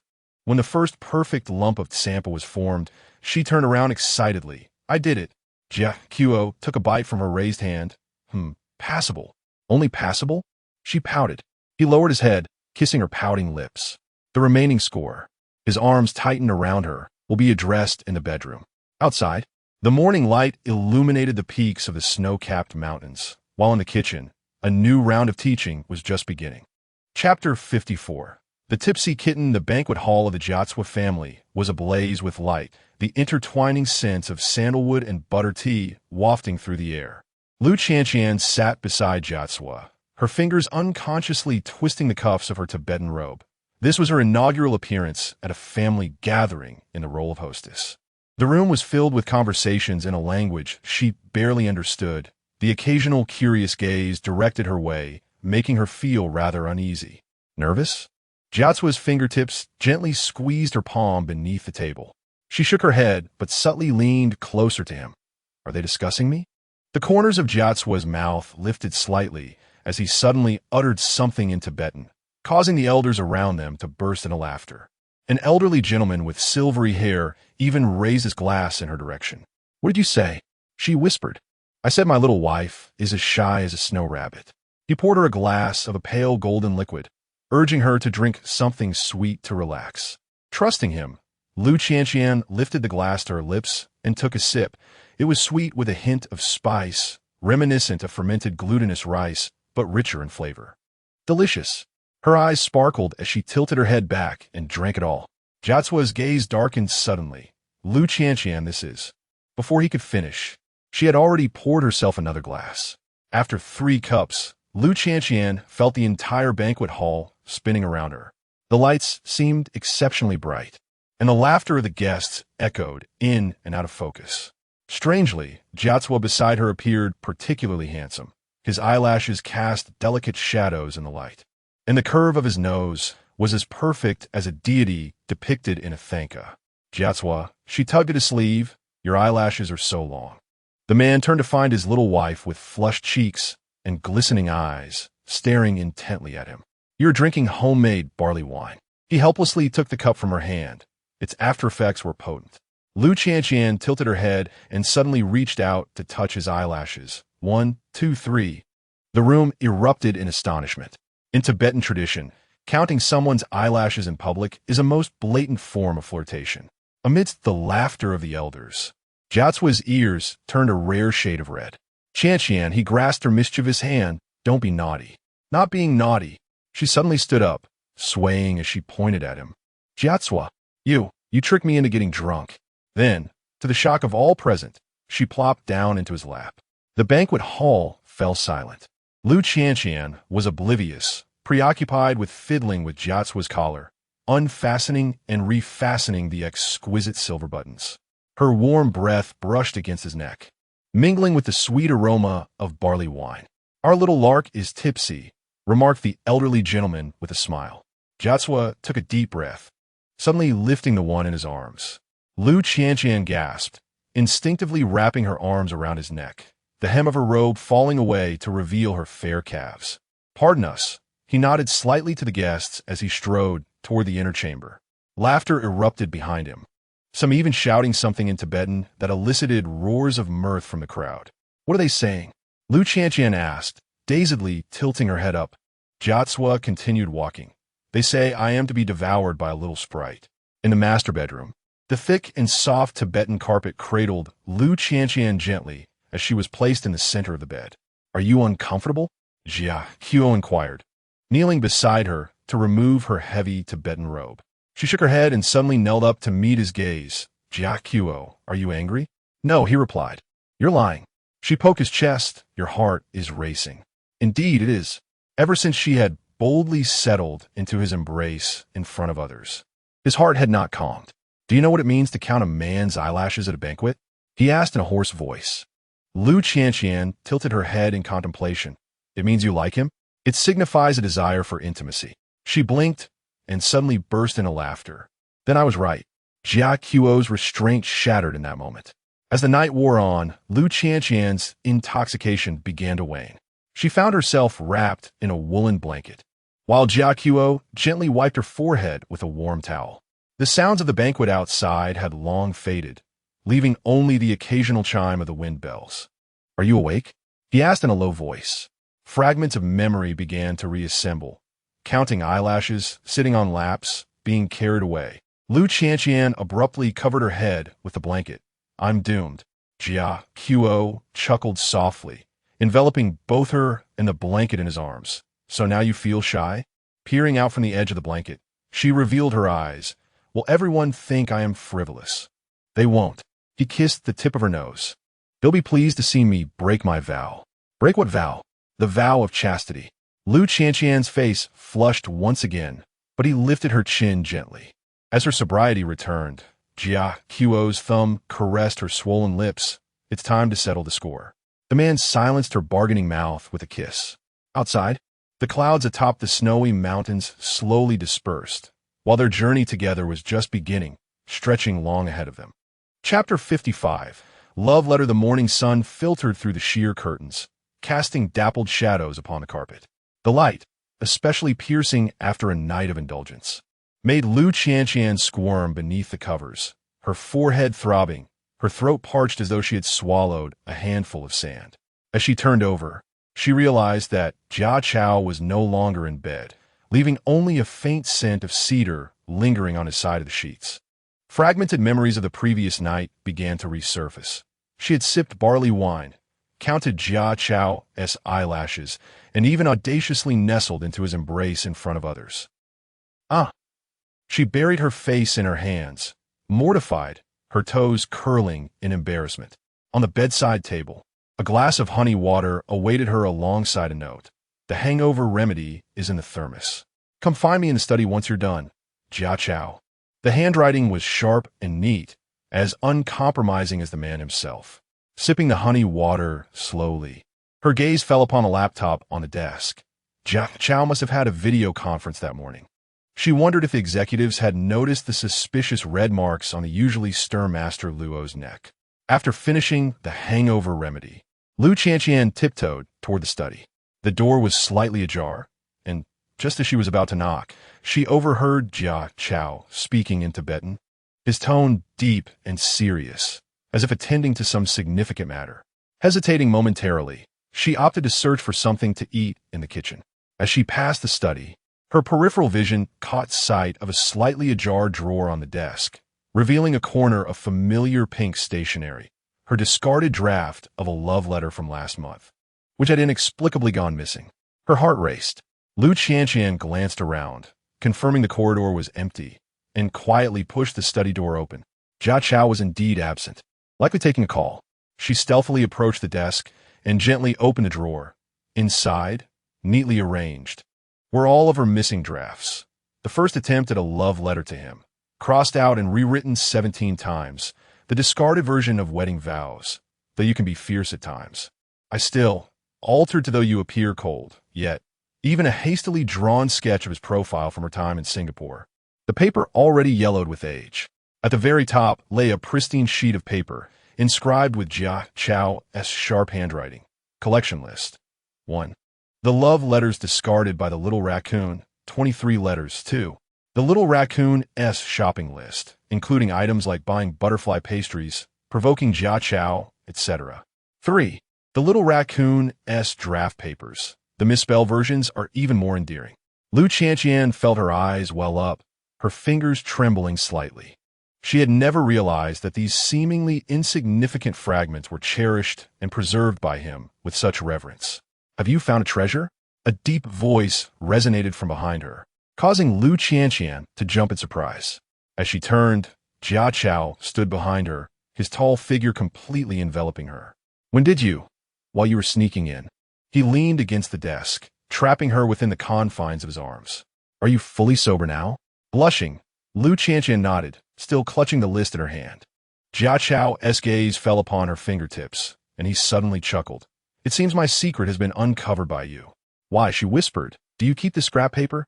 Jia Qiao withdrew the paper from her hands, his fingertips gliding over the words, because these are the sentiments you dare not voice in person. He opened a page of a draft love letter, where it was written, the first time I saw you, I only to be heavily crossed out. The first time you saw me, what happened? He coaxed softly. Lu Qianqian's ears flushed with heat as she reached to snatch it back. Don't look. Jia Qiao effortlessly lifted it high, his other arm encircling her waist. Not going to speak. Then I shall read it. Luo Zhui Jia Qiao, she exclaimed, stamping her foot in exasperation. Suddenly, the man leaned down, capturing her protesting lips in a kiss. This kiss was exquisitely gentle, as if he sought to retrieve all the unspoken sweet nothings. It's all right, he breathed against her forehead. We have a lifetime to slowly share. That afternoon, Lu Qianqian stumbled upon a locked mahogany box in the corner of the study. What is this? She inquired, her curiosity piqued. Jia Qiao, without lifting his gaze from the documents, replied, your evidence of crime. What? A coffee cup sent back from Singapore, adorned with your lipstick mark. He calmly turned a page of a contract, the hair tie you discarded, the half-used lip balm. Lu Qianqian's eyes widened in shock. Are you a pervert? Jia Qiao finally raised his head, his gaze profoundly intense. You were the one who provoked me first. She turned to flee, but he swiftly pulled her into his embrace. Now that you've discovered it, his lips brushed against her earlobe. You must pay a price. As the night deepened, Lu Qianqian lay on the bed, penning a new love letter. After his shower, Jia Qiao emerged to find his little wife hastily hiding the paper beneath her pillow. What are you writing? He asked playfully. Nothing. Jia Qiao knelt on the bed, his large hand deftly retrieving the paper. Dear Jia Qiao, although you are a peculiar person who collects scrap paper, give it back. Lu Qianqian lunged to snatch it away. They wrestled playfully, the love letter soaring into the air and gently descending onto the carpet. Moonlight streamed through the window, illuminating the final line. But I love you more than yesterday. Jia Qiao suddenly chuckled softly, extracting a small box from the depths of the drawer that she had not noticed before. And this as well. Inside the box lay a pair of turquoise earrings, a matching set to her forehead ornament. I intended to give this to you last night, he teased, pinching her earlobe, but a certain little tipsy cat insisted on putting on a show for me. A memory surged back. Jia Qiao, I have a secret to tell you. She giggled, hanging onto his neck. Actually, from the very first moment I saw you, I wanted to write you into my novel. As the male lead, the especially desirable one. Lu Qianqian gasped, instantly wishing to burrow into the ground. Remember now? Jia Qiao's gaze deepened, his thumb caressing her wrist bone. The writer Lu has quite the imagination. That was literary creativity. she stammered in defense, only to be swept up and placed atop the desk. Now we can conduct field research. He leaned down, their noses almost touching, starting from especially desirable. The sunlight shifted, illuminating the yellowed pages within the drawer. The final line of the love letter became unmistakably clear. Lu Qianqian, you are the sole transgression of my fervent desires. Chapter 56. Oxygen deprivation. As the first light of dawn streamed through the intricately carved wooden windows, Lu Qianqian found herself securely enveloped in the embrace of Luo Zhui Jia Qiuo. She stirred gently, and the man behind her instinctively tightened his hold, his warm lips brushing against the sensitive nape of her neck. Jia Qiuo. Her voice, still laced with the remnants of sleep, was soft and sweet, characteristic of a girl from Shanghai. Let me sleep a little longer. His voice, deep and husky, carried a hint of lingering drowsiness mixed with a Tibetan accent. His broad palm rested on her abdomen, his fingertips unconsciously caressing the delicate skin beneath her nightgown.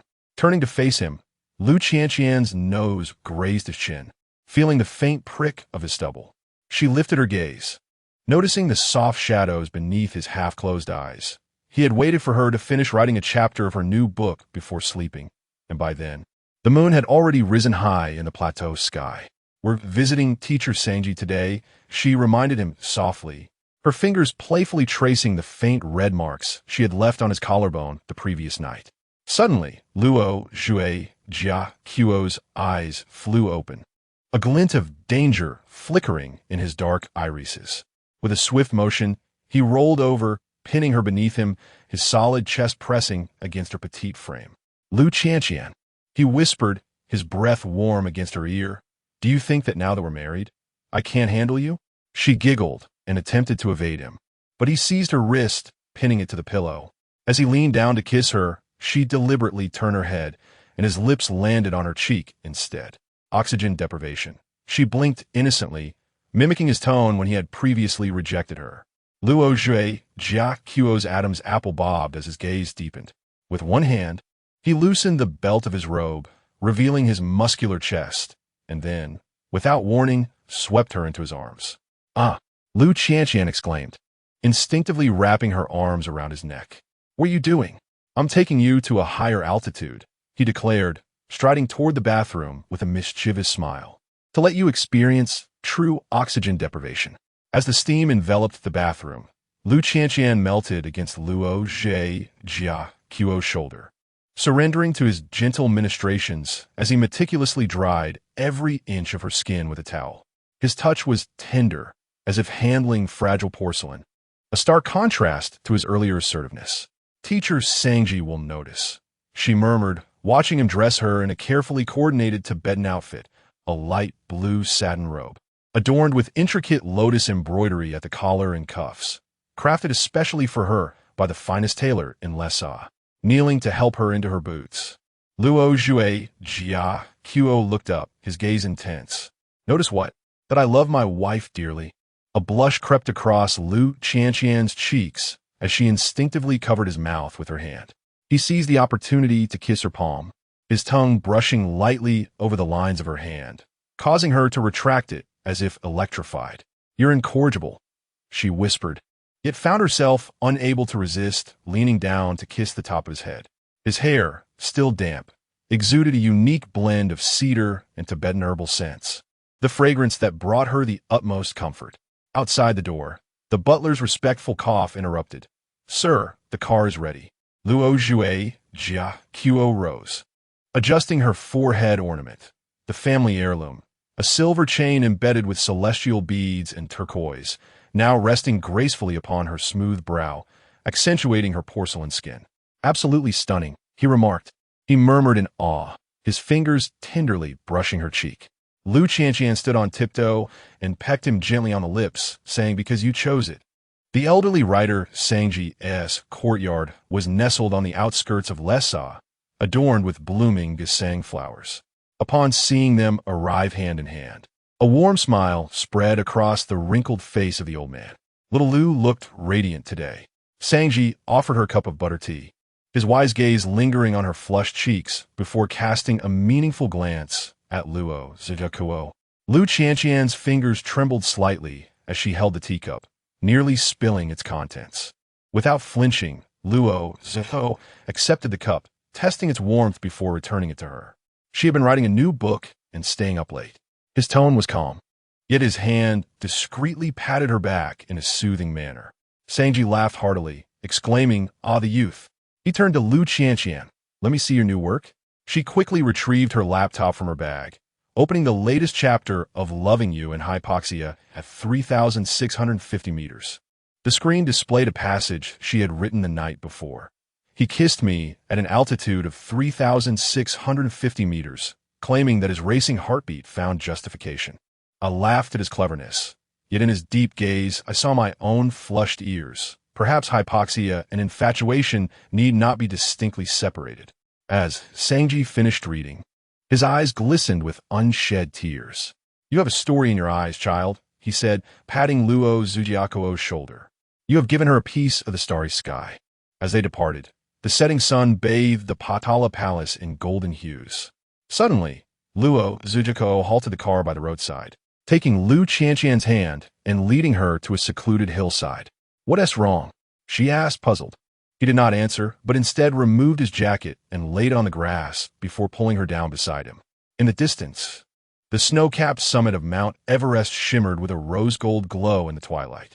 He leaned down and kissed her, a gentle and lingering kiss infused with the sweetness of butter tea and the fragrance of gesang flowers. As she felt slightly dizzy from hypoxia, he pulled back just enough to rest his forehead against hers. "Now you know what true hypoxia feels like." He chuckled softly, brushing away a tear from the corner of her eye. Lu Qianqian grasped his collar, drawing him close once more. "Teach me again." As dusk enveloped them, he wrapped her in his Tibetan robe and carried her back to the car. She leaned against him, her fingers idly playing with the string of prayer beads that hung from his chest. "Home?"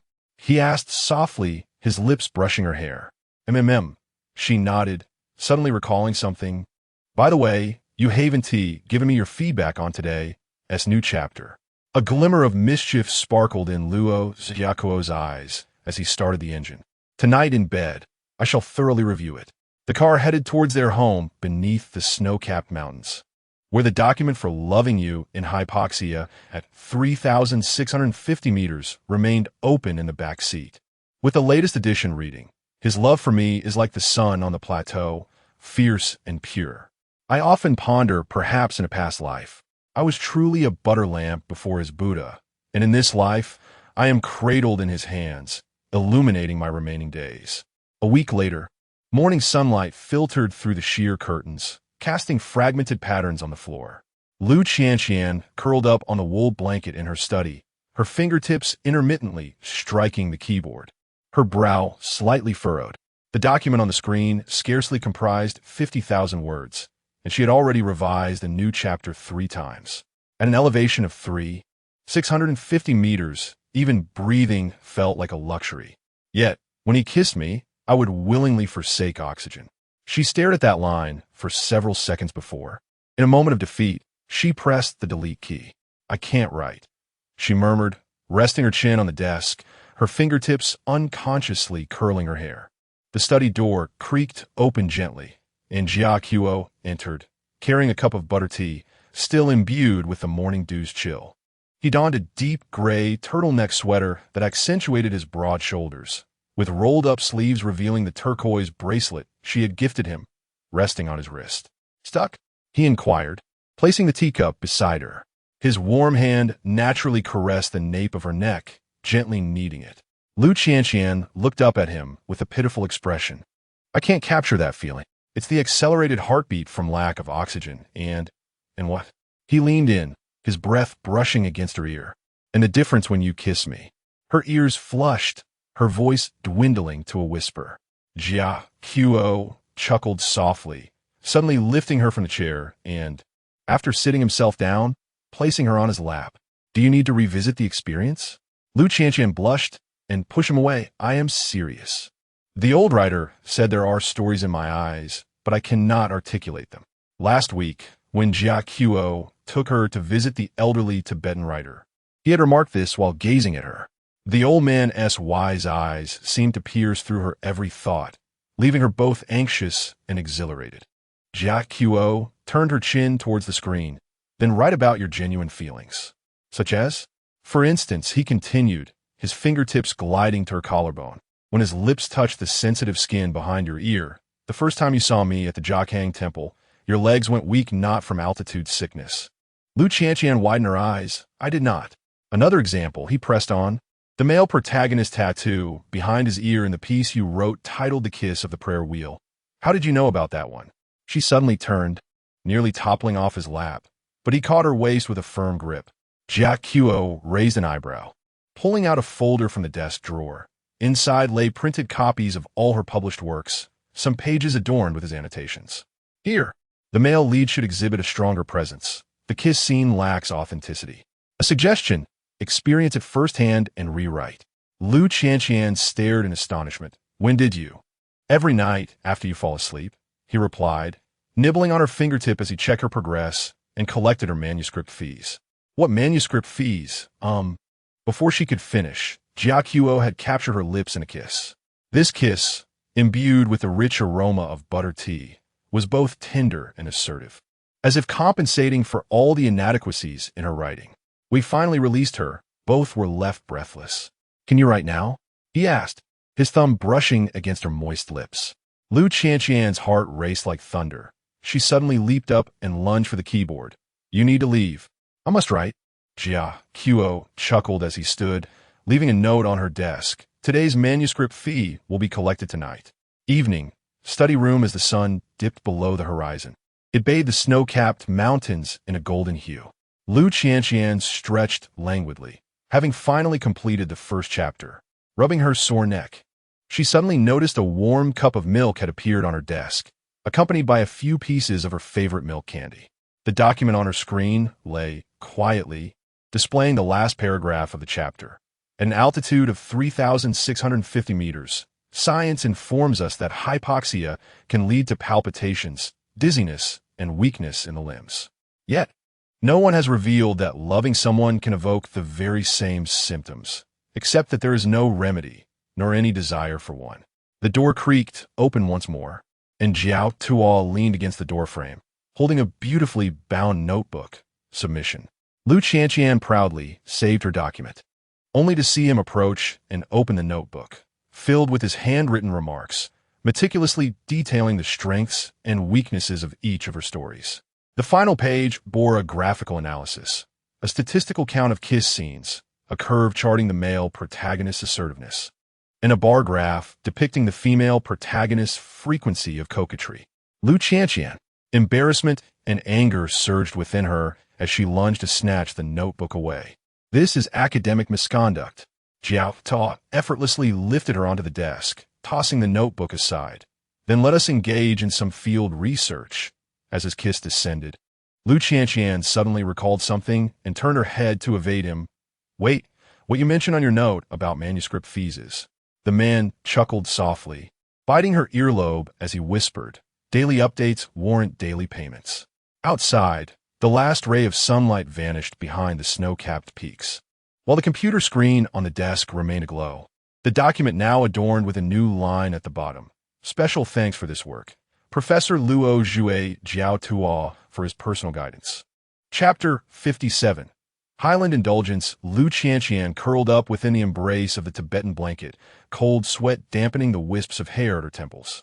The cramping pain in her lower abdomen felt akin to a dull knife slowly slicing through her, and she bit her lip, her fingers clutching the corners of the blanket with fervor as silent tears streamed into her pillow.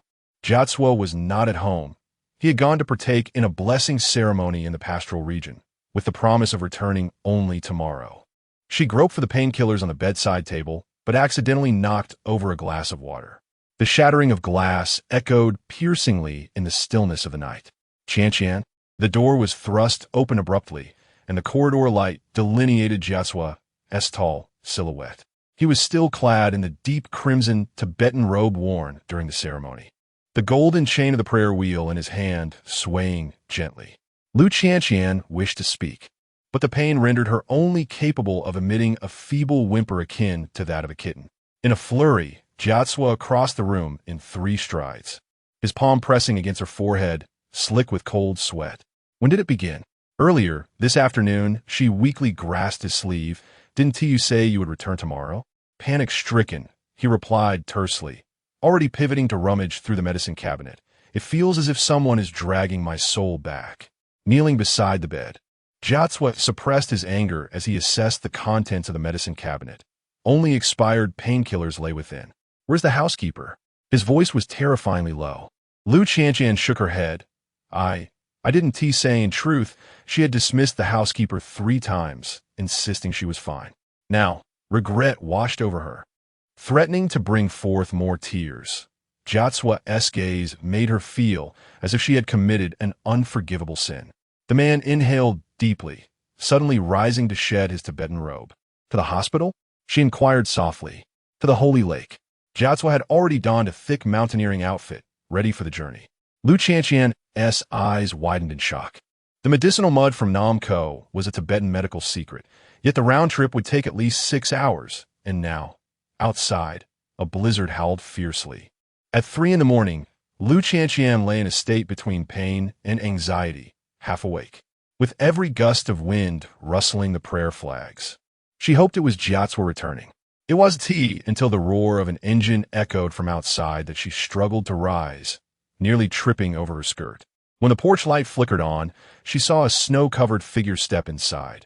A snowman of sorts. Jiatsua's brows and eyelashes were frosted, his Tibetan boots encrusted with thick snow mud, yet he clutched a gilded copper pot tightly in his arms. Tears welled in her eyes once more. Without uttering a word, Jiatsua made his way directly to the kitchen. Within the copper pot was steaming, rich brown medicinal mud, mingled with the water from the holy lake, saffron, and the bitter aroma of some herbs. As the scalding medicinal mud was applied to her lower abdomen, Lu Qianqian gasped in pain, yet Jiatsua held her wrist firmly. Endure it. His palm, still carrying the essence of the wind and snow, transformed into an unparalleled gentleness upon contact with her skin. The medicinal mud took effect rapidly. As the pain gradually subsided, Lu Qianqian noticed small shards of ice still clinging to Jiatsua's chin and beard. She reached out to touch him, only to have her fingers captured by his grip. "Do not move," he said, his voice hoarse and cool. Stubbornly, she caressed his face, her fingertips reddening from the cold, but refusing to withdraw. "How'd you get here?" "By motorcycle." "Liar." Her voice trembled. "Riding a motorcycle to Namso in this weather?" Before she could finish her sentence, Jia Qiu suddenly bowed his head, sealing her question with his cold lips. The kiss was fierce and urgent, as if he were venting 6 hours' worth of worry. Next time, he breathed against her forehead. "If it hurts, just tell me. Okay?" Lu Qianqian's tears brushed against his neck. "You're so fierce." "Indeed," he gritted through clenched teeth. "It nearly breaks my heart." As dawn broke, Lu Qianqian awoke to the warmth of the medicinal mud. Jia Qiu lay beside her, fully clothed, his arms securely wrapped around her waist. He slept soundly, yet his brow remained furrowed, as if he were still angry in his dreams. She quietly counted the morning light on his eyelashes, but her 7th count was interrupted as he suddenly grasped her wrist. "Feeling better?" His voice, low and sensual, rumbled as he awoke. She nodded, but noticed the darkening of his gaze. "Then let's settle the score." "What score, ah?" Jia Qiu rolled over, pinning her down, his fingertips dangerously tracing the waistband of her nightgown. "The score for concealing your condition." "I was wrong," she murmured softly, pleading for mercy. "Where did you go wrong?"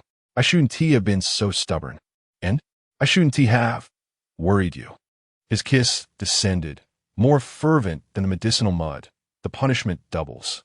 3 days later, the old Tibetan doctor returned for a follow-up. Observing Lu Qianqian's rosy complexion and inspecting the remnants of the medicinal mud Jia Qiu had brought back, he suddenly burst into laughter. "The foolish boy from the Luo family.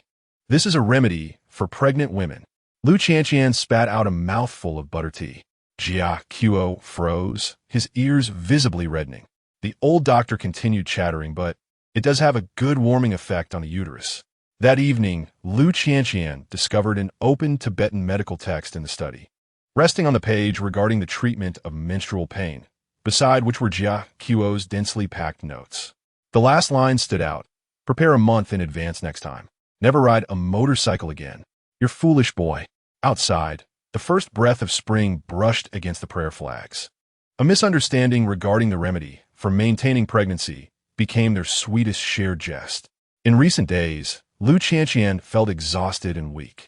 When she awoke amidst the dizziness of altitude sickness, her vision was blurred. She lay curled in bed, her forehead burning, breaths rapid, as if she had just completed a marathon. The moonlight streamed through the gauzy curtains, outlining a tall figure. Jia Qiu knelt by her bedside, one hand cradling her neck, the other holding a scripture. His low, melodic chanting was like a gentle rope, slowly pulling her back from the depths of confusion. Jia Qiu, she struggled to call out, her voice barely a whisper. The chanting ceased abruptly. Awake? He immediately set the scripture down, his palm pressing against her forehead. Brow furrowed, still feeling unwell. Lu Qianqian wished to shake her head, yet even that simple motion darkened her vision. Jia Qiu's arm slipped behind her knees, lifting her into his embrace. His chest was warm and solid, the steady rhythm of his heartbeat instinctively drawing her closer. Don't move. He poured a cup of warm water with one hand and brought it to her lips, urging her to sip slowly. The water temperature was just right, neither too hot nor too cold, as if it had been meticulously tested beforehand. Lu Qianqian took delicate sips, only to suddenly notice the ancient Tibetan scripture in his hand. The edges of the book were wrinkled and several pages were even torn, as if grasped with considerable force. You. Her voice was hoarse. Did you read all night? Jiatsui did not respond, but merely set the cup back on the bedside, gently caressing her flushed cheek with his fingertip. Do you know what I wish to do now? Lu Qianqian blinked. I want to kiss you. His voice was deep, tinged with suppressed desire, but tempered by concern for her well-being. Suddenly recalling something, she smiled weakly. Did you not find 3 spots?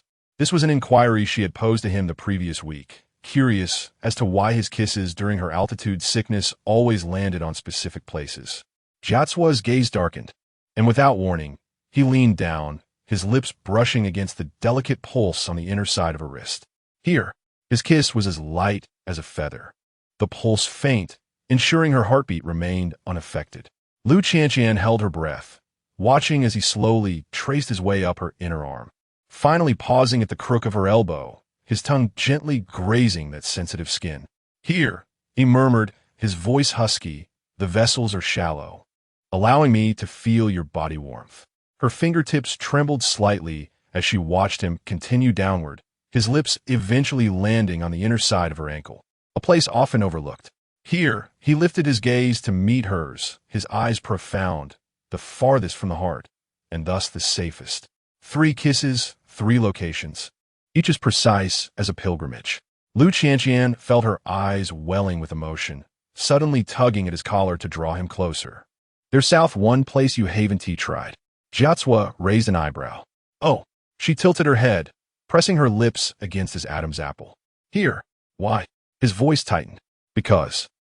She gently bit down. This is closest to your heartbeat. As dawn's light began to filter in, Lu Qianqian's fever finally subsided. She blinked awake, finding herself still enveloped in Jiatsua's embrace. The man leaned against the headboard, faint shadows beneath his eyes, the worn scripture still clutched in his hand. Upon noticing her awakening, he immediately set the book aside, his palm resting against her forehead. Does it still hurt? Lu Qianqian shook her head, suddenly noticing the fresh annotations on the edges of the scripture's pages. There were several lines of writing, the ink still wet, by the shores of Qinghai Lake. You are the abode of my heart. She recognized it as Jiatsua's handwriting, sharp yet imbued with rare gentleness. What is this? She asked softly. Jiatsua closed the scripture and placed it on the bedside. I wrote it last night. You wrote this while reciting scriptures? Yes. He lowered his head to kiss her crown. I made a vow to Buddha, fearing you might not awaken. Lu Qianqian felt a pang in her heart, suddenly turning to straddle his lap, cupping his face in her hands. Jiatsua, I desperately want to kiss you now. The man's gaze darkened, his palm gripping her lower back. Are you not afraid of suffocating? Not all. She whispered against his lips. You are my oxygen. Sunlight flooded the bedroom, and the scriptures lay quietly on the bedside, their tattered corners gently curling, as if bearing witness to a devotion more fervent than the text itself.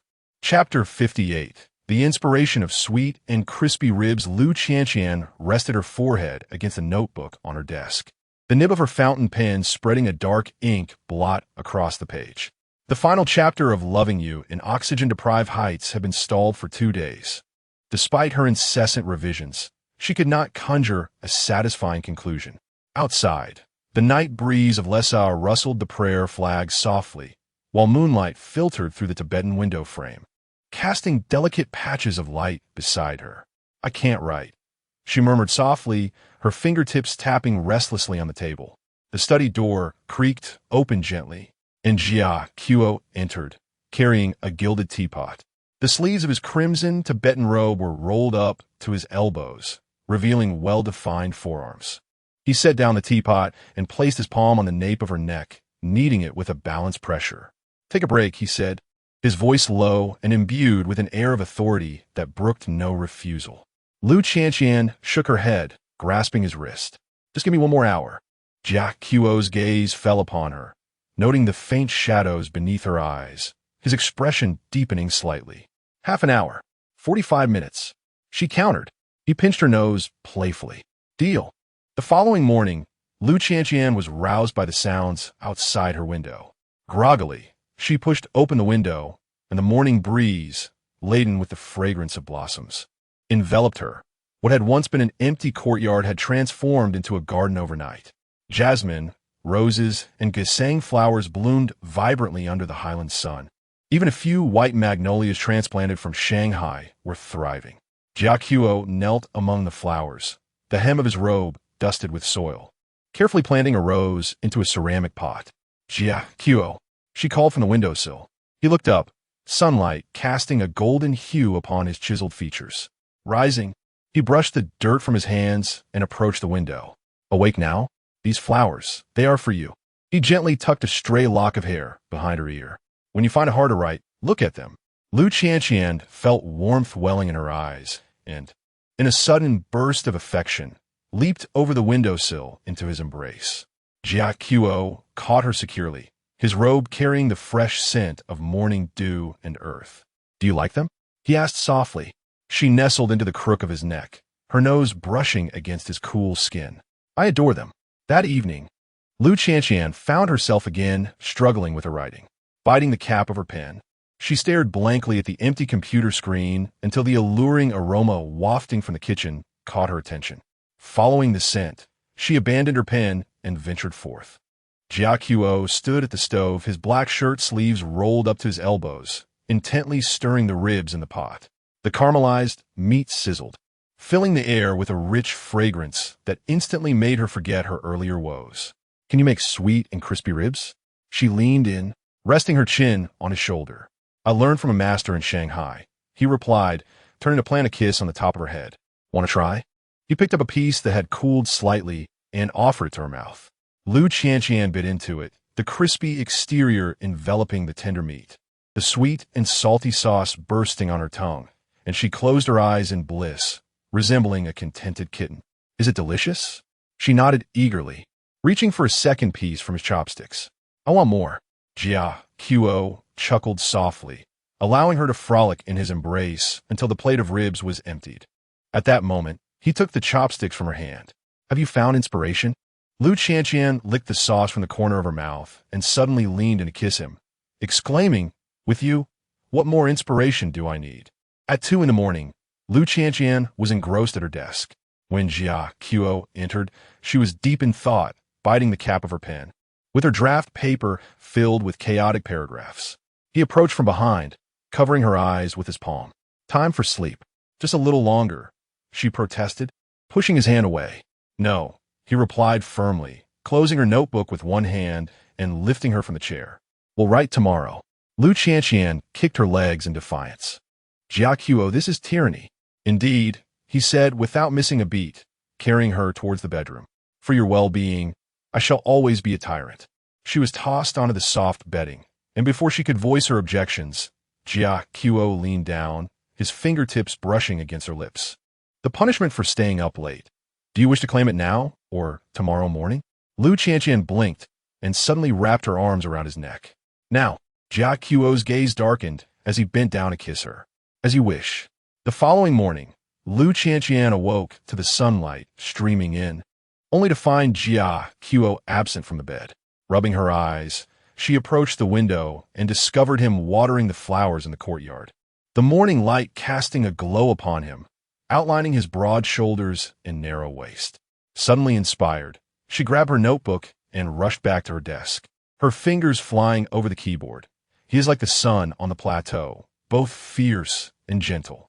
And I am the flower he has planted in his heart, nurtured by his love, destined to bloom for him throughout my life. Once finished, she closed her laptop and hurried downstairs, embracing Jia Qiuo from behind as he pruned the roses. Finished? He asked without turning. Yes, she replied, her cheek resting against his back. The ending is perfect. Jia Qiuo turned, his fingers still dusted with soil, yet he gently cradled her face. Let me see. She shook her head, standing on tiptoe, to kiss him. First, the payment for my manuscript. His breath was warm as he held her head, kissing her all the way to the bedroom. That evening, Lu Qianqian snuggled in Jia Qiuo's embrace, reading him the final chapter. Under the starry sky of Namso, they made a wish to meet in every lifetime. He smiled and kissed her, saying, "No need to wait for the next life. I have already booked our eternity in this one." After finishing, she looked up at him. What do you think? Jia Qiuo paused for a moment, then suddenly flipped her over, pinning her down. You left out a section. What? They returned to their home in Lessa, his kiss landing softly on her forehead. The husband prepared sweet and crispy ribs for his wife, who had stayed up late writing. And then, Lu Qianqian laughed, evading his kiss. And then what? Then he nibbled on her earlobe, claiming an entire night's worth of payment. Outside, the moonlight gently enveloped the flowers in the courtyard, and their story would forever remain without a true conclusion. Chapter 59.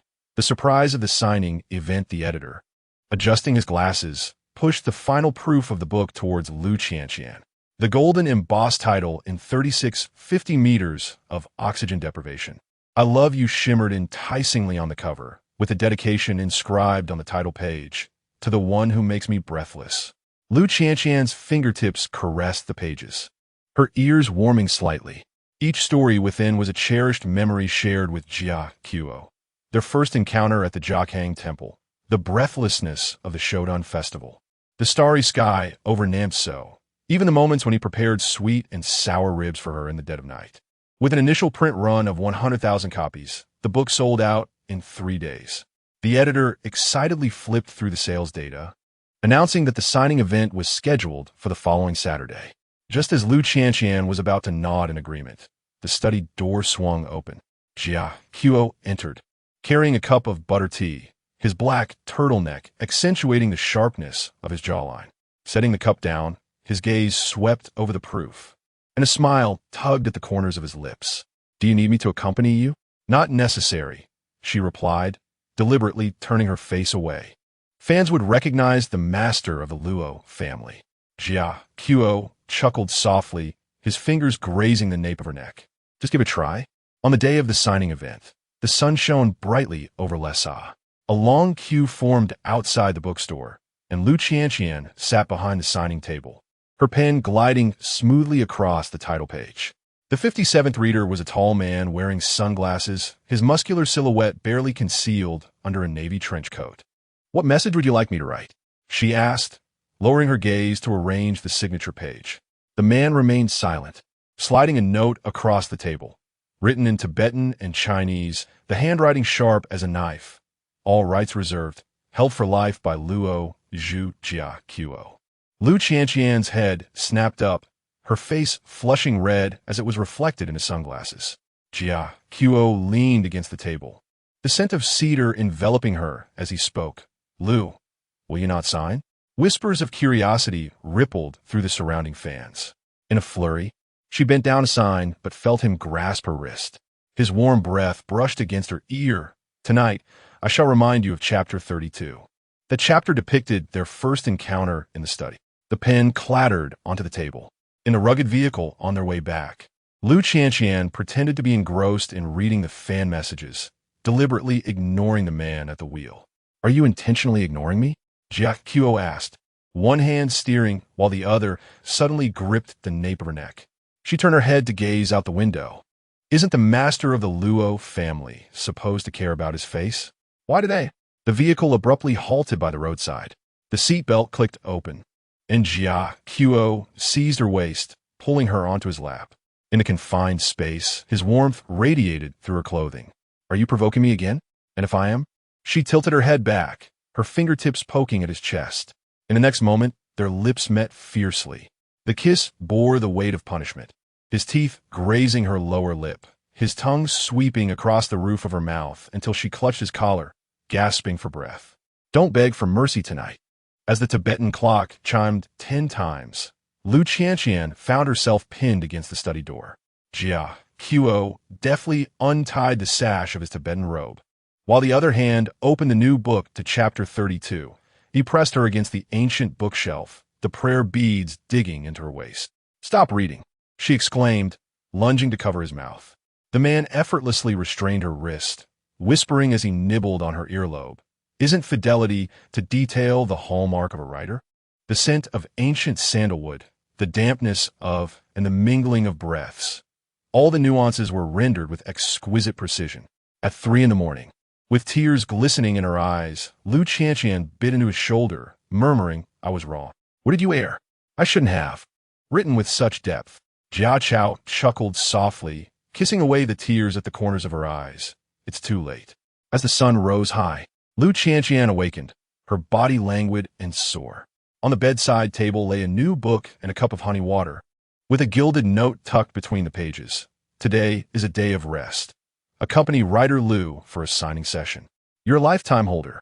Sunlight filtered through the prayer flag curtains, casting dappled shadows upon the carpet. The aroma of butter tea wafted up from downstairs, accompanied by the deliberately soft footsteps of someone. Lu Qianqian buried her face in the pillow, yet her lips quietly curled into a smile. Outside, the golden roof of the Patala Palace basked in the morning light, while their story remained an everlasting serialization. Chapter 60. The Jealous Buddha in the Stillness of the Night.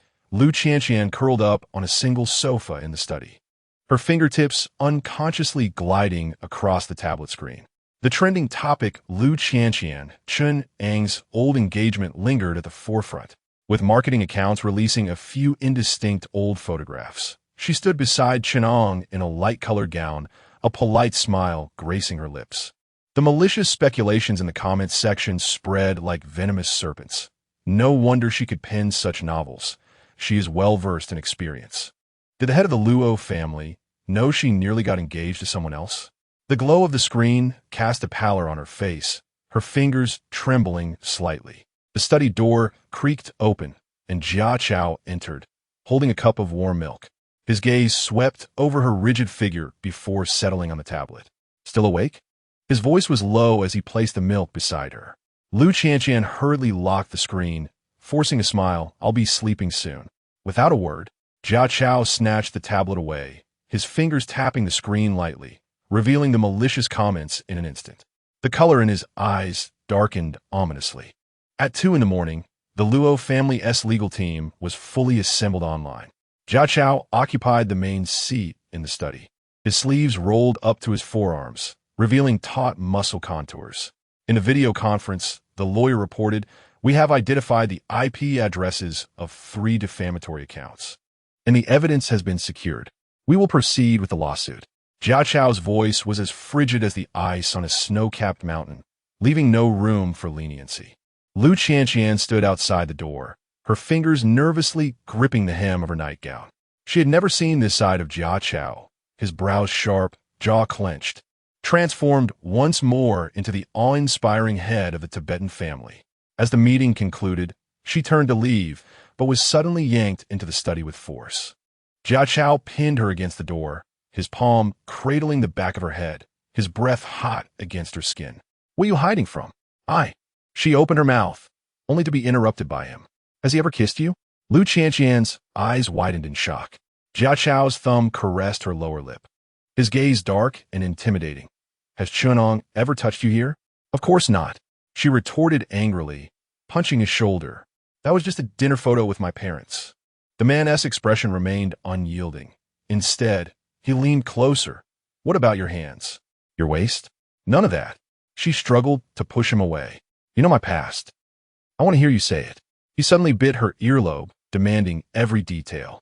The old clock in the study ticked rhythmically as Lu Qianqian was compelled to recount everything for a full half hour. From the engagement banquet's menu to the color of Chun Ang's tie. By the end, embarrassed and furious, she stomped on his foot. Luo Chao Jia. You are being unreasonable. Jia Chao chuckled softly, abruptly lifting her by the waist and placing her on the desk. Now this is what I call unreasonable. Suddenly, the tablet on the Tibetan carpet lit up, a new email notification appearing. Defamatory accounts have been banned, and the lawyer's letter has been delivered. Lu Qianqian glanced at it, only to be grasped by the chin and turned back to him. Focus on the appeal. I've completed my appeal, she protested, her eyes reddening as she pushed him away. There really was nothing. Jia Chao's kiss silenced all her objections.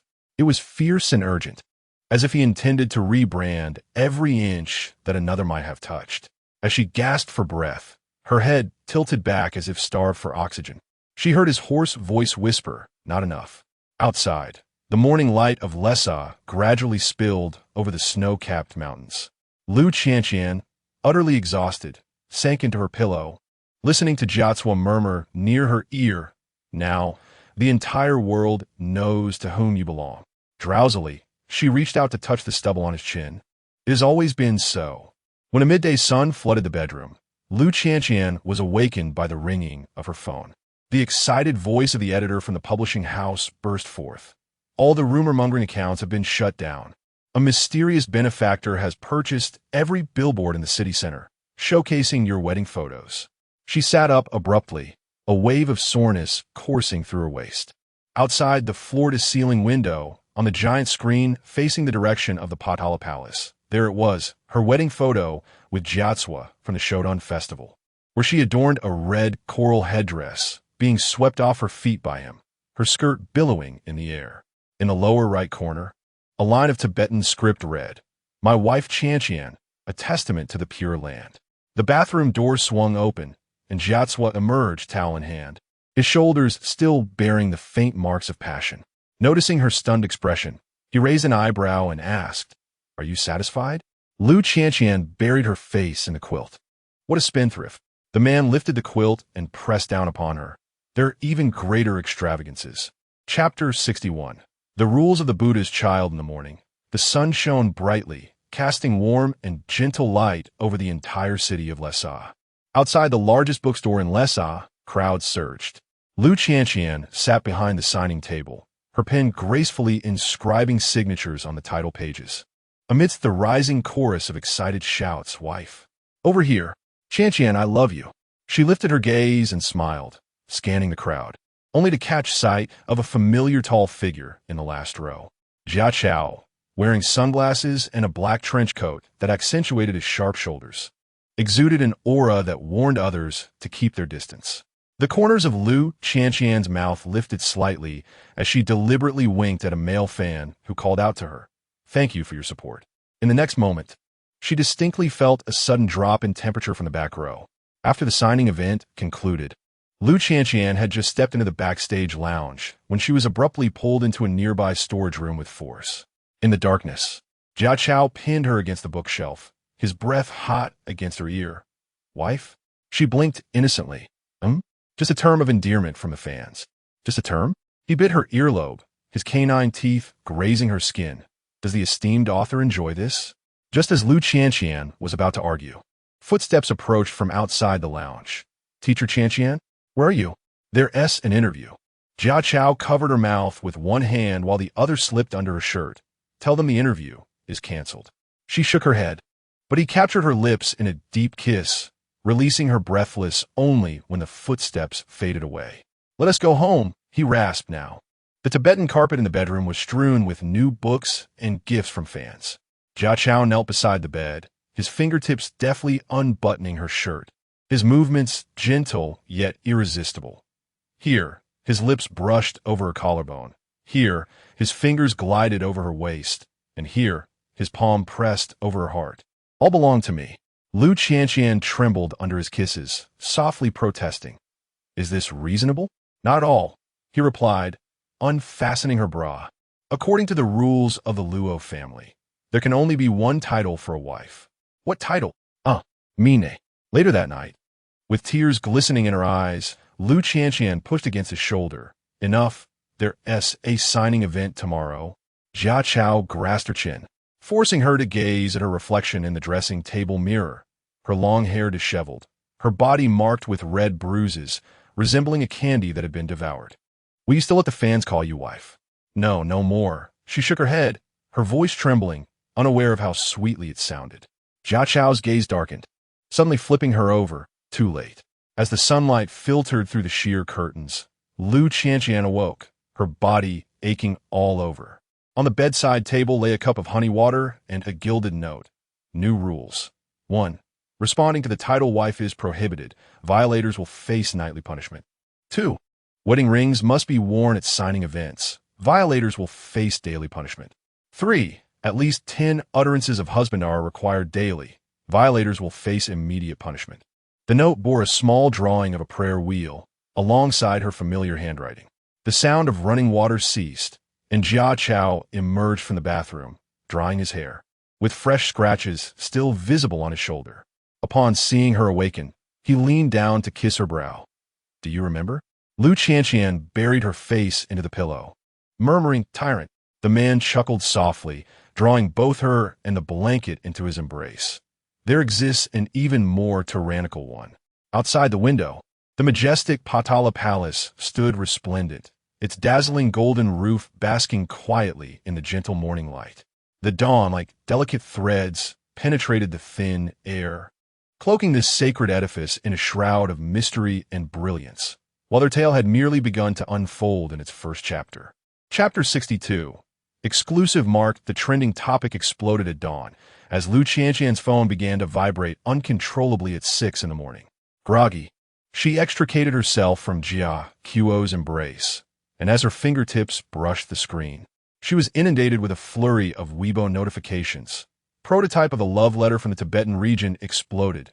Luo Zhe Jia Qiu's tattoo behind his ear trending. And the oxygen-deprived kiss is real, accompanied by a comparison image of her new book cover and a profile shot of Jia Qiu from a public appearance. The tattoo of the male protagonist behind his ear resembled the discreet scripture tattoo on Jia Qiu's ear perfectly. Oh no, she murmured softly, instinctively curling back under the covers. Behind her, Jia Qiu tightened his arm around her and, with a raspy morning voice, leaned close to her ear, inquiring, "What's wrong?" Lu Qianqian timidly handed him her phone, blinking her eyes in guilt. "It seems the fans have discovered you." Jia Qiu glanced at the screen, and instead of growing upset, he chuckled softly, his lips brushing against her nape. "Discovered what?" "That the book is about us." "Indeed." He playfully nipped at her shoulder, and then Lu Qianqian was momentarily taken aback by his nonchalant demeanor and turned to push him away. "You don't mind?" With one hand, Jia Qiu secured both of her wrists above her head, while the other picked up her phone. To her astonishment, he reposted the trending topic, Luo Zhui Jia Qiu V, copyrighted. The accompanying image was one of their intertwined fingers, her coral ring glistening on her ring finger alongside his Tibetan tattoo, sparkling in the morning light. As the Weibo server crashed, Jia Qiu pressed Lu Qianqian against the full-length mirror. How did the book describe it? His fingertips caressed the delicate skin behind her ear. Lu Qianqian's cheeks flushed. She had indeed written about it. The male protagonist's tattoo bore the Tibetan script for destiny, and each time the female protagonist kissed that spot, she would be punished by being drawn into his embrace.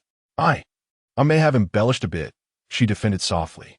Jia Qiu chuckled, suddenly turning her around, his finger pointing to the tattoo behind his ear. "Does writer Lu wish to verify the accuracy?" His gaze was deep, akin to a poised snow leopard. Lu Qianqian swallowed nervously, and inexplicably, she rose on her toes, her lips gently brushing against the tattoo. In the next moment, The world spun as she was thrown onto the soft bedding. Here, Jia Qos lips grazed her collarbone, as had been written in the book. There, his palm enveloped her waist, also described in detail. And here, his fingertips deftly undid the straps of her nightdress, an elaborate depiction. Embarrassed, Lu Qianqian attempted to cover his mouth, only to have him catch her fingertip between his teeth. The fans praise your literary prowess, and with such fervent breath. I must personally assess it. As the sun descended outside, she finally comprehended the adage that one reaps what they sow. By 3 a.m, Lu Qianqian, utterly spent, curled up in Jia Qos' embrace, her fingers too weary to lift. The man, sated, pressed a kiss to her damp forehead. How accurate was it? Beyond the scope. She lamented with a quivering voice. This part was never written. Jiatsua picked up the book titled Loving You at 3,650 meters of oxygen deprivation from the bedside, turning to the folded page. He is like an insatiable beast, and I am the sacrifice resting in the palm of his hand. He looked up at her. Isn't this your writing? Lu Qianqian snatched the book and hurled it to the ground. Do you not understand artistic exaggeration? I do not, he replied, rolling over to her, only comprehending the language of physicality. As dawn broke, Lu Qianqian awoke, her body heavy and sore, and noticed a red string bracelet on her wrist, adorned with a small prayer wheel. Jiatsua was fastening his Tibetan robe's belt, and upon seeing her awake, he leaned down to kiss her forehead, a mark of exclusivity. She looked down closely, discovering tiny Tibetan characters etched on the inner side of the prayer wheel. Faded. Fans may only read the book, he teased her earlobe, while I could behold the real-life version. Outside the window, the first rays of sunlight from the Potala Palace pierced through the clouds. Lu Qianqian thought to herself, she might never escape this man's trap. Chapter 63. A new pilgrimage. The morning light of the Potala Palace cascaded down like molten gold, while the prayer wheels turned slowly in the hands of devotees, emitting an ethereal hum. Lu Qianqian stood at the same corner where she first encountered Jia Qo, her fingertips gently gliding over the weathered crimson pillars. Reflecting on 3 years ago, she recalled how she had collided into Jia Qo's embrace on this very path. The moment the red coral adornment was tied into her hair, setting the wheel of fate into a resounding motion. What are you daydreaming about? A deep voice resounded in her ears as Jia Qo wrapped his arms around her waist from behind, resting his chin atop her head. Clad in a deep blue Tibetan robe with intricate embroidery at the collar, he carried the fragrant scent of cedar from the morning incense. I was thinking. She turned to face him, her nose brushing against the stubble on his chin. If I hadn't run away from my wedding to come to Lhasa, where would we be now? Jia Qo's gaze darkened as he suddenly pressed her against the pillar. This was the very spot where she had leaned during their first meeting. The years etched into the surface of the column like some secret prophecy. There are no ifs. His thumb caressed the red coral ring on her ring finger. You are destined to be mine. Sunlight filtered through the prayer flags, casting dappled shadows on his chiseled features. Lu Qianqian found herself momentarily lost in the memory of the tall man, holding a prayer wheel 3 years ago, standing in the same backlight, resembling a Buddha who had awakened to mortal desires. Among the throngs of pilgrims on the path, Jia Qo suddenly leaned in closer. Last time we were here, my lips almost touched yours. I wanted to kiss you. Lu Qianqian's ears flushed with warmth as she instinctively glanced at the surrounding crowd of worshippers. Stop it. There are people. Her protests were swallowed by the fervent kiss. Jia Qo's palm cradled the back of her head, trapping her firmly between the pillar and his chest. This kiss was imbued with a late-blooming possessiveness, and as his tongue brushed against her palate, she tasted the sweetness of butter tea and Tibetan sugar. She clutched at his collar, gasping for breath as if starved for air. This is a sacred place. I've already asked for permission from the Buddha, he chuckled softly, resting his forehead against hers and trailing his fingers across her moist lips. You are my pure land. In the distance, the startled exclamation of a young monk broke the moment, but Jia Qo, unfazed, took her hand and continued walking, only the slight flush of his ears betraying his emotions. The off-road vehicle made its way along the winding mountain road, the setting sun painting the snow-capped peaks in hues of rose gold. Lu Qianqian leaned against Jia Qiuo's shoulder, drowsiness overtaking her as her fingers idly played with the silver clasps on his robe. A crack in the car window allowed the highland breeze, infused with the fragrance of blooming gesang flowers, to waft in, scattering the loose strands of hair at her temples. Jia Qiuo, she murmured drowsily. In the next life. Her voice trailed off. Will we meet again? The grip of his hand on the steering wheel tightened suddenly. After a moment of silence, he turned his head to kiss the top of her head. In the next life, I will go to Shanghai ahead of you. Why? So you won't be fooled into getting engaged by someone else. His tone carried a hint of lingering jealousy. Lu Qianqian laughed, tilting her head to nip at his chin. You're so petty. Without warning, Jia Qiuo swerved the steering wheel and brought the vehicle to a halt at a viewpoint. In response to her astonished gaze, he unbuckled his seatbelt and leaned closer. Say that again? Petty. This kiss was more fervent than the one at the Potala Palace, imbued with a sense of punishment. As she gasped for air, clutching his collar, she heard him hoarsely declare, in the next life, from the moment of your birth, I shall guard you. As dusk descended, they ignited a bonfire in the courtyard. Jia Qiuo delicately tied two hand-woven five-colored cords around Lu Qianqian's wrist, whispering of eternal bonds. What has suddenly come over you? She inquired, as he bowed his head to secure the knot, his eyelashes casting shadows in the flickering flames. I made a wish today at the Potala Palace. Intrigued, Lu Qianqian leaned closer. What was the wish? Jia Qiuo lifted his gaze to meet hers, his eyes deeper than the night itself. May the cycle of reincarnation be just that we may encounter each other in every lifetime. The night breeze caressed the prayer flags at the courtyard's edge, carrying this vow to the sacred mountains and lakes. With tears brimming, Lu Qianqian dove into his embrace, enveloped tightly by his Tibetan robe. Why are you crying? He murmured, kissing away the tears from her eyes. I fear you may not recognize me in the next life, Jia Qiuo chuckled softly, suddenly lifting her effortlessly. Then let us leave more marks. The Tibetan carpet in the master bedroom lay scattered with five-colored cords and discarded robes.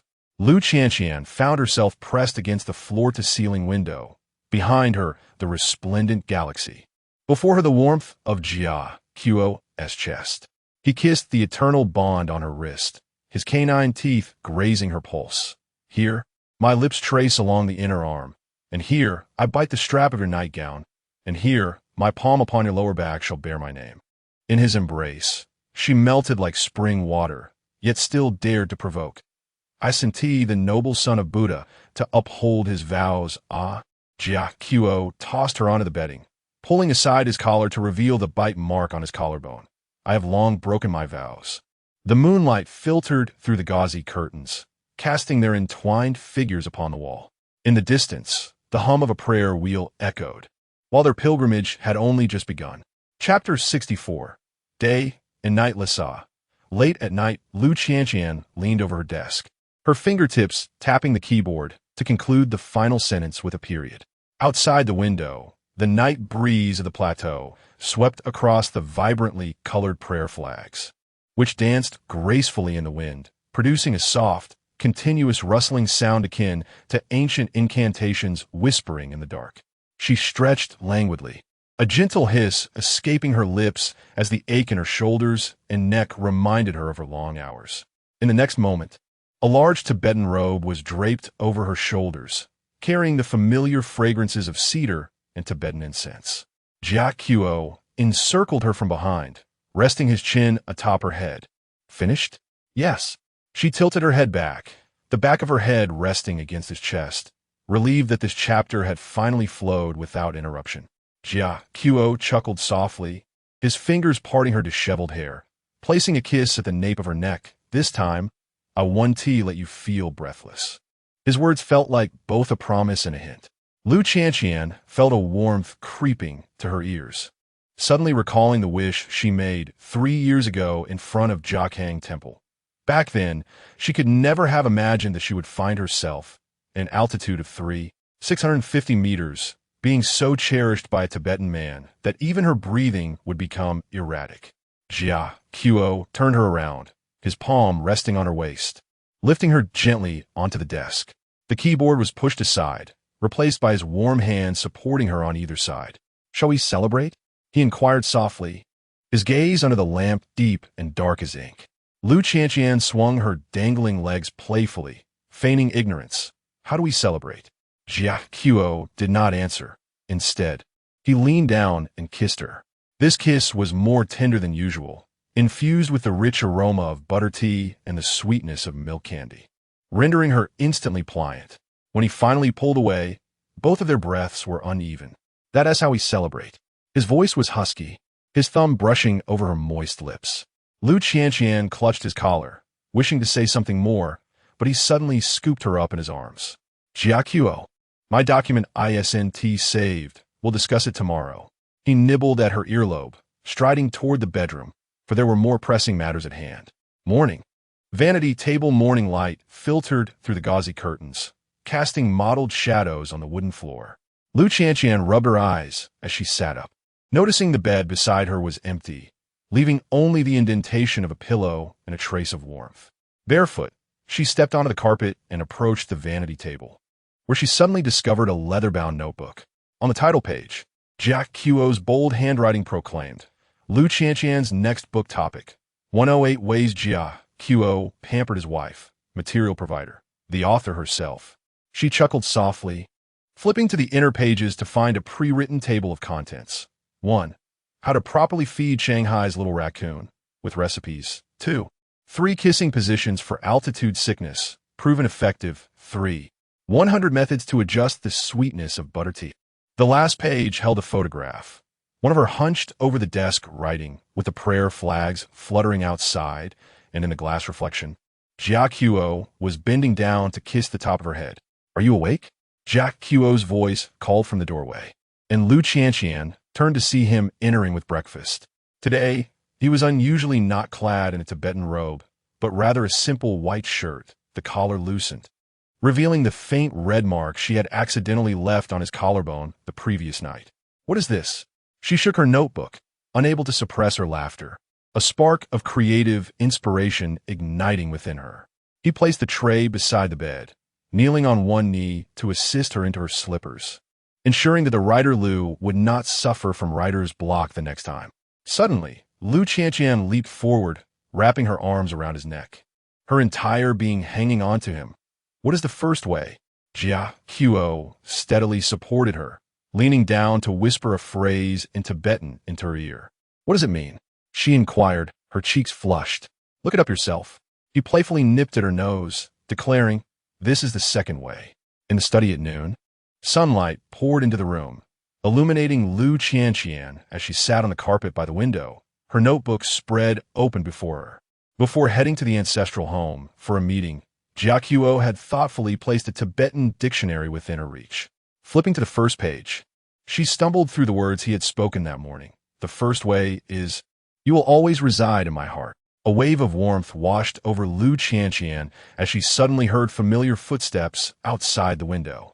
She looked up to see Jia Qiu standing in the courtyard, holding a freshly picked gesang flower, smiling at her. Sunlight cascaded over his shoulder, as if bestowing a gentle golden hue upon this once stern Tibetan man. She was reminded of the final line from Loving You at 3,650 meters above sea level. In the plateau where oxygen is scarce, love is never lacking. Because of you, every breath I take beats for you. Chapter 65. Jealousy in Shanghai Lessa, the old residence. Lu Qianqian walked barefoot on the soft cashmere carpet, her fingertips unconsciously grazing the screen of her phone. Notifications about the book signing event for I Love You in 3,650 meters of hypoxia kept popping up, with fervent discussions among fans brimming with anticipation for tomorrow's signing. She bit her lower lip, casting a glance at the closed study. Jiatsua had been inside for a full 2 hours, and since she had mentioned the signing event, his expression had soured. "Jiatsua?" She gently pushed open the study door, peeking in. The man sat at his desk, the cold light from the laptop screen casting a stark illumination over his chiseled features, rendering him particularly austere. He wore a black turtleneck today, accentuating his broad shoulders, and his long fingers struck the keyboard with a force heavier than usual. Without lifting his gaze, his voice was low and resonant. Tomorrow. She hesitated. I still want to go. The sound of typing abruptly ceased. Jatswa slowly lifted his head, his eyes honing in on her like a hawk. No. Why not? She advanced defiantly. Is it simply because it's organized by male fans? You know the reason. He closed his laptop, his gaze darkening. Ever since her new book had become a sensation, discussions surrounding Liu, the author, had proliferated online, especially from a certain male reader who claimed a decade of editorial experience. He attended every signing event and incessantly analyzed the emotional depictions in her works on social media, his words dripping with ambiguity. Liu Qianqian stamped her foot in frustration. This is unreasonable. Unreasonable? Jatswa suddenly rose, striding 2 steps towards her, looking down at her from a height. That fellow, the private message he sent you last week. Do you need me to recount it? Her face flushed instantly. She had deleted that message the moment she received it. How did he? Are you spying on me? Protecting, he corrected, his fingertip lifting her chin. My little fox is too alluring. I must keep a watchful eye. Liu Qianqian swatted his hand away and turned to leave. I don't care. I'm going back to Shanghai. That night, at Pudong Airport, as the plane landed, a gentle rain fell over Shanghai. Liu Qianqian stood at the entrance of her apartment with a suitcase in tow, her fingertips trembling slightly. This was the residence she shared with Jatswa before their marriage, the key still dangling beside the turquoise pendant on her bag. Pushing the door open, the familiar scent of jasmine enveloped her. In front of the floor-to-ceiling window in the living room, the gisang flower she had brought back from Lhasa was surprisingly still alive, swaying gently in the rainy night. Fraud, she murmured to herself, recalling Jatswa's laughter when he had predicted the gisang flower wound tea survive a week in Shanghai. Suddenly, she heard the sound of the door lock turning behind her. Before she could turn around, she was enveloped in strong arms from behind. The familiar scent of cedar mingled with the coolness of the rain. You run quite fast. Jatswa's lips brushed against her ear, his breath warm. Liu Qianqian struggled slightly. How did you? Flight number CA 4442, seat 16A. He effortlessly turned her around, gripping her waist to lift her onto the entryway cabinet. Next time you attempt to flee, remember not to use the airline gold card I provided. Her back pressed against the cool mirror, while before her lay his searing chest, the contrasting temperatures causing her to shiver slightly. Jia Qiu placed one hand against the mirror beside her ear, while the other grasped her chin, leaning down to kiss her. This kiss bore the weight of punishment, more ferocious than usual. His teeth gently nibbled at her lower lip, his tongue boldly exploring every inch of her mouth as if seeking confirmation. Liu Qianqian felt breathless from his kiss, her fingers helplessly clutching at the collar of his sweater. Wife, he pulled back slightly, his nose brushing against hers. You can only be mine. This declaration ignited a long-suppressed passion between them, akin to a spark setting fire to kindling. Jia Qiu swept her up in his arms and strode towards the bedroom, kicking her suitcase aside, which thudded to the ground with a muffled sound. Jia Qiu, my book signing, cancelled. He bit open the first button of her shirt. I will pay tenfold for the breach of contract. Late night terrace, the moonlight cascaded like water as Liu Qianqian, wrapped in Jia Qiu's shirt, walked barefoot onto the terrace. The blossoming gisang flower swayed gently in the night breeze, its pot enveloped in a layer of insulation, evidently having been there for quite some time. Footsteps approached from behind, and Jia Qiu wrapped his arms around her, resting his chin on her shoulder. What are you looking at? Didn't someone say I couldn't survive on my own? She poked at the flower pot. Jia Qiu chuckled softly, suddenly turning her around and pinning her against the railing. I've changed my mind. The book's signing, he murmured, nibbling on her earlobe. I will accompany you. Liu Qianqian's eyes widened. Why the sudden change? To let everyone see, his palm pressed against her lower back. Who truly embodies the particularly desirable male lead in your book? The night breeze rustled, and the gisang flower swayed gently. The glass window reflected their intertwined figures, merging with the distant lights of the Bund, blending into the nightscape of Shanghai. Chapter 66. Confession at the book signing. The crystal chandeliers at the book signing venue cast a kaleidoscope of colors upon Liu Qianqian's pearl earrings. As she stole a glance for the third time at the guest seating, she noticed Jia Qiu twisting his sandalwood bracelet with the intensity of a prayer wheel. His knuckles pale and taut. A sudden eruption of laughter from the front row snapped his gaze upwards, his eyes honing in like a hawk on his wife. Surrounded by adoring fans. Teacher Lu, the detail of the male protagonist tying the female protagonist's shoelaces is so sweet it could give one a toothache. A girl with a ponytail raised her new book. Does such love truly exist in reality? Lu Qianqian's fountain pen paused, leaving an ink blot on the title page. The scene from last night replayed vividly in her mind. She had deliberately kicked off her plush slippers, stepping barefoot onto the Tibetan carpet. Jia Qiu knelt, grasping her icy ankle, his rough thumb gliding over the prominent veins on her foot, yet he tied the bow with the utmost gentleness. Of course it does. She turned towards the guest seats, colliding with Jia Qiu's suddenly profound gaze. My husband even remembers how many pearls I like in my milk tea. Amidst the screams of the crowd, Jia Qiu abruptly rose. His broad shoulders, clad in a deep blue suit, parted the throng as he took the microphone from the host. The divine beads on his wrist brushed against Lu Qianqian's flushed earlobe. She could never remember her low blood sugar. His deep voice resonated in his chest as he retrieved a thermos. I ask for your understanding. I must interrupt for 5 minutes. The fans watched in awe as the enigmatic figure from Tibet unscrewed the lid of his cup, a fragrant steam wafting up, intermingling with goji berries and saffron. As Lu Qianqian sipped from his hand, he subtly wiped the moisture from her lips with a curled finger, whispering in a tone only they could hear. We'll settle the account for your sneaky iced milk tea later. In the back seat of the Cullinan on their return journey, Lu Qianqian feigned organizing the sign books, her calf brushing against the man's impeccably pressed trousers. Suddenly, Jia Qiu gripped her waist and pulled her onto his lap, enveloped in the scent of sandalwood. Teacher Lu, you're quite bold today. As their noses nearly touched, she realized that his hand, which had been a prayer wheel, had somehow transformed into the tie of her cashmere skirt.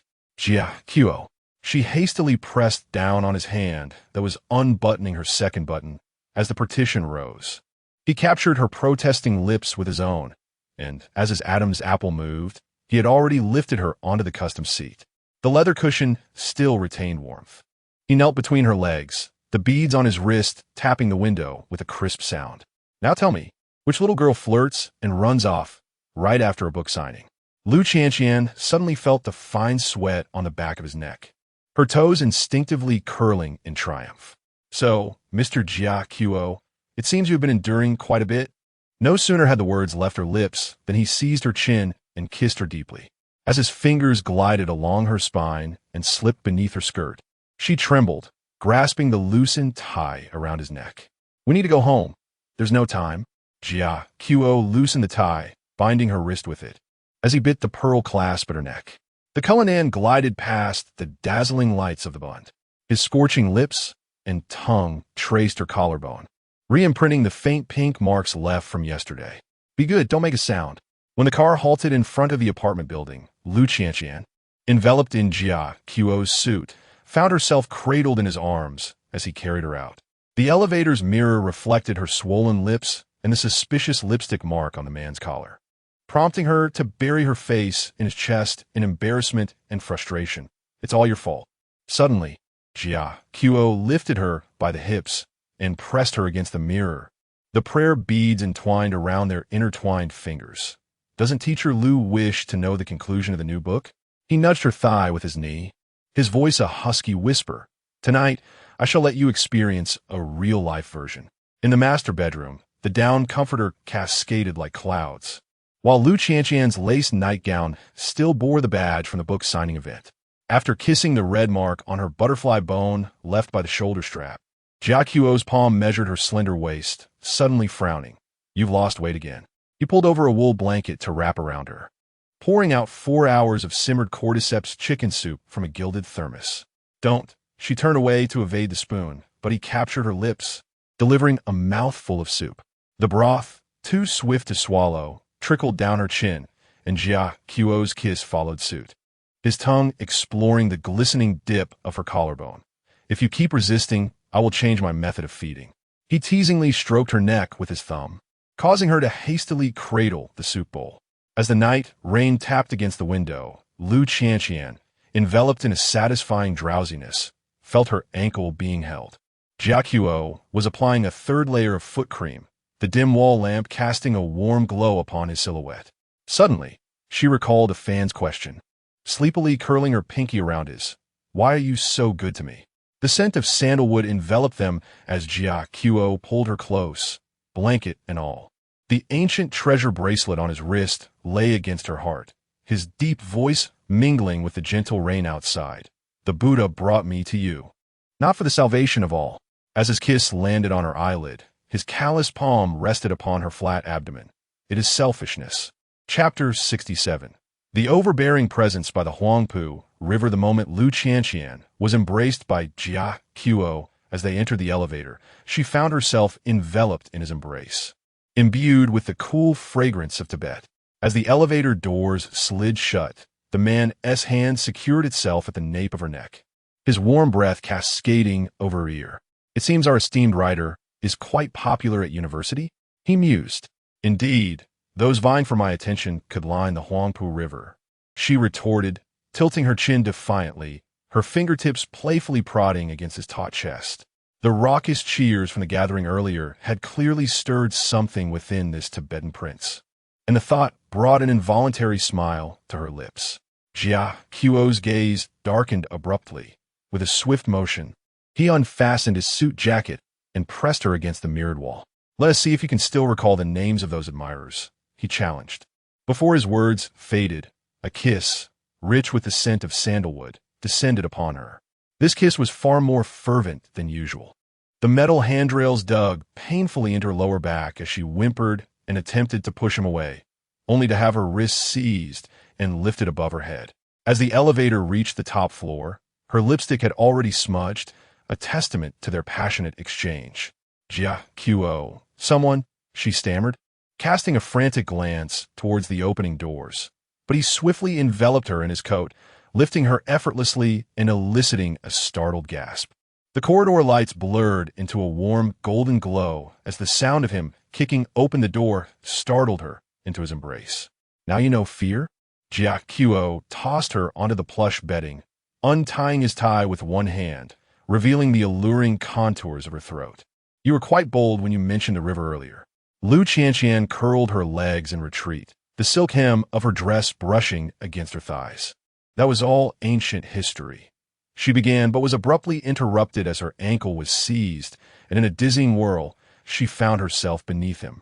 Jia Qiu's fingers traced the delicate skin of her left wrist, where a love letter had once been bestowed upon her during her university days. He suddenly leaned down, biting gently at the tender flesh. "Are you part wolf?" she exclaimed, her eyes glistening with unshed tears, only to find the depths of his desire more profound than the night sky over Namso Lake. "Only yours," he replied, his kisses following the rapid pulse at her neck, capturing her trembling earring. "Now, let us count how many have pursued Lu Qianqian. One kiss for each." Beyond the floor-to-ceiling windows, the Huangpu River sparkled under the night sky, yet Lu Qianqian's vision began to blur. She was uncertain how many times she had been carried to the bathroom for cleaning, but finally, with a quivering voice, she grasped his tousled hair. "Darling, I was wrong." This utterance seemed to unlock something within him. Jia Qiu suddenly pressed her against the fogged mirror, wrapping his arms around her from behind as she gasped, bracing herself against the sink. "No," she protested as he caressed the small red mole on her nape, his voice raspy and insatiable. At 3 a.m, Lu Qianqian, clad in Jia Qiu's shirt, leaned against the window, smoking. He pulled her, along with the cigarette, into his embrace from behind. "Care for puff?" she teased, bringing the cigarette to his lips, only to have him seize her fingers instead. "You are more addictive than nicotine," he remarked, turning her to face him before suddenly kneeling and lifting the hem of her robe. Lu Qianqian gasped, pressing against his shoulder. "What are you doing?" The warmth of his lips against her knee scar rendered her utterly weak. This was the incident from her sophomore year when she fell off her bike. She had casually mentioned it in a video, yet he remembered it. Jiazu's kiss was as reverent as a pilgrimage to the Patala Palace, his lips traveling from her knees to her ankles, ultimately burying his face in her palm. Will you accompany me to gatherings like this in the future? She playfully distorted his meaning, her bare feet tracing circles on his abdominal muscles. In the next moment, as the world spun around her, he captured her in a kiss laced with mild irritation, and she laughed as she nestled into his embrace. Outside, the cruise ships on the Huangpu River sounded their horns, while her universe was reduced to this monk-like figure who had broken his vows for her, enveloping her in his endless adoration. Chapter 68. Returning home, the airplane soared through the clouds, revealing a panorama of snow-capped mountains beneath a cerulean sky. As the aircraft touched down at Lessa Gongar Airport, Lu Qianqian was nestled against Luo Zhuijia's shoulder, lost in a deep slumber. A flight attendant approached, prepared to gently remind the passengers to disembark. But Jiazu raised a finger to his lips, signaling her to remain silent and allow Qianqian to sleep a little longer. Let her rest a while, he murmured, delicately brushing a stray lock of hair away from Qianqian's cheek. The attendant nodded in understanding, a smile gracing her lips as she tiptoed away. Jiazu gazed down at his peacefully sleeping wife, who curled up in his embrace like a languid kitten, her eyelashes casting intricate shadows under the cabin lights. His attention lingered on her slightly parted lips, and he felt an involuntary flutter in his throat. Are we there? Qianqian murmured drowsily, her eyes fluttering open to meet Jiazu's intense gaze, instantly revealing two charming dimples on her cheeks. Just arrived, he replied, his voice deeper than usual. Did you sleep well? Qianqian stretched lazily, her slender waist arching in his hands. Not too bad, just a bit of a headache, she admitted, wrinkling her nose. A small gesture that dimmed Jiazu's expression momentarily. Altitude sickness, he said, concern etched on his features as he placed his large hand on her forehead to gauge her temperature. We'll head home directly and have the doctor take a look. Lu Qianqian leaned against Jiazu's shoulder, idly toying with the silver clasp of his Tibetan robe. His arm remained securely around her waist, neither too tight nor too loose, rendering her immobile. Master Luo, it's like I'm with two different people, one in Shanghai and another here in Tibet, she complained softly. Jiazu looked down at her, intrigued. In Shanghai, you were fierce and relentless. My pleas fell on deaf ears. She poked him gently in the chest. But here in Tibet, you treat me like a fragile object, afraid to kiss me too forcefully. He paused, silence enveloping them for a moment before he leaned down, his nose brushing against her earlobe. Because I fear you might suffer from oxygen deprivation. Huh? It pains me to see you unwell. Those few simple words made Lu Qianqian's heart skip a beat. She tilted her head to look at him, noticing how his usually sharp brows and eyes softened, revealing a tenderness reserved solely for her. As they stepped out of the aircraft, the crisp air of the plateau greeted them. Jiazu halted, meticulously arranging her scarf to ensure every inch of her skin was snugly wrapped. Isn't this a bit excessive? Qianqian protested, only to be silenced by a glance from Jiazu. Tibet's climate differs greatly from Shanghai. The temperature variance is significant, and oxygen is scarce, he stated firmly, tapping her nose lightly. Be obedient. Qianqian pouted, but couldn't help feeling touched by his thoughtfulness. Since their marriage, Jiazu's care for her had reached extraordinary heights, particularly in Tibet, as if she were made of glass.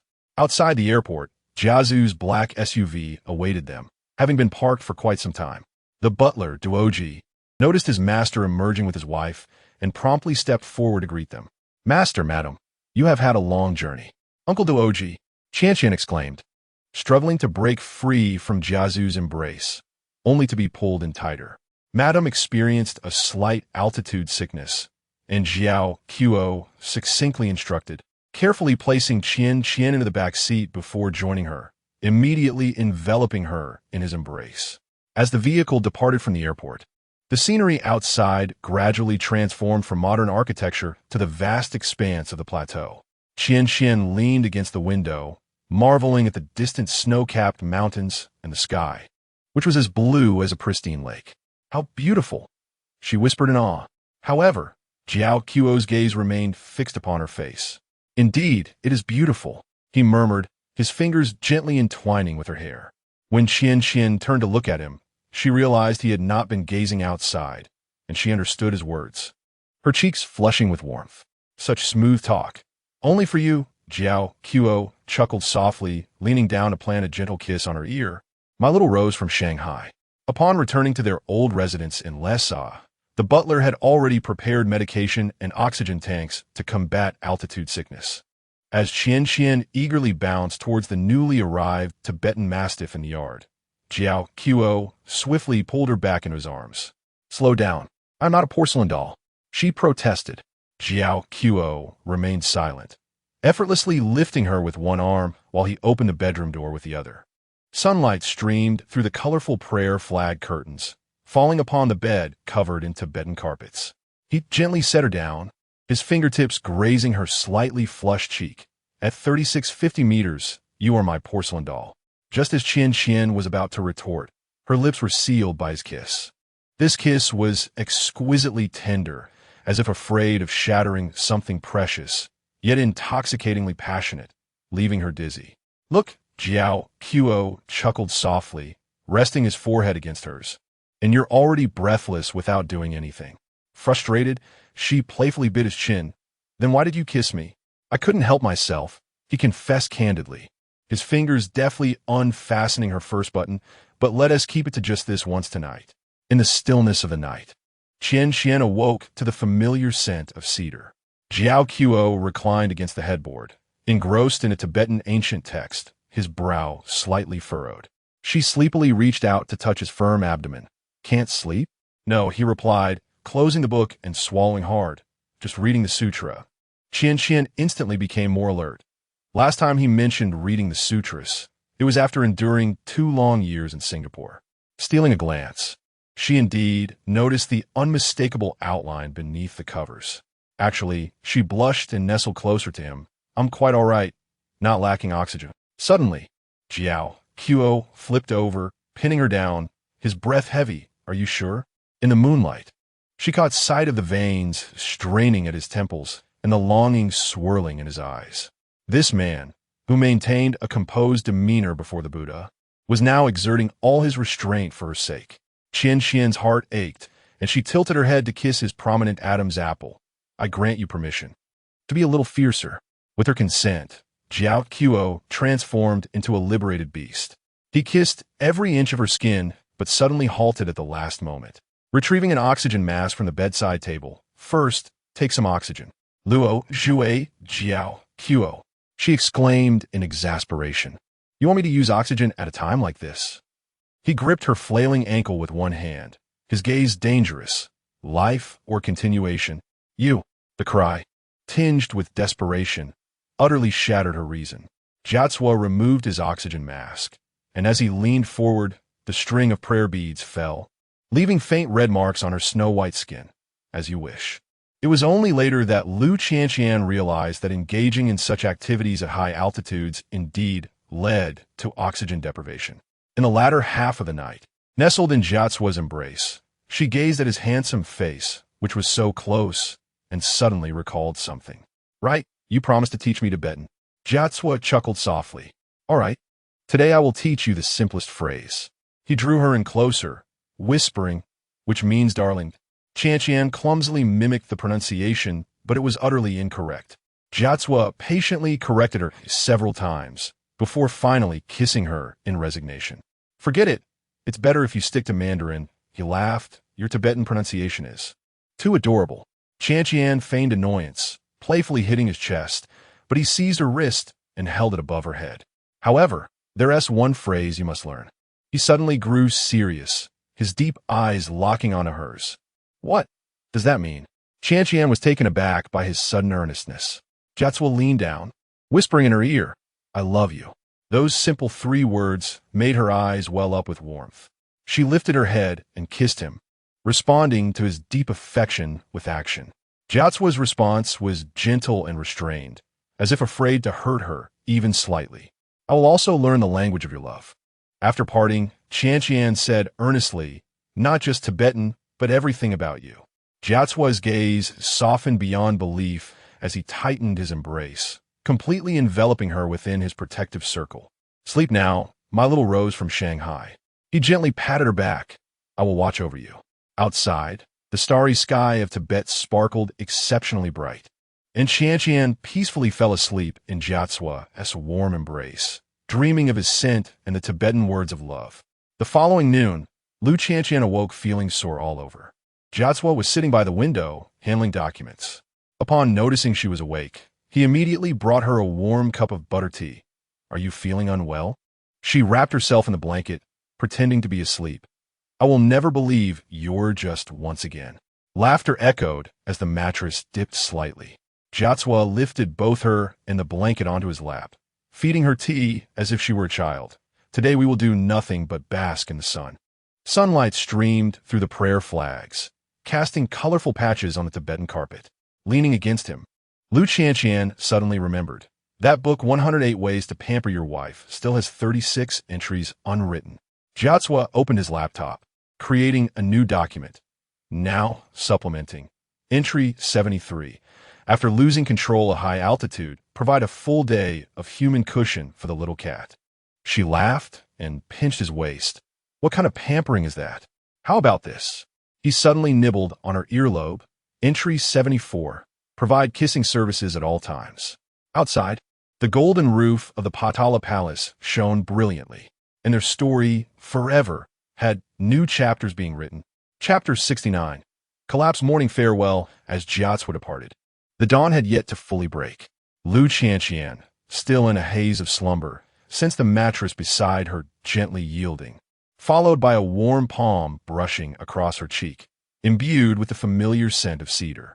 "Just a little longer," he murmured in a low voice, his lips barely grazing her forehead. "I'll be back tonight." Struggling to open her eyes, she instinctively reached for the hem of his garment, only to grasp at emptiness. "Jiacua?" The only reply was the soft click of the door closing.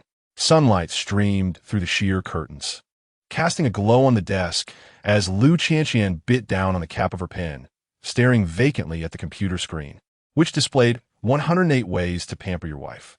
She found herself reminiscing about their first encounter at the Jiakhang Temple. She had stumbled into his embrace, causing the prayer wheel in his hand to tumble to the ground. Her fingertips danced lightly over the keyboard, a smile unconsciously gracing her lips. His eyes were like the sacred lake beneath the snow-capped mountains, tranquil and profound. Little did Lu Qianqian know that these very eyes would one day unleash a tempest within her. Suddenly, her phone erupted into frantic vibrations, the screen illuminating with urgency. Emergency notification. A collapse has occurred in the mine. The head of the family is trapped and rescue operations are underway. On the brink of despair, Lu Qianqian's fingers froze above the keyboard. The words on the screen blurred, her breath caught as if ensnared by an invisible force. Springing to her feet, her knees buckled, and she fell to the ground. The phone slipped from her grasp, bouncing twice on the carpet. Trembling, she reached for it, but her hand shook so violently that she could not even unlock the screen. "It can't be," she murmured, her fingertips turning pale with pressure. Jiacua. A single tear splashed onto the screen, smearing the alarming message. "Madam." The butler rushed into the study, seeing her face as pale as parchment, and immediately crouched beside her. "You, prepare the car," she commanded, her voice sounding foreign to her own ears. "Now, immediately to the hospital at the mine." The SUV sped down the winding mountain road. Lu Qianqian clutched tightly to the gilded prayer wheel that Jiacua had gifted her. The scenery outside blurred past, yet her gaze was fixated solely on the glaring notification on her phone. The rescue team has arrived, but has yet to locate the head of the family. Her fingers, white from exertion, pressed against the wheel's edge, causing her palm to throb, yet she felt no pain. "Drive faster," her voice rasped. The driver glanced at her through the rearview mirror, hesitating to speak. "Madam, this road is already—" I said drive faster. This was the first time she had spoken in such a tone. Outside, the starry sky of the plateau remained resplendent. Lu Qianqian took out the prayer wheel and gently turned it. The golden copper emitted a faint hum, like a fervent prayer. The hospital corridor was stark and glaring, its harsh fluorescent lights slicing through her vision. She stumbled forward, her bare feet meeting the cold tiles, yet she felt no chill. A cacophony of noise enveloped her. as if the entire world were distorting around her, leaving only the closed doors of the emergency room ahead. Jiatsua, her voice cracked, sounding raw, as if it were forced from the depths of her throat. Two nurses quickly interposed themselves. "Madam, you cannot enter. He is inside. Let me in," she cried, struggling forward, her nails nearly digging into the nurse's arm. "I must see him, please." Her tears fell to the ground, creating darkened spots. Suddenly, the emergency room door swung open. A doctor emerged, removing his mask, his expression grave. "Mrs. Luo." Lu Qianqian's breath caught in her throat as she fixed her gaze on the doctor's lips, as if they were about to deliver the verdict of her fate. "Mr. Luo is temporarily out of danger." Her legs weakened, nearly buckling beneath her, but the nurse caught her. However, the doctor continued. "He sustained a head injury and remains in a coma, requiring further observation." The words struck her heart like a heavy blow. "Coma," she murmured, the world around her fading into darkness. "Madam." Just before losing consciousness, she heard the chaotic shouts surrounding her. Lu Qianqian found herself ensnared in an inescapable nightmare. In her dream, Jia Qiuo stood beneath a blanket of pristine prayer flags, his back turned to her, growing ever more distant. Jia Qiuo. She desperately chased after him, yet her legs felt leaden, refusing to move. "Wait for me."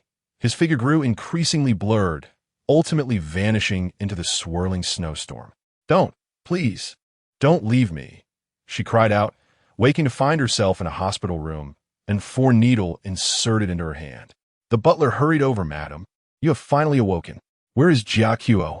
She sat up abruptly, a wave of dizziness crashing over her. "Where is he?" The butler restrained her gently. "The master is still in the intensive care unit. The doctor said he needs to be monitored for 48 hours. She yanked out the needle, blood seeping from her hand, oblivious to the pain. "I must see him." Outside the intensive care unit, Lu Qianqian stood behind the glass, finally catching sight of Jia Qiuo. He lay quietly on the hospital bed, bandages wrapped around his head, an oxygen mask obscuring most of his face. Various tubes were entwined around him, and the monitor's lines pulsed rhythmically, emitting a cold beep. Her fingertips pressed against the glass, tracing his outline gently. "Liar." Tears streamed silently down her cheeks.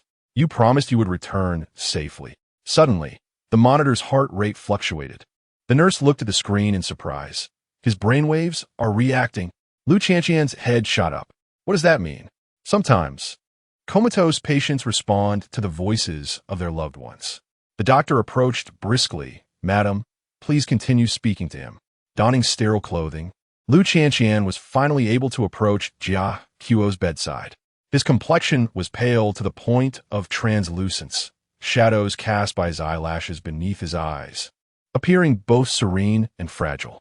She carefully took his hand, her fingertips gently caressing the calluses on his palm.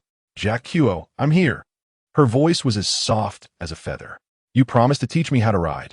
Do you remember?" His fingers twitched slightly. "And you said you would take me to Namso to see the stars." Her tears fell onto the back of his hand. "You cannot go back on your word." The monitor's heartbeat quickened noticeably. The doctor fervently documented the data. In the unseen abyss of consciousness, Jia Qiuo heard a voice. Qian Qian was weeping. He desperately attempted to open his eyes, yet the darkness enveloped him like a heavy curtain, binding him tightly. "Jia Qiuo, please." Her cries grew increasingly distinct. "Don't leave me." His heart felt as though it were gripped by an invisible hand, the pain nearly suffocating him. Summoning every ounce of strength, he finally pried open a sliver of a gap. Lu Qianqian, her vision blurred by tears, suddenly felt a gentle tug in her palm. She looked up abruptly. "Jia Qiuo?"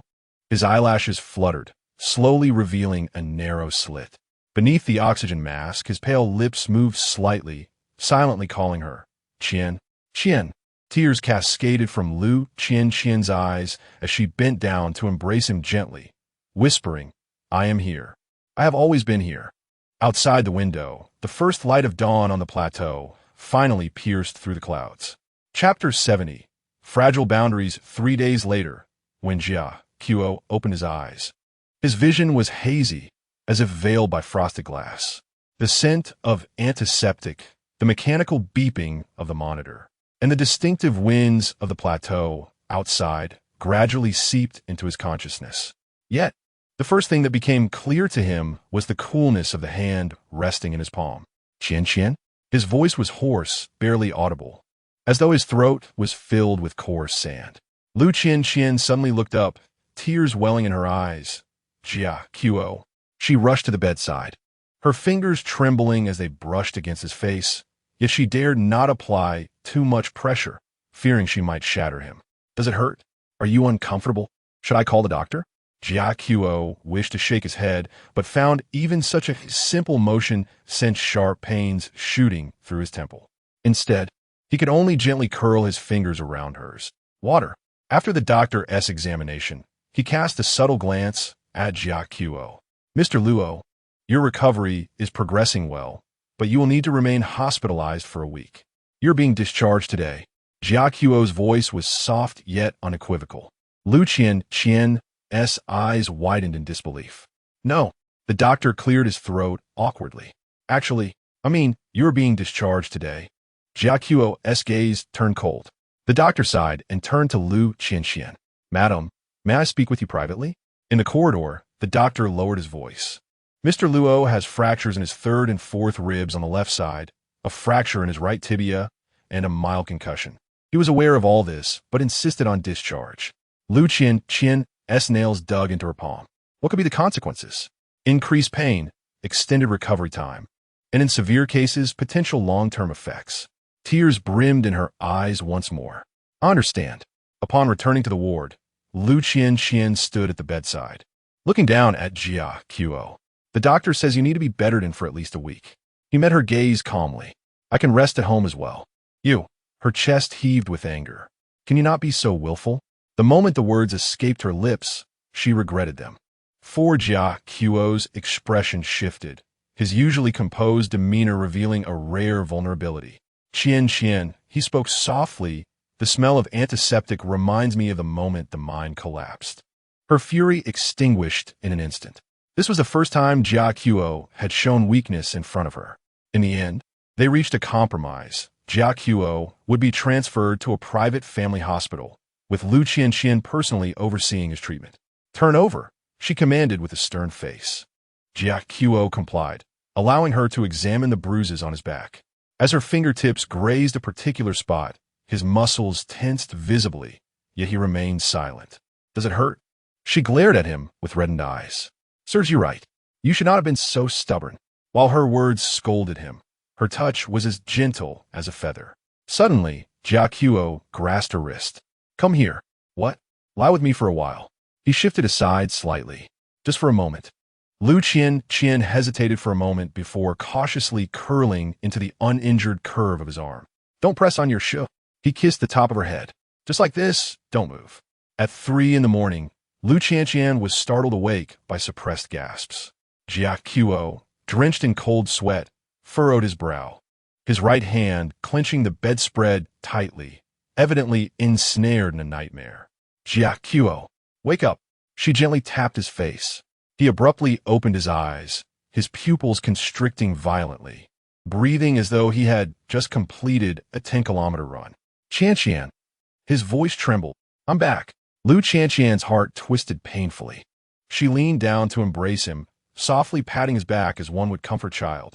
It's all right, I'm here. His arms suddenly tightened around her, the force so intense it caused her pain, as if he wished to meld her into his very being. As dawn broke, Jia Qiu's condition finally stabilized. Lu Qian entered with medicine, only to find him attempting to rise from the bed. Luo Zhuai Jia Qiu. She rushed over to restrain him. Are you trying to court death? He looked up, his eyes reflecting a determination she had never witnessed before. I must go to the scripture hall. No, just 10 minutes. He grasped her hand. I need to vow before the Buddha. Vow to do what? To swear that I will never again let you live in fear. Tears welled up in Lu Qian's eyes.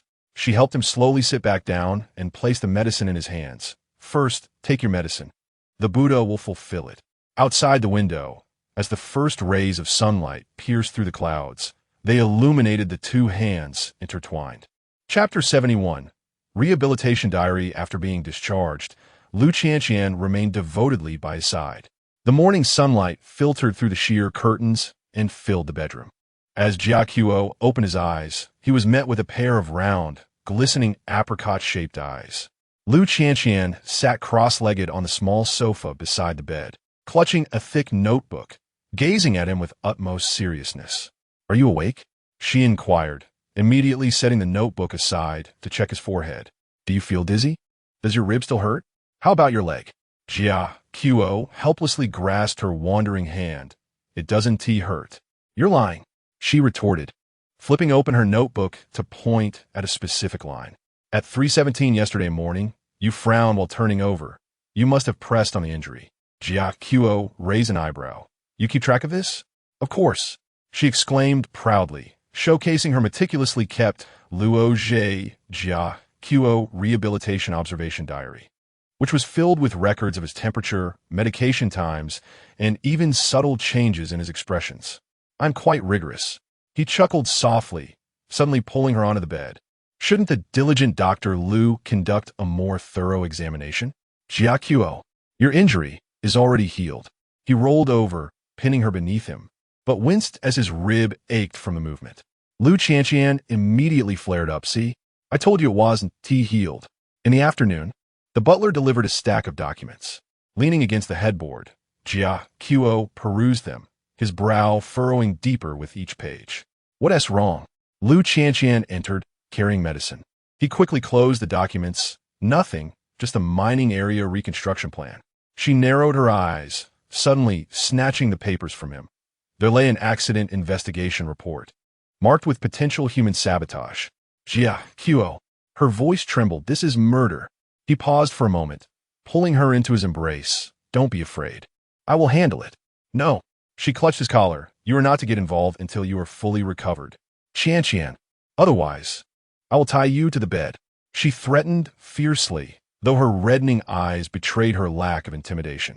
Jia Qiu sighed, kissing her fingertips gently. "All right, I will listen to you." During his rehabilitation, the head of the Luo family exhibited an almost fanatical devotion to his wife. Jia Qiu.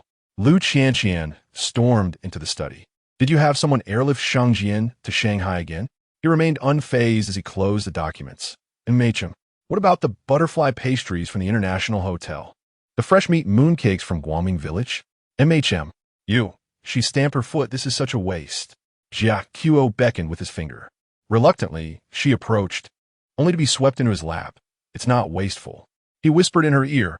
"As long as you're happy, it's worth it."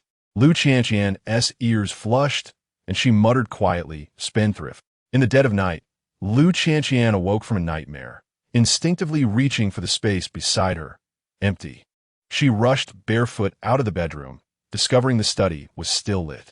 Jia Qiu was engaged in a video conference, speaking Tibetan rapidly with a fierce expression she knew well. Noticing her silhouette at the door, he promptly ended the call. "Why aren't you asleep?" "I had a nightmare." She rubbed her eyes as she approached. "Doesn't your wound hurt? Why are you working so late?" Jia Qiu gently cradled her in his lap, his large hand caressing her back. "What did you dream about?" he inquired softly. "I dreamed that." The mind tunnel collapsed again, she murmured, burying her face in the crook of his neck. His arm tightened around her. "That won't happen again." He glanced at a document on the table.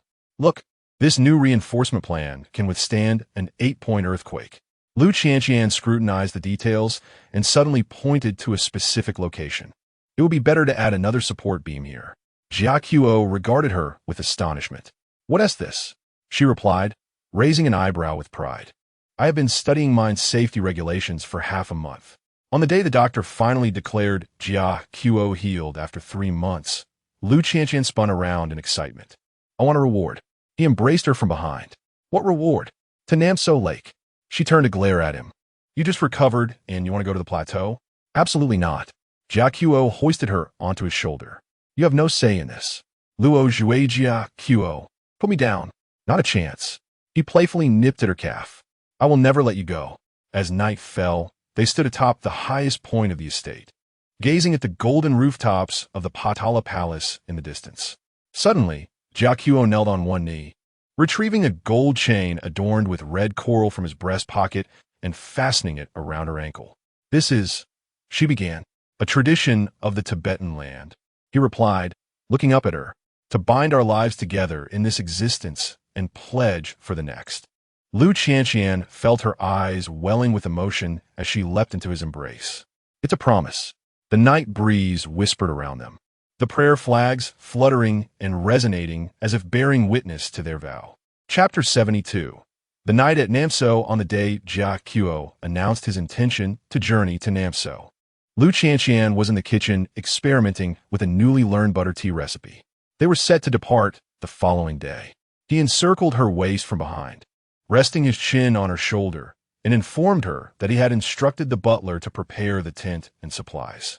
Startled, Lu Qianqian let the teaspoon slip into the pot. "You have only just recovered from your injuries," she exclaimed. "The doctor has approved it," he whispered teasingly, nibbling at her ear. "Or perhaps Dr. Lu has a different opinion." She turned to retort, but the anticipation in his gaze stifled her response. It was the first time she had seen such vibrant emotion from him since the mining accident.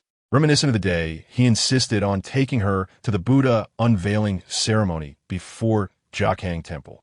Only for one night, she finally conceded, insisting they bring an oxygen tank. Jia Qiu chuckled softly and captured her babbling lips with a kiss. "As you command, my little housekeeper."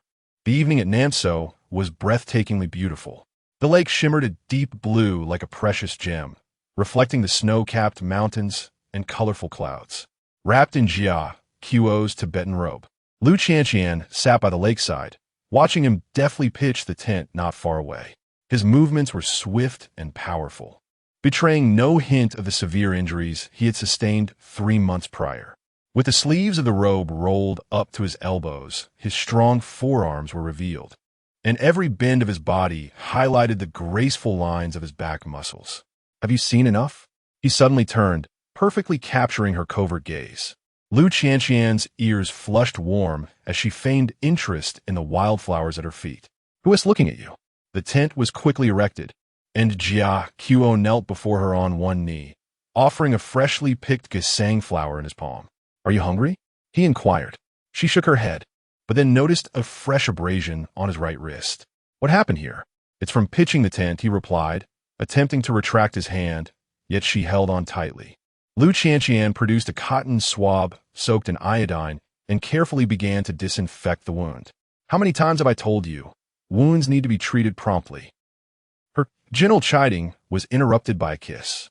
Jia Qiu cupped the back of her head, and amidst their intertwined lips and tongues, he savored the sweet aroma of butter tea lingering on her lips. "Jia Qiu," she gasped, pushing him away, "we might run out of oxygen." "I brought an oxygen tank," he replied with a mischievous grin before kissing her again. Later that night, as Lu Qianqian was organizing the sleeping bags, she stumbled upon a hardbound notebook. "What is this?" she asked, flipping it open with curiosity, discovering it was Jia Qiu's personal journal. May 21st. In a moment of the mind collapse, her crying visage filled my thoughts. June 3rd. On the 17th day of Qianqian keeping vigil while I slept, tears still clung to her eyelashes. After recovery, I will take her to Namso to fulfill that promise beneath the starlit sky. The final page contained a photograph of her sleeping beside his hospital bed, with a line of Tibetan script written beneath it. "What does this mean?" she asked, pointing at the text.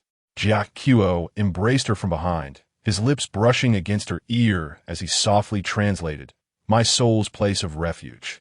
Lu Qianqian's eyes glistened with warmth, and she turned to bury herself in his embrace. In the deep of night, Jia Qiu's phone suddenly vibrated. Gently extricating his arm from where Lu Qianqian had rested her head, he stepped outside the tent to answer the call. The conversation in Tibetan was brief and urgent, and when he hung up, his expression turned as cold as ice. "Something has happened?" Lu Qianqian murmured, rubbing her eyes as she emerged from the tent. He swiftly reined in his emotions and tucked his phone back into his pocket. The surveillance in the mining area had captured a suspicious figure. It appeared to be related to the mining disaster. Jia Qiu placed his arm around her shoulders, reassuring her, "Do not worry. I have arranged for someone to keep watch." Suddenly, Lu Qianqian stood on her toes and planted a kiss on his chin, saying, "I have made arrangements too." In response to his astonished gaze, she proudly retrieved her phone.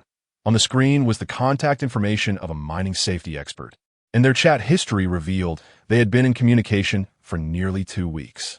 Lu Qianqian, he squinted. When did you? Since the day I secretly began handling official business, she retorted, poking his chest. Do not underestimate your wife. In the latter half of the night, they embraced on a Tibetan blanket by the lakeside, where the Milky Way spanned the sky and stars sparkled like diamonds. Suddenly, Jia Qiu produced a silver chain adorned with red coral from his pocket and fastened it around her wrist. The anklet from last time binds our lives in this existence. This promise is for the next. Lu Qianqian caressed the delicate patterns on the coral's surface, teasingly asking, Are you in such a hurry to secure our next life? Indeed, he replied, kissing the tips of her fingers for fear of being taken from me. She laughed and nestled into his embrace, only to suddenly feel a hard object at his waist. It was a concealed dagger. Jia Qiu, she exclaimed, her eyes widening. What on earth do you need this for? For self-defense, he replied nonchalantly, and to guard against certain individuals who might launch a midnight ambush. Recalling how she had stealthily kissed him while he was sleeping the night before, Lu Qianqian's face flushed. Who? Who was ambushed? With a low chuckle, Jia Qiu rolled over, pinning her against the blanket. Now, on the return journey, Lu Qianqian leaned against Jia Qiu's shoulder, drowsy. If you were tired, then sleep, he suggested, adjusting his posture to make her more comfortable. She shook her head, forcing herself to stay awake. That suspicious figure, is he affiliated with Uncle Air? Jia Qiu's fingers hesitated momentarily. How do you know? The documents in your study. There is an abbreviation in the corner of the 7th page. She winked proudly. I checked the family genealogy. He fell silent for a moment before suddenly laughing softly. My little raccoon, when did you become so formidable? I have always been quite capable. She replied, raising her chin with pride. It is just that you worry too much and do not give me the chance to showcase my abilities. Jia Qiu's gaze deepened, and he leaned down to kiss her lips passionately. When we return home, I shall reward you properly. Outside, the snow-capped mountains gradually receded from view, while their story was poised to unfold a new chapter. Chapter 73. The crimson farewell at 3 in the morning. Lu Qianqian awoke suddenly from her slumber, only to find the space beside her vacant. Barefoot, she treaded softly upon the Persian rug, making her way to the study. A beam of light filtered through the door's crack, creating a golden line against the darkness of the corridor. Jia Qiu, with his back to the entrance, was engaged in a video call, his voice low and urgent in Tibetan. Scattered across the desk were documents, among which a particular photograph caught her eye. The butler of her great-uncle conversing with a stranger at the periphery of the mine. The evidence was irrefutable. Jia Qiu's voice was as cold as ice, waiting for their next move. Lu Qianqian took a step back, deliberately increasing the sound of her footsteps. The conversation within ceased immediately. She pushed the door open, rubbing her eyes in feigned confusion. Jia Qiu, why are you still awake? He quickly closed the documents and rose, sweeping her into his arms. Right away, leaning against his shoulder, she caught a glimpse of a corner of the document peeking from underneath, a transfer agreement for the family's mining shares. During breakfast, the butler had delivered a cryptic letter. After reading it, Jia Qiu's porcelain cup cracked in his grip. What's wrong? Lu Qianqian offered him a towel. He lifted his gaze, the chill in his eyes sending a shiver down her spine. Last night, someone infiltrated the mine and was apprehended by our men. Is it someone from the Great Uncle's side? Not just them. Jia Qiu unfurled the photo on his phone. Among the bound muscular men stood the most trusted aide of her great uncle. They intended to tamper with the support beams, orchestrating a second collapse. Lu Qianqian inhaled sharply, her fingers instinctively tightening around the napkin. Jia Qiu suddenly grasped her trembling hand. Are you afraid? Afraid? She snapped her head up, her eyes slightly reddened. I'm shaking with anger. They almost harmed you. This statement acted as a key, unlocking the long-suppressed fury within Jia Qiu. He rose and strode toward the balcony, his phone call punctuated by the sharpness of his Tibetan words. Though Lu Qianqian could not comprehend, the tone reminded her of a snow leopard lying in wait on the snowy mountains, poised to pounce. In the afternoon, Lu Qianqian unexpectedly encountered her great-uncle during a visit to the tea room. Qianqian, the elderly man, said kindly, presenting a gift box. "These spices are from Nepal. They are excellent for calming the mind." She smiled sweetly, pouring tea with her own hands. "You're so considerate, great-uncle. Jia Qiu hasn't been sleeping well lately." "Oh." A glimmer of insight flickered in the old man's eyes. "Is he troubled by matters at the mine?" "Indeed," she sighed, her expression troubled. "He has to inspect the new support beams tomorrow." The teacup in her great-uncle's hands trembled imperceptibly. That evening, Jia Qiu watched the surveillance footage of his great-uncle hastily departing, raising an eyebrow at his wife. Little deceiver. Lu Qianqian wiggled her toes playfully. "It's called strategy." Early the next morning, in the mine surveillance room, Lu Qianqian fixed her gaze on the screen, observing several figures stealthily approaching the newly constructed support beams. Jia Qiu pressed down on her taut shoulders. "Do not rush." Just as the saboteurs extracted their tools, the floodlights blazed to life as bright as day. Hidden security personnel surged from all directions, and Jia Qiu spoke coldly into the intercom, "Leave no one behind." As he turned to leave, Lu Qianqian grasped his sleeve. "I'm coming too." "Absolutely not. I must see with my own eyes that you are safe." Her eyes glimmered with stubborn tears. After a moment of silence, Jia Qiu suddenly donned her with a bulletproof vest, urging her to stay close. In the warehouse, the butler, forced to kneel on the ground, turned pale upon seeing Jia Qiu. Luo chased Jia Qiu. "You cannot. Why would you harm me?" His voice trembled. Yet Jia Qiu's soft words sent a chill through the entire warehouse. The butler quaked with fear, stammering, "It was the second master's orders. He said that if anything were to happen to you, the family mine would." Before he could finish, the warehouse door was flung open. The second uncle, accompanied by the clan elders, rushed in. "Jia Qiu, this is a misunderstanding." Lu Qianqian suddenly stepped forward, raising her phone to play a recording, the complete dialogue from the previous day's encounter with the second uncle. The elders gasped in shock, but the atmosphere was abruptly shattered by a piercing scream, followed by a cacophony of chaos. She recalled being jostled by the crowd, her ears filled with furious shouts in Tibetan. Suddenly, a glint of cold steel flashed. Someone lunged at her with a Tibetan dagger. The acrid scent of disinfectant in the hospital stung Lu Qianqian's eyes. She curled up in the corner of the ward, her hands tightly clutching Jia Qiu's blood-soaked, deep blue outer robe. The family crest, embroidered in gold, was now a blurred stain of crimson, mirroring the shattered state of her heart. The monitor emitted a rhythmic beeping, the green lines dancing across the screen, serving as the sole testament to Jia Qiu's continued existence. Lu Qianqian gazed at his pale visage. His gentle eyes, usually filled with warmth, were now closed, his lips devoid of color, and his breaths so faint they barely stirred his chest. It had been a day since the image of the dagger piercing Jia Qiu's chest haunted her thoughts. The scene at the mine yesterday had descended into chaos.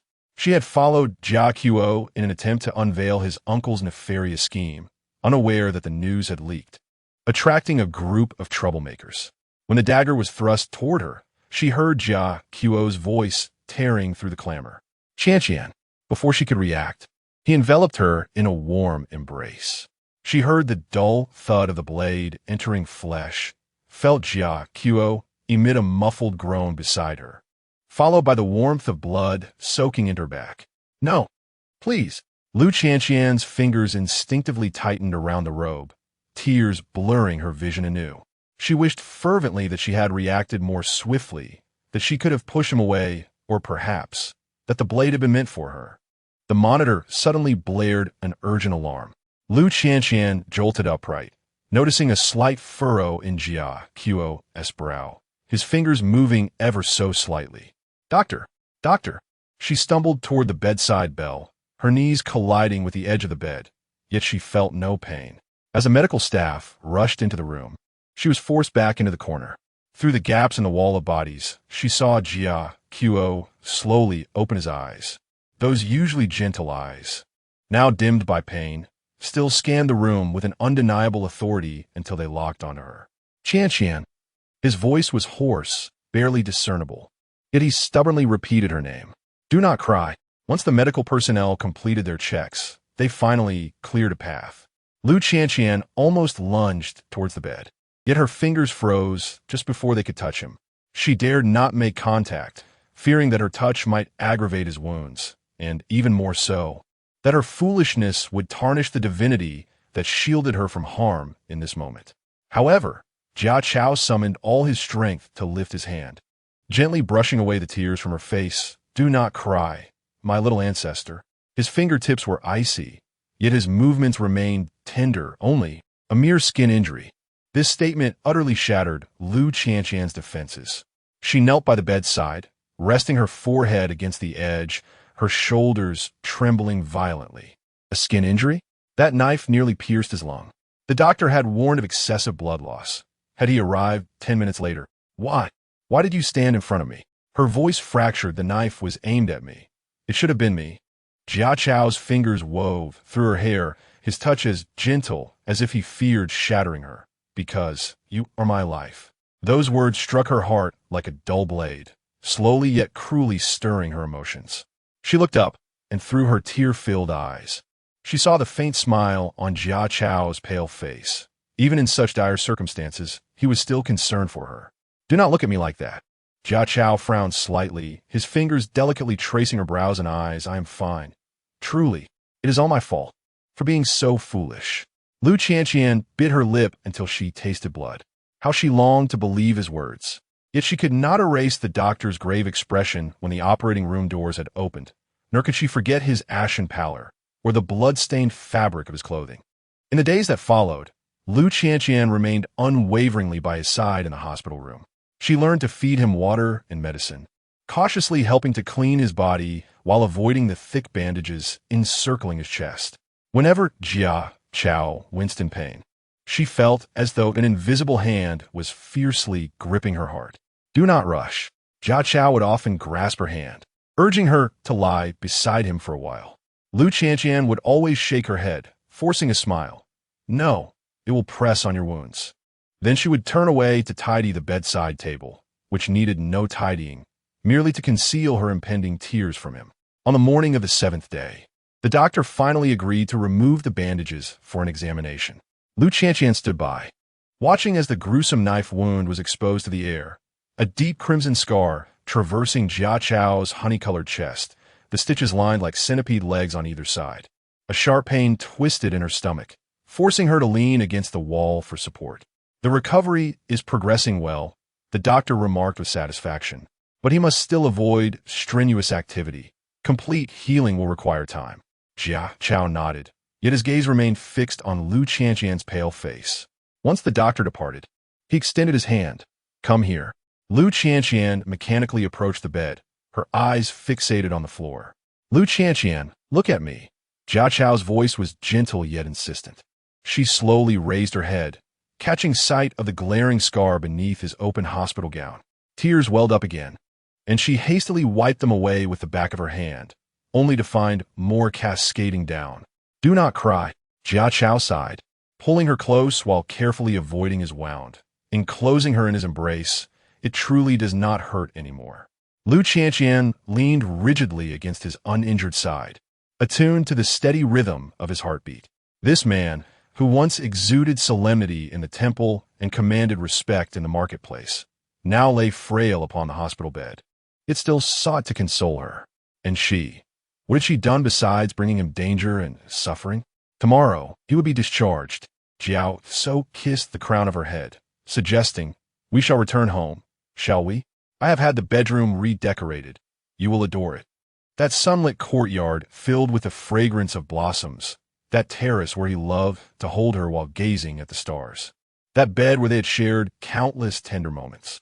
Suddenly, Lu Qianqian felt an overwhelming wave of suffocation.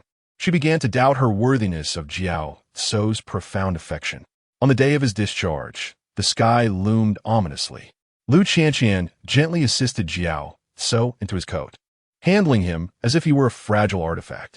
His complexion had improved significantly compared to the previous days, yet he still required her shoulder for support as he took measured steps. It looks like rain, Jiao Tso remarked, gazing out the window with a furrowed brow. Please have the driver bring the car to the entrance. Lu Qianqian nodded, her mind elsewhere as she tidied their belongings. Her eyes swept across the hospital room, a repository of her most painful 7 days. Upon their exit from the hospital, the first raindrop fell. The icy rain mingled with her warm tears as it splashed against her face. Jiao Tso immediately shed his coat to shield her, but the movement strained his wound, causing him to groan and bend over. "Don't move," Lu Qianqian exclaimed, urgently supporting him as her internal defenses crumbled. Rain cascaded down her cheeks, indistinguishable from her tears. "Why? Why do you always do this? You are the one who is injured. Why do you still care for me?" Jiao Tso paused, then tenderly wiped the droplets from her face. "Because you're my wife." This declaration became the final straw that broke Lu Qianqian's resolve.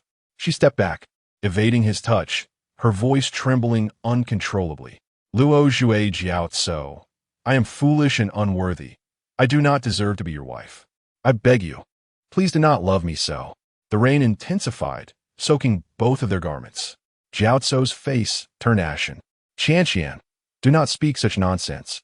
"I do not," Lu Qianqian nearly shouted, tears mingling with raindrops as they streamed down her face. "Look at yourself. If it were not for me, you would not be lying in this hospital. If it were not for me, you would never have been injured. I can only burden you, bringing you danger and pain." Jiao Tso stepped forward, attempting to grasp her hand. "It is not like that. It is exactly like that." Lu Qianqian retreated again, her heart aching as if it might cease to beat. "From the moment we met, you have always protected and cared for me. And what have I done? Besides causing you inconvenience, what have I ever contributed? This time it is a knife wound. What will it be next time? I cannot bear to watch you suffer for me again and again." A flicker of anguish crossed Jiao Tso's eyes, but he quickly masked it. "Qianqian, listen to me. No, you must listen to me." Lu Qianqian took a deep breath, raindrops cascading down her eyelashes. "I must return to Shanghai. We need to part for a while." "Lu Qianqian." Jiao Tso's voice suddenly grew stern, embodying the unyielding tone of the family head. He stepped forward, gripping her wrist firmly, the pressure causing her pain. "I will not allow it." Lu Qianqian had never witnessed such an expression on his face. Those eyes, usually so tender when gazing at her, were now filled with fear and anger. Yet, at this moment, her heart ached even more. "I am not seeking your consent." She forcefully broke free from his grasp, her voice barely rising above the sound of the rain. "Jiao Tso, I do not wish to burden you any longer. I want you to love yourself properly." With those words, she turned and sprinted towards the taxi that had long been waiting at the roadside. Behind her, she heard Jiao Tso's desperate calls and the cough that followed his exertion. But she dared not look back, fearing that a single glance would weaken her resolve. As the taxi door slammed shut, Lu Qianqian finally succumbed to tears. Through the rear window, she saw Jiao Tso kneeling in the rain, one hand pressed against his wound, the other reaching futilely towards the departing vehicle. "I am sorry. I am sorry." She buried her face in her palms, tears spilling through her fingers. She knew how cruel her decision was, yet she would rather endure this heart-wrenching pain than witness him suffer for her time and again.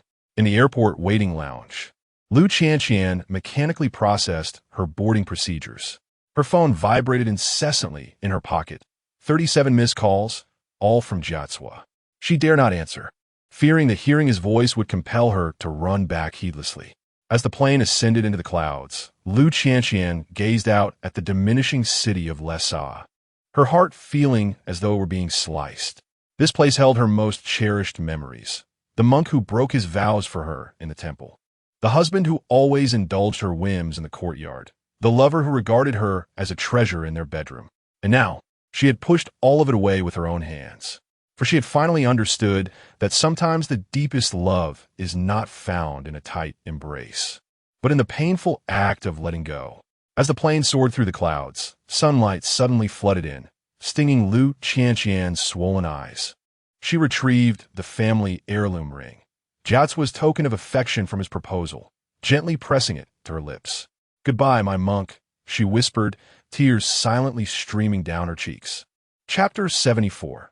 The 7-Day Love Letters Day 1. The desolate return as the plane descended into Shanghai. Lu Qianqian's fingers dug deep into her palm, her nails nearly embedding themselves into her flesh. She dared not close her eyes. The moment she did, the haunting image of Jia Qiu collapsing surged forth, his robe soaked in crimson, his breath fragile as if it could cease at any moment. Yet his hand remained tightly clasped around her wrist, refusing to let go. "Miss, we have arrived." The taxi driver's voice jolted her from a reverie. Lu Qianqian blinked, and as she raised her gaze, the familiar nightscape of Shanghai unfolded outside. Neon lights flickering, the incessant flow of traffic. Yet within her, the world felt irrevocably torn apart, leaving only a chilling silence in its wake. She stood before her parents' home with her suitcase in tow, hesitating to press the doorbell. The fear of uttering that name, Jia Qiu, overwhelmed her. Suddenly, the door swung open, and her mother stared at her in disbelief. "Qianqian, what happened to you?" Before she could finish, Lu Qianqian had already thrown herself into her mother's embrace, trembling uncontrollably. "Mom, I almost caused his death." Her voice was hoarse, as if someone had grasped her throat. Her mother held her tightly, unsure how to offer solace. That night, Lu Qianqian curled up in bed, her eyes wide open until dawn broke. Sleep eluded her. She feared that her dreams would be drenched in Jia Qiu's blood. Day 2. The first love letter in the early morning, her mother gently knocked on the door. "Qianqian, you have a letter."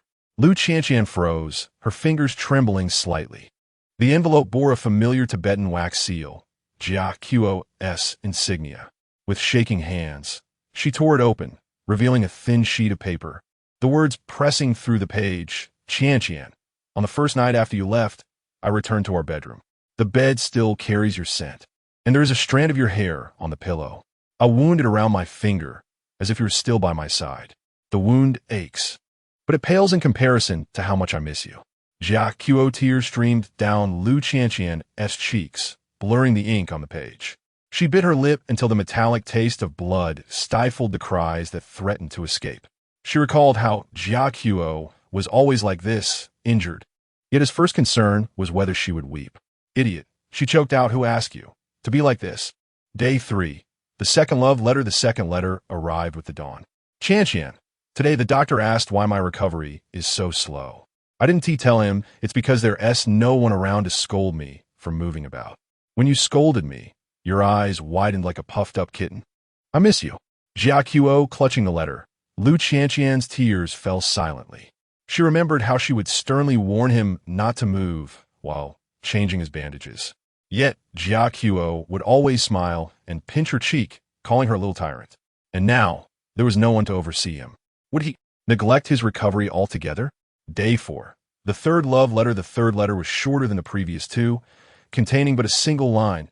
"Qianqian, I dreamt of you. In my dream, you said, 'Jia Qiu, I hurt, but I could not hold you.' Upon waking, my wound throbbed painfully." Lu Qianqian's breath caught in her throat, her heart pierced as if by a blade. She could almost envision the scene. Jiacuo waking in the dead of night, his chest wrapped in bandages soaked with blood. Yet he merely sat silently on the edge of the bed, allowing the pain to engulf him. Jiacuo, she pressed the letter against her chest, weeping. "You foolish man." Fifth day. Fourth love letter. Within the fourth letter lay a photograph, capturing the moment on their wedding day when Jiacuo gently placed a family heirloom ring upon her finger. On the reverse side, a line was inscribed, "Qianqian, the greatest regret of my life is my failure to protect you. But my love for you is a regret I shall never harbor." Lu Qianqian's tears cascaded uncontrollably. She recalled the instant when Jiacuo shielded her from the blade. He hesitated not at all, instinctively enveloping her in his embrace. And what of her? She was foolishly erring, falling woefully short of his boundless love. Sixth day. Fifth love letter. The handwriting in the fifth letter trembled, as if the writer's hand were unsteady. "Qianqian, today, my wound has become inflamed, and I have developed a high fever. In my dazed state, I often feel as though you're still by my side, just as before, gently touching my forehead and scolding me. Yet, upon waking, I find only an empty room. I am driven to madness by thoughts of you." Jiacuo. Lu Qianqian could no longer restrain herself. Clutching the letter, as she wept to the brink of suffocation. She remembered how, during every fever, Jatswa would nuzzle her palm like a child, hoarsely calling her his little ancestor. And now, he lay alone in their bed, without even a cup of warm water to soothe him. Seventh day, sixth love letter. The sixth letter was thick. Upon opening it, she discovered a stack of photographs, some captured moments of them smiling at one another before the altar, others of Jatswa carrying her while gazing at the stars, and some where she peacefully slept in his embrace. The final image showed Jatswa standing in the rain, gazing in the direction she had departed. On the reverse, a heartfelt message read, "Qianqian, I would rather be burdened by you for a lifetime than lose you for even a day." Lu Qianqian's tears fell upon the photographs, and in that moment, she completely broke down, collapsing at the entrance, sobbing inconsolably. She was not his burden, she was his very life. Just as she was on the verge of suffocation from her tears, the doorbell rang. Lu Qianqian froze, slowly lifting her gaze. Outside stood a tall figure, Jatswa. He had lost considerable weight, his complexion shockingly pale, bandages still wrapped around his chest, yet his deep-set eyes were fixed upon her, as though fearing her disappearance once more. Jatswa, she tremulously uttered his name, her voice shattered beyond recognition. In the next instant, he strode forward, pulling her into his embrace, holding her tightly. His body trembled, scalding tears falling into the crook of her neck. Qianqian Lu Qianqian wept in his arms, her fingers clutching his clothing desperately. Your wounds are not healed." Jatswa gently cradled her face, his forehead resting against hers. His voice hoarse as if rasped by sandpaper. "Without you, I cannot heal." His kiss descended, infused with salty tears and fervent breaths, as if he sought to pour forth all the yearning accumulated over these days. Lu Qianqian clutched his arm, weeping incoherently. "Jiaqiu, I do not wish for you to perpetually protect me. I desire for you to cherish yourself." Jiaqiu tightened his embrace, holding her firmly against his chest, his voice choked with emotion. "Lu Qianqian, listen well, my love for you surpasses my own life. If you wish for me to cease protecting you, then let it be your turn to protect me.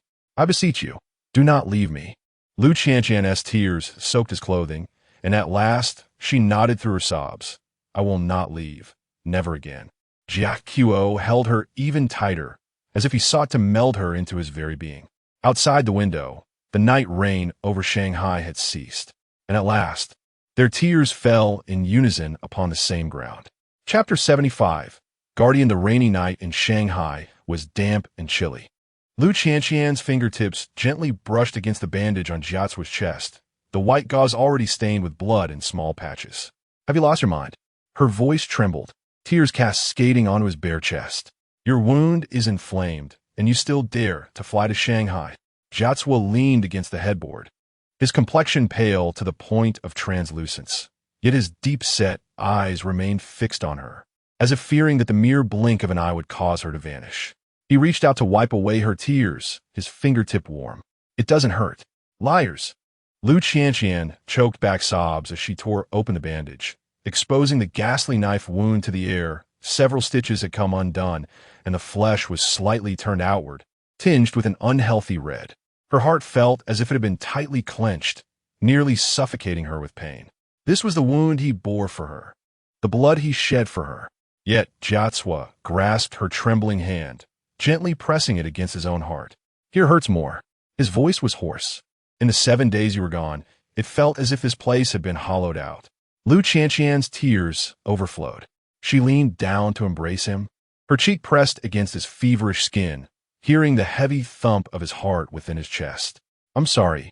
She sobbed like a child. "I will never run away again."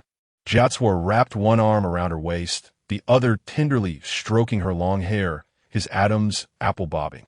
"Lu Qianqian, remember this." His voice carried an irresistible weight. "My life is yours, but yours is also mine. Without my permission, you must not harm yourself, including leaving me." A flash of lightning illuminated the dark tumult within his eyes. The restrained Buddha in front of others had torn away all pretense, revealing a possessive desire that coursed through his very being. At 3 a.m, Lu Qianqian quietly wrung out a towel, placing it upon Jiatswa's hot forehead. His wound had become inflamed, causing a high fever.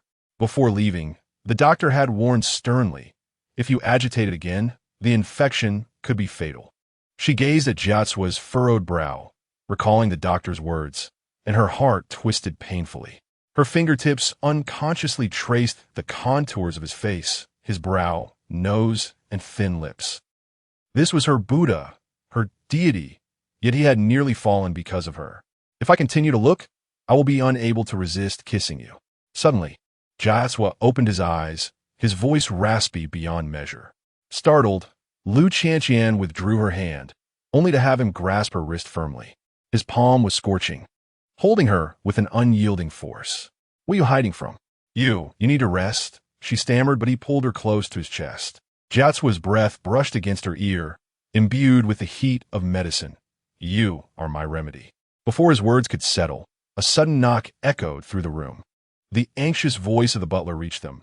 Miss, there are guests from the Tibetan region at the door, claiming to be Mr. Jiacuo's second uncle.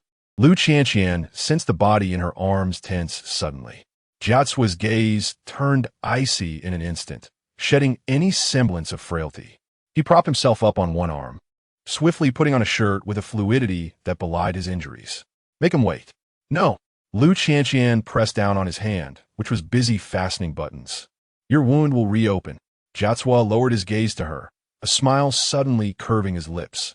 He grasped her chin, his thumb caressing her soft lips. Are you worried about me? Before she could respond, the door swung open.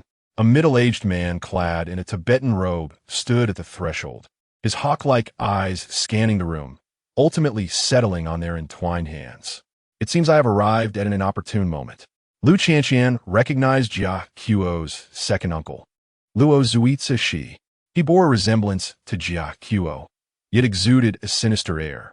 Especially now, his gaze fixated on her like a venomous serpent eyeing its prey. Had the second uncle traveled thousands of miles to Shanghai merely to witness the affection between husband and wife? Jiacuo's voice was as cold as ice. Yet he drew Lu Qianqian behind him, completely shielding her from Jia Shi's scrutiny. Jia Shi chuckled softly, producing a document from his breast pocket. The clan leader remains gravely injured, yet has ventured into the mainland. The elders are quite concerned. This is a temporary power of attorney. Just sign it and focus on your recovery. The atmosphere in the room became palpably tense. Lu Qianqian felt Jiacuo's fingers tighten around her waist. He intended to seize power. Second uncle, Jiacuo, suddenly laughed, though the mirth did not reach his eyes. You attempted this ploy when I was merely a teenager managing the family affairs. He methodically fastened the final button of his shirt, standing as erect as a pine tree. And what was the outcome? Jia Shi's expression darkened. Years ago, he had tried to usurp power while Jiacuo was still a child, only to be publicly exposed by his nephew and forced to kneel in a Buddhist hall for 3 days and nights. This time is different, Jia Shi said, casting a cold glance at Lu Qianqian. You nearly lost your life for a Han woman. The clan. Suddenly, a cup of hot water splashed at Jia Shi's feet. Lu Qianqian, having positioned herself in front of Jiacuo, gripped the empty cup tightly. Her fingers trembled, yet her voice remained remarkably steady. Second uncle, Jiacuo needs to rest. She met Jia Shi's gaze with unwavering resolve. We will discuss family matters once he has recovered. The room fell into an oppressive silence. A flicker of surprise crossed Jiacuo's eyes, quickly transforming into a profound tenderness. When had his little darling learned to shield him? Jia Shi's face turned ashen. What do you think you are? He sneered. She is my legitimate wife. Jiacuo's voice was measured, yet it silenced Jia Shi instantly. If you dare to speak disrespectfully again, I would not hesitate to remind you of the rules of the Buddhist hall. Ultimately, Jia Shi stormed out. The courage Lu Qianqian had feigned abruptly dissipated, and her legs threatened to buckle, but Jiacuo caught her firmly. His kiss landed on her trembling eyelashes. Have you grown bold? Lu Qianqian clutched his collar, tilting her tear-streaked face upward. Jiacuo, I no longer wish to hide behind you. Her eyes radiated an unprecedented determination. I want to face this together with you. Jiacuo's breath hitched. Suddenly, he swept her up in his arms and strode toward the bathroom. This is your reward. Wait. Your injury. I won't die. He kicked open the bathroom door, the steam enveloping them as he nibbled on her earlobe. But if you move recklessly, I cannot guarantee what will happen. The sound of water drowned out their startled breaths. Outside, the neon lights of Shanghai continued to flicker, while the winds and snows of Tibet would ultimately be melted by the warmth of two hearts pressed closely together. Chapter 76. In storms and tempests on the eve of the Tibetan New Year, the two returned to Lhasa from Shanghai. A gilded invitation was delivered to Jiao Quo's private residence in Lhasa. Lu Qianqian grasped the heavy card, feeling the sharp edges beneath her fingertips, akin to the glint of a blade in the eyes of the messenger. A family council? She whispered the words inscribed on the invitation, glancing up at Jiao Quo, who was tending to his wounds. What does your second uncle intend to do? The wound on Jiao Quo's chest had scabbed over, the dark red scar resembling a menacing centipede coiling upon his honey-hued skin. His fingers, which were fastening the buttons of his dark blue shirt, paused momentarily, a flicker of coldness flashing in his gaze. They aimed to publicly discredit me. The invitation slipped from Lu Qianqian's fingers and thudded to the ground. As she crouched to retrieve it, she noticed the reverse side inscribed in gold dust, debating the suitability of a Han matriarch to assume the role of family head. Her fingers trembled uncontrollably. It dawned on her that she was, in fact, the point of attack against Jiao Quo by her second uncle. A warm hand suddenly covered hers. Jiao Quo had approached her, kneeling on one knee to meet her gaze. Are you afraid? Lu Qianqian looked into his deep, ancient, well-like eyes, the steadfastness within them causing her nose to tingle. She shook her head and impulsively reached out to caress the scar on his chest. I just do not wish to become your Achilles heel. Jiao Quo's expression darkened, and he captured the back of her head, kissing her fiercely. The kiss bore the taste of blood and the bitterness of Tibetan medicine, domineeringly claiming every breath she possessed. When they parted, their lips bore an unusual crimson hue. Lu Qianqian, he murmured, his thumb caressing her swollen lips, his voice husky, you have never been my weakness. He grasped her hand, pressing it against his heart. You are my armor. Outside the window, the first snowflake quietly settled upon the prayer flags. The journey to the ancestral home proved more arduous than anticipated. A blizzard descended unexpectedly, the off-road vehicle struggling to navigate the serpentine path at an altitude of 4,500 meters. Lu Qianqian clutched the seatbelt tightly, peering through the snow curtain that rendered visibility less than 5 meters, her stomach churning. Unwell, Jiao Quo deftly controlled the steering wheel with one hand while the other clasped her icy fingers.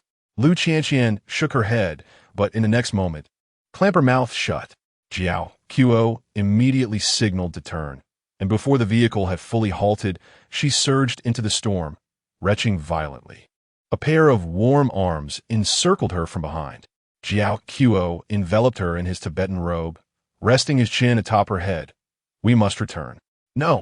Lu Qianqian turned, only to find ice crystals already forming on his eyelashes. This family council concerns you, I do not wish to burden you any longer. Before she could finish, a roar of engines erupted from a distance.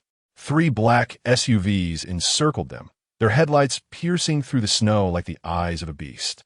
Jiao Quo instantly shielded Lu Qianqian behind him, his other hand instinctively reaching for the Tibetan dagger at his waist. Stay behind me and remain silent. As the car door swung open, Lu Qianqian discerned the newcomers.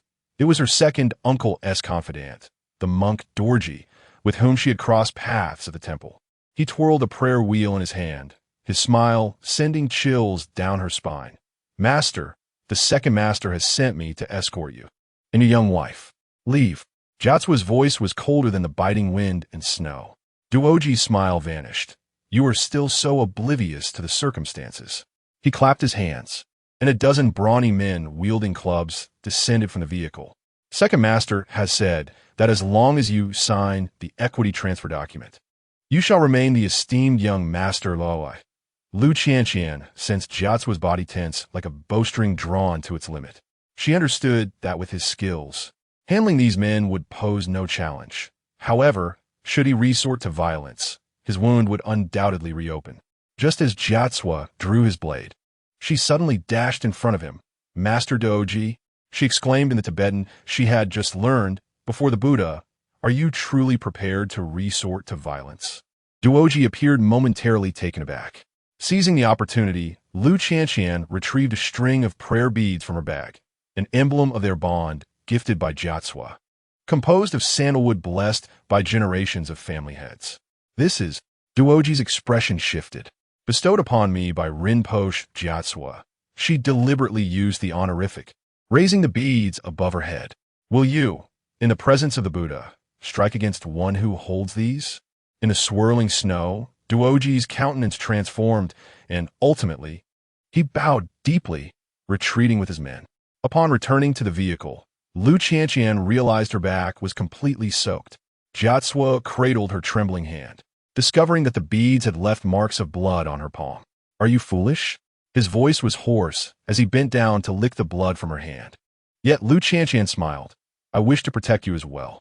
Outside the window, the storm began to subside, and a beam of sunlight pierced through the clouds, illuminating their clasped hands. In the ancestral hall, hundreds of eyes were fixated on the two who entered. Lu Qianqian donned formal Tibetan attire, her turquoise braids swaying gently with each step. She could feel the scrutiny, disdain, and even hatred emanating from those gazes. Her second uncle, Zashi, sat prominently at the front, twirling a prayer bead made of golden silk nanmu in his hands. Jiatsua, you are late.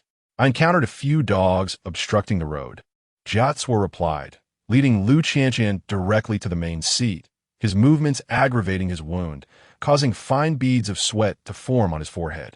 Lu Qianqian discreetly grasped his hand, feeling the slight tremor of his fingertips. What kind of pain was this man, who never showed weakness in public, enduring at this moment? As the meeting commenced, the attacks were more ferocious than anticipated. Several clan elders took turns, rapidly speaking in Tibetan. Lu Qianqian could only comprehend a few words. Han ethnicity, bloodline. Unworthy. Jiatsua's expression grew increasingly frigid. When an elderly elder pointed at Lu Qianqian and uttered the word taint, he suddenly slammed his hand on the table, sending a teacup tumbling. My wife, he articulated slowly, his voice not loud, yet rendering the hall utterly silent. With the royalties from my published novel, I established 3 primary schools for our kin and supported 20 impoverished students. His piercing gaze swept across the assembly. And you, apart from adhering to decaying customs, what have you accomplished? His second uncle scoffed. She can hardly speak Tibetan. How can she be the matriarch? Lu Qianqian abruptly stood. In her halting yet clear Tibetan, she declared, I am learning. Then, she produced a stack of documents from her bag. This is the Tibetan Region Education Fund Plan I have drafted, and I would like to invite you all to review it. The documents began to circulate among the assembly. Some furrowed their brows, others nodded, while many fell into deep contemplation. Uncle's expression grew increasingly grim. Enough. He suddenly shattered the teacup, declaring that the family rules must not be broken. Han women, Zashi, an aged voice interrupted him. The centenarian elder at the head of the table slowly opened his eyes, proclaiming, I dreamt of white Terra. His murky gaze fell upon Lu Qianqian, who spoke, the family shall welcome a mistress bearing the wisdom of the Han. A stir rippled through the hall. In Tibetan Buddhism, White Terra is the goddess of salvation, and her prophecies are beyond reproach. The meeting concluded in an eerie atmosphere. Upon returning to his bedroom, Jiatsua could no longer hold himself upright, staggering to lean against the doorframe. Lu Qianqian hurriedly helped him sit down, lifting his Tibetan robe to reveal that the bandages were already soaked with blood. Why didn't you say anything sooner? She frantically searched for the medicine box, tears falling on his bare back. Yet, Jiatsua chuckled softly, pulling her into his embrace. Lu Qianqian, he kissed away her tears. You look beautiful today. Moonlight filtered through the stained glass windows, casting their entwined shadows upon the wall. In the distance, the sound of a mantra echoed, heralding the arrival of a new year. Chapter 77.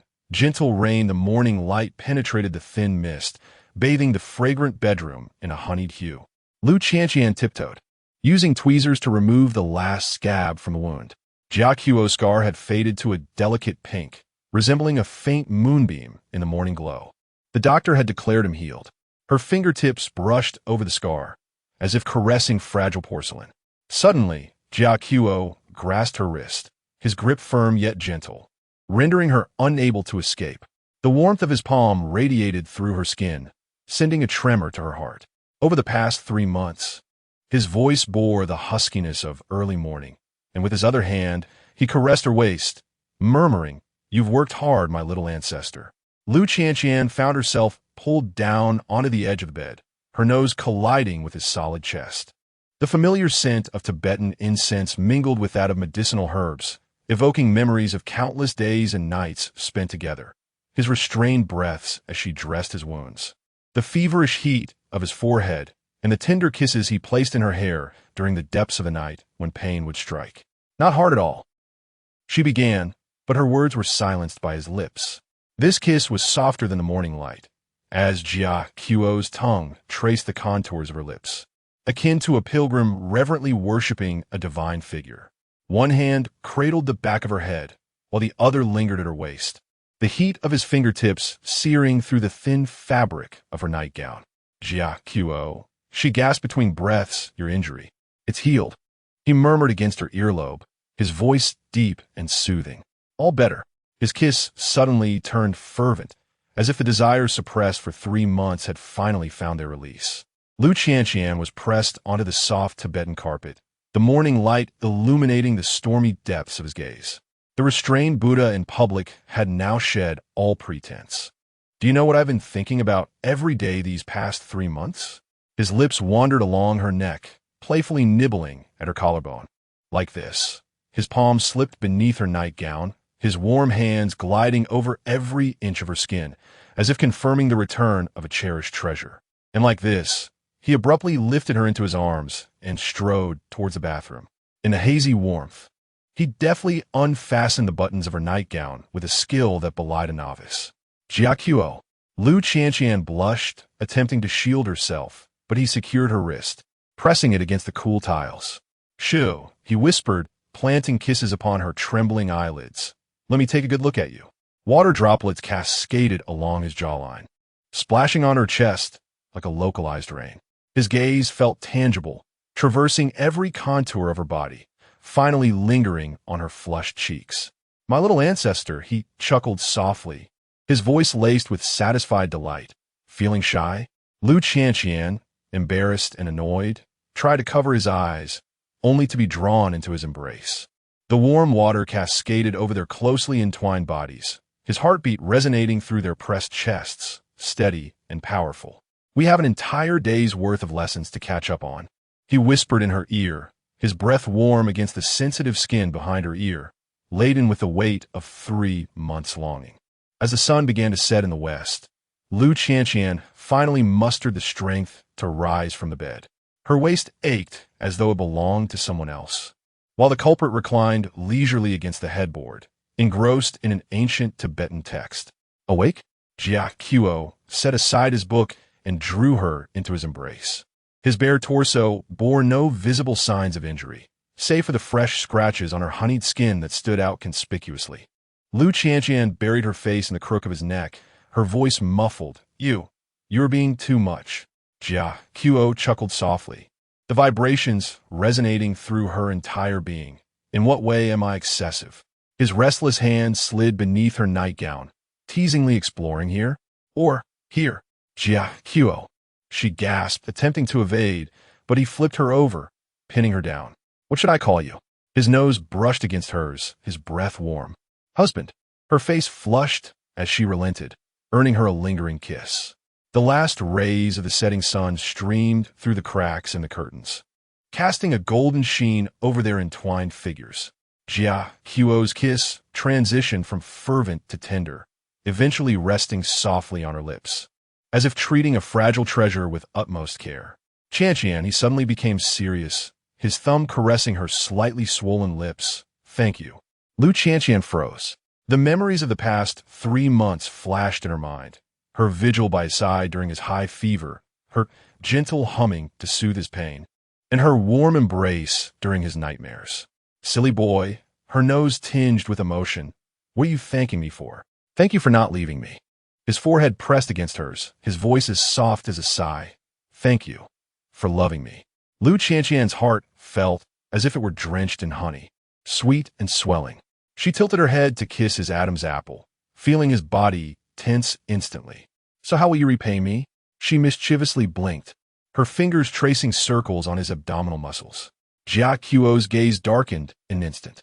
He swiftly unfastened his recently tied belt, his tone laced with danger. "It seems my little ancestor still has some energy left." Outside, the last sliver of sunlight was swallowed by the snow-capped mountains, while the temperature indoors continued to rise. Late into the night, Lu Qianqian curled up in Jia Qiu's arms, her fingers unconsciously entwined in a strand of his dark hair. Moonlight illuminated his chiseled features, casting shadows beneath his long eyelashes. "Can't sleep?" He suddenly spoke, startling her. She nestled closer, feeling as if she were in a dream. Jia Qiu's hand tightened around her waist. "What dream?" "You are fine now. Uncle won't come looking for trouble for the time being." She looked up at him. "We could be like we were before." Jia Qiu fell silent for a moment, then unexpectedly flipped her beneath him. In the moonlight, his eyes shone with an astonishing brilliance. "It's different." "What do you mean?" "We will be better than before." His kiss landed on her forehead. "Because I finally understand, love is not about hiding you behind me." His lips moved to her nose, but standing beside you. The final kiss graced her lips, tender enough to break one's heart. Lu Qianqian responded to his kiss through misty tears. The clouds of the past 3 months finally dissipated, and their future sparkled even brighter than the stars above the snow-capped mountains. Chapter 78.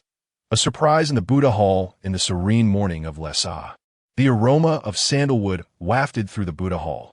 Jia Qiu sat cross-legged on a meditation cushion, beads in hand, his low chanting resonating in the tranquil space. Sunlight streamed through the colorful prayer flags, casting dappled shadows on his well-defined profile. Suddenly, a light patter of footsteps echoed from outside, growing closer until they halted at the entrance. Jia Qiu. The door swung open with a force, and Lu Qianqian bounded in like a playful rabbit. The hem of her white cashmere dress fluttered gracefully with her movements, the tips of her hair still glistening with morning dew. Jia Qiu did not turn. Yet in the instant she leaped towards him, he effortlessly caught her with one hand, the other remaining poised in a prayerful gesture. "Slow down, my little ancestor," he admonished in a soft tone. But as she tilted her head upwards, he lowered his to capture her lips in a gentle, restrained kiss. Imbued with the refreshing essence of the morning, Lu Qianqian found herself cradled in his embrace, her toes barely grazing the ground, yet her eyes sparkled with joy. "Darling, guess what surprise I have for you?" she teased, her eyes twinkling mischievously. Jia Qiu gazed down at her, a torrent of emotions swirling beneath the surface. She felt as soft as a cloud in his arms, her cheeks flushed from the exertion of her entrance, her eyes shimmering with uncontainable mischief. He recognized this expression all too well. Every time she smiled this way, it was either a sign of trouble or a prelude to it. "It seems a certain little kitten is about to run out of breath again," he remarked, his voice a low murmur as his fingers glided down her waist, applying a gentle yet firm squeeze. Lu Qianqian immediately wriggled away, but he tightened his hold. "Behave. No mischief in the Buddha Hall," she protested, her face aflame. "Who set that rule?" "The Buddha." Jia Qiu chuckled softly, his nose brushing against her earlobe. "The Buddha is compassionate. Seeing our affection, he would only rejoice." Lu Qianqian felt her ears flush under his kisses, and just as she was about to retort, she suddenly remembered the purpose of her visit. With a quick glance, she seized the moment. As his lips moved to her neck, she swiftly raised a pregnancy test stick. "Master of the house, ISNT, this is surprise?" Jia Qiu's movements halted abruptly. Lu Qianqian held the stick aloft, the 2 red lines stark against the morning light. She shook it playfully, grinning like a cat that had caught the cream. "So, who is truly out of breath now?" The air seemed to freeze for a moment. Jia Qiu's breathing grew noticeably heavier as his gaze fixated on the pregnancy test. His throat constricted as he stammered. "When did you find out?" "This morning." Lu Qianqian tilted her head. "Do you think it's a boy or a girl?" Jia Qiu offered no answer. Instead, he effortlessly lifted her in his arms. Striding out of the Buddha Hall, through the corridor, and kicking open the bedroom door. Before Lu Qianqian could fully comprehend what was happening, he gently placed her at the center of the bed, kneeling beside her, his palm tenderly resting on her flat abdomen. In the Buddha hall, he murmured hoarsely, "Did I frighten you?" Lu Qianqian chuckled lightly. "Master Luo, is this when you finally think to ask?" As Jia Qiuo leaned down to kiss her. It was more tender than any kiss he had bestowed upon her before. He approached her as if fearful of shattering some precious treasure, his lips gently grazing her brow, then her nose, ultimately resting upon her lips, tasting her ever so lightly. Lu Qianqian was amused by his cautious demeanor, playfully tugging at his collar. "What this? Have you learned to restrain yourself now?" He replied, pressing his forehead against hers, his breath warm. "I worry it might discomfort you." "I'm not that delicate," she retorted defiantly, only to be suddenly enveloped in his embrace. Jia Qiuo's arms trembled slightly, as though he were repressing a torrent of overwhelming emotions. Lu Qianqian paused momentarily, then felt his searing lips against her ear, his voice barely a whisper. "Thank you." At those words, her eyes instantly welled with tears. That afternoon, the butler of the Luo family was urgently summoned to the main residence. Jia Qiuo sat solemnly at the head of the table and announced 3 regulations with utmost seriousness. 1. From this day forth, the lady is prohibited from engaging in strenuous activities, including but not limited to jumping, running, and horseback riding. 2. Her daily diet shall be personally supervised by me. Ice cream is strictly forbidden. 3. All her work commitments will be halved. The head of the family will oversee this personally. Lu Qianqian sat beside him, utterly astonished. "Luo Zhui Jia Qiuo, this is tyranny." "Indeed," he replied without flinching, "I shall always be a tyrant when it comes to you." The butler and assistants exchanged glances before rising in unison to bow. "Congratulations, master." In the evening, Jia Qiuo took Lu Qianqian to the Jiakhang Temple. As the sun set, the prayer flags fluttered in the breeze. He held her hand and solemnly bowed 3 times before the Buddha. "What wish did you make?" Lu Qianqian inquired curiously on their way back. Jia Qiuo lowered his gaze to her, his eyes soft. "May she be like you. May my love for you be sufficient to protect you both for a lifetime." Lu Qianqian felt a lump in her throat and nestled into his embrace. "Then I wish she is like you, stubborn yet gentle, and exceptionally good at cherishing others." Jia Qiuo smiled, kissing the top of her head. "As you wish." In the distance, the golden roof of the Patala Palace bathed in the twilight glow heralded the arrival of a new chapter in their story. Upon returning home, the family doctor Jia Qiuo had summoned arrived just in time. After a thorough examination, it was confirmed that Lu Qianqian was indeed pregnant, and all indicators were remarkably healthy. The lady has a robust constitution. As long as she pays attention to rest and nutrition, there should be no issues, the doctor said with a smile. However, caution must be exercised during the first 3 months. Avoid strenuous activities and long-distance travel. Jia Qiuo diligently noted each precaution, his focused demeanor reminiscent of his serious expression while managing family affairs. Yet now, all his attention was devoted to her and their unborn child. After the doctor departed, Jia Qiuo began to reorganize the daily meal plans and household matters. Lu Qianqian sat nearby, watching him intently concentrate on the dietary regimen for pregnancy. Her heart filled with both warmth and amusement. "Master," she teased, elongating her tone, "you're making me feel like I'm made of glass." Jia Qiuo knelt beside her, taking her hand and placing it to his lips. "You are not fragile. You are my priceless treasure." His deep gaze bore into hers, along with our little one. "You are the most precious treasure of my life." Lu Qianqian's heart swelled with warmth as she leaned down to embrace him. "Jiatsua, I'm so happy. So am I, my little ancestor." He gently kissed the crown of her head, his voice brimming with tenderness, 1,000 times happier than you can imagine. As the sun dipped below the horizon, golden rays streamed through the window, illuminating the two entwined in an embrace, as if bestowing a sacred glow upon this blissful moment. Jiatsua's hand remained tenderly resting on Lu Qianqian's abdomen, where the fruit of their love was nurtured, a continuation of their shared happiness. Chapter 79. Sweet Moments Lessa. The residence of Luo Zhui. The morning light filtered through the gauzy curtains, casting dappled shadows on the wooden floor. Lu Qianqian curled up in a woolen blanket, groggily turning over, her fingertips instinctively reaching out to the side. The sheets were cool. Jia Qiuo had already risen. She rubbed her eyes, about to get up when a wave of nausea surged up her throat. Ugh! She covered her mouth, her bare feet hitting the carpet as she stumbled toward the bathroom. Before she reached the door, a pair of strong arms had already lifted her effortlessly from behind. Slow down. Jia Qiuo's voice was husky from sleep, his warm palm resting on her abdomen. Feeling unwell again, Lu Qianqian leaned against him, inhaling the faint aroma of butter tea mingled with the crispness of the Highland morning air. Miraculously, the turmoil in her stomach began to subside. "When did you wake up?" she mumbled, her face buried in the crook of his neck. 5 o'clock. He carried her toward the bathroom to fetch the medicinal mud from the sacred lake, as the old Tibetan doctor claimed it would alleviate morning sickness. In front of the bathroom mirror, Jia Qiuo knelt on one knee, twisting a warm towel to wipe her face. Sunlight streamed from behind him, outlining his chiseled features. Within the shadows cast by his brow, his usually calm eyes brimmed with tenderness. Suddenly, Lu Qianqian reached out and poked his cheek. The head of the Luo family looks like a protective snow leopard. Jia Qiuo caught her mischievous finger, nibbling it gently at his lips. "Then you're the little rabbit under the snow leopard's paw." Kitchen noon.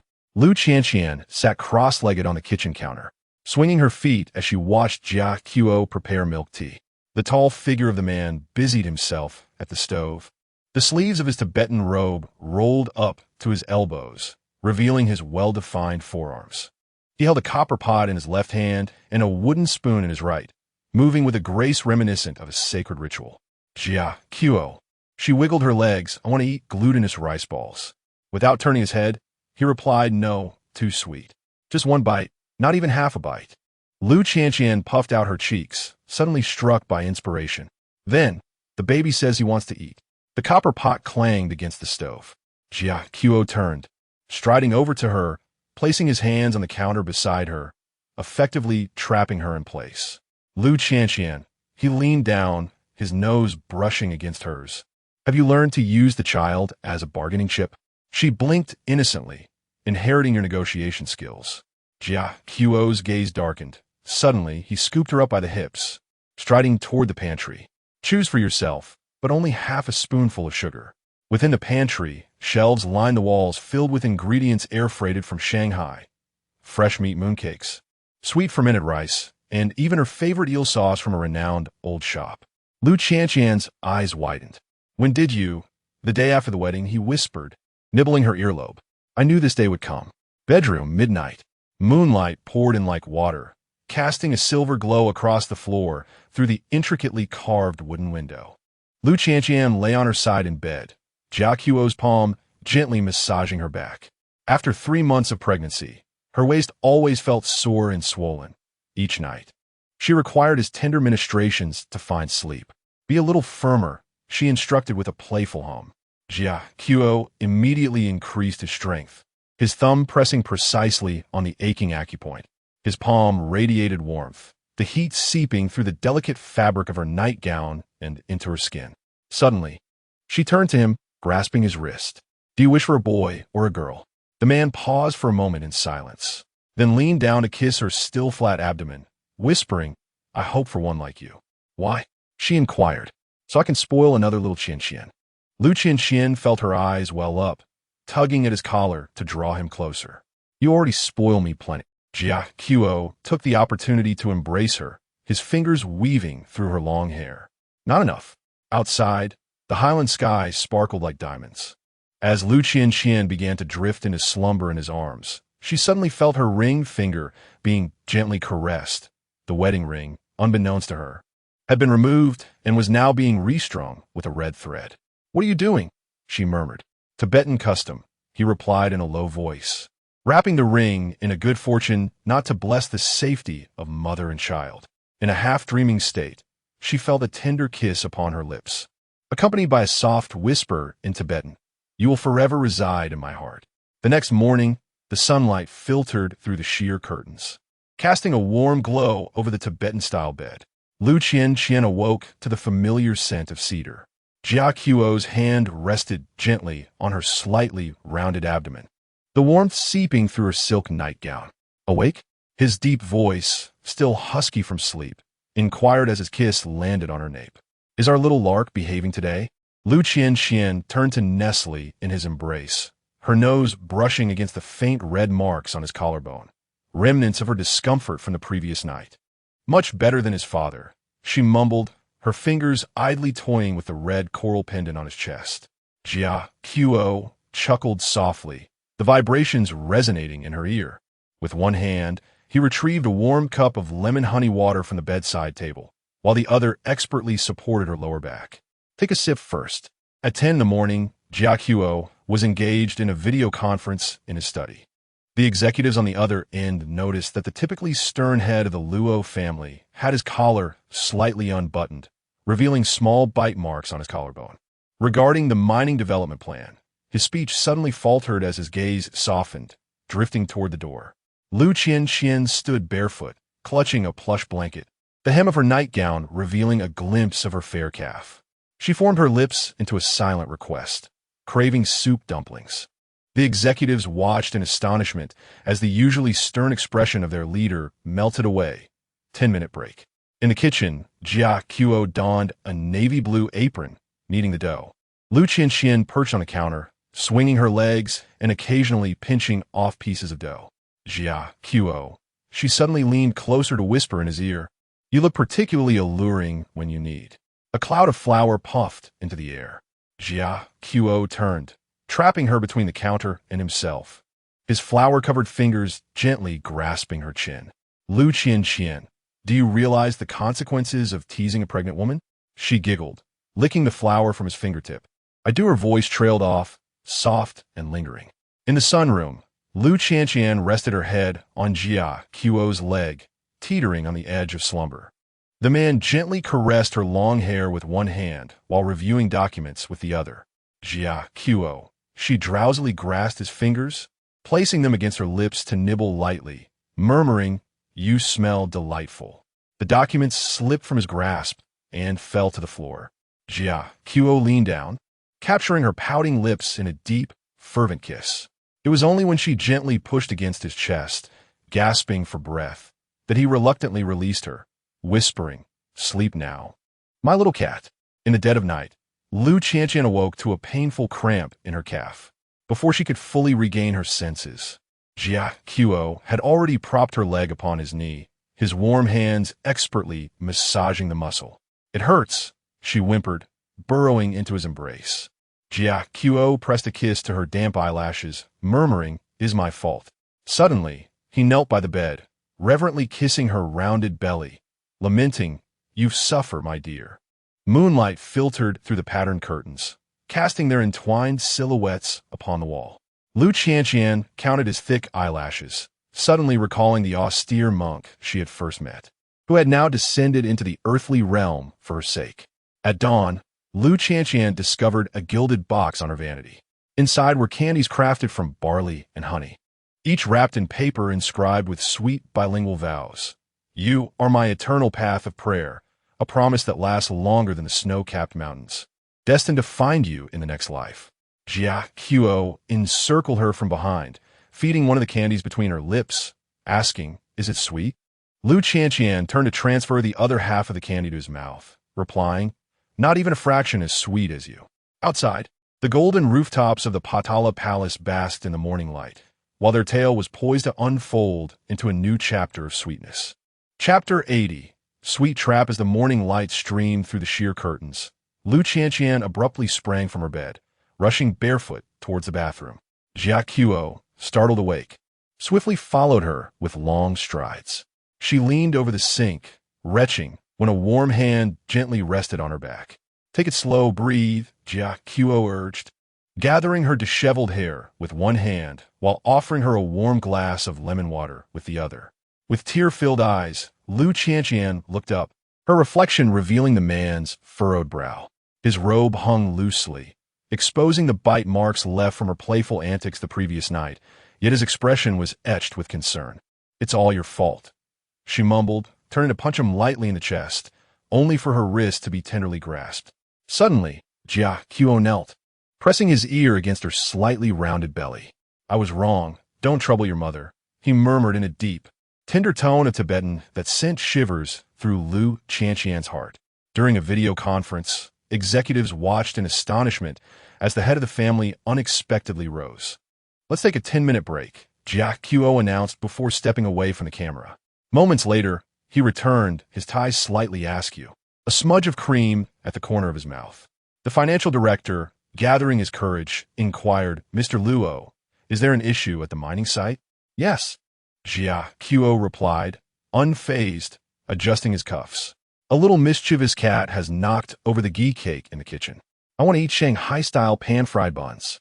Lu Qianqian suddenly exclaimed, tossing aside her book and dashing barefoot to the study doorway. As Jia Qiu paused in his paperwork, he asked, "Now?" "Right now." "Immediately," she insisted, bracing herself against the doorframe, her pregnant belly pushing the silk nightgown into a rounded shape. "Otherwise, the baby will cry." 3 hours later, the butler arrived, breathless, with air-freighted buns. Jia Qiu personally carried the platter upstairs, only to find the culprit nestled comfortably in a sunroom recliner, sound asleep. With a soft sigh, he set the buns in a warming box and scooped up his little wife. Lu Qianqian, still drowsy, burrowed into his embrace. "Jia Qiu, the buns. We'll eat when you wake up," he replied, kissing the top of her head, the hem of his robe brushing against her bare ankles. "Amidst the chaos of the prenatal checkup, do we need to expose your belly for the fetal heart monitoring?" Jia Qiu scrutinized the device in the nurse's hands. His brow furrowed. Lu Qianqian, exasperated, tugged at his sleeve. "The doctor is waiting." As the cold gel was applied to her belly, Jia Qiu's expression darkened. The nurse nearly dropped the device in surprise. "Jia Qiu." Lu Qianqian squeezed his fingers. "You scared her." In the next moment, the strong, rhythmic sound of the fetal heartbeat filled the examination room. Jia Qiu's pupils dilated, his body frozen in place. Slowly, he crouched down to meet his wife's gaze at her belly, his fingertips trembling as they traced the spot where the heartbeat resonated. "He*s kicking me," he exclaimed, his usually steady voice betraying a rare tremor. In the stillness of the night, Jia Qiu gently placed the sleeping Lu Qianqian onto a bed adorned with soft pillows. She instinctively clutched at his clothing, unwilling to let go, just as she had on their first encounter. Under the moonlight, he gazed at her serene, sleeping face, his eyes drifting over her rounded belly, swollen ankles, and finally resting on the coral ring she had never taken off. "Luo Zhui Jia Qiu," she murmured in her sleep. He leaned down to kiss her forehead, placing her hand over his heart, eternally anchored in that moment. Outside the window, the stars twinkled atop the snow-capped mountains, while their story was on the verge of unfolding its sweetest chapter. As the morning sunlight filtered through the sheer curtains, casting dappled shadows on the wooden floor, Lu Qianqian stood on tiptoe in the center of the nursery, holding a plush lamb toy, scrutinizing it in the sunlight. Her 7-month pregnant belly had rounded to the shape of a ripe peach, rendering her movements adorably clumsy. "Why is one of this lamb's eyes higher than the other?" she murmured, poking the toy's face with her finger. Suddenly, a warm body pressed against her from behind, and Jia Qiu's arm encircled her waist, his chin resting gently on her shoulder. "Because this is a handcrafted lamb from Ani Ma Qing Mountain. Each one is unique." His breath tickled her ear, infused with the languor of morning and the aroma of butter tea. Lu Qianqian shrugged her shoulders and turned to stuff the toy into his hands. "Then this one is subpar. Our baby deserves only the most perfect." Jia Qiu chuckled softly, accepting the toy with one hand while the other securely supported her waist. "The most perfect one is right here." He leaned down to kiss her rounded belly. "A mother is already the best." In the sunlit room, Lu Qianqian sat in a wicker chair cushioned with soft pillows, watching Jia Qiu assemble the crib. His tall figure knelt on the floor, the sleeves of his white shirt rolled up to his elbows, revealing his defined forearms. He furrowed his brow in concentration as he studied the instruction manual, casting a small shadow under his long lashes. "The left piece is upside down," she chimed, swinging her feet. Jia Qiu looked up, squinting slightly. What insights does designer Lu have? She proudly lifted her chin. If you treat me to some fresh milk pudding, I'll tell you. 10 minutes later, Lu Qianqian sat contentedly licking her spoon, watching Jia Qiu adjust the crib slats according to her directions. Sunlight streamed through the glass ceiling, illuminating him. The muscles beneath his shirt subtly revealed with each movement. Jia Qiu. She suddenly set down the dessert spoon. Are we forgetting something? He paused, pulling a leather notebook from his pocket, its pages densely filled with a checklist for pre-birth preparations, each completed task marked with a tick. Diaper changing station, comfort toys, newborn clothing. The final entry read, Lu Qianqian's postnatal care meal plan, accompanied by a small heart sketch. What else is missing? He closed the notebook, raising an eyebrow at her. Lu Qianqian blinked and abruptly stood up, supporting her waist. We need a practice run. She grabbed a nearby blanket, mimicking the action of cradling a baby.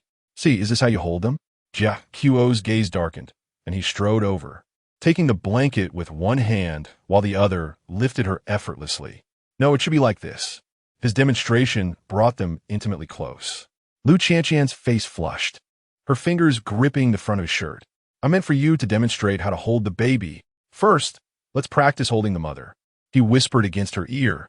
That is far more important. Chapter 81.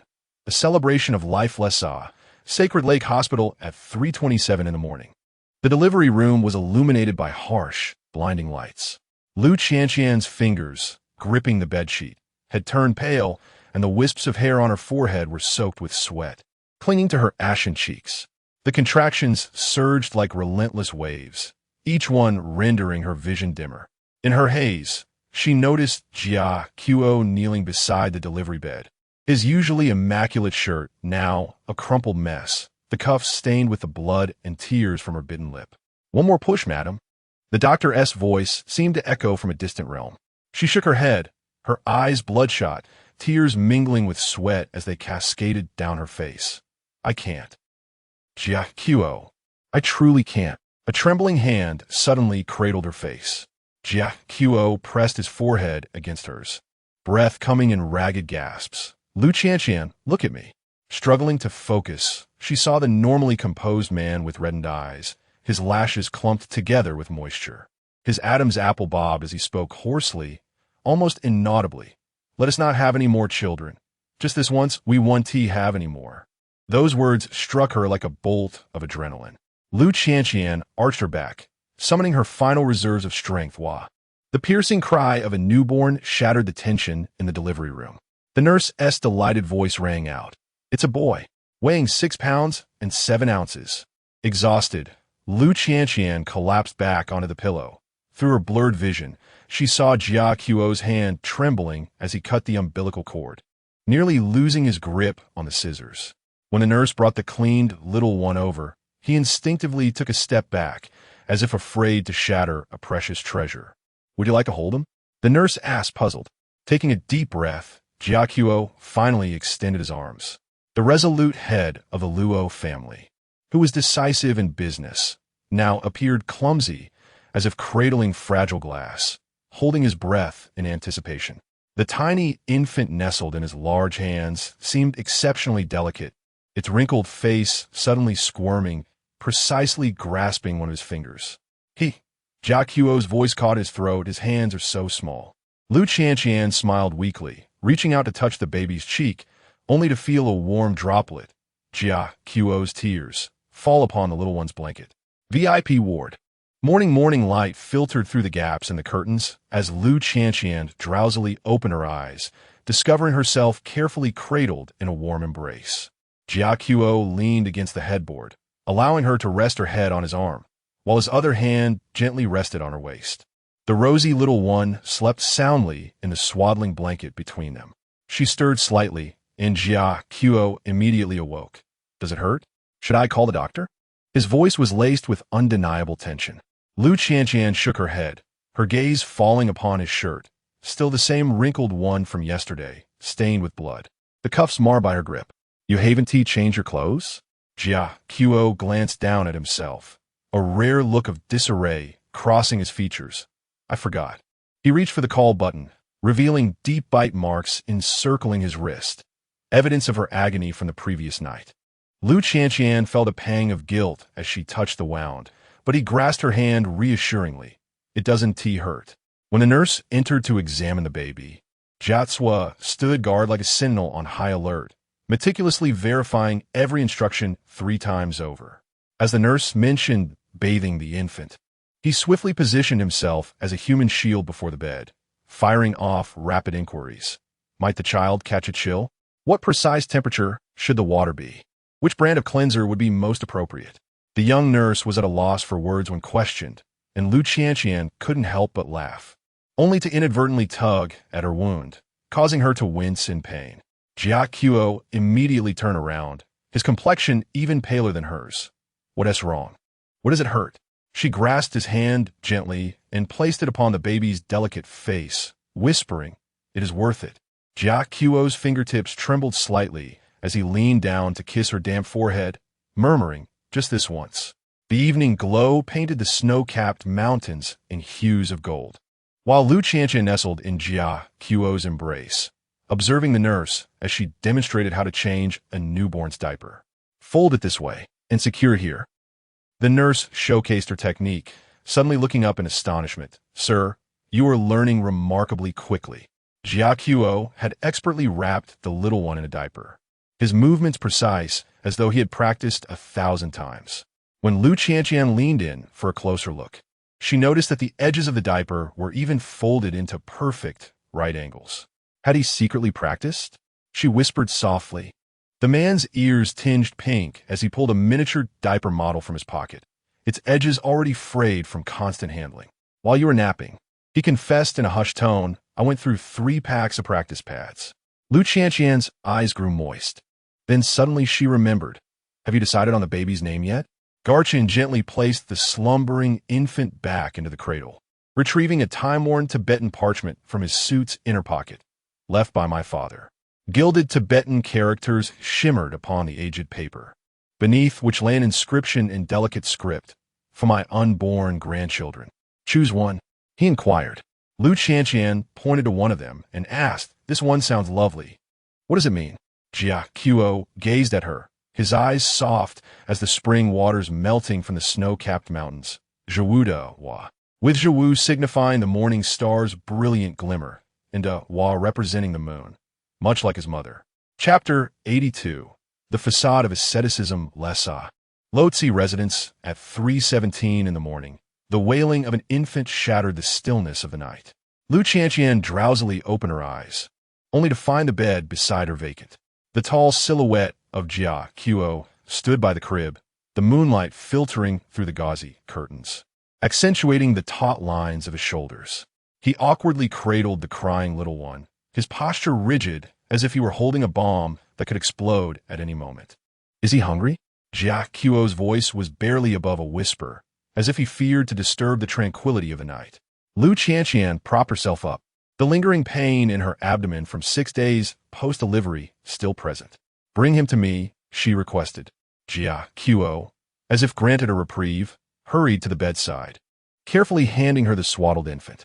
In that fleeting moment of transfer, the baby's tiny hand unexpectedly grasped his father's finger, leaving Jia Cue frozen in place, his breath momentarily suspended. "Look," Lu Qianqian chuckled softly, her fingertip touching the baby's hand. "He doesn't want to let go of his father." Jia Cue swallowed hard, kneeling by the bed, his gaze lingering between his wife and son. "Does it hurt?" he inquired, referring to nursing. Lu Qianqian shook her head, yet she watched as the man suddenly rose, retrieving a cup of warm ginger tea from the bedside table. The old Tibetan doctor said it could help alleviate the pain. The tea was warm and soothing, with 2 slices of rhodiola resting at the bottom. Lu Qianqian sipped delicately, observing as Jia Cue skillfully adjusted the pillow behind her. Those hands that once signed billion-dollar contracts, now deftly finding the most comfortable angle for her. Infant room. Morning sunlight flooded the floor covered with a woolen blanket as Lu Qianqian stood at the doorway, watching Jia Cue change the baby's diaper. The man knelt before the changing table, his white shirt sleeves rolled up to his elbows, revealing his well-defined forearms. His brow furrowed slightly, yet his movements were exceptionally gentle. as if handling a rare treasure. Jiaquo, she called him. He fastened the last snap and suddenly turned, lifting her effortlessly. Lu Qianqian gasped, instinctively wrapping her arms around his neck. Put me down. My wound isn't fully healed yet. Jiaquo strode towards a master bedroom, gently laying her on the bed. That's why you shouldn't walk barefoot, he replied. Kneeling beside her, he took her icy feet in his hands, warming them slowly. Sunlight streamed through the intricately carved Tibetan windows, casting dappled shadows across his sharply defined profile. Lu Qianqian suddenly realized that this man, once as austere as a Buddha in front of the Jiakhang temple, now bore delicate lines at the corners of his eyes. Jiaquo, she called softly, are you tired? He lifted his gaze, his eyes reflecting her image. Not even 1/10,000th of your fatigue. The moonlight bathed the room in a silvery glow as Lu Qianqian lay on the bed, Jiaquo's palm gently massaging her waist. The soreness from postpartum recovery always intensified at night, and his warm hands skillfully eased the tension in her muscles. A little lower, she murmured, half asleep. His large, warm hand immediately moved down, pausing slightly as it brushed against her hips. Lu Qianqian suddenly became more alert, sensing the man's breathing grow heavier behind her. Jiaquo, he abruptly withdrew his hand and stood, heading towards the bathroom. You rest, I'll take a shower. The sound of rushing water filled the air as Lu Qianqian counted the minutes. 15 had passed, yet he still hadn't emerged. Moving with silent steps, she approached the bathroom door, catching the muffled gasps and rhythmic splashes within. Suddenly, the door swung open. Jiaquo stood drenched in the doorway, droplets tracing the contours of his sculpted abdomen before falling away. His darkened gaze pinned her as he pressed her against the wall, voice low and rough. Lu Qianqian, do you realize what you're doing? She lifted her head, meeting his restrained gaze. The doctor said, in 6 weeks it will be possible. Just 35 days left. He gritted his teeth, his forehead pressed against hers. Do not test me. Suddenly, Lu Qianqian stood on tiptoe and bit him gently on the Adam's apple. What about this? Does it count as a test? Jiaquo paused momentarily, abruptly lifting her into his arms. Yet as he laid her upon the bed, his grip transformed into a gentle caress. He wrapped her snugly in the down comforter, gritting his teeth as he said, once you recover, we shall meticulously settle this score. A week later, in the sunlit room, the afternoon light danced upon the vibrant blossoms of the cosmos, while Lu Qianqian reclined in a chaise longue, observing Jiaquo as he effortlessly cradled the baby with one arm while attending to paperwork. The little one lay peacefully on his broad chest, blissfully asleep, his tiny fist clutching the second button of his father's shirt. Jiaquo, she suddenly recalled, what nickname did you choose for the baby? The man lifted his gaze from the document, a subtle smile gracing the corners of his lips. In Tibetan, it is called Dida, which translates to little son. Lu Qianqian's eyes sparkled with recognition. I recall seeing this in your Tibetan language notes. Jiaquo raised an eyebrow in playful suspicion. Have you been sneaking a peek at my notes? Not only that, she mischievously winked. Having caught sight of certain someone's entry in the abstinence diary written during my late pregnancy, day 58, longing to kiss the mole on her collarbone, the document snapped shut. Jiaquo gently placed the sleeping baby in the cradle, striding over to confine her in the armchair. Lu Qianqian, your time is up. His kiss descended, tender yet fierce, as if reclaiming all the restraint of the past 10 months. Lu Qianqian clutched his collar, hearing him murmur between their lips, 29 days. What? With 29 days remaining until the date proclaimed by the doctor, he gently nibbled on her lower lip. In the sunlit room, the Gerbera daisies swayed softly. The infant in the cradle smacked its lips, as if lost in a beautiful dream of love and sweetness. Chapter 83. When the Forbidden Fruit Ripens Lessa. The residence of Lu Jie, the red circled number on the calendar, had been traced over thrice. Postpartum checkup at 42 days. Lu Qianqian stood before the full-length mirror, her fingertips gently gliding over the stretch marks at her waist that had yet to fade entirely. Morning light filtered through the sheer curtains, casting a soft honeyed glow upon her skin. Behind her, on the grand bed, Jiaquo rested his forehead on one hand, while the other rhythmically patted the sleeping infant in the cradle. What time is the checkup? He suddenly inquired, his voice raspy from slumber. 10 o'clock. She deliberately adjusted the strap of her nightgown, recalling the doctor's words that if her recovery progressed well, she could. The gentle swaying of the cradle abruptly ceased. Lu Qianqian caught sight of Jia Quo's back, suddenly taut, the contours of his muscles visible beneath the deep navy robe. He rose slowly, his bare feet gliding silently over the wool carpet as he approached her, his steps as stealthy as a snow leopard stalking its prey. Turn around. He halted a step away, his throat moving as he swallowed. In the instant she pivoted, Jia Quo's fingertips had already lifted her chin. His gaze, sharp as that of a hawk, surveyed every inch of her skin before settling on the slightly open neckline of her nightgown. Is this new? Sent by the housekeeper last week. She playfully swayed the hem of her dress. Is it pretty? The nightgown was crafted from silk, the pearl-white fabric flowing like water with her movements. The neckline subtly revealing a small red mole beneath her collarbone, a place Jia Quo often referred to as his forbidden territory during her pregnancy. The man's eyes darkened momentarily. Suddenly, he withdrew a deep navy tie from the bedside table to blindfold her. Don't move. As darkness enveloped her, her other senses heightened. Lu Qianqian heard the baby monitor being adjusted to maximum volume and felt Jia Quo's fingers glide slowly up her wrist, ultimately securing her hands above her head. His warm breath caressed her ear. Before the checkup, allow me to conduct a thorough examination. Hospital. Noon, the head of obstetrics, smiled as he removed his stethoscope. You are recovering splendidly. You may gradually return to a normal lifestyle. Lu Qianqian felt her ears flush with warmth, catching a glimpse of Jia Quo standing rigid by the window. He wore a crisp black shirt today, but the top two buttons were peculiarly undone, revealing fresh bite marks upon his collarbone, marks he had intentionally left before he departed. Is there anything I should be cautious about? Jia Quo's voice suddenly resonated, deep and unsettling. The elderly doctor adjusted his glasses. Be mindful of intensity and frequency. After all, I understand. He interrupted, a suspicious blush creeping up his ears. Thank you. In the rugged vehicle on the return journey, Jia Quo, with one hand on the steering wheel, appeared exceptionally alluring. His sleeves rolled up to his elbows, the muscles in his forearms tensed slightly with each turn. Lu Qianqian feigned interest in the scenery outside. Her fingers, however, restlessly climbed up his thigh. Lu Qianqian. He firmly grasped her mischief-making hand.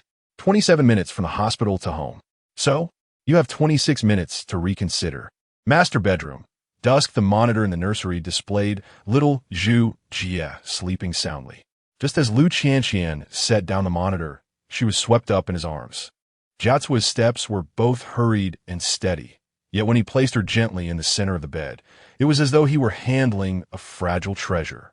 Are you afraid? He inquired, kneeling beside the bed, his fingertips grazing the buttons of her nightgown. Lu Qianqian shook her head and took the initiative to unfasten the first button, stating, You should be the one afraid. She tugged at his tie, drawing him closer. The head of the Luo family, who had practiced restraint for a year, still remembered how to. Before her words could finish, the world spun. Jiacua's kiss descended upon her, fierce from prolonged suppression, yet transformed into a gentle spring breeze the moment it touched her skin. His palm was scorching, measuring the more voluptuous curve she had gained after childbirth, bestowing reverent kisses upon each stretch mark. Does it hurt? He asked in a hoarse whisper, his fingertips tracing the scars left by her delivery. Lu Qianqian shook her head, but he suddenly flipped her over, his warm body pressed against her from behind, his lips brushing against her ear. We'll use this position today. Why? She inquired.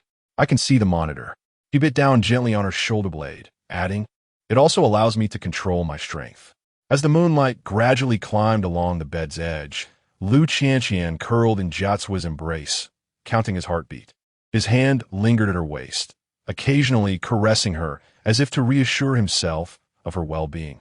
Jiacua, she suddenly recalled, are you still writing that abstinence diary? He chuckled softly, reaching beneath the pillow to retrieve a brand-new notebook. Opening to the first page, the title boldly declared, Liberation Research Report. Topic 1. How to prevent Lu Qianqian from getting out of bed for 3 days. Experiment count. First data collection in progress. Lu Qianqian's face flushed as she attempted to seize it, only to be pinned down by him. What's the rush? He unfastened the last button of her nightgown, declaring, "We have only just completed the preface." Chapter 84. Unseal the Les Loiseau residence at 3 minutes past 5 in the morning. Lu Qianqian was stirred from her slumber by the warm, humid press of lips against her. The man's mouth trailed from her nape to her earlobe, while his warm hand rested on her waist, skillfully kneading the soreness that accompanied her postpartum recovery. Drowsily, she turned to face him, meeting the dark, brooding gaze of Jia Qiu. Those eyes, usually composed and restrained, now surged with long-suppressed desire. Jia Qiu? Her voice was still thick with sleep as her fingertips unconsciously clutched the open collar of his nightshirt. Lu Qianqian's voice was hoarse, her fingertip tracing the small mole on her collarbone. I wanted an instant. Lu Qianqian was fully awake, her cheeks flushing with warmth. Outside, the morning light in Les had yet to pierce through the clouds, and the bedroom was illuminated only by a soft nightlight, casting a gentle warmth over Jia Qiu's sharply defined profile. His nightshirt hung half open, revealing a sculpted chest, marked by the red traces she had inadvertently left the night before in her exhaustion. "The baby will wake," she protested softly, only to be silenced by his lips. This kiss was more fervent than usual, as if he sought to reclaim all the intimacy lost during her pregnancy. With one hand cradling her face and the other gripping her waist, he pressed her deeper into the comfort of the duvet. When they finally parted, both were breathless, and Lu Qianqian's nightgown strap had slipped, exposing a generous expanse of her fair skin. "There are cameras," he murmured against her earlobe, retrieving the baby monitor from the nightstand. "If Zhu Jia wakes, I'll know immediately." On the screen, the little infant in the adjacent nursery slept soundly, tiny fists raised by his face, occasionally smacking his lips. Before Lu Qianqian could examine closely, Jia Qiu deftly secured the monitor back onto the nightstand. "Now look at me," he instructed, leaning down, his nose brushing against hers. Bathroom. Morning in the steamy embrace of the shower, Lu Qianqian found herself pressed against the tiled wall. Jia Qiu supported her head with one hand while the other firmly held her wrist above her head. The warm water cascaded over their entwined forms, his kisses trailing down from her forehead, lingering at every familiar sensitive spot. "Jia Qiu," her voice trembled. "I can't stand," he chuckled softly, abruptly shutting off the shower, wrapping her in a towel, and lifting her out of the bathroom. "Then don't." Unbeknownst to her, the master bedroom had been adorned with fresh linens in her favorite light blue linen fabric.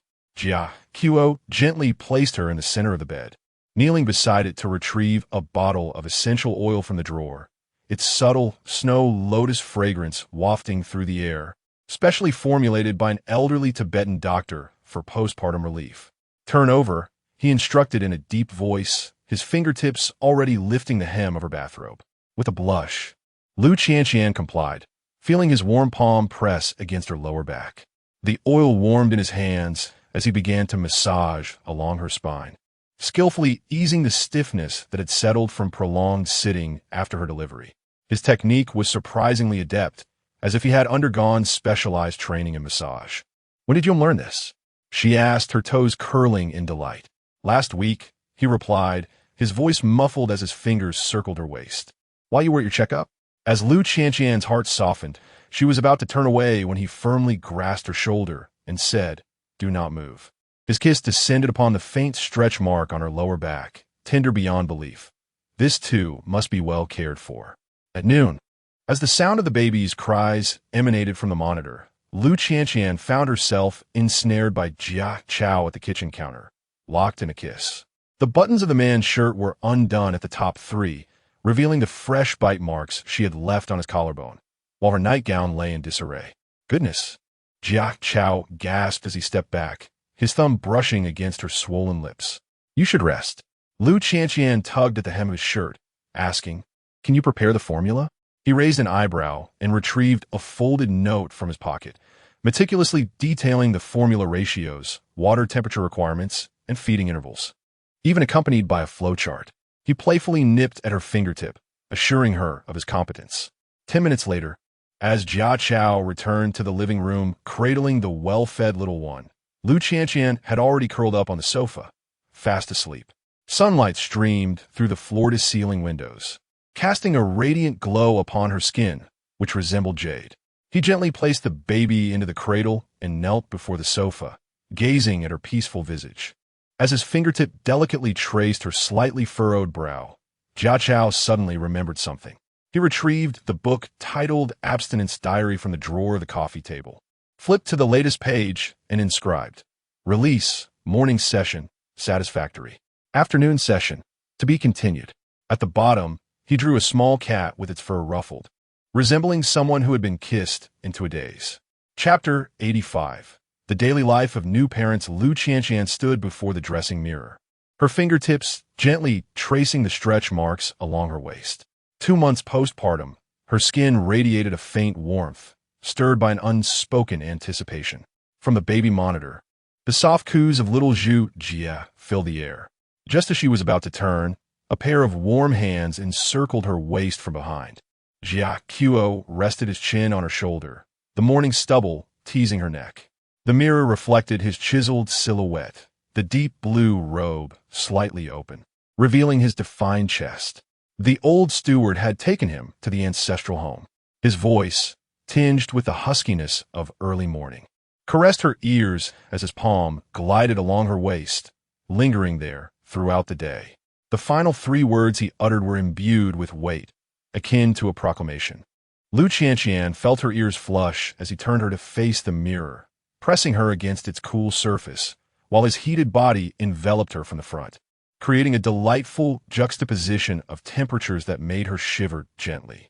"Jia Qiu," she murmured, her fingers clutching the front of his robe. "I haven't applied the scar cream yet." "Beautiful," he interjected, bending down to place a kiss on the scar, tender as the moonlight. Sunlight streamed through the sheer curtains, casting their overlapping shadows on the woolen carpet.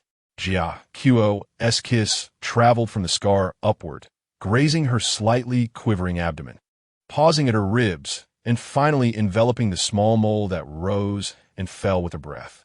Lu Qianqian leaned back against the mirror, listening to the rustle of him loosening his robe's tie. Ding-dong. The doorbell rang abruptly. Jia Qiu halted, resting his forehead against her collarbone as he inhaled deeply. "It doesn't matter. What if it's the baby? The steward has the key," he reiterated, nibbling on her earlobe, his fingers deftly sliding down the silk straps of her nightgown. The persistent doorbell was accompanied by the delivery person's call. "Mr. Luo, your expedited air shipment of Shanghai fresh meat mooncakes has arrived." Lu Qianqian chuckled softly, poking at his taut shoulder. "I mentioned it offhand last week. You really bought them?" Jia Qiu, defeated, buried his face in her neck, his breath warm. "Cold chain transport. Must be frozen within 3 hours." Kitchen noon, the oven chimed, releasing the enticing aroma of flaky pastry that filled the space. Lu Qianqian stood on tiptoe to retrieve the baking tray, only to have Jia Qiu grip her wrist from behind.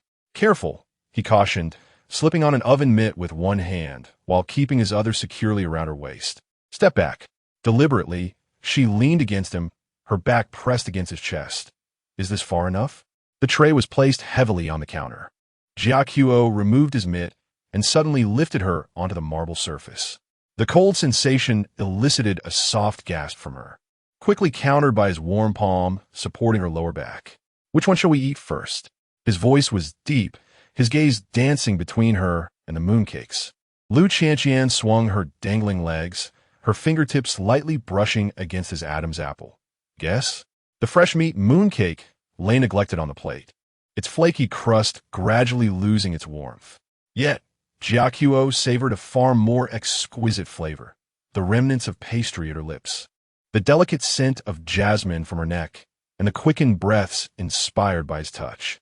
"Jia Qiu," she gasped, pushing him away the door. "Locked."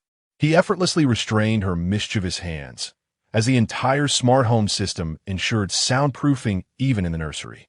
Sunlight streamed through the floor-to-ceiling windows, illuminating the pastry on the countertop as it gradually melted, alongside 2 hands intertwined, one delicate and fair, the other with prominent knuckles. The wedding ring on the fourth finger refracting tiny shards of light with each movement. The setting sun slowly painted the snow-capped mountains in golden hues. While Lu Qianqian nestled under the down comforter, observing Jia Chao standing by the window, on the phone to cancel tonight's family meeting, he stood with his back to her.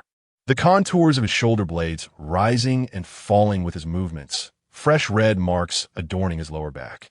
"Let us reschedule," he stated calmly, though the tension in his jaw betrayed his restraint. "Reason?"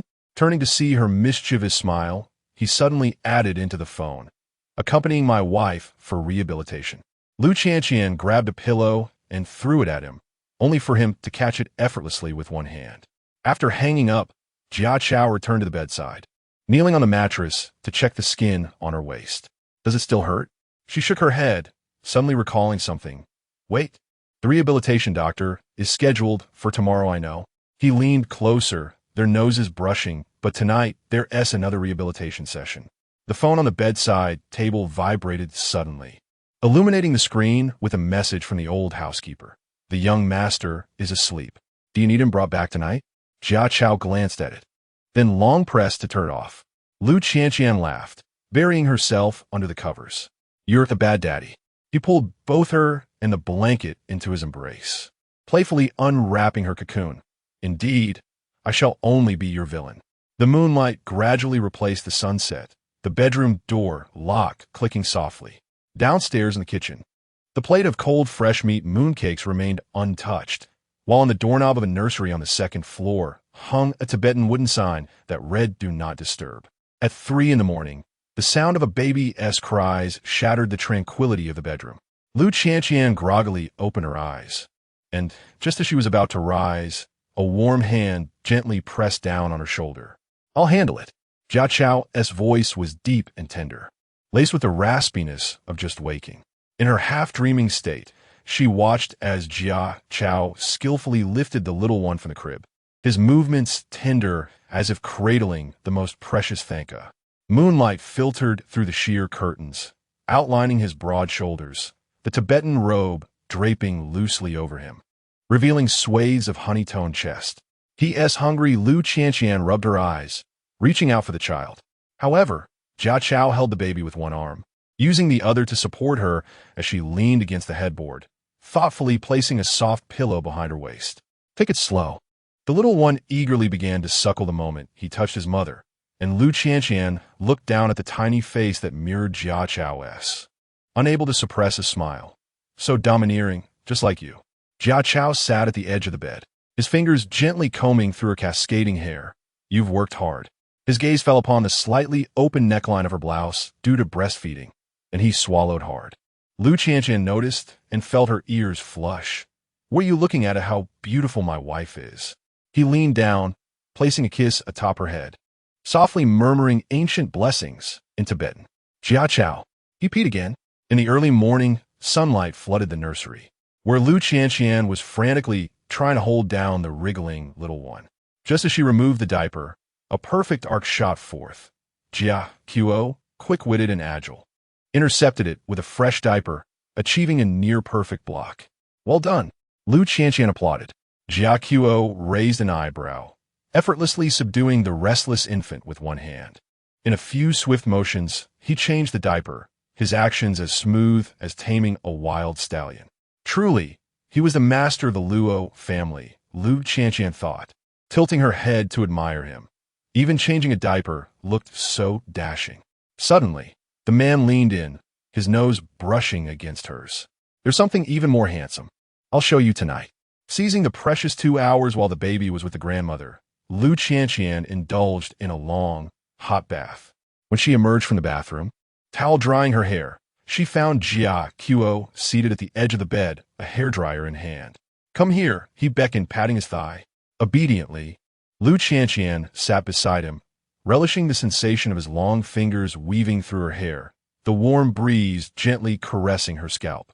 His technique was so soothing that she instinctively leaned back, sinking into his embrace.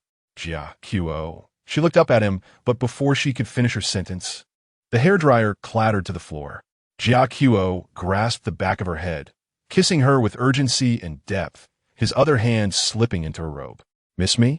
Lu Qianqian felt breathless from his kiss, her fingers unconsciously gripping his robe. Didn't you say you would control?" In the dead of night, after confirming the baby was sound asleep, Jia Qiu quietly returned to their master bedroom. Lu Qianqian was propped against the headboard, engrossed in a book, the warm yellow light casting a gentle glow around her. Upon seeing him enter, she flashed a mischievous smile. "What brings the master of the Luo family here, sneaking about?" "Infidelity," he declared, snatching the book from her hands, untying his robe with one deft motion. "With my wife." Lu Qianqian laughed as he pressed her into the mattress. But at a critical moment, the baby monitor emitted a sudden cry. Both froze in place. Jia Qiu rested his forehead against her shoulder, taking a deep breath to calm his racing heart. "I'll go." 5 minutes later, after soothing the child back to sleep, he returned to find his little wife cocooned in the blankets, with only her mischievous eyes peering out.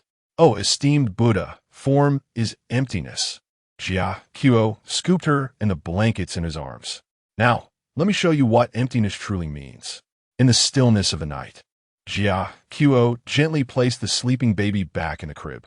Returning to bed, he pulled Lu Qianqian close, kissing her weary yet blissful eyes. "Are you tired?" She shook her head, her fingers tracing the increasingly defined contours of his face. "Being a mother is wonderful. Being your wife is even better." Jia Qiu pressed her hand against his heart. "Here, it will always hold both of you." Under the moonlight, the little one in the crib unconsciously smacked his lips. While on the big bed, Jia Qiu was proving to his little wife, in the gentlest of ways, that the restraint of the ascetic Buddha remained non-existent in the presence of a novice mother. Chapter 86. The Honey of Time as the first light of dawn broke. Lu Qianqian was roused from her slumber by a faint sound of sucking. Blinking in a haze, she discovered Jiatsua perched at the head of the bed, cradling their 3-month-old baby, Zhujia.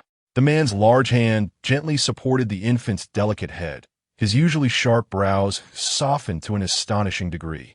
"Why didn't you wake me?" she inquired, propping herself up, her silk nightgown slipping from her shoulder. Jiatsua lifted his gaze to meet hers, his Adam's apple bobbing slightly. "You were too fatigued last night," he replied, his voice husky with satisfaction. A flush crept across Lu Qianqian's cheeks as memories of the previous night's antics in the bathroom flooded her mind. She reached out to take the child, but Jiatsua deftly evaded her grasp. "Sleep a little longer," he urged, planting a gentle kiss on her lips. "I shall tend to the baby." Sunlight streamed through the intricately carved Tibetan window, casting delicate patterns of light across the chiseled contours of the man's profile. Lu Qianqian gazed at the father and son, her heart swelling as if submerged in honey. Once an esteemed figure, Jiatsua now exhibited an endearing proficiency in changing diapers. "Master, the housekeeper is outside," came a soft reminder to discuss the arrangements for the trip to Shanghai. Jiatsua furrowed his brow and glanced down at the cooing infant in his arms. "Delay it by an hour," he instructed. Lu Qianqian chuckled softly. "Go ahead. I will look after him." "No," Jiatsua countered, deftly loosening his Tibetan robe's sash and wrapping the baby within its folds. "I shall take him with me." Thus, that morning, an unprecedented scene unfolded in the family council chamber. The usually formidable patriarch adorned with embroidered suspenders, with little Zhujia nestled comfortably within, occasionally squirming, prompting Jiatsua's long fingers to tenderly pat him. Even his reprimands to subordinates bore a gentler tone. After the meeting concluded, Lu Qianqian leaned against the doorframe, a mischievous glint in her eyes. "Do you realize what you resemble at this moment?" Raising an eyebrow, Jiatsua approached, the faint scent of sandalwood mingling with milk enveloping her. "What? Like?" She tiptoed and whispered into his ear, a schoolboy sneaking snacks in a class. A shadow crossed Jiatsua's eyes as he grasped her waist with his free hand. "Tonight, you shall discover who the true schoolboy is." Before he could finish his sentence, the baby began to wail. Lu Qianqian blinked with delight and took the child back. "It seems our little darling prefers me." "Does he?" Jiatsua leaned closer, his nose brushing against her earlobe. "Then tonight, we shall see whom the master favors more." In the afternoon sunshine, Lu Qianqian busied herself in the nursery, arranging clothes for their upcoming trip to Shanghai. Zhu Jie lay in his cradle, his tiny limbs flailing, his grape-like eyes following his mother's every move. "Little rascal," she teased, gently tapping the tip of his nose, "you must behave in Shanghai. Don't let your grandparents think your father has spoiled you." "I spoil only you," came a deep voice from behind, as she was enveloped in a warm embrace. Jiasuo rested his chin on her shoulder, his breath caressing her neck. "Are you ready?" "Yes," she replied, leaning against his chest, feeling the strength of his heartbeat.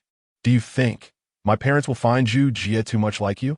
Jiasuo chuckled softly, his fingers weaving through her long hair. "Are you worried they might not like him?" "Not at all." Lu Qianqian turned and poked his chest, concerned they might feel jealous. "Clearly, he is my child. But how could he?" Before she could finish her sentence, Jia Qiuo suddenly leaned down and kissed her. The kiss was tender and lingering until the dissatisfied cooing of the baby interrupted them. Lu Qianqian, breathless, pushed him away.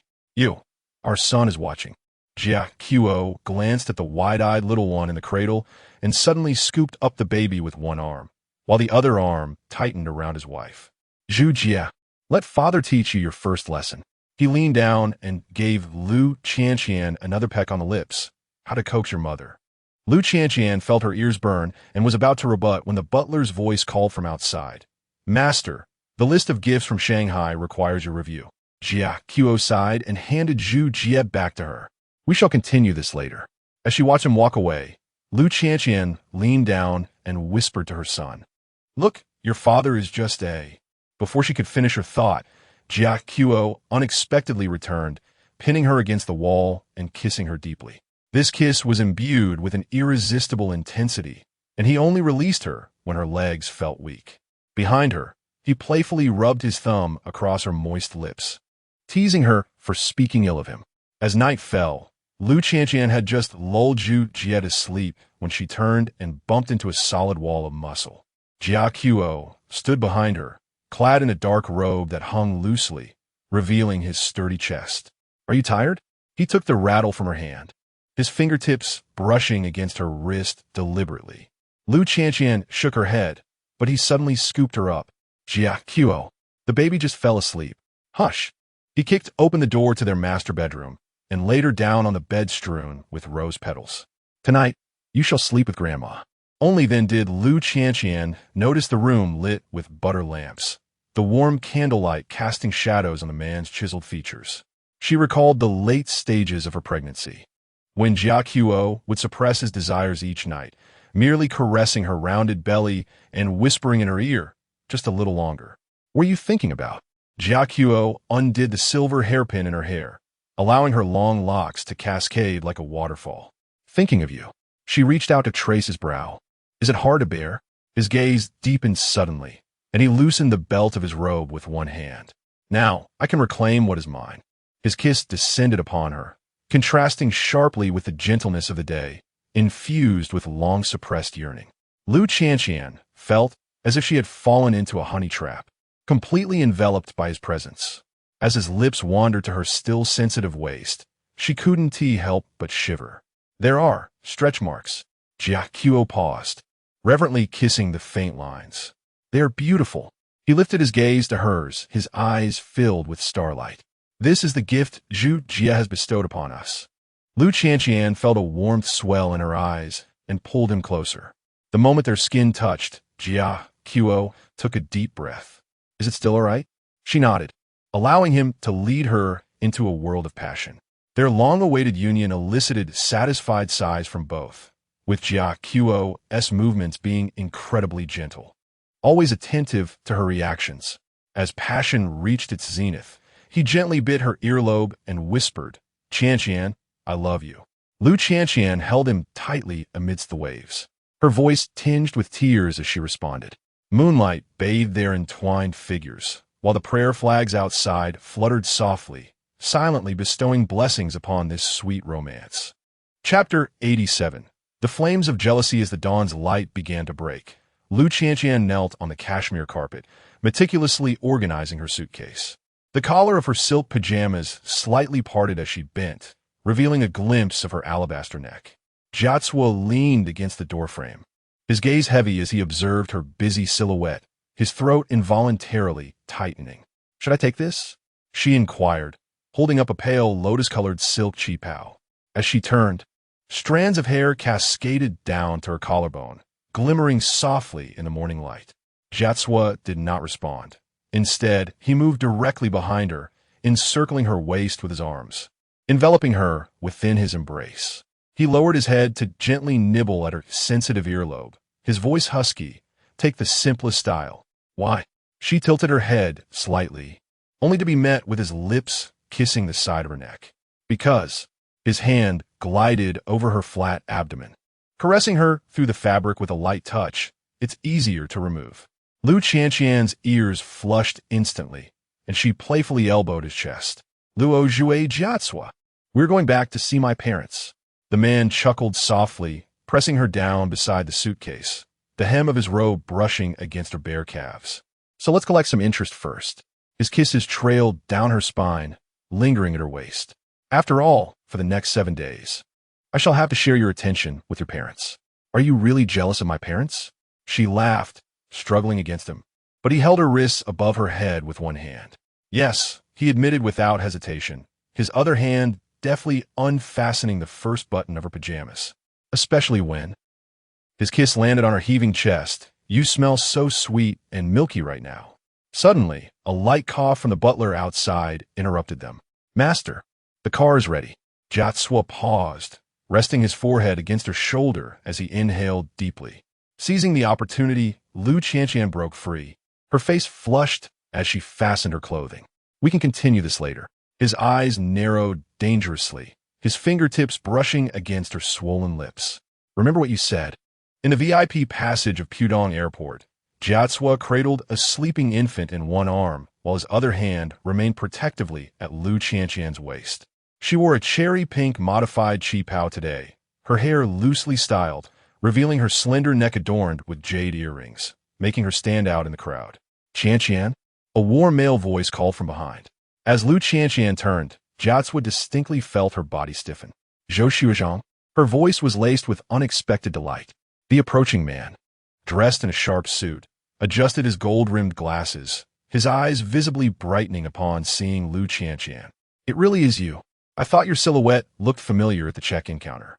Jiatsua's arm instinctively tightened, drawing his wife closer to him. This subtle movement alerted Zhou Xubai to the tall Tibetan man beside her, along with the infant cradled in his arms. "And this is my husband, Luo Jue Jiatsua." Lu Qianqian replied naturally, linking her arm with Jiatsua's. "And our son." Zhou Xubai's smile faltered for a moment before quickly regaining composure. "I didn't expect the belle of the finance department to marry so early." He cast a meaningful glance at Jiatsua, still pondering. Such a remarkable fate. Jiaotsua's eyes darkened suddenly, his arms, which held their son, tensed with muscle. Lu Qianqian keenly sensed her husband's emotional shift, gently scratching his palm with her fingertips. "Where is your senior currently employed?" "Having just returned to the country, I now serve as a vice president at an investment bank." Zhou Xubai handed over his business card, his gaze sweeping over the wedding ring adorning her fourth finger. "I have heard that you are engaged in literary creation within the Tibetan community. Coincidentally, our bank is currently preparing a cultural fund." His words remained unfinished. Suddenly, Jia Qiuo relinquished his son to the accompanying nanny, encircling Lu Qianqian's waist with one arm and leaning down to bestow upon her an irresistible kiss. "My apologies," he said, meeting Zhou Xubai's suddenly stiff expression with unwavering eyes, his thumb brushing against his wife's moist lips. "My wife is prone to low blood sugar during her nursing period." Lu Qianqian's ears flushed crimson, yet she obediently nestled into his embrace. "Senior, let us continue this conversation another day." It was not until Zhou Xubai's figure vanished into the throng that Jia Qiuo released his hold. Lu Qianqian playfully poked at his taut jawline. "Master Jia, you are exuding quite a strong scent of jealousy." He narrowed his eyes dangerously, abruptly lifting her in his arms. "You have 6 days, 23 hours, and 58 minutes to explain what you meant by the belle of the finance department back in the day, within the master bedroom of the Lu residence." Lu Qianqian found herself pressed against the floor-to-ceiling window. Outside, the resplendent night view of the Huangpu River illuminated the scene, while the window glass reflected her flushed cheeks and the perilous gaze of the man behind her. So, Jia Qiu's lips brushed against her ear as his fingers deftly unfastened the side buttons of her qipao. This Senior Zhou is indeed the one who gifted you 99 roses all those years ago? Lu Qianqian gently trembled as she grasped his restless hand, saying it was all. Well, during our university days, did he ever touch here? With calloused palms, he gently caressed her slender waist. What about here? He inquired, as his fingertips delicately slid the silk strap of her dress off her shoulder. Jiachua. She turned away in embarrassment and anger, only to collide with the smoldering depths of his gaze. Suddenly, the man lifted her and set her upon the windowsill, the frigid glass pressing against her bare back. Do you know? He grasped the ancestral jade pendant nestled between her collarbones, and at that moment, I yearned to bestow a knife upon that senior with a concealed gift. Before Lu Qianqian could respond, he sealed her lips with a kiss imbued with the essence of punishment, nearly robbing her of every breath. When he finally released her, her legs had grown so weak that she could scarcely stand. Unable to maintain her balance, Jiao Cui chuckled softly as he held her close, his fingertips gently wiping away the tears at the corners of her eyes. This was merely the first day. She buried her face against his chest, murmuring her objections. You are fully aware that there is nothing between him and me. I know, he replied, suddenly softening, placing a tender kiss upon her crown. Yet, I find myself unable to restrain my feelings. My fingers weave through her cascading hair, and the thought that someone once coveted my moon compels me to conceal every beam of moonlight within my embrace. Lu Qianqian's heart softened, and she tilted her head, initiating a kiss upon his Adam's apple.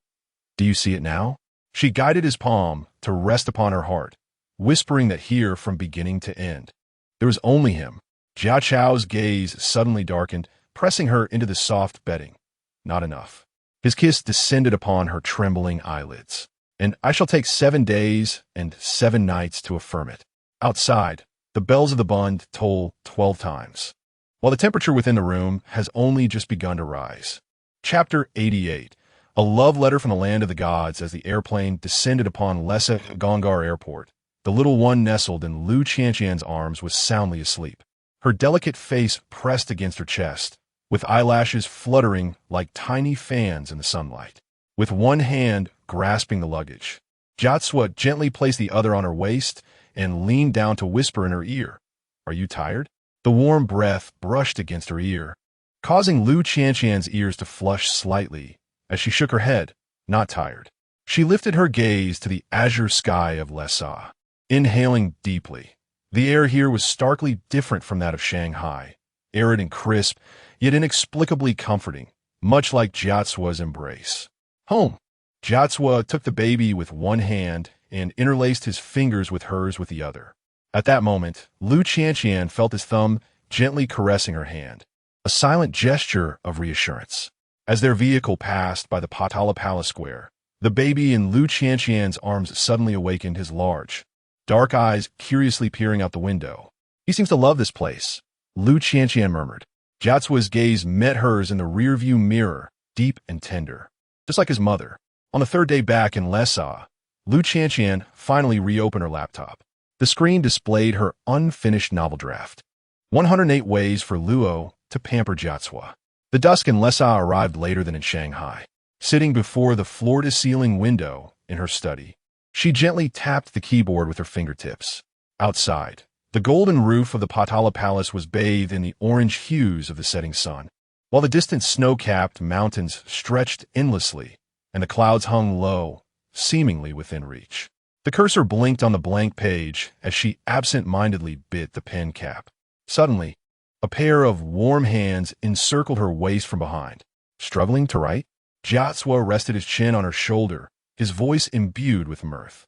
Lu Qianqian turned her head, her nose brushing against his cheek. Yes, I'm lacking material. Jiao Cui chuckled softly, abruptly turning her around, securing her nape with one hand, and kissing her. This kiss was both tender and assertive, infused with the warmth of the Tibetan sun. Lu Qianqian found herself pressed against the desk, her fingers instinctively clutching his collar. "Which number is this?" As they parted, his thumb grazed her moist lips, his gaze profound. "Do you need more material?" Lu Qianqian's cheeks flushed, yet she feigned a serious expression. "Not detailed enough. I require a demonstration." Jiatsua raised an eyebrow, suddenly lifting her effortlessly in his arms and striding toward the bedroom. "Then I shall provide a detailed demonstration." Afternoon sunlight streamed through the gaps in the curtains, casting dappled shadows on the floor. Lu Qianqian curled up in Jiatsua's embrace, her fingers tracing circles on his chest. "I think Chapter 56 could include this." Jiatsua captured her mischievous fingers, nibbling them lightly against his lips. "Lu the writer. Are you abusing your position? And what of it?" She tilted her head back, her eyes sparkling. "Will the master of the house punish me?" Jiatsua's gaze darkened as he rolled over, pinning her beneath him. "As you wish." At 2 in the morning, Lu Qianqian lay on the bed, her laptop resting on her knees, her fingers flying over the keyboard. Jiatsua lay beside her, propped up on one elbow, while the other hand played idly with her hair. "How does this sound?" She turned the screen towards him. Jiatsua cast a glance, raising an eyebrow, his palm pressed against her waist, akin to a prayer flag entwined in the wind. He paused, noting the prose was commendable, yet the metaphor lacked precision. How ought it to be described? Suddenly, he flipped over, pinning her beneath him, his palm gliding slowly down her waistline. It should read, his touch was like breath in a state of asphyxiation, urgent and ravenous. Lu Qianqian's heart raced, her fingers instinctively clutching the bedsheets. "You are disrupting the creative process." "No." He lowered his head, biting her collarbone. This was a lesson in reality. In the stillness of the night, Lu Qianqian was drawn by the light from the study. She quietly pushed open the door, discovering Jiatsua was seated at the desk, engrossed in writing. The sleeves of his robe were rolled to his elbows, revealing sturdy forearms, as the sound of his pen glided across the paper filled the room. What could he possibly be writing? She approached and wrapped her arms around his neck from behind. Jiatsua offered no concealment, sliding the letter towards her. It was a love letter written in Tibetan. Unable to comprehend it, she pouted, only to be pulled onto his lap. "I will read it to you." His lips brushed against her ear, his voice deep and husky like the strings of a cello. "My Qianqian, blooming in my life like a gesang flower." Lu Qianqian's heart raced, her cheek resting against his chest, listening as he translated line by line. The final line of the love letter read, "In this lifetime, you are the only deity I worship." She lifted her gaze, meeting his profound eyes, where love lingered thickly and inextricably. "Jewa." She softly called his name, only to be silenced by his kiss. Outside, the starry sky of Lhasa shimmered like diamonds, and the prayer flags swayed gently in the night breeze, as if serenading this love letter from the Tibetan lands. As the morning sunlight flooded the courtyard, Lu Qianqian sat in a wicker chair, revising the ending of her novel, while Jiatsua strolled in the garden with their son, patiently teaching the little one to recognize gesang flowers in his deep voice. "Mama." The little one suddenly reached out toward her, his baby voice articulating his first complete word. Lu Qianqian froze, her eyes instantly moistening. Jiatsua approached, cradling the child, enveloping them both in his embrace. "He is just like you," he whispered in her ear, "a little rascal in the making." Lu Qianqian laughed, playfully punching him, but he captured her wrist, planting a kiss in the palm of her hand. Returning to the conclusion of her manuscript in the study, Lu Qianqian penned a final line. "In the winds of the plateau, in the prayers of the prayer flags. In the eyes of my beloved, our story shall never conclude." Jiatsua entered, carrying a freshly brewed cup of butter tea. He glanced at the screen and smiled slightly. "Well written." She cheerfully accepted the tea. "Is there a reward?" He leaned closer, his lips brushing her ear. "Tonight, I shall teach you to write an epilogue." Outside, the morning light illuminated the snowy peaks. Their love, however, had only just begun a new chapter. The end.